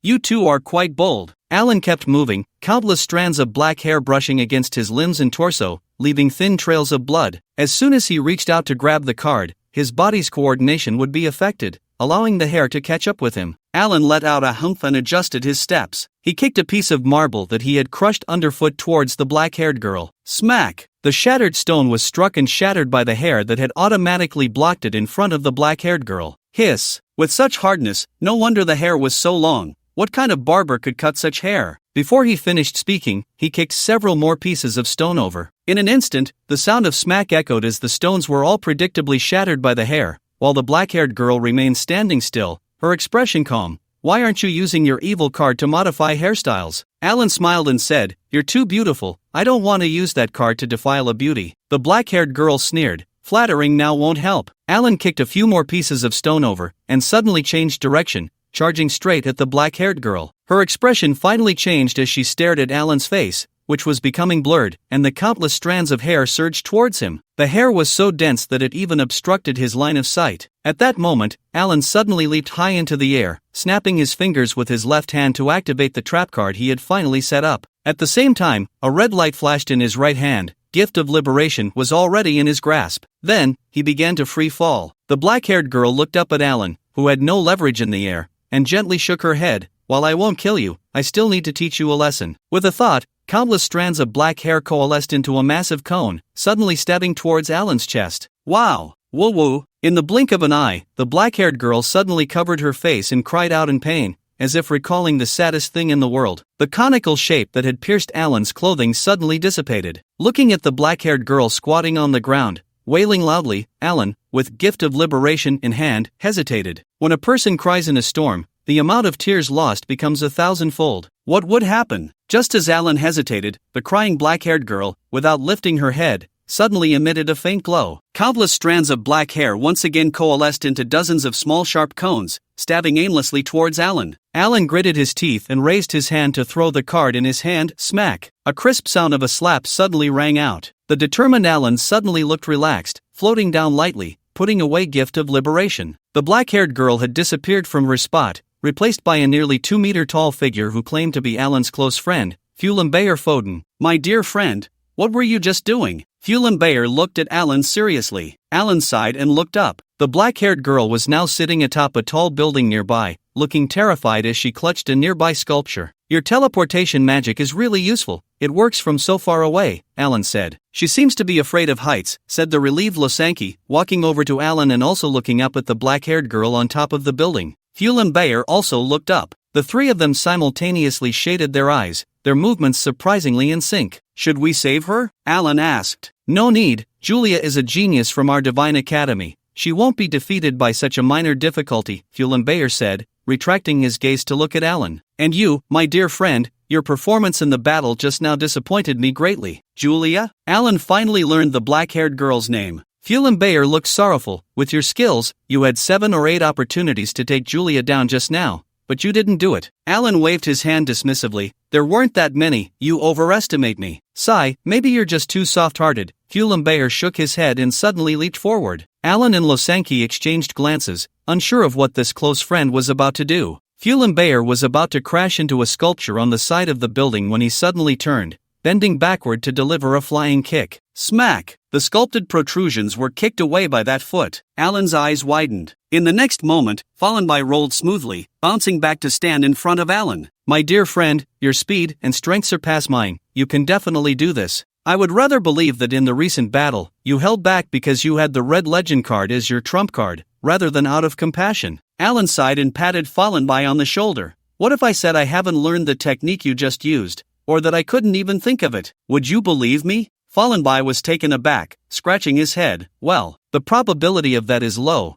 but it is possible. After saying that, he seemed to notice Losanki beside them. You are also my friend's girlfriend? The word also made Alan's heart race. Losanki raised an eyebrow and snorted. Fallenby leaned in sneakily towards Alan. My friend, how can you like this little brat? Your taste is lacking. Alan twitched his mouth. Friend, why don't you leave first? You dare to say that, but I can't bear to hear it. Losanki was about 168 centimeters tall, strikingly beautiful. Although she wore a wizard's robe, her figure was still curvaceous, definitely not a little brat. Fallenby laughed heartily and turned to leave. Alan also turned to leave, but was caught up from behind by Losanki, who grabbed his arm. A wave of soft sensation enveloped Alan's left arm. Suddenly, Alan stumbled, unable to move his left arm, and his remaining right arm began to twist along with his right leg. Losanki looked up at Alan with a half-smile. "Finally caught you, the one who slanders the boss to his face." Alan's left hand, which was being held, didn't know what to do, and his right hand scratched his head. "I didn't abandon you to escape.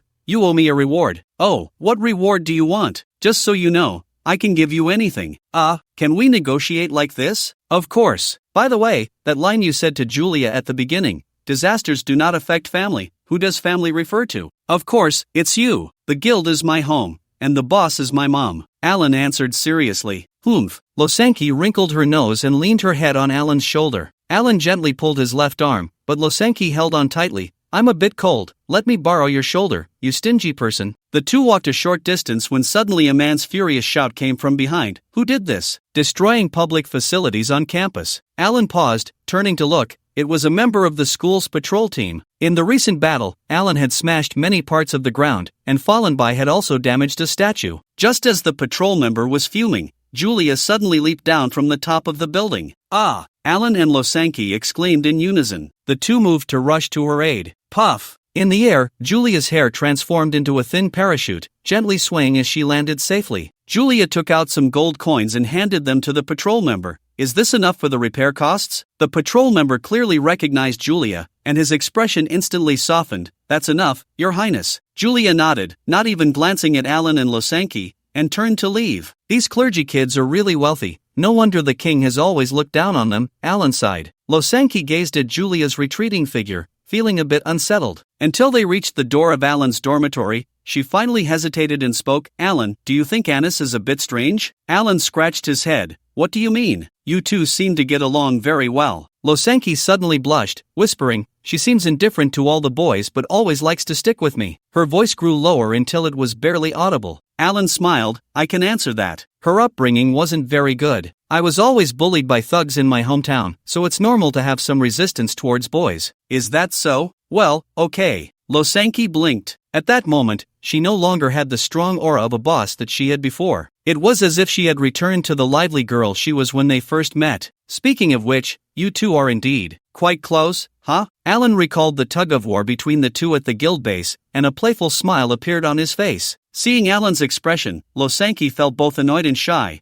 "What the hell are you thinking about?" Alan smiled and shook his head. "Nothing, absolutely nothing. Can you two do it a few more times when I'm around?" Losanki gritted her teeth and smiled. "Hurry back to studying." With that, she turned and left. That night, Alan worked hard on drawing the new 25-year-old programmer while reflecting on the battles of the day. He now had several obvious combat flaws. First, as a physical mage, he still lacked close-range ambush capabilities. Although he could rely on speed and strength to handle most ordinary enemies up close, he had no good way to deal with opponents like Julia, who had almost fully automatic no-cast time defensive abilities. Secondly, the lethality of his magic cards still needed improvement. He couldn't rely on strong will and gift of liberation for a lifetime. The sweet reign of the soul within him was occupied by the green dragon of Zionati, and he didn't know when it would evolve. Finally, he still needed some equipment-type magic cards. Previously, when he fell into Link's trap in the dragon's lair, Alan had punched the heavy object of the second phase of the trap away. Looking back now, it was indeed a stroke of luck. If that heavy object had been sharp instead of blunt, his hand would have been ruined. Just as he was pondering, a flash of white light indicated a new card was completed. "Damn it, another white card. Am I cursed like Anis?" Like an egg magic card rank.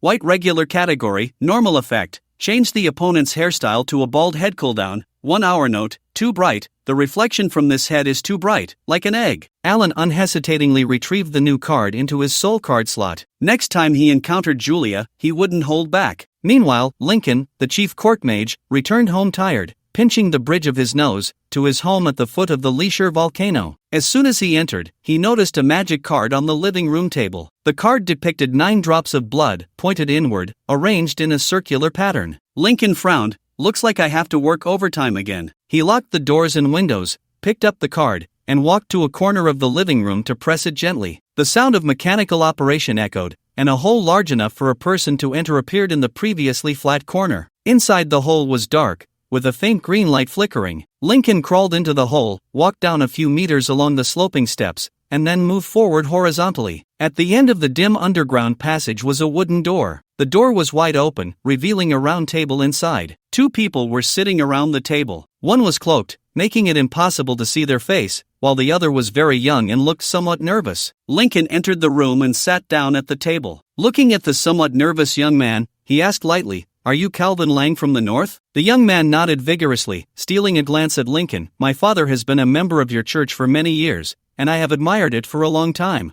I officially joined a few days ago." This young man was Calvin Lang, who had wanted to sponsor Alan and was also a newcomer from the north. At that time, he had promised to support Alan's entry into the top 4 as a condition for his formal acceptance into Edward's circle. Lincoln shook his head. "I am not one of your divine servants. I am just a partner." He then turned to the cloaked figure in the middle and said, "I have provided you with the magic coordinates as per our agreement, leading the dragon's lair to the designated location. What about the reward?" The cloaked man chuckled, "Mr. Lincoln, our collaboration aims to change Alan's ingrained thoughts." Lincoln leaned back in his chair. "Before the semifinals of the Divine Selection Tournament, I approached him privately, and he made a promise to me then. He didn't go hard on the little princess in the finals either. Isn't that a change?" The cloaked man slowly shook his head. "The Lord has delivered a divine decree, and Alan's will remains unchanged." Lincoln stared at the cloaked man. "This is our first meeting, isn't it? What position do you hold in the church?" The cloaked man smiled gently. "My position is not important. What matters is that the Lord's will has not been fulfilled." Lincoln scoffed. "The Lord's will? Or your leader's will?" Calvin suddenly interjected. "The Lord's will is not to be blasphemed, even by you, Chief Lord." Lincoln coldly replied, "What do you want, kid?" Calvin stood up,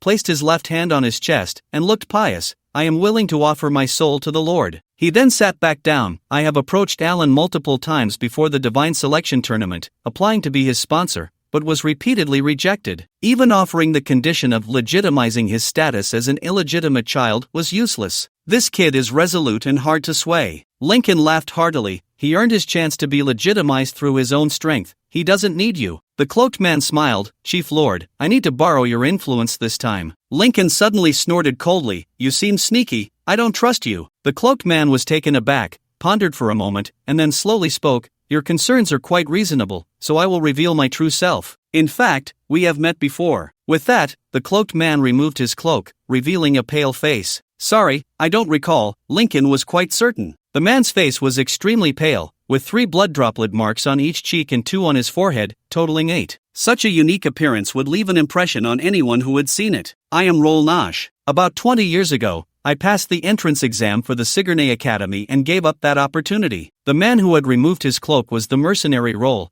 who had once deceived Alan in a tavern. Lincoln squinted and nodded slowly. There was indeed such a person. "How did you end up like this?" Roll smiled. "I have received the Lord's favor and have been granted permission to become one of his children." All right. Lincoln waved his hand repeatedly. "Tell me, what do you want to do this time?" Roll gazed into Lincoln's eyes. "Please, my lord, lead Alan out of the royal city, preferably towards the northern borders. We will handle the rest." Lincoln replied, "I'm curious, what exactly is your goal? If you want to change a person's mind, isn't the best way to make them have no thoughts at all? For example, by killing him. And what is so special about this Alan that you are making such a fuss?" Facing Lincoln's half-serious, half-sarcastic question, Roll answered earnestly, "As previously stated, our goal is to change Alan's ingrained thoughts, and there is no concealment in that. Moreover, the Lord's decree specifically emphasizes that his life must not be harmed. As for what makes him special, you have seen Alan's performance in the Divine Selection Tournament. Ordinary people do not have the ability to reach the finals." Lincoln shook his head repeatedly. "Alan is a student of our kingdom's highest academy, the little princess's beloved. I cannot harm him, but I need more money." "No problem." Roll slapped his forehead and took out a card marked as Purple Rare. "Although our collaborative goal has not yet been achieved, please accept this as a deposit, Chief Lord." Lincoln glanced at the card's face, nodded slightly, and put it away. "Any other questions?" Lincoln issued the dismissal. Roar seemed not to understand and continued, "There is also a noble lady named Wiliniko von Noah, and we need her to leave the royal city as well. The further north, the better, just like Alan." Lincoln hissed softly. This matter was indeed difficult to handle. Moreover, the request was somewhat strange. "I need a reason," Lincoln said. "Miss Wiliniko is the daughter of the Count of the Dragusin border in the north. If you intend to use this opportunity to provoke an invasion from neighboring enemy countries, I will immediately terminate our cooperation." Roar looked at Lincoln in surprise and couldn't help but chuckle. "Your Excellency, I didn't expect you to be so loyal to the kingdom." Seeing Lincoln's expression grow increasingly grim, Roar quickly explained, "Having cooperated for many years, I have never lied to you, at most I have been unable to disclose information, right? Lincoln nodded. Then I swear to the Lord, Roar said solemnly, our actions will never threaten Miss Willinico's life, nor will they threaten the stability of the kingdom. No, I need a more specific explanation. Given the seriousness of the matter, Lincoln remained firm. Roar cast a deep glance at Calvin, who was listening nearby. Calvin understood and stood up to take his leave. Then I will say this matter is a highly confidential issue even within the royal family and my church. Roar lowered his voice, that Miss Willinico's mother has blood elf lineage. Lincoln's face changed dramatically. He knew very well that the mother of Princess Zionati and the mother of Willinico were of the same lineage. The blood elf clan had once been the greatest nightmare for all humanity. This clan was bloodthirsty and cruel, possessing extremely strong individual combat power. Their speed and strength were incomparable to ordinary humans. The more human blood they consumed, the stronger they became. The power of the Blood Elves had even united human kingdoms in an unprecedented manner to jointly attack them. The sacred selection competition of the Sigurnai Academy was originally held to select strong individuals to combat the Blood Elves. Now, the Blood Elf clan had been silent for over 100 years. Roar actually said that the gray-haired girl in the palace had Blood Elf lineage. However, judging by the other party's tone, it seemed there was no particular need for Princess Zionati. Lincoln pondered, I am in the palace almost every day and have been to the academy several times.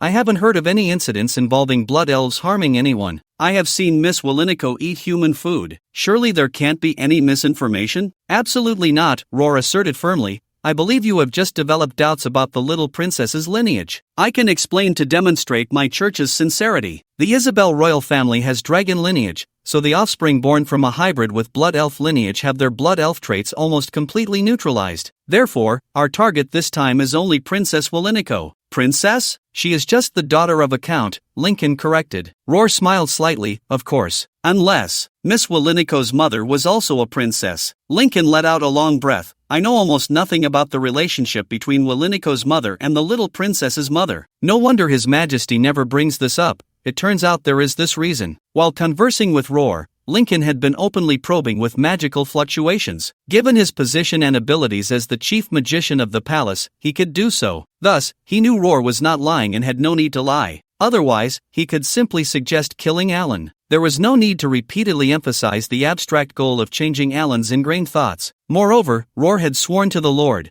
which was the highest oath of the Church of the Divine Servants. Lincoln, who had dealt with the Church of the Divine Servants for many years, understood this well. No problem. Is there a time requirement? Lincoln made his decision. Of course, the sooner the better, Roar said, his eyes brightening. Easier said than done, Lincoln replied helplessly. His Majesty has placed a house arrest due to the little princess and Alan's experiences. Even Viline can't leave the palace for the time being. Roar laughed. So, we are even more certain that only the chief can accomplish this task. Don't give me that, Lincoln said. I'll do my best, but the fastest it can be done is probably a month. No problem. We have plenty of time, Roar nodded repeatedly. With the goal agreed upon, Lincoln casually asked, by the way, how long have you been planning this? Aren't Alan and Viline from the north? Why didn't you take action before? Roar sighed, I was recently promoted to a high position in the church, so I'm not very clear on the specifics. It seems that a few months ago, something very strange happened to Alan. After that, the Lord kept issuing decrees. It is said that Alan will bring disaster to the world, a pestilence to humanity. Therefore, our church will retract the plan for Alan, naming it Operation Web. Retract? Lincoln keenly noticed the wording. The border lord of the north is quite just and protective. Can you manage it? Roar nodded. Alan's legitimate second brother is dead, and Lady Edward hates Alan to the core. We have already contacted Lady Edward. She is not a member of our church, so with her help, everything can be seen as a family matter. What can the border lord do? Soon, in the dim underground room, only Lincoln remained. How can I make him leave the academy and the royal capital naturally? Lincoln flipped through Alan's files, deep in thought. His legitimate brother died on the way to the royal capital, and the Baroness who prepared his recommendation letter is bedridden? Lincoln closed his eyes, murmuring to himself, this guy really is a disaster. It's no wonder he's being targeted by the divine servants. At Sigurnai Academy, Alan had completely fallen into the state of preparing for the registration system for cardmasters. The reason it was fallen into was that Losanki personally came to Alan's dormitory to supervise the battle. With the boss personally overseeing the preparations, Alan had no choice. Don't ask, just know it was voluntary. To focus on the exam, Alan even used his injury from the dragon's dark nest as an excuse to take a month off. When David received the application, he looked skeptical. wasn't this kid bouncing around just a few days after returning? Until Alan suggested, don't doubt it, look, the little princess and Byline have been staying in the palace without going out. Professor David reluctantly approved the leave. In the dormitory. Boss, is it really necessary to keep an eye on me like this? Alan muttered while flipping through Subject 4, The Ethics and Standards of Cardmasters, to Losanki, who was sitting on his dormitory sofa. Losanki, holding Alan's newly issued sky blue wizard robe, smiled widely. I really like this color. Can I borrow it for a few days? Alan ignored her, quickly flipping to the next page, seemingly very focused. Seeing this, Losanki quietly went up to the third floor. The treatment of the Divine Selection Tournament contestants is really good. They even get to live in a double-decker dormitory alone. Losanki stood on the third-floor balcony, gazing out, taking in the beautiful scenery nearby. A gentle early autumn breeze brushed by, carrying a hint of dry sunlight. Nearby pedestrians looked up and saw a red-haired girl gazing into the distance. This is the boys' dormitory, right? What's the deal with that beauty? That must be Alan, the new student from the Card Institute. How do you know? Because different beauties often appear at his dormitory door. Anyone who passes by here regularly knows. What a winner in life. Too bad he's a bastard. Outdated, right? I heard he has already received special approval from the king to inherit his father's surname. Just because he made it to the finals of the Divine Selection Tournament? That's not all. He even conquered the existence of the B-level world, the Dragon's Dark Nest. His strength is beyond doubt. Looking at it this way, this kid is quite inspirational. Hearing the discussions, Losanki smiled slightly, secretly glad that her family had chosen Alan back then. With a whoosh, Losanki entered the room and drew the curtains. The blue of the Magic Card Academy was too beautiful, and with nothing else to do, Losanki decided to try on the oversized division uniform. Soon, downstairs, Alan closed the thick tome he had been reading. He let out a sigh and took out a past exam paper that Losanki had brought to prepare for the test. Losanki's father, Sir Enzo Mercy, was the only chosen lord of the Magic Card Division in nearly 20 years. This past exam paper was painstakingly compiled by Sir Enzo for Alan, and it was quite valuable. However, after Losanki delivered the exam paper to her dorm, she unexpectedly lingered and refused to leave. Fortunately, although she stayed, she didn't disturb him much. Alan was working on the problems when he heard footsteps coming down the stairs. Without looking up, he caught a glimpse of a blue figure flashing in front of him, accompanied by a waft of rose fragrance. When Alan raised his head, he was surprised to see that Losanki had indeed put on his sky blue division uniform. However, their body shapes were too different. The clothes looked like a sack on her. Due to the looseness, Losanki's black lace shoulder straps were clearly visible, accentuating her fair skin. Losanki, if you keep this up, I really can't study, Alan sighed. I already said, during work hours, you need to be professional. Losanki leaned over to look at Alan's problems, her head almost touching his. Preparing for exams is part of the job. Alan stood his ground,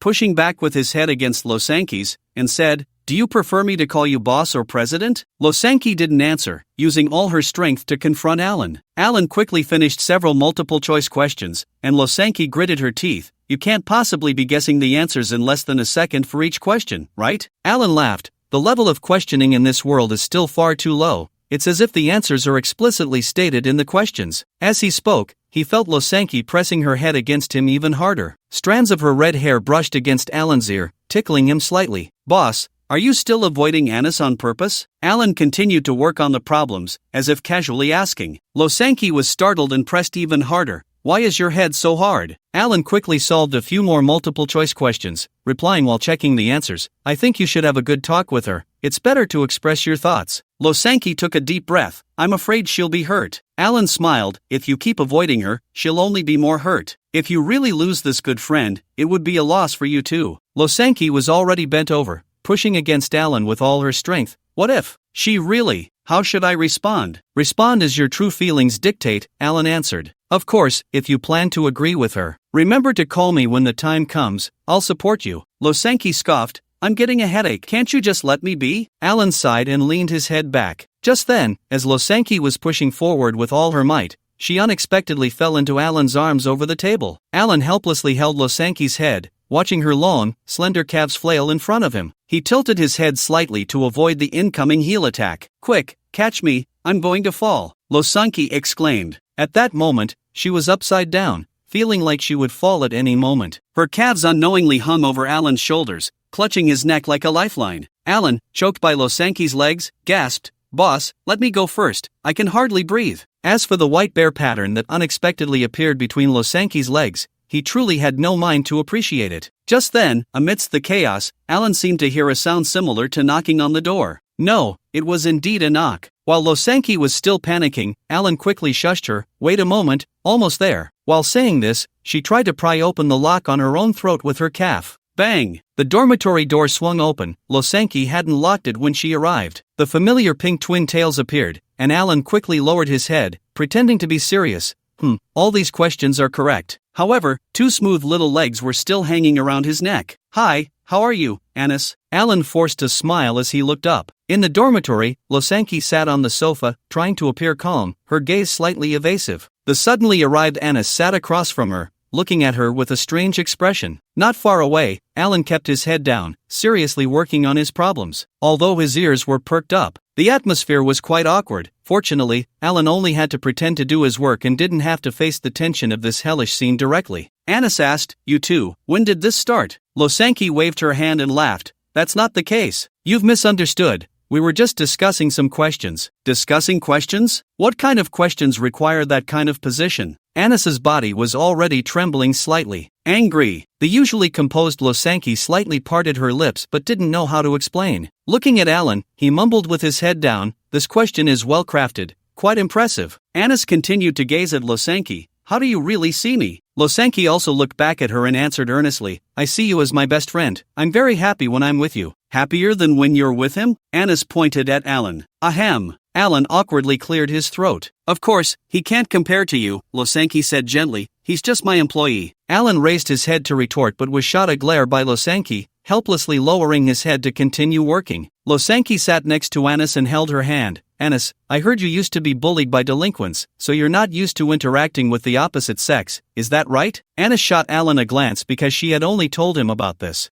"I guess so. I feel awkward around boys, a bit scared." Anis lowered her head. Losanki switched tactics, like a gentle big sister, gently patting Anis's head. "Actually, you don't have to be so harsh. Look at Alan, isn't he good to you?" Anis looked at Alan's focused and handsome profile, recalling some memories. On the day she first met Alan, she had slapped him due to a misunderstanding. But Alan not only didn't get angry, he even cried in grievance, though he would never admit it. Later, when she peeked into the card-making room, she saw Alan looking serious and focused, and for some reason, it made her feel very at ease. Perhaps it was a connection between fellow card-makers? In any case, she ended up taking a shower. Of course, the direct reason was to try out the March wind, which was then called Spirit Wind. After showering, she saw Alan seriously reading at the front desk, even watching the shop for her. It was precisely because of Alan that her business was so good that day. When collecting payments, she pretended to be calm, but inside, she was already overjoyed. She was also grateful to Alan, which was why she was willing to lend him her books. Even later, during their first meeting at Sijernai Academy, she was the one who actively sought out Alan. Because in this unfamiliar environment, Alan was the only person she knew who could give her a sense of security. He was the first and currently the only male she felt she could interact with normally. Seeing Anis lost in thought while looking at Alan, Losanki couldn't help but smile gently. Anis came back to her senses and nodded. Indeed, Alan is a good person. Alan, dissatisfied, raised his head.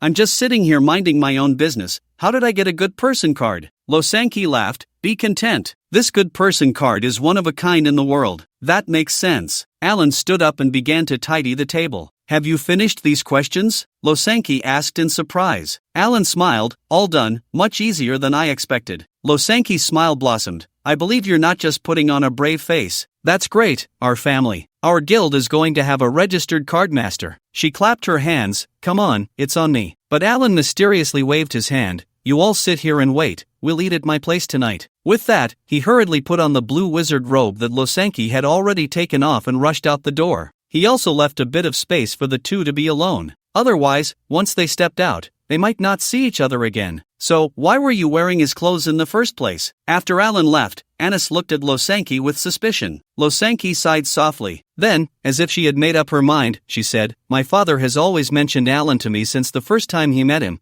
for no particular reason. Although he never said it outright, I think I understand what he means. I don't know why, but my father has this mysterious confidence in Alan, even though he really is quite exceptional." Anis was a bit confused. "So you are interacting with him at your father's request?" Losanki smiled slightly. "Not exactly, you said it yourself, he's a good person. So do you like him?" Anis suddenly asked directly. Losanki was taken aback. I really hadn't thought about that. Anis looked at Losanki's cherry lips and lowered her head. Her long eyelashes fluttered. So, why were you wearing his clothes? Losanki smiled awkwardly. It dawned on her that she had indeed become a bit too close to Alan without realizing it. I wonder what food he went to buy, huh? Losanki changed the subject. A large round pot was bubbling with steam, with an S-shaped divider in the middle separating the soup into red and white colors. Anis placed the raw beef slices that Alan had bought from the cafeteria into the red spicy pot, gently swishing them around. Right. Once the color changes, it's ready to eat. Alan smiled as he guided her. The cafeteria chef's knife skills were really good. Even though it was her first time, the slices were very thin. Anis took out the cooked fatty beef, blew on it, and put it in her mouth. Instantly, her eyes widened. Delicious, spicy, juicy, flavorful. It was a taste she had never experienced before. Anis's earlier gloomy expression vanished in an instant, replaced by an excited blush. One bite, then another, she couldn't stop. Losanki tried just one bite of the spicy pot and her face turned as red as her hair. She had to try the other side, the mushroom soup pot. So fresh. Usually careful about her diet, Losanki couldn't care less at that moment, sweating profusely as she devoured the food. Alan chuckled. This is the magic bottom pot card I made recently, and it's a purple rare. I'm planning to use this card for the registered cardmaster exam. What do you think, boss? Losanki mumbled an aha as she swallowed a piece of cooked round lettuce. Boss. Sure, whatever. Losanki didn't have time to think. Starting tomorrow, I'm living here. Anis shivered all over, wiping her sweat. Me too. Alan scratched his head.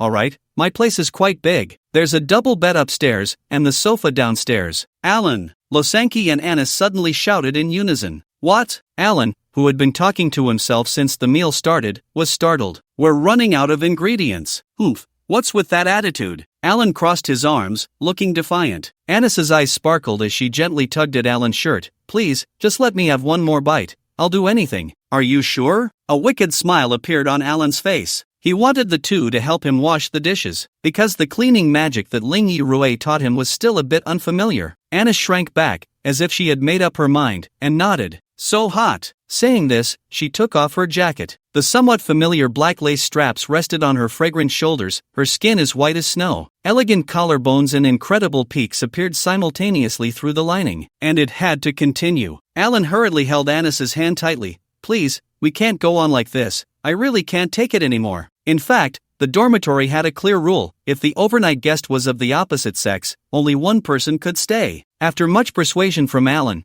and by giving Anis a toilet paper magic card, they reluctantly agreed to leave. For nearly a month afterward, Alan secluded himself, continuing to diligently study for exams and practice problem-solving techniques. Losanki would occasionally bring real exam questions prepared by her father and drag Anis along to mooch off Alan's dinner. To prepare for the practical exam of the cardmaker registration system and to improve the success rate of card-making, Alan was happy to take this opportunity to practice more. For some reason, the probability of producing a purple rare food card was far higher than other types. Moreover, under appropriate external pressure, the success rate of card making seemed to improve as well. During this time, Alan also inquired about the situations of Valinica and Ziana T, but the answers were all no news. However, his nearly 2-meter-tall best friend, Fulham Bayer, rushed over after hearing that Alan had joined a guild, demanding to join as well. Thus, the Dragon Nest card-making guild finally had its first member with a title other than president or vice president. The exam day arrived, already at the end of October. The vegetation on campus had mostly turned red and yellow, and the air was gradually becoming dry. The exam day was a rest day, and Losanki brought Alan a bento she had made herself early in the morning. This was a first. With a mix of gratitude and confusion in his eyes, Alan watched as Losanki generously stated that this was a benefit for employees from her as the boss. The exam venue was located at the library's Cardmaker Registration Association branch. Since it was not the college's exam week, there were very few people in the library, making it quite quiet. At the entrance of the exam room, candidates continuously entered after their admission tickets were confirmed by the proctor. Losanki lifted her head, helped Alan adjust his tie and appearance, and kept reminding him with phrases like, "Don't be nervous, and do the ones you know first." Alan laughed. "I'm not going on a blind date. Why dress so formally?" Losanki didn't respond, and after finishing, she stepped back a few paces, looking at Alan with satisfaction and nodding. "Go in." What? He went out with a female classmate early in the morning? At the dormitory front desk, Ziana T and Valinica were holding hands, gritting their teeth as they questioned the dormitory supervisor. After days of persuasion from the chief court magician Lincoln, Isabel 12 finally agreed to lift the restrictions on her daughter and niece. But they were strictly forbidden from having any contact with Alan within 1 meter, or else he would be exiled to the Northern Territories. Just after gaining her freedom, Ziana T dragged Valenica to find Alan. However, they learned the shocking news that Alan went out with another female classmate. The dormitory supervisor naturally recognized the blonde girl wearing a white eye mask and quickly said, "I heard them say they were going to take the card maker registration exam." Registration? What exam? Ziana T nodded, then pulled Valenica along, asking for directions before heading to the library. Meanwhile, Anis, who had overslept after eating too much the previous night, was just getting up to get dressed in the dormitory. Somewhere in the Farxi kingdom, 1,000 miles to the north, Ningirue was examining the body of a boy whose heart had been removed, frowning in thought. She was still holding Alan's reply letter. The entrance to the dragon's dark nest actually moves, and it just happened to swallow the location where Alan was. There is a human named Link Carlin inside, and it is said that there is a dragon god, Augusto. When I went to the royal capital, I encountered followers of the Divine Servant Church and collected the boy's heart's blood. The boy on the ground appeared to have been dead for about a month.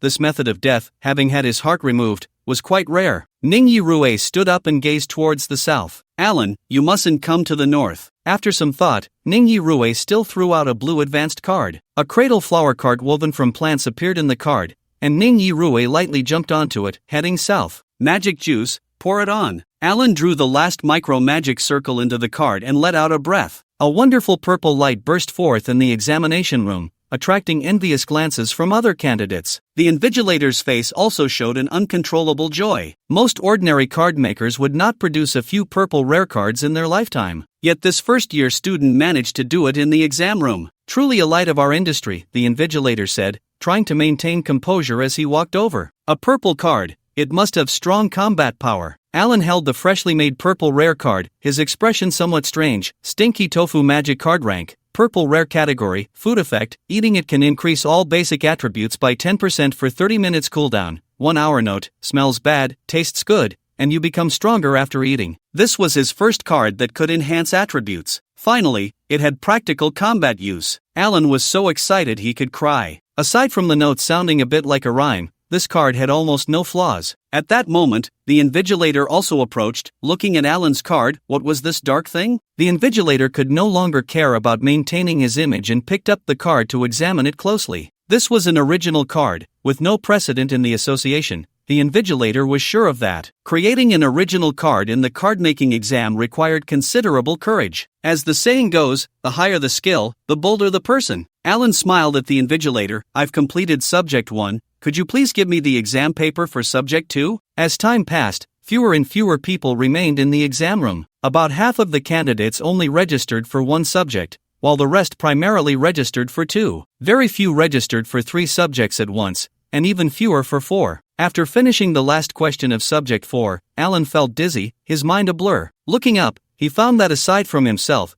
there was only one other candidate left. Alan submitted his paper and curiously glanced at the last candidate. A girl with nearly floor-length black hair, stunningly beautiful, and it was Julia, with whom he had clashed on the day of registration. Perhaps Julia was there to register that day. It's rare to see someone from the Divine Institute participating in the registered cardmaker exam, Alan thought, not wanting to linger, and strode out of the exam room. "Brave sir." As soon as he stepped out, a blonde girl pounced on him. Alan smiled and hugged the newcomer tightly. The girl had delicate features, a straight nose, and a hint of mischief on her face. It was Ziana T, whom he hadn't seen for nearly a month. "Ahem, Alan." Losanki's voice sounded from the side. Alan looked up and realized his boss, Losanki, was standing nearby. There was also the oddly expressioned Anis and the tilted head Valenica looking at him. "Hello everyone. Are you all here waiting for me?" Alan chuckled foolishly, gently patting Ziana Ti's back. After not seeing her for nearly a month, the little princess seemed to have lost more weight. It felt like he could crush her with just a little force. This level of interaction, for Alan and Ziana T, who had experienced the dragon's dark nest together,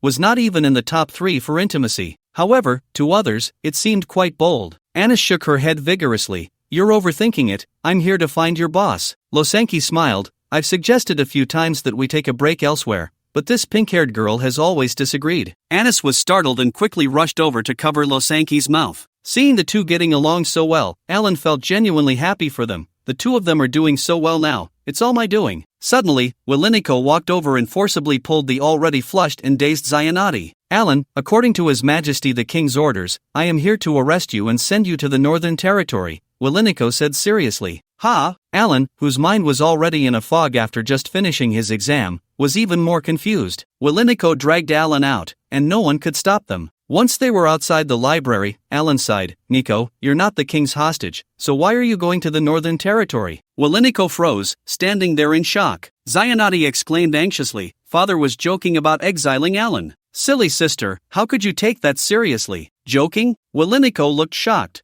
What do you mean by joking? Uncle wasn't laughing at that time. Losanki and Anis also looked astonished. This countess seems not to be pretending? Alan clarified with Zayanati about Isabel Xi's order of exile him to the Northern Territory if he gets within 1 meter of Zayanati, and couldn't help but laugh. At the same time, he felt a bit uneasy. This old dang. This king is treating me like a thief. I, Alan, am a good person. Although I did take the little princess's first kiss in front of you. That wasn't intentional. After a long explanation, they finally managed to dissuade Wiliniko from taking Alan back to the Northern Territory. So, how did you do on the exam? Losanki asked Alan quietly while the others were engrossed in conversation. It seems to have gone well, Alan said, pulling out a freshly made stinky tofu card. Want to try some? Hearing about the food, Anis pounced over like a hungry tiger. I can. Purple light flickered, and a foul smell wafted through the air. The 4 girls, who had been excited, suddenly looked hesitant. Wiliniko gently raised her hand to touch Alan's hair. Did you eat history while I was gone? Zayanati, with tears in her eyes, said, as expected of the brave one I admire, you even dare to eat history. Alan exploded in anger. Such crude words, you'll know once you try it. After a while, it was Anis, the most curious about food, who took the first bite. No, this isn't good, Anis said blandly. Then, taking advantage of the others' inattention, she suddenly lowered her head and stuffed her mouth with more stinky tofu.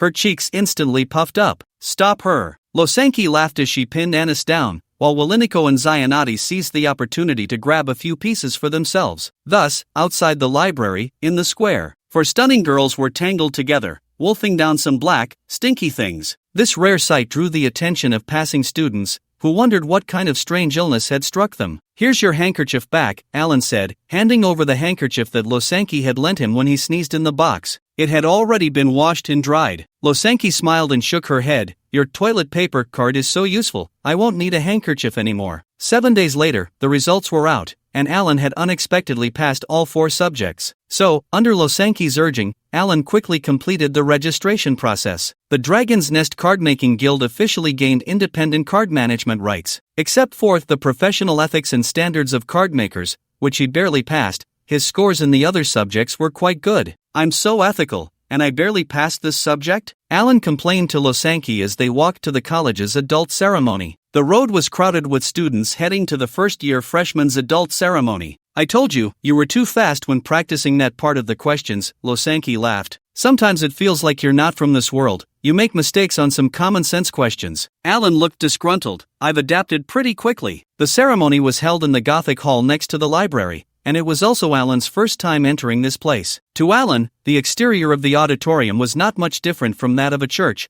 but the interior was a tiered structure that could accommodate thousands of people. The ceremony required all attending students to wear their respective house robes, but seating was free. The 2 quickly found Zayanati, who was wearing the golden robe of the Continental Academy for the first time. The golden robe complemented Zayanati's golden hair, and with her extremely fair skin, she looked like a doll from a distance. Upon seeing Zayanati, Losanki's eyes lit up. Now I understand why you like the little princess so much, she's just too cute. Alan smiled without answering. Soon, Anis, dressed in a sky blue robe, and Vilinika, in the red robe of the Knights Academy, also arrived. The 5 of them sat side by side, with Alan in the middle. This spectacular scene was unique among the thousands of new students. Before long, their surroundings were filled with people. Master! After a long absence, Rand, also from the north, appeared holding hands with a female classmate. It was clear that the 2 were a couple. Alan looked up appreciatively. Not bad, apprentice, so quick. Rand chuckled and exchanged a few pleasantries with Alan before sitting elsewhere. However, once seated, Rand's expression turned somber. I wonder how my father is doing. The north has been quite unstable lately. The headmaster of the Sidgernai Academy, Klein Dinst,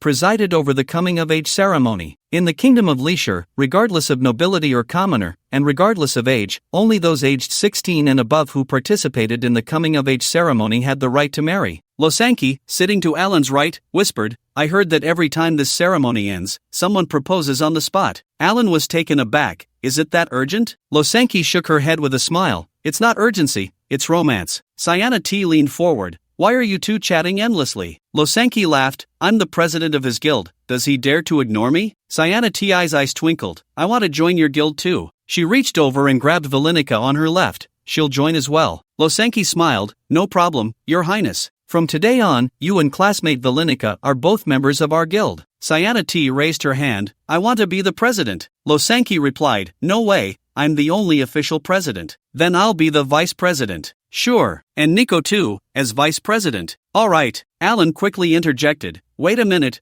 why are there so many vice presidents?" Losanki blinked. "Not too many, just 3. Alan had a bad feeling. "Isn't the vice president's rank higher than my second vice president?" "Of course." A glint of mischief flashed in Losanki's eyes. "So now in our guild of 6, only your dear friend is under your control. The rest of us are your leaders." Alan exclaimed, "I want to withdraw from the guild." "Rejected!" The 4 girls shouted in unison. Alan crossed his arms in frustration. "Isn't this bullying an honest person?" Sayana T giggled and leaned close to Alan's ear, whispering, "Brave one, I will gently bully you. If you feel unhappy, you can bully me anytime." Alan turned his head, and Sayana Ti's face was almost touching his. But this time, the little princess did not shy away. Instead, she stared at him with her big right eye, filled with laughter. "Now, let us welcome the representative of the new students, Felix from the Continental Academy." To give a speech, Headmaster Klein announced from the stage. Applause erupted as the tall and handsome Felix walked up to the stage and began to speak. Almost everyone's attention was drawn to him, and the audience fell silent. Sayana T continued to bravely look at Alan, whispering, "Brave one, we are so close." Suddenly, feeling a rush of warmth, she leaned in and kissed him. Alan's body jolted, but he did not pull away, quietly savoring the softness and warmth. Sayana T, however, suddenly raised the corners of her mouth,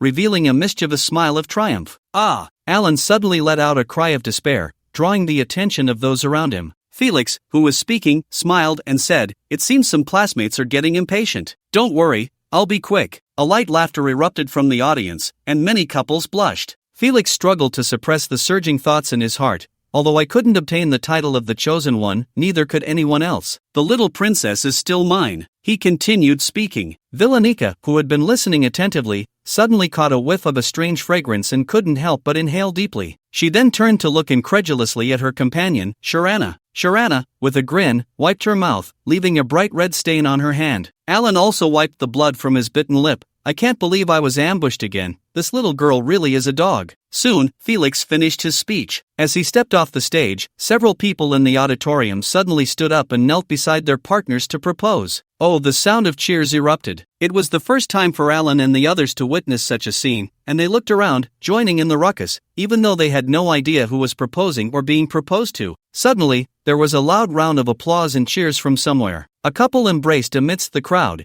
clearly having just gotten engaged. Smack! Someone received a slap before finishing their proposal, experiencing heartbreak on the spot. But whether successful or not, the auditorium was now filled with an explosion of hormones. Losanki gazed happily at the couples embracing in the distance, lost in thought, when she was gently tapped on the shoulder from behind. Turning around, she was surprised to see her father, Enzo Mercy. Enzo looked pained and said softly, "Come outside with me, and bring Alan too." Alan and Losanki stood up. Sharana and the others, confused, followed them out. Outside the auditorium, it was quiet, with few passers-by, in stark contrast to the noise and joy inside. "Father, what's wrong?" Seeing the tear stains on Enzo's face, Losanki felt an ominous premonition. "Your aunt has passed away. The funeral is set for next month. We should prepare to leave in the next few days." In the early morning, with a thin mist, at the north gate of Noah City in the Kingdom of Leisure, the Dragon Nest Card Association was fully mobilized to attend the Baroness's funeral. Alan remembered that the morning he set out to find the Baroness for a recommendation letter was also foggy. In the blink of an eye, the fog had changed everything. On the day he first arrived in the capital, he met Losanki and informed her of everything regarding the Baroness. Subsequently, Losanki's father, Enzo, who was the Baroness's brother, dispatched family confidants, including clergy, to the northern region. The clergy specialized in the magic of the goddess of light,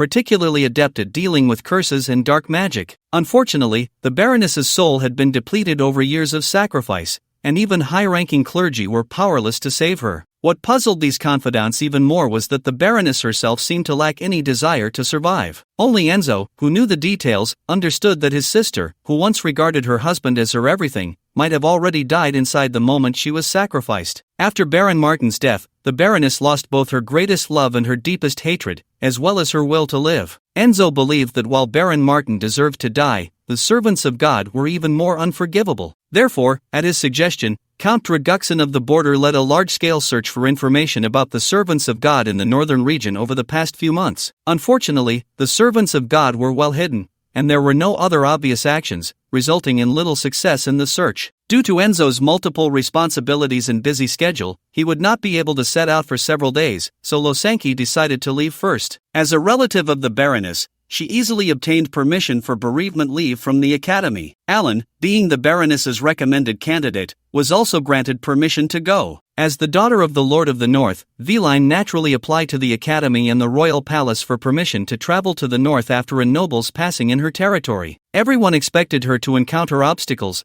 but to their surprise, her request was approved immediately. In the end, the National Adventurers Guild even classified this ordinary trip to the north as a D-rank guild adventure. Thus, the Dragon's Nest card-making guild set off for the north. It is said that during the entire process, the court's chief magician, Lincoln, put in a lot of effort, which made Alan look at him in a new light. He was quite impressive. Dragon's Nest card-making guild, first adventure, let's go. Losanki gathered her spirits and rode forward. Alan and the others followed suit. The journey was mostly silent, except for the occasional conversation with the patrolling knights of the King's Road, while the rest of the time everyone was focused on the road. Days later, they arrived at Annis's hometown, the town of March. For convenience, at Annis's strong suggestion, they all rested that night at her March 7 shop. As they entered the shop, Alan and Annis recalled their first meeting and couldn't help but smile at each other. That night, Alan and his close friend Florin Bayer slept in the card-making room. "My dear friend, are you saying that you made a magic card in this very room?" Florin Bayer lay on his side, cradling his head and swinging his legs lightly. "Yes, that card, although it was just a green specialty, helped me a lot." Alan thought of the red dragon in the dark nest that had been forced to cry a stream, and couldn't help but smile, although that smile wasn't very kind to the dragon. Florin Bayer exclaimed in admiration, "My friend, the only cards in this world that have meaning to me are the ones you make. Everything else seems superfluous." "Oh, what makes you say that?" Alan took out some card-making materials and casually began to doodle on them. Florin Bayer replied, "Think about it. What's the point of a magic card that has the same effect as a spell? If you want to achieve the effect, just use the magic directly. Why bother making a card?" Alan said, Maybe it's because using magic directly requires chanting a spell?" Florin Bayer suddenly sat up. "What? Using magic requires chanting a spell?" Alan looked at Florin Bayer as if he were a monster. "You didn't just cross over, did you? Even I know this common knowledge." Florin Bayer stroked his chin and thought, "No wonder people look surprised when they see my position-switching magic. Is it because it's instant cast magic?" Alan replied, "Not necessarily, maybe the way you cast it is unexpected." Florin Bayer touched his face and laughed. "That's true, every time I finish a fight, whether I win or lose, my face hurts." "Face hurts. I got it." Alan suddenly slammed his hand down. Florin Bayer looked at Alan. "My dear friend, have you been inspired by something of mine?" Alan raised a hand to stop Florin Bayer's words. "My friend, it would be better to drop the word dear from now on." He then began to focus seriously on card making. Yes, although Alan couldn't make battle magic cards like Fireball or Ice Spike. Who said that only these types of magic cards could be battle cards? As long as it can make the opponent feel pain, it is a battle card. If magic is the power of imagination, then if I can't imagine a fireball spell, can I not imagine the sensation of pain? While seriously drawing cards, Alan recalled the most painful moments of his life. The most recent was when he was stitched up by Master Ningyi Rue without anesthesia. Unfortunately, during that time, he was mostly unconscious, making it hard to replicate. Before that, it was when he had just crossed over, suffering from multiple spells and bleeding profusely. Bleeding profusely? Further back, it was when he stayed up late drawing and his heart went numb. That was also difficult to replicate. After all, he hadn't had the chance to feel it carefully before it was all over. Finally, after a long period of contemplation, he, who had often sat for long hours in his past life, recalled the fear governed by a certain symptom. While drawing, he also pulled out the card Gift of Liberation from the Red Legend for analysis. The magic cards of the inner world are difficult to deconstruct in reverse. However, this card was exchanged by other adventurers with Doug when entering the dragon's lair, and it was not a card native to the inner world. The effectiveness of a card is always limited, but if a synergy forms between cards, their power becomes incomparable. Just like Strongwill and Gift of Liberation. If Strongwill had a hint of mischievous nature, then with the combination of Gift of Liberation, Strongwill undoubtedly became a devastating weapon. Previously, when battling Julia near the library, Alan hesitated not out of an overflow of compassion,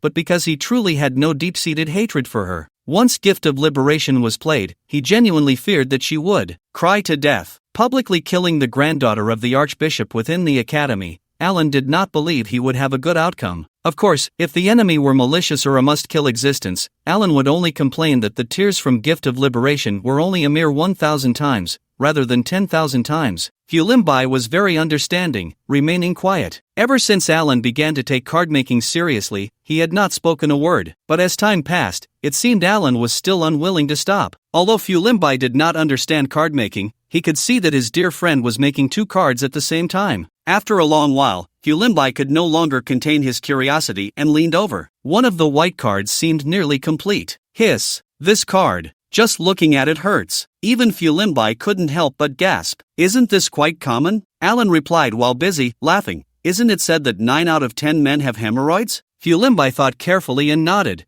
That's right. I was like that a few days ago. He then looked at the other red card. This card seems to have a more practical function. It must be quite difficult, right? Exactly, you understand quite well. Alan nodded, shifting his focus to the red card. The more practical a card is for battle, the higher the difficulty. Puff! Just as he spoke, a miniature mushroom cloud erupted, card-making failure for the red card. Fulimbai's face changed, and he quickly apologized. Sorry, my friend, I shouldn't have disturbed you. Saying this, he couldn't help but slap himself hard. Crash! Fulimbai appeared at the card-making table, knocking over bottles and various materials. Alan was swapped to Fulimbai's position, standing upside down on the bed. Damn you, Fulden! Alan cried out in despair, even calling out Fulimbai's surname. I'm so sorry, I'm such a jerk. Fulimbai realized he had messed things up and was filled with regret. Instinctively, he raised his hand, wanting to slap himself again. Have mercy. A surge of immense power erupted from within Alan, and he flashed in front of Fulimbai, firmly grasping his wrist. Stop hitting yourself. If you keep doing that, my card-making materials will be ruined. Fulimbai sat down in despair. I'm really useless, always causing trouble. Alan released him. The card-making failure just now was my own issue. Remember, in the future, if you encounter a similar situation, you'd better hit me than yourself. Fulimbai was stunned, then nodded seriously. Smack! Fulimbai slapped Alan, sending him flying against the wall. Fulimbai was shocked and hurried over, scratching his head in panic. My friend, what do we do now? Alan weakly replied, my friend, it's my fault. You did nothing wrong, it's all my fault. Fulimbai suddenly knelt on the ground, crying loudly. Swish! The door was pulled open, and Ziana T appeared at the entrance with her hands on her hips. Brave sir, are you wrestling at this late hour? Alan leaned against the wall, blood trickling from the corner of his mouth. Little she, how about you switch places with Florin by tonight? I promise I won't do anything to you. Ziana T gasped in shock, rushing to hug Alan, tears streaming down her face in panic. What happened? Did a monster attack you? Florinbai raised his hand, about to confess, but Alan gently shook his head. I just made a mistake while crafting a card and got blown away by it. Damn card! Ziana T dashed to the card crafting table, picked up the still intact white card. Just as she was about to tear it up, she suddenly realized something was off. This card, is it serious? Ziana Ti's face flushed, and she threw the white card at Alan. You deserve it for making such strange cards. Alan looked unconvinced, standing up with Florinbai's support. This is a common ailment, just ask him. Florinbai nodded repeatedly. That's right, I just recovered a few days ago. He hesitated for a moment, though I might not be fully healed. No way! Ziana T shouted, throwing the card down and running out. Don't worry, my friend, I've got your back, Florinbai said, giving a thumbs up, revealing his bright white teeth. Wait, did you just say you're not fully healed? Alan suddenly pushed Florinbai away. Before Florinbai could respond, a faint voice suddenly rang out. Excuse me, may I come in? Both of them shuddered and looked towards the door. A slender silver-haired girl stood quietly at the entrance, her eyes glinting with a cunning and hungry red light. Nicole, you. Alan wanted to let Villanico in but suddenly felt something was off. Of course, you. Florinbai began to speak but was firmly covered by Alan's hand. Villanico stared at Alan, or more precisely, at the bloodstain at the corner of his mouth, and asked again, "Excuse me, may I come in?" Despite being someone familiar, this question sent chills down Alan's spine for some reason. Florenby also sensed something was wrong and whispered, "You're not Miss Villanico." Villanico raised an eyebrow. "Impossible, I am Villanico, the one who always eats human food." "She's not me." Alan slowly stood up. "That's right, you are Villanico, the blood elf." Florenby looked puzzled. Are blood elves really this polite? Do they need permission from the people inside to enter? "It's clear you haven't studied properly." Alan pushed up the non-existent frames on his nose. "According to records, blood elves cannot enter a room without the consent of the people inside." Florenby, "So if you encounter a blood elf, just stay inside the house, and everything will be fine?" "It's not that simple." Alan gazed at Villanico, a beautiful girl like her asking to come on outside. Most people wouldn't be able to resist. "Pfft, is that it?" Florenby shook his head, "Just a little brat with no charm." Alan looked at Florenby. "I'm really curious. What type do you actually like?" "Excuse me, may I come in?" Villanico's body trembled slightly, seeming a bit cold. She was only wearing a loose black camisole, barefoot, and her already slender figure looked even more fragile. "Come in, I actually have some questions for you." Alan assumed a combat stance. "My friend, you go out first." Florenby knew he had caused Alan a lot of trouble and complied, standing outside the door like a statue. As he passed by Villanico, she didn't even glance at him. With permission granted, Villanico's eyes flashed red, and in an instant, she lunged at Alan. The force of the charge was great, catching Alan off guard, and he fell backward onto the ground. "Ah!" Villanico opened her mouth and aimed for Alan's neck. Alan was quick-witted and swift, and at a critical moment, he reached out to support Villanico's chin. How are you so skilled?" Villanico, lying on Alan but forced to look up at the ceiling, squeezed out a sound through her teeth. A faint scent of violet wafted in, quite pleasant. Alan said, "I've raised cats. When a cat wants to bite me, I hold its chin like this." Upon hearing this, Villanico pressed her neck down hard, her cervical vertebrae cracking as if they might break at any moment. Alan looked at Villanico's long, white neck, fearing he might actually break it, and had to gradually ease his grip. Finally, Villanico managed to lower her head. The two locked eyes, their breaths audible. "I ask you, Miss Split Personality, do you remember our interactions, the way we used to be?" Alan, filled with questions, finally couldn't hold back. Villanico's chin was still held by Alan, and to speak, she had to move her whole head.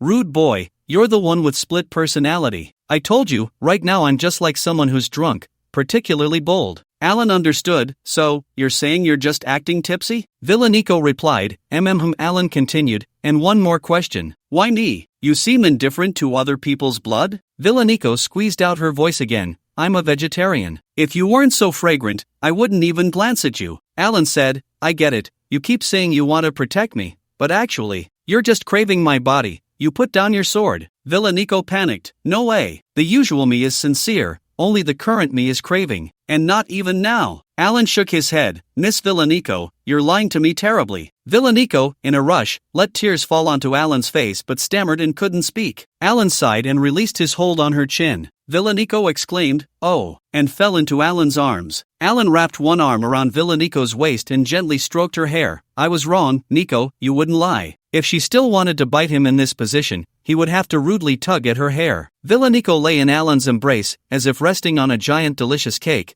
reluctant to leave. "That's right, I've only ever been deceived by others. No one can deceive me." Alan smiled and gently tugged at Villanico's silver hair, stopping her restless mouth. "By the way, what does vegetarian mean? I see you eat meat sometimes." Villanico proudly declared, "We blood elves are different from those stinky vampires. Vampires kill and drink human blood. We only consume animal blood, and it must be from animals that are already dead. That's what vegetarian means." Alan looked at the ceiling. "So in your eyes, I'm just a dead animal?" Villanico shook her head while rubbing against Alan. "Not at all. I don't know why, but your blood is different from others. The first time I saw you at the edge of the forest, I couldn't control myself." Alan exclaimed, "Ah, you know Master Ningyi Rue, right? What is the relationship between you blood elves and the forest elves?" "Master? You consider her a master? You even know she's a forest elf?" Villanico suddenly propped herself up on Alan's chest, staring at him. Alan shook his head. "Don't answer a question with a question." Villanico said, "I want to be your master too. The initiation fee is 100 pounds of blood." Alan shivered in fright. "Stop joking, let's talk seriously." Villanico fixed her gaze on the bloodstain at the corner of Alan's mouth and leaned in to lick it. "You're hurt, let me clean it for you, my saliva can kill germs." Alan turned his head to avoid the lick. "No way, you can at most kill me." unless you answer my question. Also, why don't you wear another piece of clothing inside? Villaniko sighed as she leaned back into Alan's embrace again.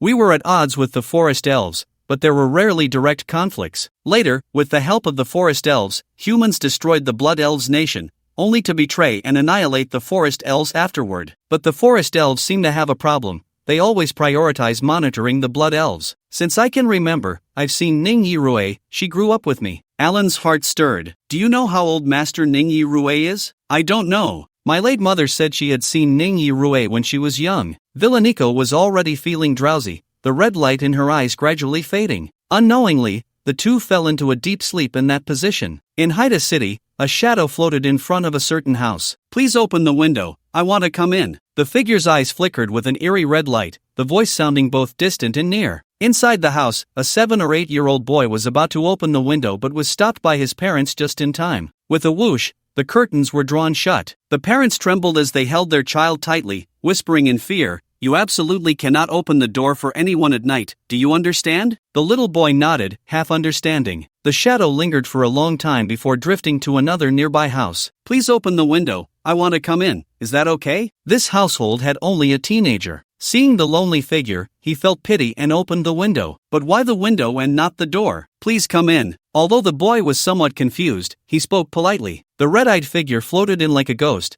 suddenly raising its head and revealing sharp teeth. The boy screamed in terror, falling to the ground and scrambling backward. With a bang, his back hit the table. On the table, the statue of the goddess of holy light suddenly emitted a warm glow, and a faint sound of sacred hymns began to resonate throughout the room. The figure let out an angry roar from its chest but dared not advance another inch. "What a hassle, vampires are truly inferior beings," someone outside muttered, throwing a stone into the room. Smash! The statue of the goddess of light shattered, the glow instantly dissipating, and the hymns vanished. The red-eyed figure lost its obstruction and lunged at the boy. "Nico?" Alan suddenly woke up. Outside, the dawn was breaking, and Villaniko in his arms was still sound asleep, her silver hair covering much of Alan's face. It was a bit itchy but also warm. It was hard to imagine that such a well-behaved girl was a blood elf who fed on blood, although according to her, the only human blood she had consumed was from the bite Alan received from the dragon in the dark nest. You know, blood elves are still elves. Their bodies are indeed much lighter than humans. Alan gently shook his head, covering it. The nightmare he just had was quite frightening. If he encountered it in reality, he could certainly fight a vampire. But in the dream, that feeling of helpless fear was insurmountable. Alan wrapped one arm around Villaniko's waist and supported her head with the other, slowly turning to lift her off him and place her aside. But as soon as Villaniko returned to a lying position, she instinctively burrowed back into Alan's embrace, wrapping around him tightly like an octopus. Alan smiled helplessly, slightly turning to avoid waking her. It was morning, full of energy, and in his arms was the stunning Villaniko. It was a normal reaction, understandable. As he reassured himself, he casually pulled up the shoulder strap that had slipped off Villaniko. Ziana T, barefoot, ran excitedly to Alan's room door and flung it open. "Brave sir, good." Suddenly, a sharp and angry wail erupted in the small shop on the morning of March 7th. On King's Avenue, 6 members of the Dragon Nest Card Association rode their horses forward. However, there was no one on the back of Ziana Ti's horse, as the skilled rider Villaniko held the reins. Alan, riding on his horse, whispered to Ziana T, who was holding him from behind, "Loosen up a bit, you're going to break my waist." Ziana T retorted angrily, "You didn't say anything when your sister held you all night, but the moment I hold you gently, you start complaining." Alan kicked the horse's belly, exclaiming, "What a sin!" The steed let out a loud neigh, reared up, and dashed to the front of the line. "Have you noticed something unusual?" Anis leaned closer to Losanki and asked in a low voice. "What unusual thing?" Alan publicly tackled the little princess during the Divine Selection tournament, didn't he? Losanki replied nonchalantly. "No, I mean the hero statues by the roadside." "What are you thinking?" Anis looked at Losanki curiously. Losanki paused, coughed lightly, and said, "That's right, I was looking at the statues." "Huh, these statues?" "Exactly, this doesn't seem like a simple accident." Anis's expression turned serious. Not far away, an ancient hero statue stood quietly by the King's Avenue, but it had no head. Logically, these statues had endured countless years of wind and rain, so some damage was to be expected. But only the heads were missing, while other parts showed no significant change, which was rather odd. More importantly, this was not the only headless statue the two had discovered in recent days. According to incomplete statistics, there were dozens of hero statues along the King's Avenue in the north, most of which were located north of Marchtown. The few statues south of Marchtown also had missing heads. They had already consulted the patrolling knights passing by, but unfortunately, no one knew the reason. Each hero statue was based on a real historical figure and had been blessed by clergy, possessing the ability to ward off evil and exorcise demons. Without their heads, the effectiveness of these statues in that regard would likely be greatly diminished. Anis felt a vague sense of unease. However, their destination was still hundreds of miles away, and they could not turn back for this reason. Seeing her friend's worried expression, Losanki gently took Anis's hand and reassured her, "Don't worry, I will protect you. This is our Dragon's Nest Card Guild's first mission, and everyone is here, nothing will happen." Anis nodded and squeezed Losanki's hand slightly. She knew her friend was actually very sad, having been forcing a smile for the past few days. "Chi-Chi, thank you for your hard work." It's nothing." 10 days later, at the Baroness's estate, hundreds of people dressed in black stood solemnly. Most of these people were from the north, including nobles and commoners who had been cared for by the Baroness over the years. At the forefront was a tall, imposing middle-aged man, the guardian of the north, Count Draguxin of the border. A mournful and melodious bell tolled from the distant church, and 6 people, including Enzo, Mercy and Alan, lifted the coffin together to proceed with the burial. "If possible, I hope Alan can also be my pallbearer. Thank you for your hard work." Alan recalled the Baroness's last words, feeling a deep pain in his heart. Losanki had already cried to the point of being unable to speak. If it weren't for Anis and Velenico supporting her, she wouldn't even be able to walk. The grave had been dug in advance, and Alan and the 6 others placed the coffin inside, beginning to shovel dirt with iron spades. The sound of dirt hitting the coffin made a puff-puff noise. It was early December, and the weather had turned somewhat cold. When the last shovelful of dirt was placed, a delicate snowflake fell silently. "I really like roses, but unfortunately, I haven't had the chance to smell their fragrance all these years." Alan knew this was because the Baroness's body had been occupied by her husband for so long. During the month he prepared for the registration of cardmasters, he could smell the faint scent of roses on Losanki every day. Looking back, perhaps this was a shared preference among the women of the Mercy family. Time was almost up. Anis glanced at Losanki, who slowly nodded in response. Anis pinched a magic card between her index and middle fingers and activated it. Sea of Roses magic card, rank, white regular, category, permanent, effect. Create a sea of roses on the spot, cooldown, 1 year, note, your sea of flowers. A gentle glow flickered, and countless blooming roses emerged from the soil of the Baroness's grave. The fragrance enveloped her tombstone, like warriors guarding her. The first snow began to fall heavily, landing on the petals and gradually melting, as if the flowers were weeping. In the manner, Enzo handed some documents to Losanki. "When your aunt passed away, she left all her inheritance to you, and I was entrusted to manage it until you came of age. Since you have already participated in the coming-of-age ceremony, I will hand it over to you now." After the funeral, at the invitation of Count Draguxin from the border in Veronico, Princess Zionati headed to River Tower City. Anis stayed at the manor to handle the follow-up matters with Losanki. Alan, on the other hand, was to continue north to his hometown in Bohemia to see his cheap old dad, Philip. Furenby, as a close friend, naturally accompanied him. They agreed to meet again at the manor in 5 days and then return to the royal capital together. "I didn't expect that I'd been in this world for nearly half a year without realizing it," Alan thought, gazing at the falling snowflakes. Furenby stroked his chin. "This is the first time I've been to such a northern place, so this is the legendary snow." They passed through River Tower City and rode for about half an hour to reach Bohemia town. The snow fell heavier, and there were no pedestrians on the road, only the sound of 2 horses crunching through the snow. Suddenly, both felt a blur before their eyes, as if a figure in a large cloak had appeared out of nowhere ahead. Alan reined in his horse and said in a deep voice, "What business do you have, my lord?" The figure in the black cloak stood out starkly against the white snow and slowly approached Alan, speaking somewhat indistinctly. "It's good to see you again, my 9th drop of blood." Hearing 9th drop of blood, Alan's heart tightened. "Baron Martin? Impossible." The cloaked figure slowly removed his hood, revealing a face whiter than the snow. Alan stared at the newcomer. Despite the wind and snow and the darkness, he still felt a sense of familiarity. "Uncle Roar?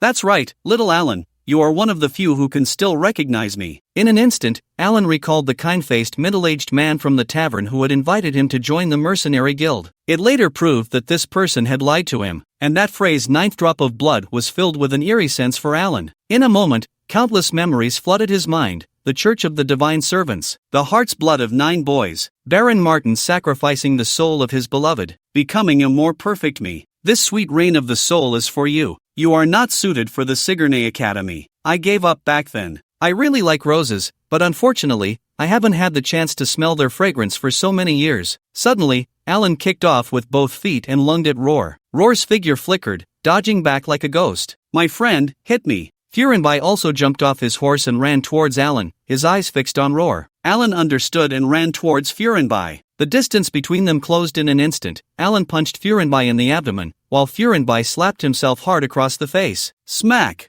Bang! Not far away, Roar, who was watching the commotion, suddenly felt the scenery before him change. Before he could react, he was struck in the abdomen by a punch. With a muffled groan, Roar felt his insides twist, and stars burst before his eyes. He coughed up a mouthful of sour water, his body uncontrollably flying backward. How did I suddenly end up next to Alan? Before Roar could land, Alan and Furinbai rushed towards him again, preparing to attack. Smack! Furinbai, still focused on the flying Roar, slapped himself again. Roll, who had been knocked into the air, suddenly fell to the ground, appearing at the spot where Folan Bayer had just been, while Folan Bayer found himself in the air where Roll had just been. Oh my gosh, it's so high! Folan Bayer shouted as he fell to the ground, rolling to dissipate the impact before jumping back up. He walked over, covering his face, only to see Alan already gripping Roll's neck, pressing him into the snow. Pleasure to cooperate, good job. Alan suddenly looked up and smiled at Folan Bayer. Folan Bayer chuckled. A good friend is a good person, so a good friend's enemy must be a bad person. Alan lowered his head, his smile fading as he looked at Roll. I have a question for you,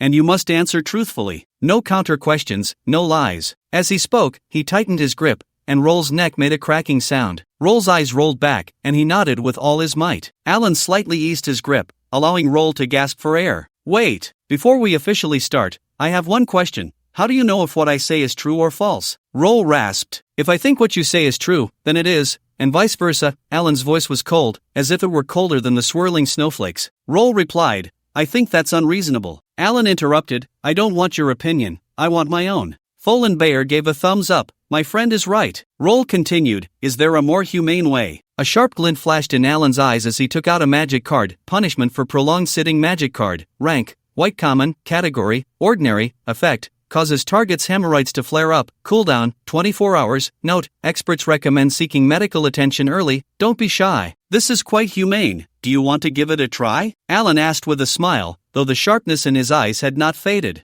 I was wrong, you can ask. Just please don't use that card on me. Roll quickly replied with a sincere expression. First, what is the purpose of your God-servant church? You actually know the name of the God-servant church. I was wrong, don't use that card. Seeing Alan's unfriendly expression, Roll hurriedly answered, our purpose is to bring the real world to this realm, to replace this false world. Alan's expression remained unchanged, even though this answer completely surprised him. The so-called real world you refer to, is it the Dragon's Dark Nest? Roll shook his head slightly. The Dragon's Dark Nest is a false world created by pseudo-gods. We are the subjects of the only true god, the blood demon god. You really do speak freely. Alan scrutinized the blood droplets on Roll's cheeks and forehead. You currently have 8 drops of blood. Does that mean that obtaining a 9th drop will allow you to become a servant of the blood demon god? Roll was even more astonished this time, slowly saying, you know far more than I imagined. That's right, I just need 1 more drop of blood, and I plan to take it from you. Who is your leader, and where is your lair? Alan continued to press. Leader. We don't use that term, and I don't know the identity of the other god servant, Roll replied. As for our holy land, well, our lair, I can take you there. Do you dare to come? Alan shook his head.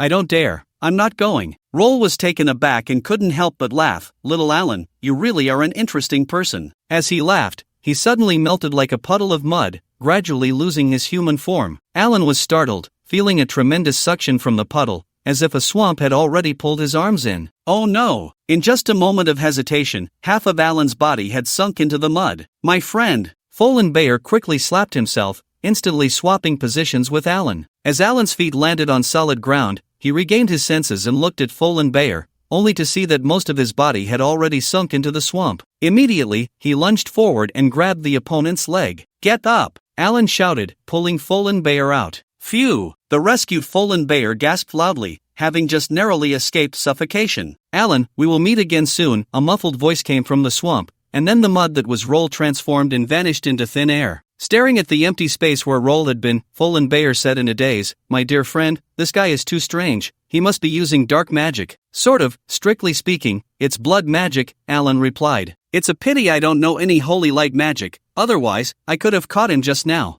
Folan Bayer sighed. Alan said, You mustn't let your holy light professor hear that. Bayer turned pale. You're right, otherwise, I might not graduate. Let's go, we need to head back to my house, Alan said as he mounted his horse. Bayer followed suit. My friend, the enemy has escaped. How do you plan to find him in the future? We don't need to find him. Alan wiped the snowflakes from the corner of his mouth. They will come looking for me.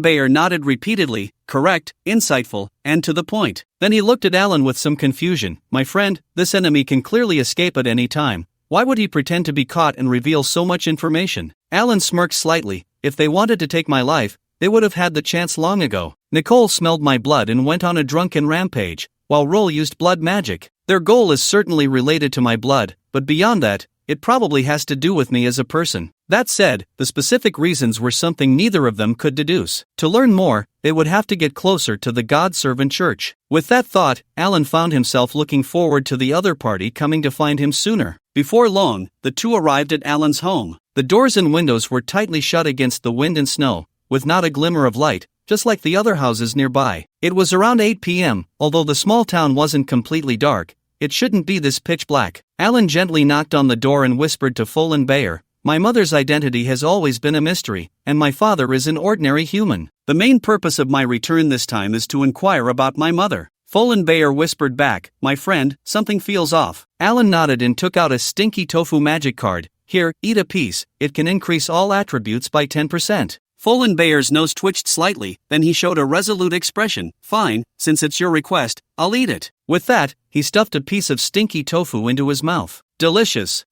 Bayer whispered in admiration. Alan smiled slightly and ate a piece as well. Then, with a forceful push, the bolt inside the door snapped with a crack. Alan pushed the door open, while Bayer kept a close watch on Alan's back, ready to slap himself at any moment. In the darkness, the sound of a blade being drawn echoed, and a sharp sword came down fiercely towards Alan. Alan sidestepped and struck the assailant's wrist. The opponent's sword technique was agile. With a drop of the elbow and a twist of the wrist, the blade slid towards Alan's wrist instead. Alan retracted his fist and swiftly moved behind the opponent, executing a sliding tackle that knocked the person down. Wait! The man shouted, lying on the ground and performing a few sword flourishes to prevent being pursued. You are human. Philip? Alan recognized the voice of the person dancing with the sword on the ground and called out, Alan, is that you? The person on the ground was both surprised and delighted, standing up and sheathing his sword. The room flickered with light as Alan lit a candle. Philip's hair was a mess, and he looked noticeably tense, with bloodshot eyes. Alan whispered, what happened? Smack! The sound of a slap suddenly rang out from outside the house,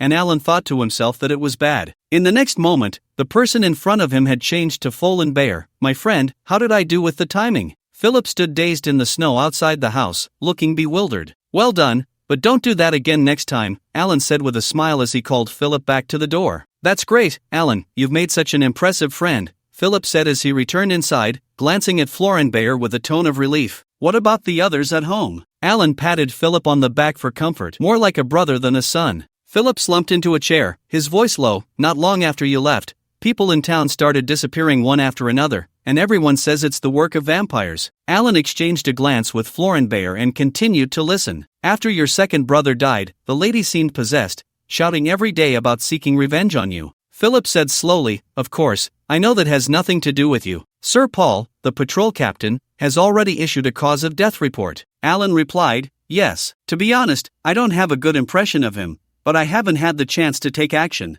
Philip waved his hand, interrupting Alan. It's all my fault that the family fell apart. Alan knew the conversation was gradually reaching its crux. May I ask, who is my mother? Bayer was taken aback, silently leaving the room and stepping outside, hands behind his back, looking up at the snow. Philip watched Bayer's back and sighed softly. Your friend indeed is more like a brother. Alan followed Philip's gaze. Though we haven't known each other long, we are already comrades who can trust each other's backs. Philip leaned closer to Alan and whispered, this matter must not be known to a third party. You are not my son. Alan had already had a vague suspicion in his heart and did not respond, instead lowering his head to continue listening. To be honest, I don't know your parents, Philip recalled the past, but I can be sure they are not ordinary people. I mean, they may not be human. Alan smiled wryly. The more I hear, the more confused I get. Philip organized his thoughts and slowly said, more than a decade ago, when I first ventured into the world of the old man and the sea with the Lord, I unexpectedly met a young couple. This couple was said to belong to two opposing subraces, and they had eloped. Because the two races had been at odds for years,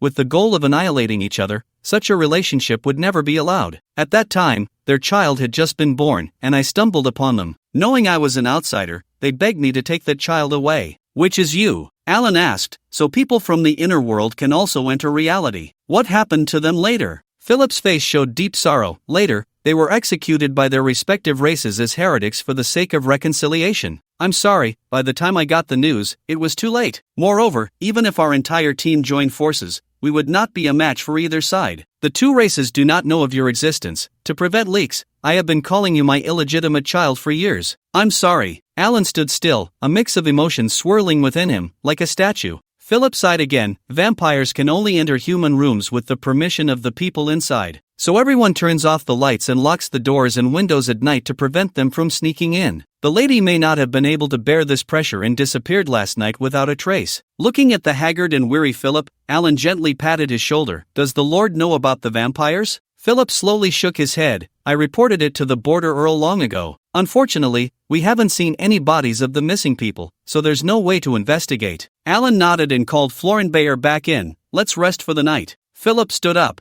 I'll cook for you. Alan held Philip back. Father, both of us can cook. You just wait here. Philip trembled all over, stunned in place, his eyes unknowingly reddening. This was the first time Alan had called him father since his birth. The child had always been a bit slow-witted, mocked by others as a fool. Although Philip had always defended Alan, he had never heard this foolish son refer to him as father. A few months ago, it seemed the child had finally come to his senses, but their relationship felt even less like that of a father and son. Until just now, when he revealed Alan's true background, the child unexpectedly called him father after learning the truth. Tears streamed down his face. Fallenbayer walked with Alan toward the kitchen. My dear friend, your father seems to be in a bad state. Alan sighed. He lost his biological son, and his wife ran away. Although I didn't like those two, Philip is a good man, and I want to help him. At the dining table, Alan and Fallenbayer chatted animatedly, sharing amusing stories from Sigourney Academy. Old Father Philip looked at the two with a gratified expression, knowing they were helping him ease his emotions and distract him. Although the dinner was not lavish and the fireplace was still warming up,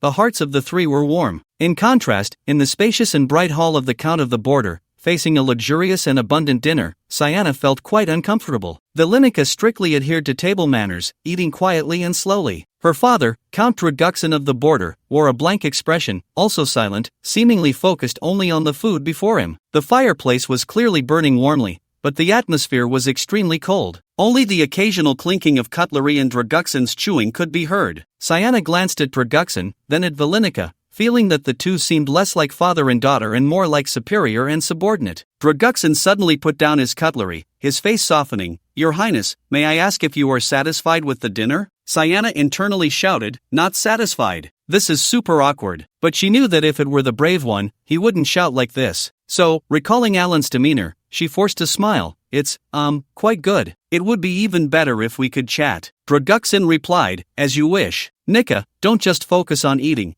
Accompany Her Highness in conversation. Vilinica put down her cutlery. Yes, father. She turned to Sienna. Your Highness, father wants me to chat with you. Sienna was dumbfounded, not expecting there to be someone more peculiar than herself in the world. Chat? About what? Sienna's mind went blank, responding instinctively. Draguxin nodded. I'll start the topic. Nika, do you know Anthony Long's son? He is in the same year as you, named Calvin Long. The moment Vilinica heard her father's question, she sat up straighter. To answer father, I do not know him. Draguxin frowned. Their family is an important vassal of ours. You may not like him, but you cannot not know him. Vilinica replied, yes, father. I was wrong. When I return to the academy, I will definitely get to know Mr. Calvin. After saying this, she seemed to hesitate. Speak your mind. Draguxin noticed his daughter's subtle expression. Yes, father. Vilinica responded like a cold, unfeeling answering machine. I do not know what it means to like. I can like kittens, like stews, but I cannot understand how to like a person. Draguxin shook his head.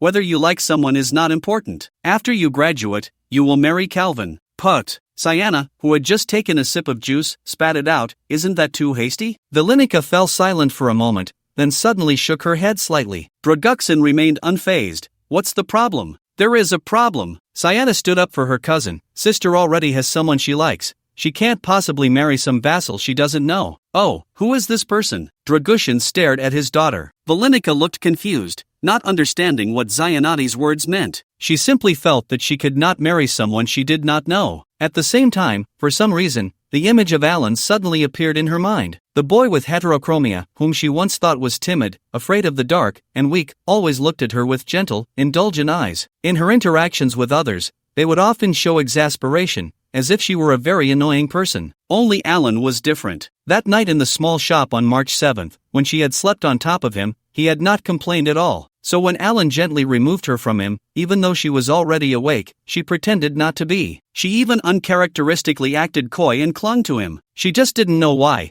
but there was something unusually hard in one place on Alan at that time, which felt a bit uncomfortable. Valenica smiled unconsciously at this thought. She would ask him what that was next time. No laughing. You are a soldier. Dragushin suddenly shouted angrily. Valenica jumped in fright, instinctively standing up and bowing her head in apology. I'm sorry, I was wrong. Zayanati was furious, slamming her hand on the table and standing up. Pointing at Dragushin, her voice trembled slightly. You are too much. Cousin is your daughter, how can you treat her like this? Seeing the little princess angry, Dragushin also stood up. I apologize, Your Highness, my daughter was rude. Zayanati was once again left speechless. In just a short moment, her emotions had gone from awkwardness to anger to speechlessness. You are a jerk. After cursing Dragushin, Zayanati took Valenica's hand and ran out of the banquet hall. Dragushin stood there in a daze, then slowly sat down to continue eating. Bang! While eating, Dragushin suddenly slammed the table, a flash of sadness crossing his face. His daughter's fleeting smile reminded him of his wife, who had died during childbirth. It was just too similar. Ever since his wife died, smiles had been forbidden in this home. Anything related to his deceased wife could not be mentioned. Anything. Knock, knock. A sudden knock on the door interrupted Dragushin's reverie. Come in. Yes. A middle-aged man around 40 entered, sporting a full beard, dressed in luxurious clothing, and exuding an imposing presence. My lord, I apologize for interrupting your meal. No problem. Anthony, you must have important matters to discuss since you are here at this time. Dragushin stood up. The visitor was indeed Anthony, the vassal Dragushin had just mentioned at the dining table. My lord, I heard your daughter has returned to Haida City. Coincidentally, my son has also returned.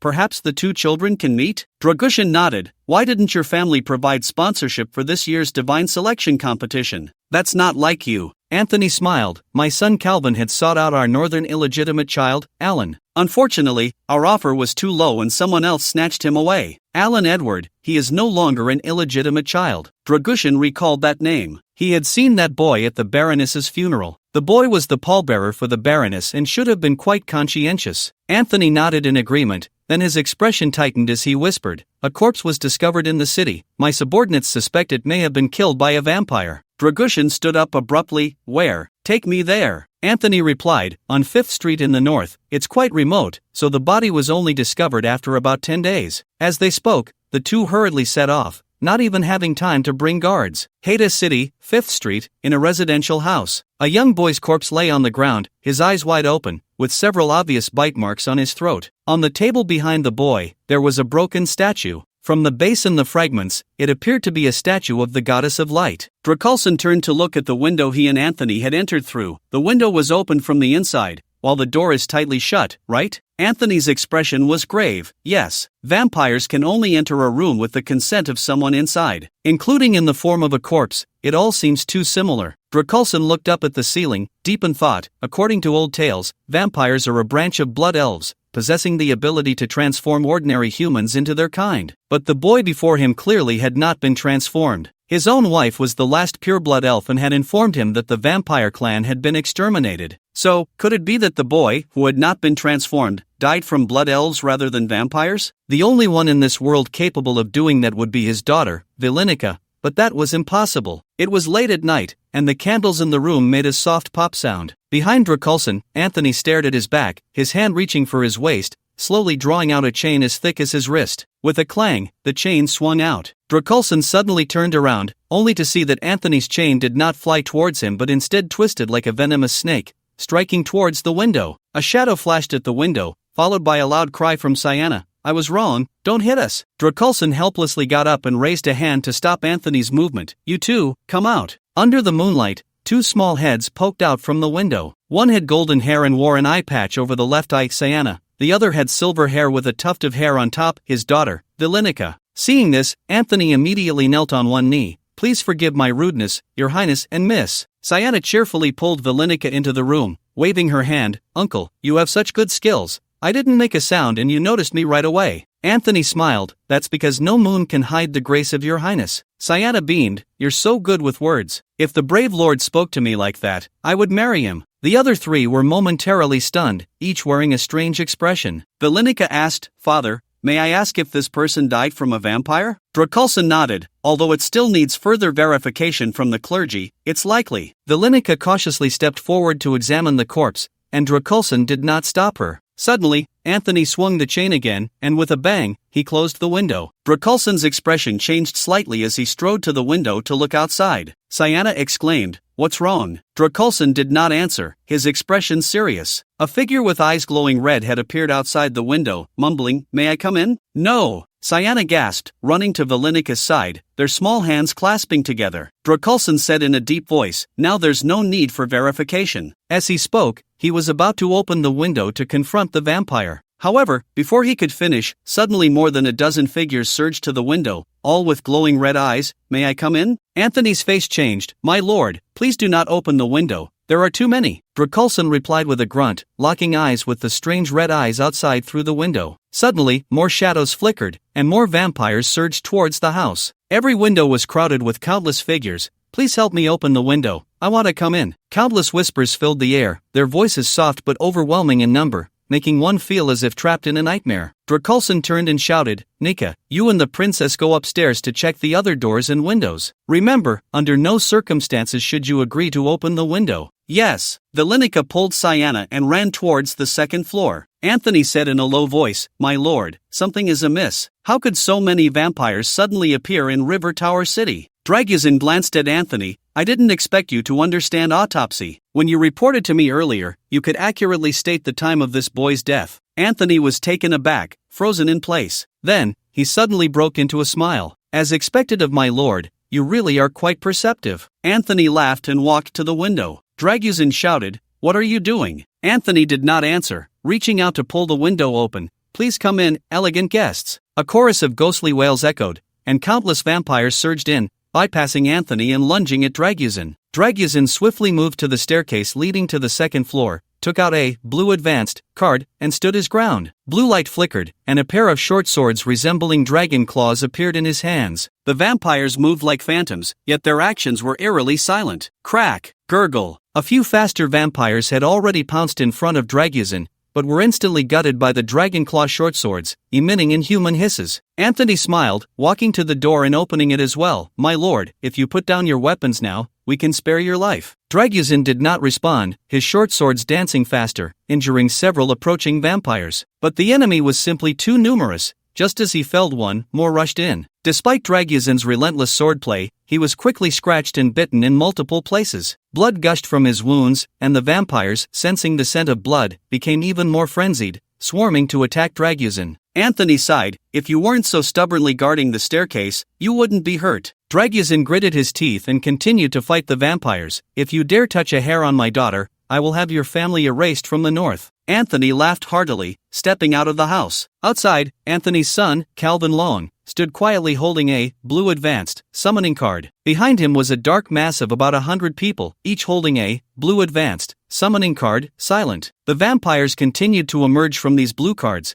howling as they flew toward the house. Father, everything is going smoothly. Calvin breathed a sigh of relief upon seeing that Anthony was unharmed. Anthony nodded, took out a purple rare summoning card, and stood beside his son, gazing at the house. Suddenly, a series of thunderous sounds erupted, and the house collapsed, countless vampires buried beneath the rubble. Dust swirled, and under the pale moonlight, 3 figures flickered in and out of view among the debris. Keep going, don't stop, Anthony shouted. The sound of howling came from all directions, and more vampires surged toward the 3 figures in the ruins. Father, Veronica had already drawn a shield and a slender sword, coordinating with Draguzin to protect Sayana. Draguzin shouted, driving back a few vampires, calling to Sayana, please retreat, your highness. Sayana did not respond, pulling out a purple rare card and throwing it, green baby, help me fight the bad guys. In an instant, a brilliant light erupted, and a massive green dragon appeared behind Sayana. Roar! The green dragon let out a skyward roar, its tail sweeping, sending 7 or 8 vampires flying. Sayana recalled her experience battling with Alan and immediately took out an orange epic summoning card. White baby, prepare. Anthony shouted, stop her. As he spoke, he threw out a purple rare card he had prepared earlier. 3 vampires lunging at the green dragon suddenly let out a desperate scream, their forms exploding. A ghastly green shadow emerged from Anthony's card. Holding a scythe in one hand and a blood-dripping flower basket in the other,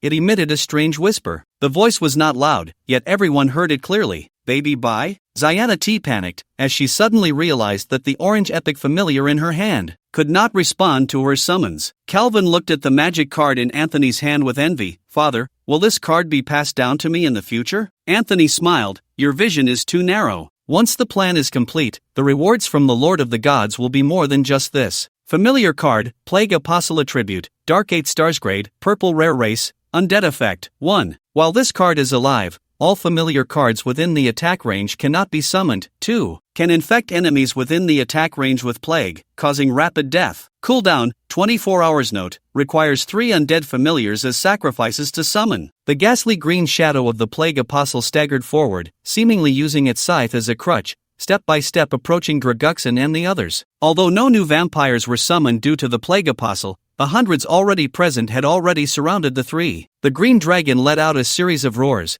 continuously spewing toxic dragon breath, but it seemed ineffective against the vampires. Instead, the fallen vampires soon rose again, continuing their assault. When the Plague Apostle reached the green dragon, the dragon was already covered in blood. The Plague Apostle's flower basket released a swarm of green bubbles, drifting towards the green dragon and Draguxin's group. Seeing this, Draguxin knew there was no time to delay. He bit his finger, and a stream of blood shot out, forming 2 blood membranes that wrapped around his daughter and the little princess. Go! Draguxin shouted. The membrane surrounding Sayana T slightly lifted and suddenly accelerated, flying away into the distance. In an instant, it disappeared beyond the horizon, leaving the vampires unable to catch up. Bang! At the same time, the green dragon fell to the ground and vanished. However, the membrane wrapping around Valenica was struck and torn apart by the Plague Apostle's swift scythe. Valenica tumbled out of the membrane and rushed to her father's side. Father, I won't leave. Draguxin was frantic, but at that moment, he was extremely weak from continuously using secret techniques and could no longer launch a third attack. Ultimately, the Plague Apostle's green bubbles fell upon the father and daughter without any way to avoid it. Instantly, both of them bled from their noses and mouths, with a green ghostly light flickering on their faces. Draguxin barely stood in front of his daughter, watching the Plague Apostle, whose size rivaled that of the green dragon, approach step by step, raising its scythe towards him. I'm sorry, Nicole, I'm not a good father, Draguxin said, facing the enormous scythe, turning his back to his daughter. Father, Valenica could hardly move. Though saddened, she didn't know how to express it. Without military orders, it seemed she had lost even the ability to speak to her father. However, the Plague Apostle seemed to have received some command, suddenly lowering the hand that held the scythe. It quietly gazed at the father and daughter before it. Calvin looked at Anthony with some confusion. Father, what is this? Anthony wore a cruel smile. As you know, what is the relationship between our Lord and his daughter? Calvin frowned and thought for a moment. Compared to father and daughter, they seem more like superior and subordinate. Anthony nodded. Though blood is thicker than water, there is too much estrangement between them. The Lord's death will sadden the young lady, but it won't be enough. Excitement gleamed in his eyes. Give them some time to say their last words. If they are fortunate enough to resolve their estrangement, the young lady will definitely go mad over her father's death. Calvin seemed to understand. You mean this will facilitate our subsequent use of the young lady? Anthony smiled. Exactly, this is killing 2 birds with 1 stone. As the moment of death approached, Valenica, hesitating, finally mustered the courage to speak. Father, even if you die, will you not look at me even once? Draguxin's whole body trembled, and tears flowed uncontrollably down his face. He lowered his head, his voice heavy. I'm sorry, my precious daughter, I am unworthy. Valenica's eyes were also brimming with tears. I am waiting for your military order. A sharp pain pierced Draguxin's heart, and he suddenly felt an overwhelming regret. My daughter, such a well-behaved and lovely daughter, waiting for my military order until her dying breath. I never let her smile, purely out of selfishness, because I was afraid of remembering my deceased wife's face. The love I gave her as a father is probably less than 1/10 of what an ordinary family would give. Military orders. Is that something a father should give to his daughter? He turned abruptly, grabbing his daughter's shoulders. To hell with military orders. Nico, I am a scumbag. As a father, I actually. Dragosin suddenly knelt before Velenica. Deep down, I have always regarded you as the murderer of your mother. I deserve to die. Velenica swayed, unable to support herself, and knelt on the ground. It hurt so much. Her body ached, and her heart seemed to ache as well. Dragosin wept bitterly. I'm sorry for not giving you a normal life. Nico, I'm sorry. Velenica suddenly asked, is it because you loved mother that I came to be? Dragosin nodded vigorously. Yes, yes. Love is an important feeling. He recalled how his daughter had said she didn't understand what love meant and continued. When you can't help but think of someone, and you feel safe when you're with that person, that's love. Velenica looked up at the sky, confused, gazing at the enormous scythe nearby. It seemed she understood. Do it! Anthony seized the opportunity and immediately commanded. The massive scythe swung down, and Dragosin bit his tongue, spitting out another mouthful of blood. The blood coalesced into a tiny dragon, which burrowed into Velenica's forehead and vanished. At the same time, the light in Dragosin's eyes gradually faded. My precious daughter, their goal is far more than just killing you. But what you will face will likely be even more difficult. The unyielding dragon will help you maintain your last shred of sanity. In the name of a father, I give you my final command, survive. Puff! The sharp scythe pierced through his chest from behind, and Dragosin died on the spot. Velenica stood there in a daze, her eyes vacant as she glanced at the plague apostle, then at Anthony and his son in the distance. Their faces would be unforgettable for a lifetime. Anthony waved his hand triumphantly. Take him down. Alan opened his eyes. It was now midnight, and the sound of Furlanbayer's snoring was deafening. Suddenly, footsteps approached from outside the bedroom, light and cautious, as if afraid of waking himself. Who? Alan barked. The footsteps paused, then quickened to the door. With a creak, the bedroom door swung open, and Mrs. Edward stood at the entrance holding a candle. Alan, you're back. Alan sat up, his expression unfriendly. Madam, you're back too? Furlanbayer suddenly woke up, looking a bit confused. Seeing Mrs. Edward's face illuminated by the candlelight, he awkwardly asked, who is this beautiful lady? Alan was startled and looked at Furlanbayer. I think I understand your taste a bit now. No wonder you call Losanki a little brat. Mrs. Edward said lightly, come with me to a place. You come yourself. Alan smiled. I refuse. No, you cannot refuse. Mrs. Edward turned to leave. I will take you to see Velenica. Alan lay back down. I won't fall for this trap. Mrs. Edward paused. She has 1 hour left to become my divine servant. Will you come to see her or not? Alan did a sit-up and whispered to Furlanbayer, please protect my father here. Don't worry, my dear friend. Also, your fighting skills are too weak, so be careful. Furlanbayer looked concerned. Alan nodded. Once we return to the academy, I will definitely. Never mind, I won't make any promises. After speaking, she followed Lady Edward out. Both walked lightly, not disturbing Philip. Leaving the small town, they continued north, gradually entering a strange forest filled with dead trees. Suddenly, Lady Edward spoke up. You broke your promise and caused my son's death. Today is your day to die. Alan knew that arguing was pointless and replied calmly, he deserved to die. Lady Edward paused for a moment, then continued forward. I'll let you gloat a little longer, but soon I will kill you myself. Alan laughed. Don't worry, even if I die, it won't be at your hands. Since Lady Edward had come to find him and mentioned the divine servants, it was clear that Roll and the divine servants were waiting for him in the forest. Just right, Alan had been wanting to trouble them these days. Whether it was the death of the Baroness or the matter with Roll, he needed to settle accounts with the divine servants. Moreover, judging by Lady Edward's tone, they seemed to have truly captured Wilhelmina. As the two of them ventured deeper, a foul stench began to permeate the strange forest, growing stronger with each step. As they walked, Alan suddenly laughed. You really fit my stereotype of a cult. Roaming at midnight, hiding in a forest full of dead trees, both mysterious and stinky. Lady Edward remained silent but suddenly quickened her pace. Turning past a thicket of thorns, they came upon a vast wetland, where the stench finally reached its peak. Under the moonlight, a huge transparent gel-like substance shaped like an egg floated in the center of the wetland. Inside the gel, a silver-haired girl curled up, motionless. It's Nicole. Although it was hard to see from a distance, Alan recognized at once that it was Wilhelmina. He immediately stopped in his tracks. However, Lady Edward continued until she was near the gel where Wilhelmina was, then turned around. She gazed at Alan and suddenly let out a strange, cackling laugh. The main character has arrived. Welcome to the trap. With a whoosh, hundreds of candle flames ignited simultaneously, surrounding Alan like stars in the night sky. Behind each candle stood a person cloaked in black. Despite the presence of hundreds, not a single sound was made. Alan laughed. My dear friend even said you were a beauty. If he heard your laugh just now, he would probably be too scared to look at women again. Lady Edward sneered. I know you're scared, Pretending to be calm is useless. Alan slapped his forehead and took out a few magic cards, still grinning. Can I use magic cards to fight? After all, there are too many of you. I wouldn't recommend that. A man's voice came from beside Lady Edward. The man kissed Lady Edward on the cheek, removed his cloak, and walked toward Alan. The snow reflected his pale face, which bore 8 drops of blood. Alan said, "Roll, this is our 3rd meeting. I hope it's the last. Also, the person you just kissed is my father's wife. Although I dislike her, right now I want to kill you more." Lady Edward coldly replied, "Philip raised you, this bastard, in front of me for over a decade. He has long ceased to be my husband." Alan nodded. "You have a point." Saying this, he took out the Soul Sweet Rain. Inside was a purple rare, for-star juvenile green dragon that had been nurtured since the Dark Dragon's Nest. He didn't know how it was doing now, but even if it hadn't evolved, he needed to rely on its power. However, at that moment, an overwhelming sense of danger rapidly approached from behind. Alan had no time to turn around. He took the juvenile green dragon from the Soul Sweet Rain and threw it out.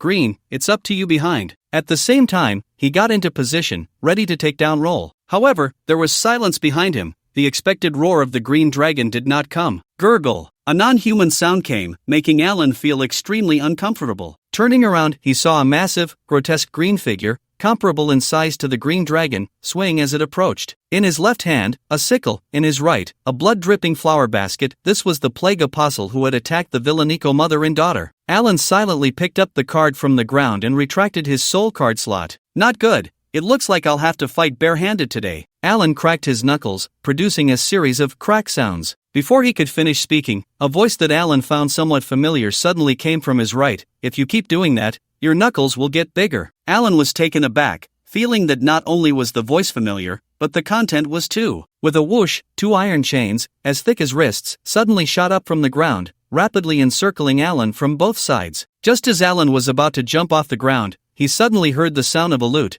causing his blood to surge and his legs to weaken, preventing him from moving smoothly. At the same time, the plague apostle swung the sickle, blocking Alan's escape route. Bang! The 2 iron chains closed in, tightly binding Alan in the middle, unable to move at all, like a finely wrapped zongzi that had fallen to the ground. "Stop!" Roll shouted at the plague apostle, and the swinging sickle immediately halted. 2 figures stepped out from the shadows on either side of Alan. On the left was Anthony, still holding a magic card belonging to the plague apostle. On the right was his son Calvin, who had just spoken the familiar words that Alan recognized. "Roll, you can't really be planning to use this kid's heart's blood. The Lord has decreed that his life cannot be harmed," Anthony said leisurely. "Don't worry, I have my own methods," Roll replied as he walked towards Alan, taking out a purple rare magic card. "Don't think I've collected 8 drops of blood. I haven't killed a single person myself." Anthony rolled his eyes. "Yes, you haven't killed anyone, but there are now 8 more brain-dead idiot boys in this world." Roll smiled slightly, just about to use the purple rare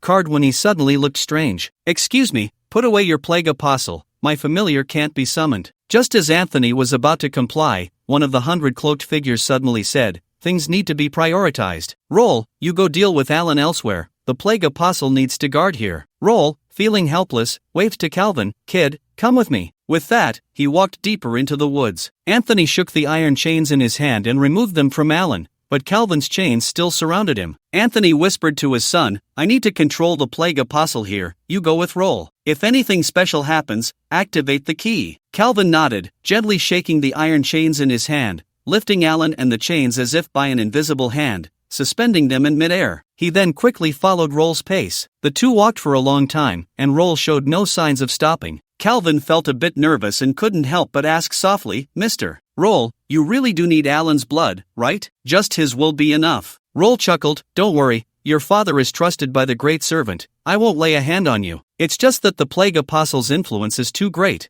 We need to move further away." Calvin secretly breathed a sigh of relief and continued to follow. "By the way, you're Alan's classmate, right?" That line about getting bigger joints seemed to surprise him. "Is that some kind of code between you?" Roll suddenly asked. Calvin smiled proudly. "That's what he said to his opponent in the first match of the Divine Selection Tournament. TCH, this kid is so full of himself. He's in for a rough time today." "Oh, I heard that Alan's final opponent in the Divine Selection Tournament is Princess Zionati. What kind of person is she?" Roll asked. "That little flirt is indeed pretty. She just wears an eye patch all day, acting mysterious," Calvin said, clicking his tongue. "She was there when we captured Miss Villanico." Suddenly, a delicate girl's voice came from the nearby woods. Did you capture my sister? Both Roar and Calvin were startled and turned towards the sound. A golden-haired girl emerged from the woods, her body surrounded by a faint, holy glow under the moonlight. It was the little princess, Ziana T. Upon seeing Calvin's face, Ziana T's expression changed dramatically, and with a flick of her hand, she summoned a blue high-class young short-haired rabbit dragon. Roar! The snow-white long-eared rabbit dragon, having not seen the light of day for a long time, let out an excited roar. It then cast a hostile glance at Roar and Calvin. Roar's expression grew serious as he said in a deep voice, "Who are you, milady?" Ziana T did not answer but took out her orange epic card. "White baby, you must come out today." Upon seeing Ziana T's orange card, Roar's face changed drastically. He drew a heavy sword from behind and turned to Calvin, saying, "Let's go together." Before he could finish, Calvin, in a panic, twisted the iron chain, emitting a faint glow, and then both he and the chain, along with Alan, vanished simultaneously. "You little brat,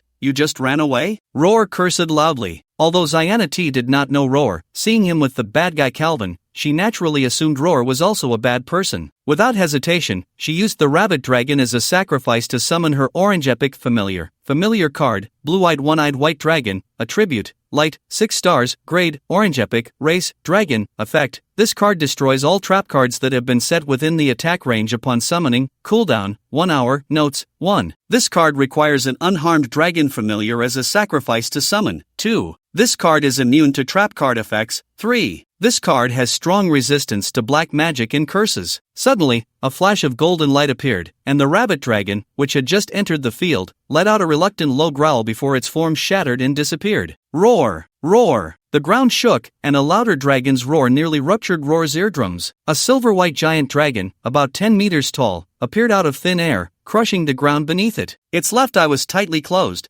while its right eye emitted a blue light. Gritting his teeth, Roar summoned his purple rare familiar. Familiar card, 3-eyed demon fox, attribute, water, 6 stars, grade, purple rare, race, divine beast, effect. Can allow the opponent to forfeit all intelligence to avoid a death state once, cooldown, 24 hours, notes. This card can be summoned directly if there are familiars nearby with a star rating not lower than this card. A white-furred fox the size of a buffalo emerged from Roar's card. The fox had an extra eye on its forehead, which stared intently at the white giant dragon, flashing with purple light. Damn it, can Alan beat this dragon? Roar cursed as he waved his heavy sword towards the one-eyed white dragon. "O fiery god, please grant me the light of hope. Burn away the evil in the darkness." Fire dance technique. As the incantation finished, a fireball about 1 meter in diameter flew straight towards the one-eyed white dragon. At the same time, the 3-eyed demon fox let out a howl and darted towards the one-eyed white dragon like lightning. The one-eyed white dragon swiped its claws, shattering the incoming fireball, and then swiped again at the 3-eyed demon fox. However, the 3-eyed demon fox was extremely agile,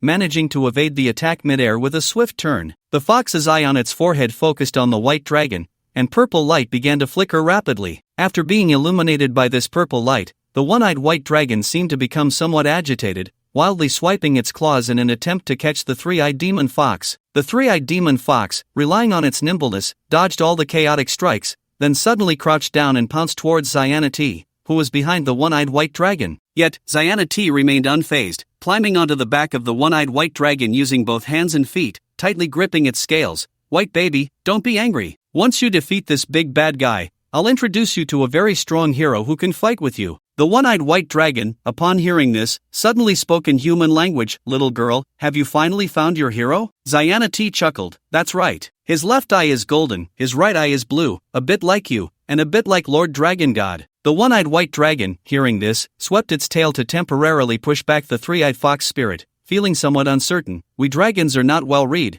you must not be deceiving me. How can he be so similar?" Ziana T huffed. "I've tasted his blood, it's sweeter than yours." Just as she spoke, Roar swung his heavy sword again, sending dozens of fireballs almost continuously towards the dragon's back. The one-eyed white dragon swung its massive claws, shattering all the fireballs, letting out an angry roar. "It's too hot. Why is this human's magic so hot?" Ziana T thought of the previous vampire, worried about Viline and also about Alan being implicated. They are all bad people. Yes, they are an organization called the Dragon Slayer Guild. What? Outrageous! The one-eyed white dragon was furious, letting out a roar that seemed to strike the sky like a thunderclap. An invisible pressure spread out, startling the 3-eyed fox spirit into retreating repeatedly, its 4 legs trembling. Roar cursed, "It's not me, I didn't do it, you're talking nonsense." After saying that, He swung his heavy sword to smash a few fireballs back, shouting loudly, "Fox, go up and hold that white newborn." Upon hearing the words white newborn, the one-eyed white dragon became even more enraged. Suddenly, it jumped dozens of meters into the air, a flash of white light in its mouth, as a pure energy rapidly gathered within. The three-eyed fox spirit instantly bristled, crouching on the ground, trembling all over and unable to move. A sense of despair with no way to escape spread throughout its body, and Roar looked up, staring blankly at the giant dragon in the sky. "I'm really stupid, truly. If I hadn't dropped out of the academy out of fear of death, I wouldn't have joined Starfire Ignition. If I hadn't joined the Starfire Ignition Guild, I wouldn't have stumbled into the Divine Servant Church. If I hadn't joined the Divine Servant Church, I wouldn't have practiced blood magic, and wouldn't have to collect the heart's blood of 9 boys. If I hadn't collected heart's blood, I wouldn't have targeted Alan.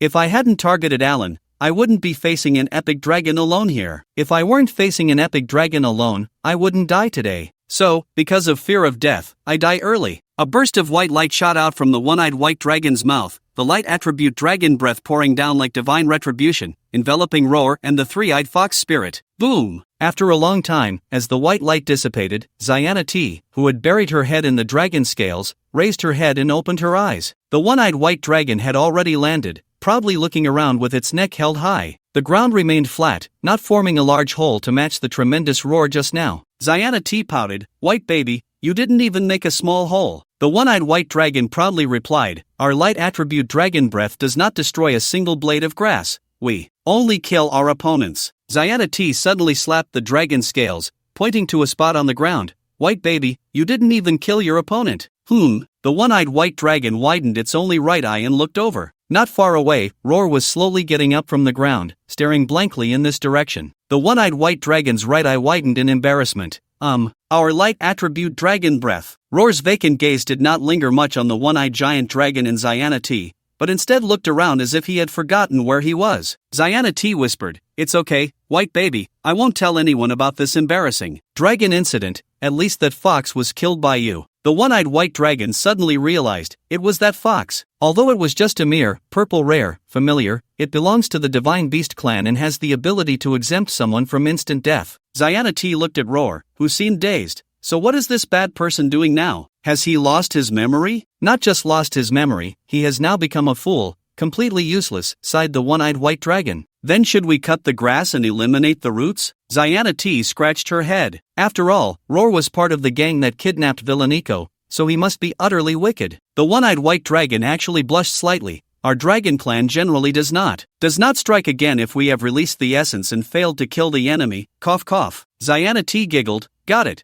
You still think you lost your dragon." She then grabbed a dragon scale and commanded, "Let's go find that escaping bad guy." With a whoosh, Calvin appeared beside his father, looking panicked. Anthony was surprised. "You used the key so quickly, where's Roar?" Calvin shouted, "An enemy using the epic dragon has appeared over there. It's Princess Ziana T." Lady Edward's expression changed slightly. "Where's Roar?" Calvin still held tightly to the chain in his hand, preventing Alan from escaping. "Mr. Roar, let me retreat first." "No problem. Everyone, quickly set up the barrier. The matters here are more important." The cloaked figure who had previously ordered Roar to leave spoke again. Hundreds of cloaked figures responded simultaneously. "We obey the command of the Divine Servant." They then scattered, and except for 9 special individuals, the others began to set up a barrier with a diameter of about 100 meters centered around the egg-shaped transparent gel where Villainico was located. Lady Edward turned to the cloaked figure giving orders. "Divine Servant, shall we kill Alan first?" The cloaked figure, referred to as the Divine Servant, waved his hand, and the 9 who did not participate in setting up the barrier came over, surrounding Villainico in the center. The Divine Servant said calmly, "Alan cannot die, let the Plague Apostle keep him company." Saying this, he drew a sharp knife from his bosom and suddenly stabbed it into the heart of one of the 9 surrounding Villainico. The person let out a terrible scream, blood gushing from their chest,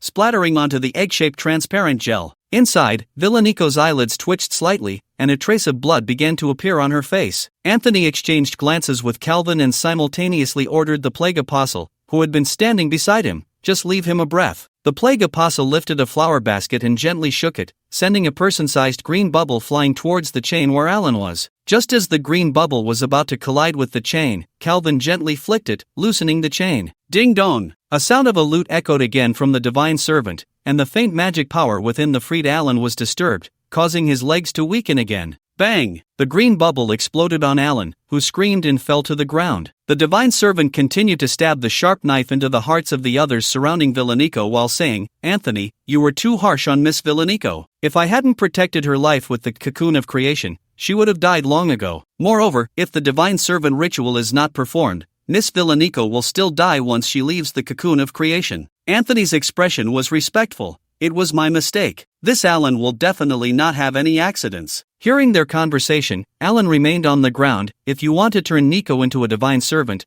be careful not to burn yourselves." The divine servant chuckled, "As expected of you, Alan, you can still speak." Alan sighed, "Hans, I misjudged you." The divine servant paused his knife action, then continued, "The young man thinks he is sharp, but his beloved is on the verge of collapse. The poet offers his soul to the master, and the master will no longer sleep." Anthony asked curiously, "Do the divine servant and Alan know each other?" The divine servant Hans laughed. "We met a few months ago in a small tavern in the north, and I almost got beaten up by him." Alan laughed self-deprecatingly, "Thanks to not really making a move back then, otherwise I wouldn't be alive today." Hans shook his head. "That wouldn't happen. The master's decree forbids killing you, and even suggestions like imprisoning you were not allowed at that time." Alan snorted, "Well, he seems quite nice, because everything is destined." Hans had already poured the heart's blood of 7 people onto the cocoon of creation, and there were also 7 blood droplet marks on Wilhelmina's face. "Wilhelmina is destined to be our supreme divine servant. Our inner world will surely descend tonight." "Divine servant? Is that impressive?" Alan mocked. "Guess who the first person I killed was?" Hans frowned in thought, then asked, "Baron Martin?" Alan moved slightly. "Impressive, as expected of a divine servant. You know everything happening in my mental world." Hans sighed. "Baron Martin has decent talent, but unfortunately, he was baptized by that bitch of the goddess of light, and practicing our magic backfired on him. He can only rely on his wife's body to survive." "No wonder the master values you so much." Anthony looked at Alan on the ground. "So it was you who did it." Lady Edward suddenly walked silently towards Wilhelmina. Hans poured the 8th drop of heart's blood onto the cocoon of creation and turned to Lady Edward. "Stay back. Be careful not to get affected." Lady Edward nodded, suddenly pouncing on the 9th person, pulling a sharp blade from her sleeve and stabbing it into that person's heart. She then pulled out the blade and began to drink the blood greedily. Anthony and his son were shocked. Calvin immediately swung a chain to firmly lock Lady Edward, shouting, "Divine servant, this person has gone mad." Hans quietly watched the 9th person convulsing on the ground and said lightly, "It was my mistake. I shouldn't have said Wilhelmina is Alan's lover." Lady Edward's face showed madness. "Alan, your lover is going to die. There is no heart's blood from a 9th youth for her here. Ha ha." Upon hearing this, Anthony immediately swung the chain in his hand, the chain striking like a venomous snake towards Lady Edward's head. Puff! Like a watermelon splitting open, Lady Edward died on the spot. Hans smiled slightly. "Anthony, why are you in such a hurry to silence her?" "I never said I would use your son's heart's blood." Anthony forced a smile. "She is just the wife of a knight from our northern region. Disrupting the plan deserves death." After saying this, the father and son put away their chains and stood side by side, glaring at Hans. Hans waved his hand with a smile. "No need to be nervous. There is still a young man lying on the ground." Anthony nodded. "That kid Alan is quite strong. Taking a few drops of blood probably won't kill him." No. Heart's blood is strictly speaking new blood from inside the heart. It requires both quality and quantity," Hans said with a look of regret. "Taking it will surely lead to death." As he spoke, he suddenly swung his knife towards the cocoon of creation. With a sizzle, the cocoon of creation was torn open like cloth, and the silver-haired girl Wilhelmina fell to the ground. Hans helped Wilhelmina up and gently said, "You have been infected by the apostle of plague. Your life hangs by a thread. Only by completing the ritual can you survive." He pointed to Alan on the ground and nearby Calvin. "Only the heart's blood from those two meets the conditions. You choose." Wilhelmina slowly opened her eyes, instinctively looking in the direction Hans pointed. She didn't clearly hear what was said, but when she saw Anthony and Calvin's faces, her eyes suddenly flashed with red light. "They killed my father." Wilhelmina gritted her teeth and stood up, slowly taking out a shield and a rapier from her cards, stepping towards the two. Anthony waved his hand, and the apostle of plague leaned on his scythe to meet Wilhelmina. The blade of the scythe was larger than Wilhelmina herself. Alan sighed, suddenly leaping up, instantly closing the distance to Anthony's side, and punched him in the face. Puff! Ah! Anthony, caught off guard, was sent flying in circles for over 10 meters before crashing heavily to the ground. How is this possible? He is infected with the plague. Anthony felt his nose had broken. The spinning in the air made him dizzy, and his whole body felt like it was about to fall apart. After throwing the punch, Alan did not pause, his figure swaying as he was already beside Calvin. Calvin instinctively swung the chains, but as soon as his arm moved, he found Alan's mismatched golden and blue eyes mere inches from his own. Smack! Alan delivered a knife hand strike to Calvin's neck, and Calvin's vision went dark as he collapsed to the ground. The swift exchange drew applause from Hans, who clapped repeatedly. Good job, Alan. Truly worthy of being the fastest man at Sigourney Academy. Alan turned to Villanico. Don't kill this Calvin, first deal with that person. He pointed to the fallen Anthony. Villanico nodded. Alan, leave those two to me, you shouldn't interfere any longer. A heaviness settled in Alan's heart because, as far as he knew, Villanico would never say such a thing in any state unless Count Draguxin had already. Alright, be careful. Alan picked up the chains belonging to Anthony and his son from the ground and stepped toward Hans, who was watching the scene unfold. Hey, you shouldn't hit me, I saved your little lover, Hans laughed. If it weren't for this ritual and those 8 drops of blood, she would have been dead long ago. Alan remained silent, tearing off a piece of fabric from his clothing to stuff in his ears. Although Hans's lute had limited influence over him, often even a small sound could have an irreparable impact on the battle. Right now, his task was less about attacking Hans and more about preventing Hans from ambushing Calvin. Calvin had to stay alive, and then with his heart's blood, complete the ritual so that Villanico could live. Thanks to the health talent, he had not been affected by the green bubbles of the plague apostle earlier. Instead, he had taken the opportunity to lie low and secretly set traps. Upon learning that Villanico could only live by completing the ritual, Alan abandoned the thought of immediate action and chose to wait for the right moment. However, he hadn't expected Lady Edward to kill the last boy. Now the 9th drop of blood could only come from Calvin. The massive, sickly green body of the plague apostle let out a faint yet clear whisper, raising its enormous scythe toward Villanico. But since its master was already in a semi-faint state, the movement, though quick, was extremely stiff. Villanico easily dodged the attack and immediately quickened her pace. The sound of her clothes fluttering in the wind suddenly rang out as Villanico leaped into the air, thrusting her sword toward the plague apostle's head. The plague apostle swung its flower basket, and countless green bubbles surged toward Villanico, blocking her thrusting sword. A red light flared in Villanico's eyes, and with a soft shout, her speed suddenly increased. Puff! Just before the green bubbles hit her body, her sword had already pierced the plague apostle's brow. The plague apostle let out a low, whispering roar, desperately shaking its head to throw Villanico off while swinging its scythe in the direction she was flung. As soon as Villanico landed, she accelerated. The scythe of the plague apostle just landed where Villanico had stood moments before, and its forehead was struck by her sword again. Hiss! The plague apostle suddenly deflated like a punctured ball, collapsing to the ground. When it shrank to about the height of a person, it vanished. Villanico gritted her teeth and quickly flashed to Anthony's side, pointing her sword at his throat. In light of the time you gave me to say goodbye to my father, I will allow you one last word. Anthony trembled all over, still muttering to himself, impossible, he was infected, he can't move anymore. Tears slipped down Villanico's cheeks, and without hesitation, she thrust downwards. Puff! A red fountain sprayed across Villanico's face. Such foul blood, she wiped her mouth. Hans took out a magic card. It's my turn. Alan snorted coldly and forcefully swung the 2 chains. With a whoosh, the chains wrapped around Hans, causing the magic card to fall to the ground, failing to activate. Alan shook his hands, pulling Hans closer, and grasped his neck. You will continue to preside over the ritual, dare to make any sudden moves, and you'll find yourself a headless bard. Hero, are you nearby? At that moment, the voice of Shiana T came from afar. Alan's face lit up with joy as he shouted back, Little Shi, I'm here. Suddenly, a flash of white light appeared not far away, and Shiana T rode in on a one-eyed white dragon, rushing towards him. Just as she was about to come within 50 meters of Alan, both she and the dragon suddenly vanished. Little Shi? Alan was startled. The hero might be nearby. I think I heard him speak. Shiana Ti's voice suddenly came from the opposite direction. Alan turned around in shock, only to see Shiana T on her one-eyed white dragon already 50 meters away on the other side, seemingly not noticing him at all. Soon, both the person and the dragon disappeared into the forest. Hans grinned. The boy is puzzled. The barrier seems quite good. Alan tightened his grip slightly, and Hans immediately gasped, his tongue sticking out, eyes rolling back. Dispel the barrier, now! A strange smile suddenly appeared on Hans's face, and then he bit down hard on his own tongue. Blood sprayed all over Alan's face. In shock, Alan was about to reach out to pull the remaining half of Hans's tongue out to prevent him from choking when he suddenly felt something was off. The sensation was wrong.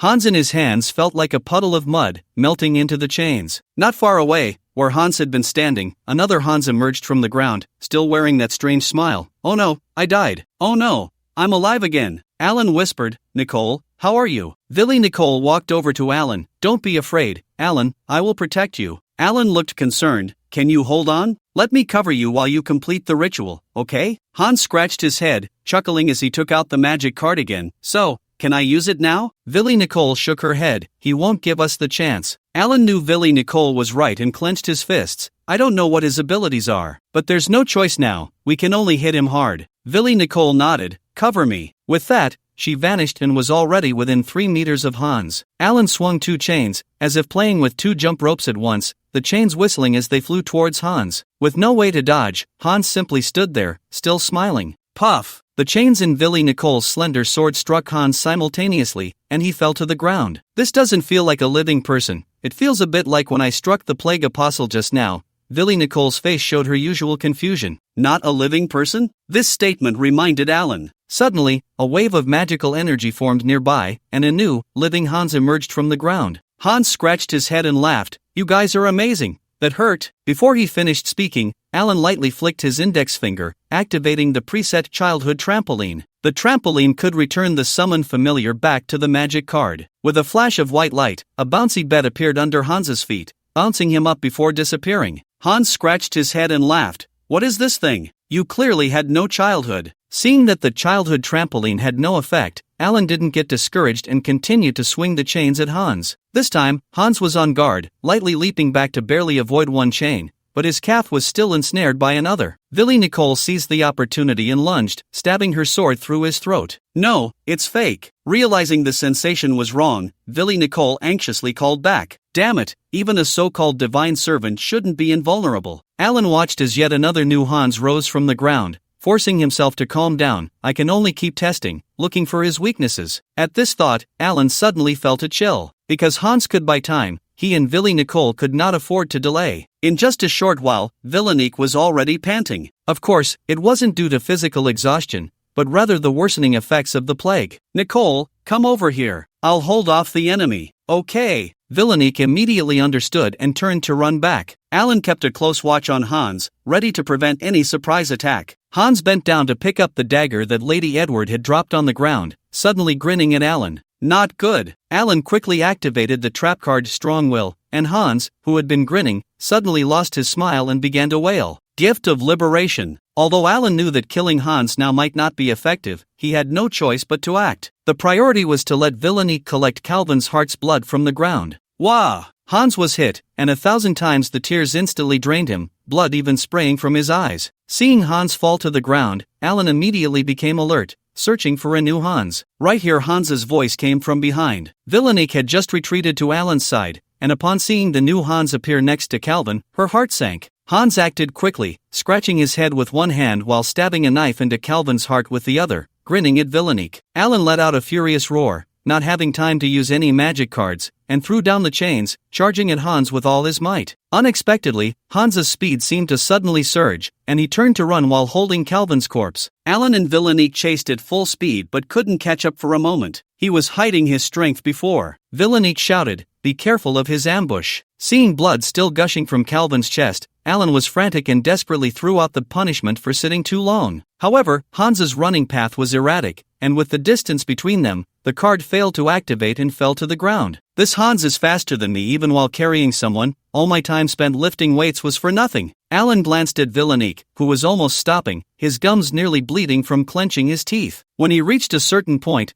he picked up the chain from the ground again and hurled it towards Hans's direction. At the same time, his thigh muscles exploded with power, and his body lunged towards Hans's escape route like an arrow. Hans, disturbed by the chain, indeed threw Calvin's corpse back and jumped away. Suddenly feeling a rush of wind behind him, Alan threw a punch. Bang! Hans fell to the ground, as if a watermelon had burst open. Alan had no time to care about him. He caught Calvin's corpse before it hit the ground and quickly ran towards Nick. Nicole, the blood! Alan exclaimed, both anxious and delighted. Nick forced a smile and ran towards Alan, her steps already a bit unsteady. Just as they were about to reach each other, Nick's expression suddenly changed, and she accelerated towards Alan, pushing him down forcefully. With a thud, the sound of a blade entering flesh echoed, and Alan turned back in disbelief. There stood Hans, grinning wickedly, the dagger plunged into Nick's heart, while his other hand was still scratching his head. Having succeeded in his attack, Hans immediately retreated, activating the magic card he had prepared long ago. Magic Field Interference magic card, rank, purple rare, category, permanent, effect, doubles your own magic power, triples the magic power of one hostile person, cooldown, 24 hours. Note, are you still wronged? You hit the jackpot. Instantly, Hans's magic surged, and he took out the orange epic loot. Meanwhile, Alan felt the thin thread of magic within him also surge exponentially. Unfortunately, there hadn't been much to begin with, so even after the surge, the total was still meager. Alan held Calvin's corpse with one hand and caught the collapsing Villainique with the other. The girl in his arms had vacant eyes, and blood was trickling from the corner of her mouth. Nicole, you did it to save me. The blood is here. Alan smeared Calvin's heart's blood onto Villainique's lips, but Villainique turned her head, spitting out the blood. It smells too bad, Villainique murmured, her voice barely audible. Nicole, stop being so picky. Alan's tears fell like rain as he smeared Calvin's blood on Veronico's lips. Alan, I've never killed anyone for blood, nor have I ever eaten meat. Veronico's vacant eyes looked at Alan, suddenly sparkling with light. Am I a good obedient child? Yes, you are a good child. Alan shouted, hurry, you need to survive now. Hans quietly watched the suffering Alan and Veronico on the ground, excitement flickering in his eyes. Come on, just a little more. Veronico still spat out Calvin's blood. It's useless, this ritual isn't about drinking blood. Alan gritted his teeth, I won't let you die. With that, he tossed Calvin's corpse aside and bit down hard on his own wrist. Veronico's eyes widened slightly, then dimmed again. No, don't. Alan held his bleeding wrist to Veronico's lips. Hurry, don't you think it smells good? Eat it all. Tears streamed down Veronico's face. It's useless. Eat it for me, that's an order. Alan roared like a madman. Veronico slightly parted her lips, licking them, so fragrant. Then she looked at Alan with a sad smile. I'm sorry, Alan, I might not be able to protect you anymore. With that, she closed her eyes, her breathing ceased. The sound of a heartbeat. Whose heartbeat is it? Alan knelt on the ground, looking at the silver-haired girl's face, with blood from his wrist still at the corner of her mouth. So quiet, he could hear his own heartbeat. Hans touched his head and sighed. What a pity, our blood spirit servant, just a little more. Alan slowly stood up, looking at Hans's face, expressionless. Although he didn't know the other's true intentions, it didn't matter now. What mattered was, he should die. Hans looked at Alan, feeling a tremendous pressure, his expression gradually becoming serious. Suddenly, there was a flash before his eyes, and Alan's face was instantly in front of him. Hans's expression changed, instinctively moving his lute. The sound rang out, and Alan threw a punch, suddenly feeling dizzy, missing entirely. It seemed that even with something stuffed in his ears, it was hard to completely resist the sound of the lute. Hans easily dodged Alan's attack, a smile returning to his face. I thought your magic power was too low, affected too little by the lute's sound, so I specially prepared this perpetual magic card to increase your magic power. Otherwise, if your ears were blocked, I really wouldn't have been able to do anything. You should thank me. Alan said nothing, swaying his body and forcing another attack on Hans. Hans didn't dare to be careless, dodging while playing the lute, feeling a bit strange. Even if this kid is strong, he should have gone mad from my mental interference by now. Bang! Just as Hans was thinking, he suddenly took a punch to the abdomen, darkness enveloping him as he fell to the ground. This punch seems faster and stronger than the last one. Hans felt the fatal blow and revived not far away. He touched his head again. Alan blinked, glaring at Hans, suddenly charging over. As the distance closed, before he could throw a punch, he had already unleashed the punishment for sitting too long. Hans, scratching his head, suddenly changed his expression, fear showing on his face as he threw the lute to the ground and covered himself. Alan stepped forward, crushing the lute underfoot while activating a blue advanced trap card, heartbeat memory trap card rank, blue advanced type, normal effect. Heart pumping speed doubles, body bleeding speed synchronously increases, lasts for 5 seconds cooldown, 10 minutes. Note, the moment I see you, my heart races. Double Hans turned pale, feeling his body erupt like a faucet, letting out a scream as he fell to the ground. This heartbeat memory was something Alan had remade after failing to create a red legend at the March 7th shop. The mindset while creating this card was reminiscent of the stunning feeling he had when he first saw Velenico riding a white horse, dressed in black long military boots in River Tower City. One could say it was a case of lust at first sight, but the card was made just like that. Alan stared at Hans's body on the ground as it turned into a puddle of mud again, continuing to stomp with force, turning the already broken lute into powder. As expected, a new Hans stood up nearby, empty-handed, with a face full of terror, scratching his head. Smack! Seizing the opportunity while scratching his head, Hans pulled out a hair and threw it to the ground. Alan took a deep breath, as if his suspicions were confirmed. He twisted his wrist and strode towards Hans. Hans looked at Alan with disgust, your magic card is disgusting. Is this what humans can create? Alan replied coldly, you, a cult leader who uses blood magic, actually find me disgusting? Hans recalled the pain he had just experienced, which was more terrifying than being stabbed in the neck with a sword, and shouted, even a cult doesn't have a pervert like you. Alan, where's your loot? The person is revived, but the loot is not. Hans's expression changed. Your magic power has multiplied so many times, even if the base magic power is low, you should have gone insane by now. Alan shook his head. I was a bit unaccustomed at first, but I'm very healthy. Mental health is also health, so your loot sound will only become increasingly ineffective for me. Hans nodded. It seems you do have some skills, but why are you suddenly willing to communicate with me? Because you're going to die, Alan replied. Before the words fell, he had already rushed in front of Hans, throwing a punch at his nose, shouting, triceps magic. Hans laughed. What kind of nonsense magic? Ah! With a scream, Hans's nose met the fist, and he fell to the ground again. Almost simultaneously, a new Hans emerged from the ground, reaching up to scratch his head. Stop scratching your head. I'll help you once and for all, Alan shouted. He leaped into the air, delivering a spinning kick to Hans's temple while activating the white regular magic card like an egg. Hans's hand, which was grabbing his hair, went empty, and he directly touched his scalp. Hey, where's my hair? Bang! Before he could react, Hans's temple was struck by a foot. His body flipped sideways, his head hitting the ground, twitching uncontrollably, blood splattering everywhere. This feeling is right. Alan stepped forward, staring at Hans. One hair is one life. I didn't expect having more hair would have such an advantage. Saying this, he lifted his foot. At this point, Hans was already breathing out more than in. Faced with the real threat of death, Hans suddenly stopped twitching, a faint smile appearing on his face. Other people's blood may not work, but your blood can complete the ritual. After saying this, he whispered, May the Lord descend upon the world. The one true God. Descend. Soon, he completely died. Alan heard Hans's words and immediately turned back to Veleniko, propping up her corpse. The girl's mouth still had traces of blood, her silver hair spread out, stained with half-dried blood, resembling a blooming violet. Nico, you died to save me. You really protected me, Alan said softly. This time, it's my turn to protect you. Suddenly, a wailing sound came from all directions. Alan felt a chill run down his spine, looking up to see hundreds of red-eyed vampires approaching him like ghosts. He killed the Lord's servant. Kill him, drain his blood. At some point,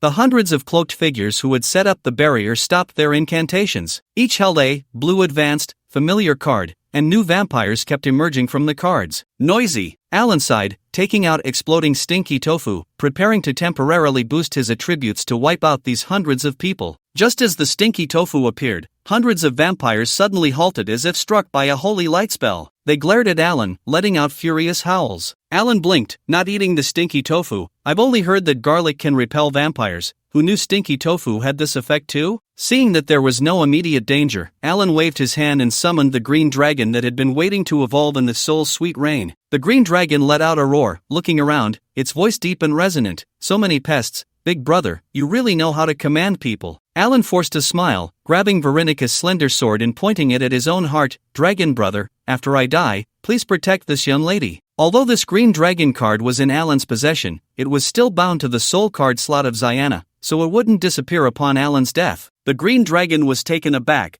Brother, what do you mean? I want to bring her back to life. As Alan spoke, he stabbed his sword through his heart, directing the dripping blood toward Veronika's mouth. The moment Veronika's lips touched the blood from Alan's heart, the ninth drop of blood's phantom flickered on her face, but it quickly vanished. Her breathing still hadn't returned. Alan's vision was darkening, and the pain in his heart caused him to spasm uncontrollably. It seems this isn't enough. I need to bleed more before I die. Alan took out the blue advanced trap card. Heartbeat memory, cooldown time 10 minutes, can accelerate blood pumping. I didn't expect this card could be used like this. Silently setting up the card, Alan felt himself growing colder, knowing his time was running out. Activate trap card. Heartbeat memory, target, myself. Put. Fresh blood sprayed all over Veronika's face, and Alan collapsed beside her, motionless. The green dragon leaned down, sniffing Alan's scent. It could clearly feel its brother's life rapidly fading. For a moment, a human-like sadness appeared on the dragon's face. Then it raised its head, seeing the surrounding darkness, the darkest moment before dawn. Hundreds of vampires glimmered with red light in their eyes, stirring restlessly at their master's urging. Suddenly, Veronika's eyelids twitched, and the ninth drop of blood was slowly forming. Don't worry, big brother, I will hold the line. The green dragon bared its teeth, its body tense, ready to fight at any moment as the vampires drew closer. Go! A cloaked figure shouted, and hundreds of vampires could no longer hold back, rushing toward the fallen Alan. The green dragon let out a furious roar, swiping its claws to send 3 or 4 vampires flying several meters away. With a sweep of its tail, it broke the backs of a dozen vampires that had ambushed from behind, spraying green blood. Yet the upper bodies continued to crawl forward on the ground, new bodies growing from the wounds. The green dragon, both shocked and angry, exclaimed,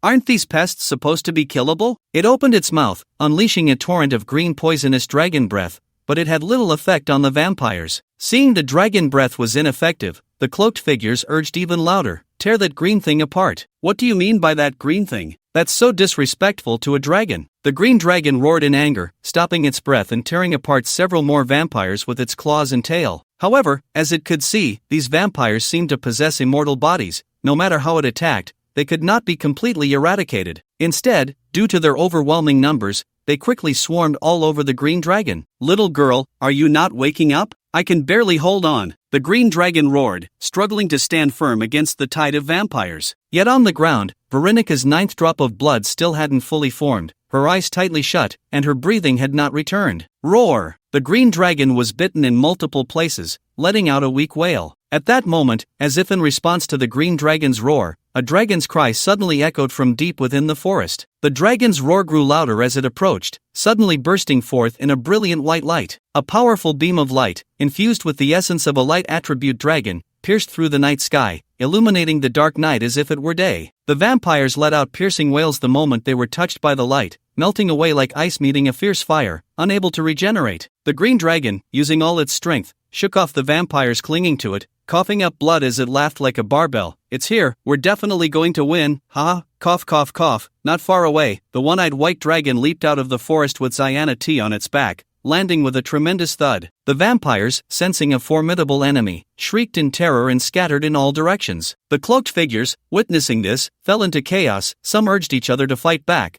while others began to prepare to flee. "White baby, knock down all the bad guys," Ziana T shouted, one hand gripping a dragon scale and the other waving her fist. The one-eyed white dragon was both angry and amused. "You really make it sound so simple." Nevertheless, it opened its mouth again, unleashing dragon breath towards the densest cluster of cloaked figures. The roar echoed once more, sending countless cloaked figures flying into the air, and the remaining ones, seeing this, dared not resist any longer and fled in all directions. "White baby, they're going to run away," Ziana T exclaimed anxiously. The one-eyed white dragon whispered, "I've been out for too long, my energy is running low." With dozens of cloaked figures still running about, the one-eyed white dragon moved closer to the green dragon, sensing something was amiss. The green dragon, seeing the one-eyed white dragon arrive, knew the danger had passed and that its energy was nearly depleted. It then dissipated and returned to its card form. "Sister, brave hero." Ziana T spotted the two on the ground and leaped off the dragon's back to run over. Suddenly, shouts erupted, and Ziana T looked up in alarm. She saw the cloaked figures controlling their vampires rushing back, constantly glancing back as if fleeing from something.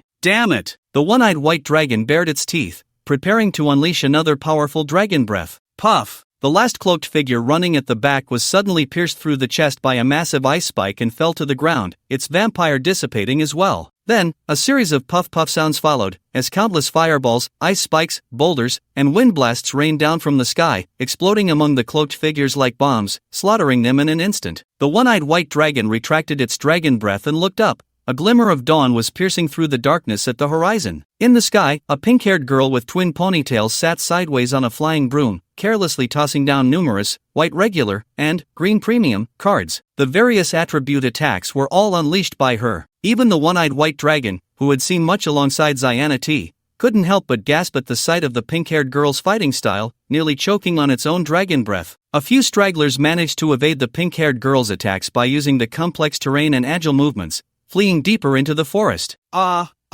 The few who ran into the forest continued to scream, as purple light flickered within, and countless arcane missiles roared, annihilating the remaining cloaked figures. Soon, a red-haired girl in a black robe, holding a magic wand, emerged from the forest, her expression calm. It was Losanki, who had come to join the battle. The pink-haired girl landed and stowed her broom, rushing to Ziana Ti's side. "Little princess, how are Alan and the others?" the pink-haired Anise asked anxiously. Ziana T was holding Alan's lifeless body, her eyes red from crying. "Breathless, brave hero, is dead." "What?" Losanki hurried over, bending down to check on Alan's condition. "No, he's mine." Ziana T clutched Alan tightly, blocking Losanki. Losanki spoke softly, I know a bit of healing magic, let me take a look. Hearing this, Ziana T quickly made way, pushing Alan's upper body into Losanki's arms. Seeing Alan's injuries, Luoshanki couldn't help but feel a chill run through her body. She forced herself to hold her wand against his chest and recited the incantation, May the holy power of light descend upon the shores of the soul, the sweetness of life manifest here, heartbeat echo. A pale green light enveloped Alan, and a surge of vitality flowed into his wound. But, heartbeat echo, heartbeat echo. After a long time, Luoshanki was drenched in sweat and exhausted, yet Alan remained unresponsive. Thud! Luoshanki's vision darkened, and she collapsed to the side. Ziana T hurriedly helped her up, while Anis supported the still unconscious Valenica, her face filled with anxiety. Although she had many magic cards, her healing options were quite limited. Most of their effects were incomparable to Luoshanki's heartbeat echo and could not aid in Alan's recovery at all. The sun stealthily climbed to the treetops, and the forest of dead trees was littered with the corpses of cloaked figures. Alan's body gradually grew cold, while Valenica, who had regained her breath at some point, remained in a deep coma. Just as despair settled in their hearts, Luoshanki suddenly opened her beautiful eyes and looked in a certain direction. It seems we have help arriving. The others followed Luoshanki's gaze and saw a flower cart made of blue tulips hovering half a meter above the ground, drifting towards them. Sitting on the cart was a blue-haired elven girl, with two thick braids cascading down to her waist. Her delicate features resembled finely carved sculptures, and she emitted a faint glow. Ziana T gasped, stunned by the beauty of the girl. The blue-haired elven girl smiled slightly at the group, about to speak when her expression suddenly changed. The flower cart had flown right in front of them but showed no signs of stopping. Quick, quick, quick, get out of the way! The elven girl shouted in panic, I don't know how to stop it. Luoshanki gasped and pulled Ziana T to dodge. Anis, holding Valenica, quickly lay down, as the bottom of the flower cart brushed past her hair. If it's a card, then try to put it away. Anis shouted with her eyes closed while still on the ground. Right, I can put it away. The elven girl finally realized, waved her hand, and stored the flower cart into a card. Oh no! Suddenly losing the support of the cart, the elven girl fell backward, landing on the ground with her head down and feet up, crying out in pain. Luoshanki smiled wryly, I hope this helper is a bit smarter than she looks. The elven girl struggled to get up, looking at Luoshanki and the others with an embarrassed smile. It was an accident, all an accident. After saying that, she quickly walked over and picked up Alan to check his condition. Luoshanki looked at the elven girl and suddenly asked, Are you Miss Ning Yerui, Alan's master? The elven girl nodded, So he has mentioned me to you. Luoshanki smiled, He likes you very much, always mentioning his master. You should be able to save him, right? The elven girl Ning Yerui did not answer but lowered her head in thought. The others also dared not speak, quietly waiting for Ning Yerui's response. Ning Yerui checked Valenica's condition again, her heart sinking. Why does Nicole's blood elven aura seem almost gone? How is it, Master Elven Fairy? Ziana T asked, unable to contain her impatience. Ning Yerui was amused by Ziana Ti's title and suddenly felt a faint blood elven aura from her. This was the first time since the Blood Elven clan's extermination. Anis tilted her head, observing this elven master who looked a few years younger than herself. So beautiful, no wonder, Anis murmured. Ning Yerui's heart stirred, and for the first time, she seriously looked around at the people present, unable to help but feel a sense of respect. TSK, my apprentice is really impressive.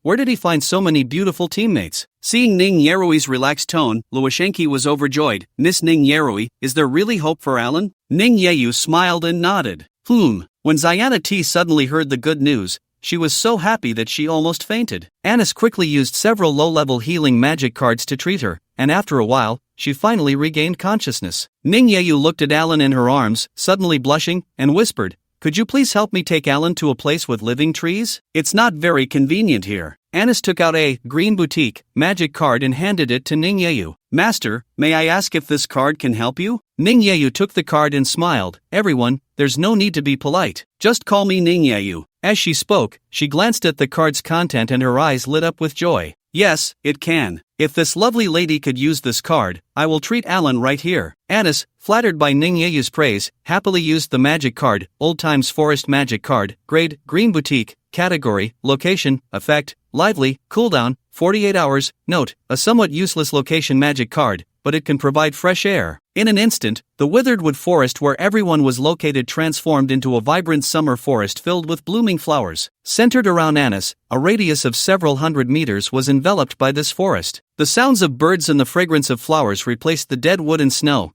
and the corpses on the ground were concealed by the location magic card. Now, everyone please turn your backs and don't look back. I am starting. Ning Yeyu's face remained red, but her tone was very determined. Although Losanki and the others were somewhat puzzled, they complied and turned away. Perhaps it was the unique secret technique of the forest elves. A rustling sound of clothes being removed came, and Ziana T felt even more doubtful, unable to resist the urge to turn back, but was pulled back by Losanki. You all, don't look. Ning Yeyu's somewhat flustered voice came. Alright, we won't look, Losanki replied, suppressing her curiosity. Soon, a melodious song from a foreign land echoed, the voice sweet and lingering, perfectly complementing the forest where they were. The language of the song Ning Yeyu sang was unfamiliar to them. Although they couldn't understand it, they felt entranced. A cradle woven from flowers and grass, large enough for a person, appeared around Alan, enveloping him. Ning Yeyu lay naked in the cradle, stopped singing, and whispered in Alan's ear, "Silly disciple, every time I see you, you look like you're about to die. You really don't make me worry." After saying that, she took out a crystal bottle and poured the blue magical potion inside over Alan. Under the influence of the potion, Alan's clothes gradually dissolved, especially the clothing at the wound, which had already dried and congealed with blood, also dissolved on its own, preventing any secondary damage from tearing the wound. A magical potion that only dissolves clothes. I used to think it was a strange thing, but I didn't expect it to be quite useful in this situation. Ning Yeyu held Alan tightly and murmured, "Come back, silly disciple, symbiotic cradle." If one were to describe the feeling of having their heart pierced, it would certainly be pain. And then, comfort? Alan didn't understand, couldn't comprehend, but it just felt so comfortable. Smooth and warm, delicate and fragrant, filled with a sense of vitality. An uncontrollable surge of primal power was about to explode within him, desperately seeking an outlet to burst forth. Finally, the giant tree bloomed in the dim forest, as if a tide were rushing in from the darkness, white springs flowing. Ah! Alan suddenly sat up, breathing heavily. It was midnight, and everything was silent. Looking down, he saw that the scar on his chest had already healed, but he could still feel a slight pain. This is the March 7th shop? It was the card-making room in Anis's March 7th shop, the same room where Alan had slept last time he passed by. A gentle sound of breathing arose, and Alan looked over to see a golden-haired girl lying by the bed, her head tilted as she slept soundly, with an eye mask over her left eye. Little she. Am I dreaming? Is this a moment of revival? Alan reached out and gently stroked Ziana's head. Ziana was sleeping soundly, mumbling as she rubbed against Alan's blanket. It felt very real, and there was warmth. Alan recalled the excruciating pain after he had stabbed his heart with a sword, the moment he lost consciousness after using heartbeat memory. I must have died. If I can still see Ziana's phantom after death. Alan stroked her head again. Does this mean I actually like you a bit? Ziana suddenly woke up and lifted her head. Alan was smiling at her. Why you, brave hero? Ziana exclaimed joyfully, jumping into Alan's arms. Alan held Ziana tightly and kissed her forehead. Having died, he felt he could be a bit reckless. Ziana cried tears of joy. Brave hero, you finally woke up. Alan sighed, you're so real, little Ziana, and so soft. At this point, he suddenly recalled the comfortable feeling he had after the pain. What was that feeling? So happy. Ziana looked up at Alan. You despicable brave hero, you would die for my sister. I acknowledge her. Alan laughed. Shouldn't that mean you acknowledge me? Why acknowledge her? Ziana's little face suddenly turned bright red as she kissed Alan on the head. However, Alan felt a bit resistant and gently pushed her away. Although this was the world after death, the Ziana in front of him felt so real, by convention, she would probably bite him. Ziana angrily said, how dare you push this princess away? No way. Alan laughed heartily, wrapping one arm around her slender waist and supporting her head with the other, kissing her deeply. This time, the little princess did not open her mouth to bite. Lost in the moment. Bang! A loud noise suddenly exploded at the door. Both of them were startled and instantly separated, looking over, their lips still slightly touching. The candlelight flickered, and a large group of people stood at the door, their expressions complex. In Alan's astonishment, Losanki, Anis, and Ninja Yuri entered with disheveled hair and wrinkled clothes, as if they had just woken up. Master! Alan spotted Ninja Yuri, who was walking last, and was overjoyed. I knew I would dream of you. Saying this, he was about to jump out of bed. However, the sudden movement caused Alan's body to stiffen, and he couldn't move. Alan! Hello! Ninja Yuri looked at Alan, her face suddenly turning bright red, frozen in place and unwilling to come closer. Anis, who had been full of joy, suddenly noticed the situation as she approached and couldn't help but slap him. Smack! Alan covered his face, bewildered. What a real dream! Alan, so far, my probability of getting slapped at the March 7th shop is still 100%. Ziana hurriedly wiped her mouth, blushing like a child who had done something wrong, standing aside with a silly smile. Losanki sighed, "You finally woke up. Ninja Yuri, aren't you coming over?" Ninja Yuri took a deep breath and awkwardly walked to Alan's bedside, sitting at the head of the bed. "You silly disciple, you finally woke up. I thought my magic didn't work." Ninja Yuri gently stroked Alan's head, just like when they had parted ways. "Awake, magic." Alan was dazed and suddenly slapped himself. "Ah, that hurts." Alan cried out, this slap coinciding with Annis's earlier one. Annis said, "Oh no, Fairy Master, Alan has come back to life, but his brain is broken." Ninja Yuri smiled, now he should understand that he really came back to life. As Ninja Yuri said, feeling the intense pain, Alan finally realized that everything now was not a fleeting moment but reality. "I'm not dead, I'm alive." Alan shouted happily, grabbing Ninja Yuri, who was closest to him, into his arms. Ninja Yuri, feeling a bit shy, wanted to break free but was afraid of tearing Alan's wound, so she could only gently pat his back to comfort him. Zayana's lips moved, but thinking of how Alan's life was saved by Ningyeyu, she could only force herself to endure. "Welcome back," Losanki smiled. "Thank you all. And what about Billy Nico, how is she?" Alan suddenly asked. Ningyeyu took the opportunity to slip out of Alan's embrace, brushing her blue hair aside. "She is no longer in danger, but still asleep." Losanki said, "Don't worry, once we return to the capital, we will conduct a thorough examination for Nico." Alan nodded slowly. "My father, and my close friends, are they all okay?" Losanki replied, "Your father is fine and has already reunited with your elder brother. Fulham Bayer has returned to the capital ahead of us to contact senior clergy and doctors." Alan sighed in relief, looking around at everyone. "Thank you all, thank you. Otherwise, I might have." "Alan, you just recovered, you should rest first," Annis interjected. At her reminder, Alan indeed felt a wave of fatigue. So, with Losanki's support, he lay back down. "I will still need everyone's care on the way ahead, thank you." Alan blinked. Losanki laughed. "When did you become so polite, my second vice president?" Alan chuckled and suddenly looked at Ningyeyu. "Master, where are you planning to go next? Can you come with me?" Before Ningyeyu could answer, Losanki had already exchanged glances with Annis. The two of them pulled the reluctant Zayana out the door. Only Alan and Ningyeyu were left in the room. Alan was already used to being in the same room with his master, but for some reason, Ningyeyu seemed a bit strange tonight. "Alan, I will stay with you at least until we reach the capital," Ningyeyu said cautiously as she sat back down at the head of the bed. Alan whimsically wrapped his arms around Ningyeyu's waist. "Master, can you also go to Sijernai Academy? If there are concerns about your identity, we can help you obtain a human identity in the name of the guild." Ningyeyu gazed at Alan. "How much do you want me to go?" Alan's expression turned serious. "If you don't go, then I really won't go this time." Ningyeyu's lips curled slightly, forcing herself to act nonchalant. "Alright, since you insist so much, then I will go one more time. It's also a chance to meet an old friend." Alan asked, "Old friend?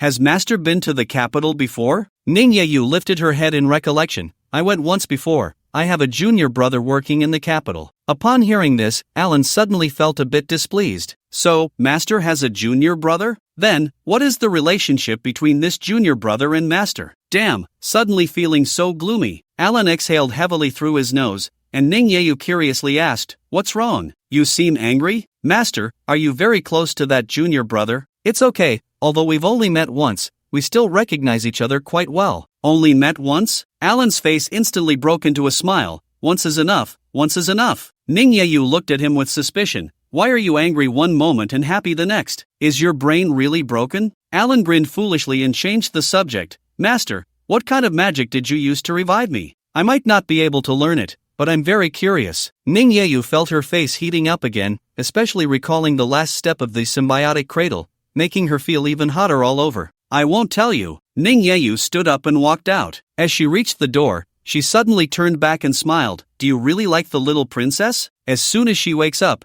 you..." Before she could finish, she lowered her head and dashed out, leaving Alan dumbfounded on the bed. Why can't this magic be mentioned? If Nico is also treated with this magic, maybe we won't need to perform that ritual. In a world filled with the fragrance of birds and flowers, Billy Nico looked around in a daze. "This is the spiritual world, huh? I thought it would be a blank space, but it turns out to be just like a garden." Villanico spoke to herself. "No wonder you are my child, so clever." A soft sound came from somewhere in the flower bushes, and a silver-haired girl with red glowing eyes stepped out. Villanico glanced at her indifferently. "I don't know you, you are not my mother." "Of course not," the mysterious silver-haired girl smiled as she walked closer. "Your mother is my last pure-blood descendant, I am your ancestor. Villaniko squatted down, hugging her knees and resting her chin on her arms. Are you the blood demon god? My ancestor is half human and half blood elf king, not you. The mysterious silver-haired girl sat beside Villaniko and embraced her. Yes, I am both the blood demon god and the blood elf king, and I was once human. As she spoke, a ball of red light gathered in her hand, forming a mirror. Look, child, you are now my servant. In the mirror, Villaniko saw 3 drops of blood on her cheeks and forehead, a total of 9 drops, each shimmering with an eerie glow. Villaniko only glanced at it before burying her head in her arms. It doesn't matter. Being here means I am already dead. How could that be, silly child? The blood demon god girl gently stroked Villaniko's head, her voice tender. I am a deity. Deities can do many things, like resurrect you, like resurrect your father. Villaniko suddenly looked up, staring into the blood demon god girl's eyes. You had someone kill my father, and now you say you can bring him back. What do you want from me? The blood demon god girl looked at her with admiration. Such a clever child. Then she smiled. This ritual has an important step,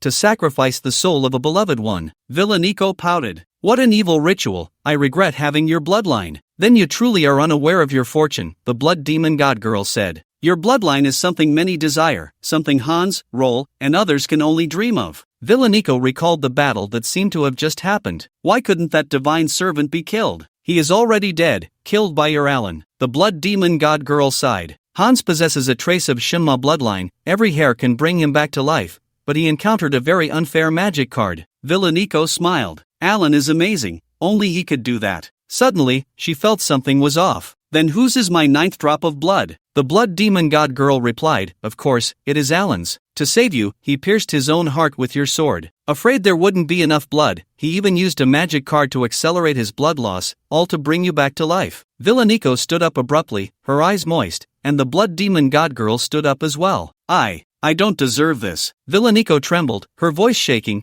commonly known as foolish and stupid. The blood demon god girl lovingly embraced Villaniko. Yes, they are all dead, and they died for you. What do you plan to do? Villaniko's expression turned cold, and suddenly she struck like lightning, grabbing the blood demon god girl's throat. The blood demon god girl did not resist but quietly looked at her. Villaniko gritted her teeth. I want to kill you. The blood demon god girl slowly nodded. You can, I won't resist, though you know very well that I only need to move a finger to defeat you. Do you have any last words? Villaniko remained unmoved. I have 3 last words. The blood demon god girl seemed prepared. First, your mother's difficult labor was influenced by me, or rather, by my divine servant. Second, Alan hoped you could live, which is why he willingly sacrificed himself, and you are now giving up the chance he bought with his life. Third, as long as you become my divine servant, I can create a world belonging to our blood elves. Your parents, even Alan, can be resurrected within it. After saying that, the blood demon goddess quietly looked at Villaniko, wearing an expression of resignation. If it were any other last words, Villaniko would never waver. However, the words of the blood demon goddess before her held a tremendous temptation that made it hard to refuse. After a long while, Villaniko's hand slowly loosened from the slender neck of the blood demon goddess. But my beloved is already dead, Villaniko whispered. If I sacrifice their souls, will they be resurrected in the underworld? The blood demon goddess discreetly swallowed, of course. And I have good news.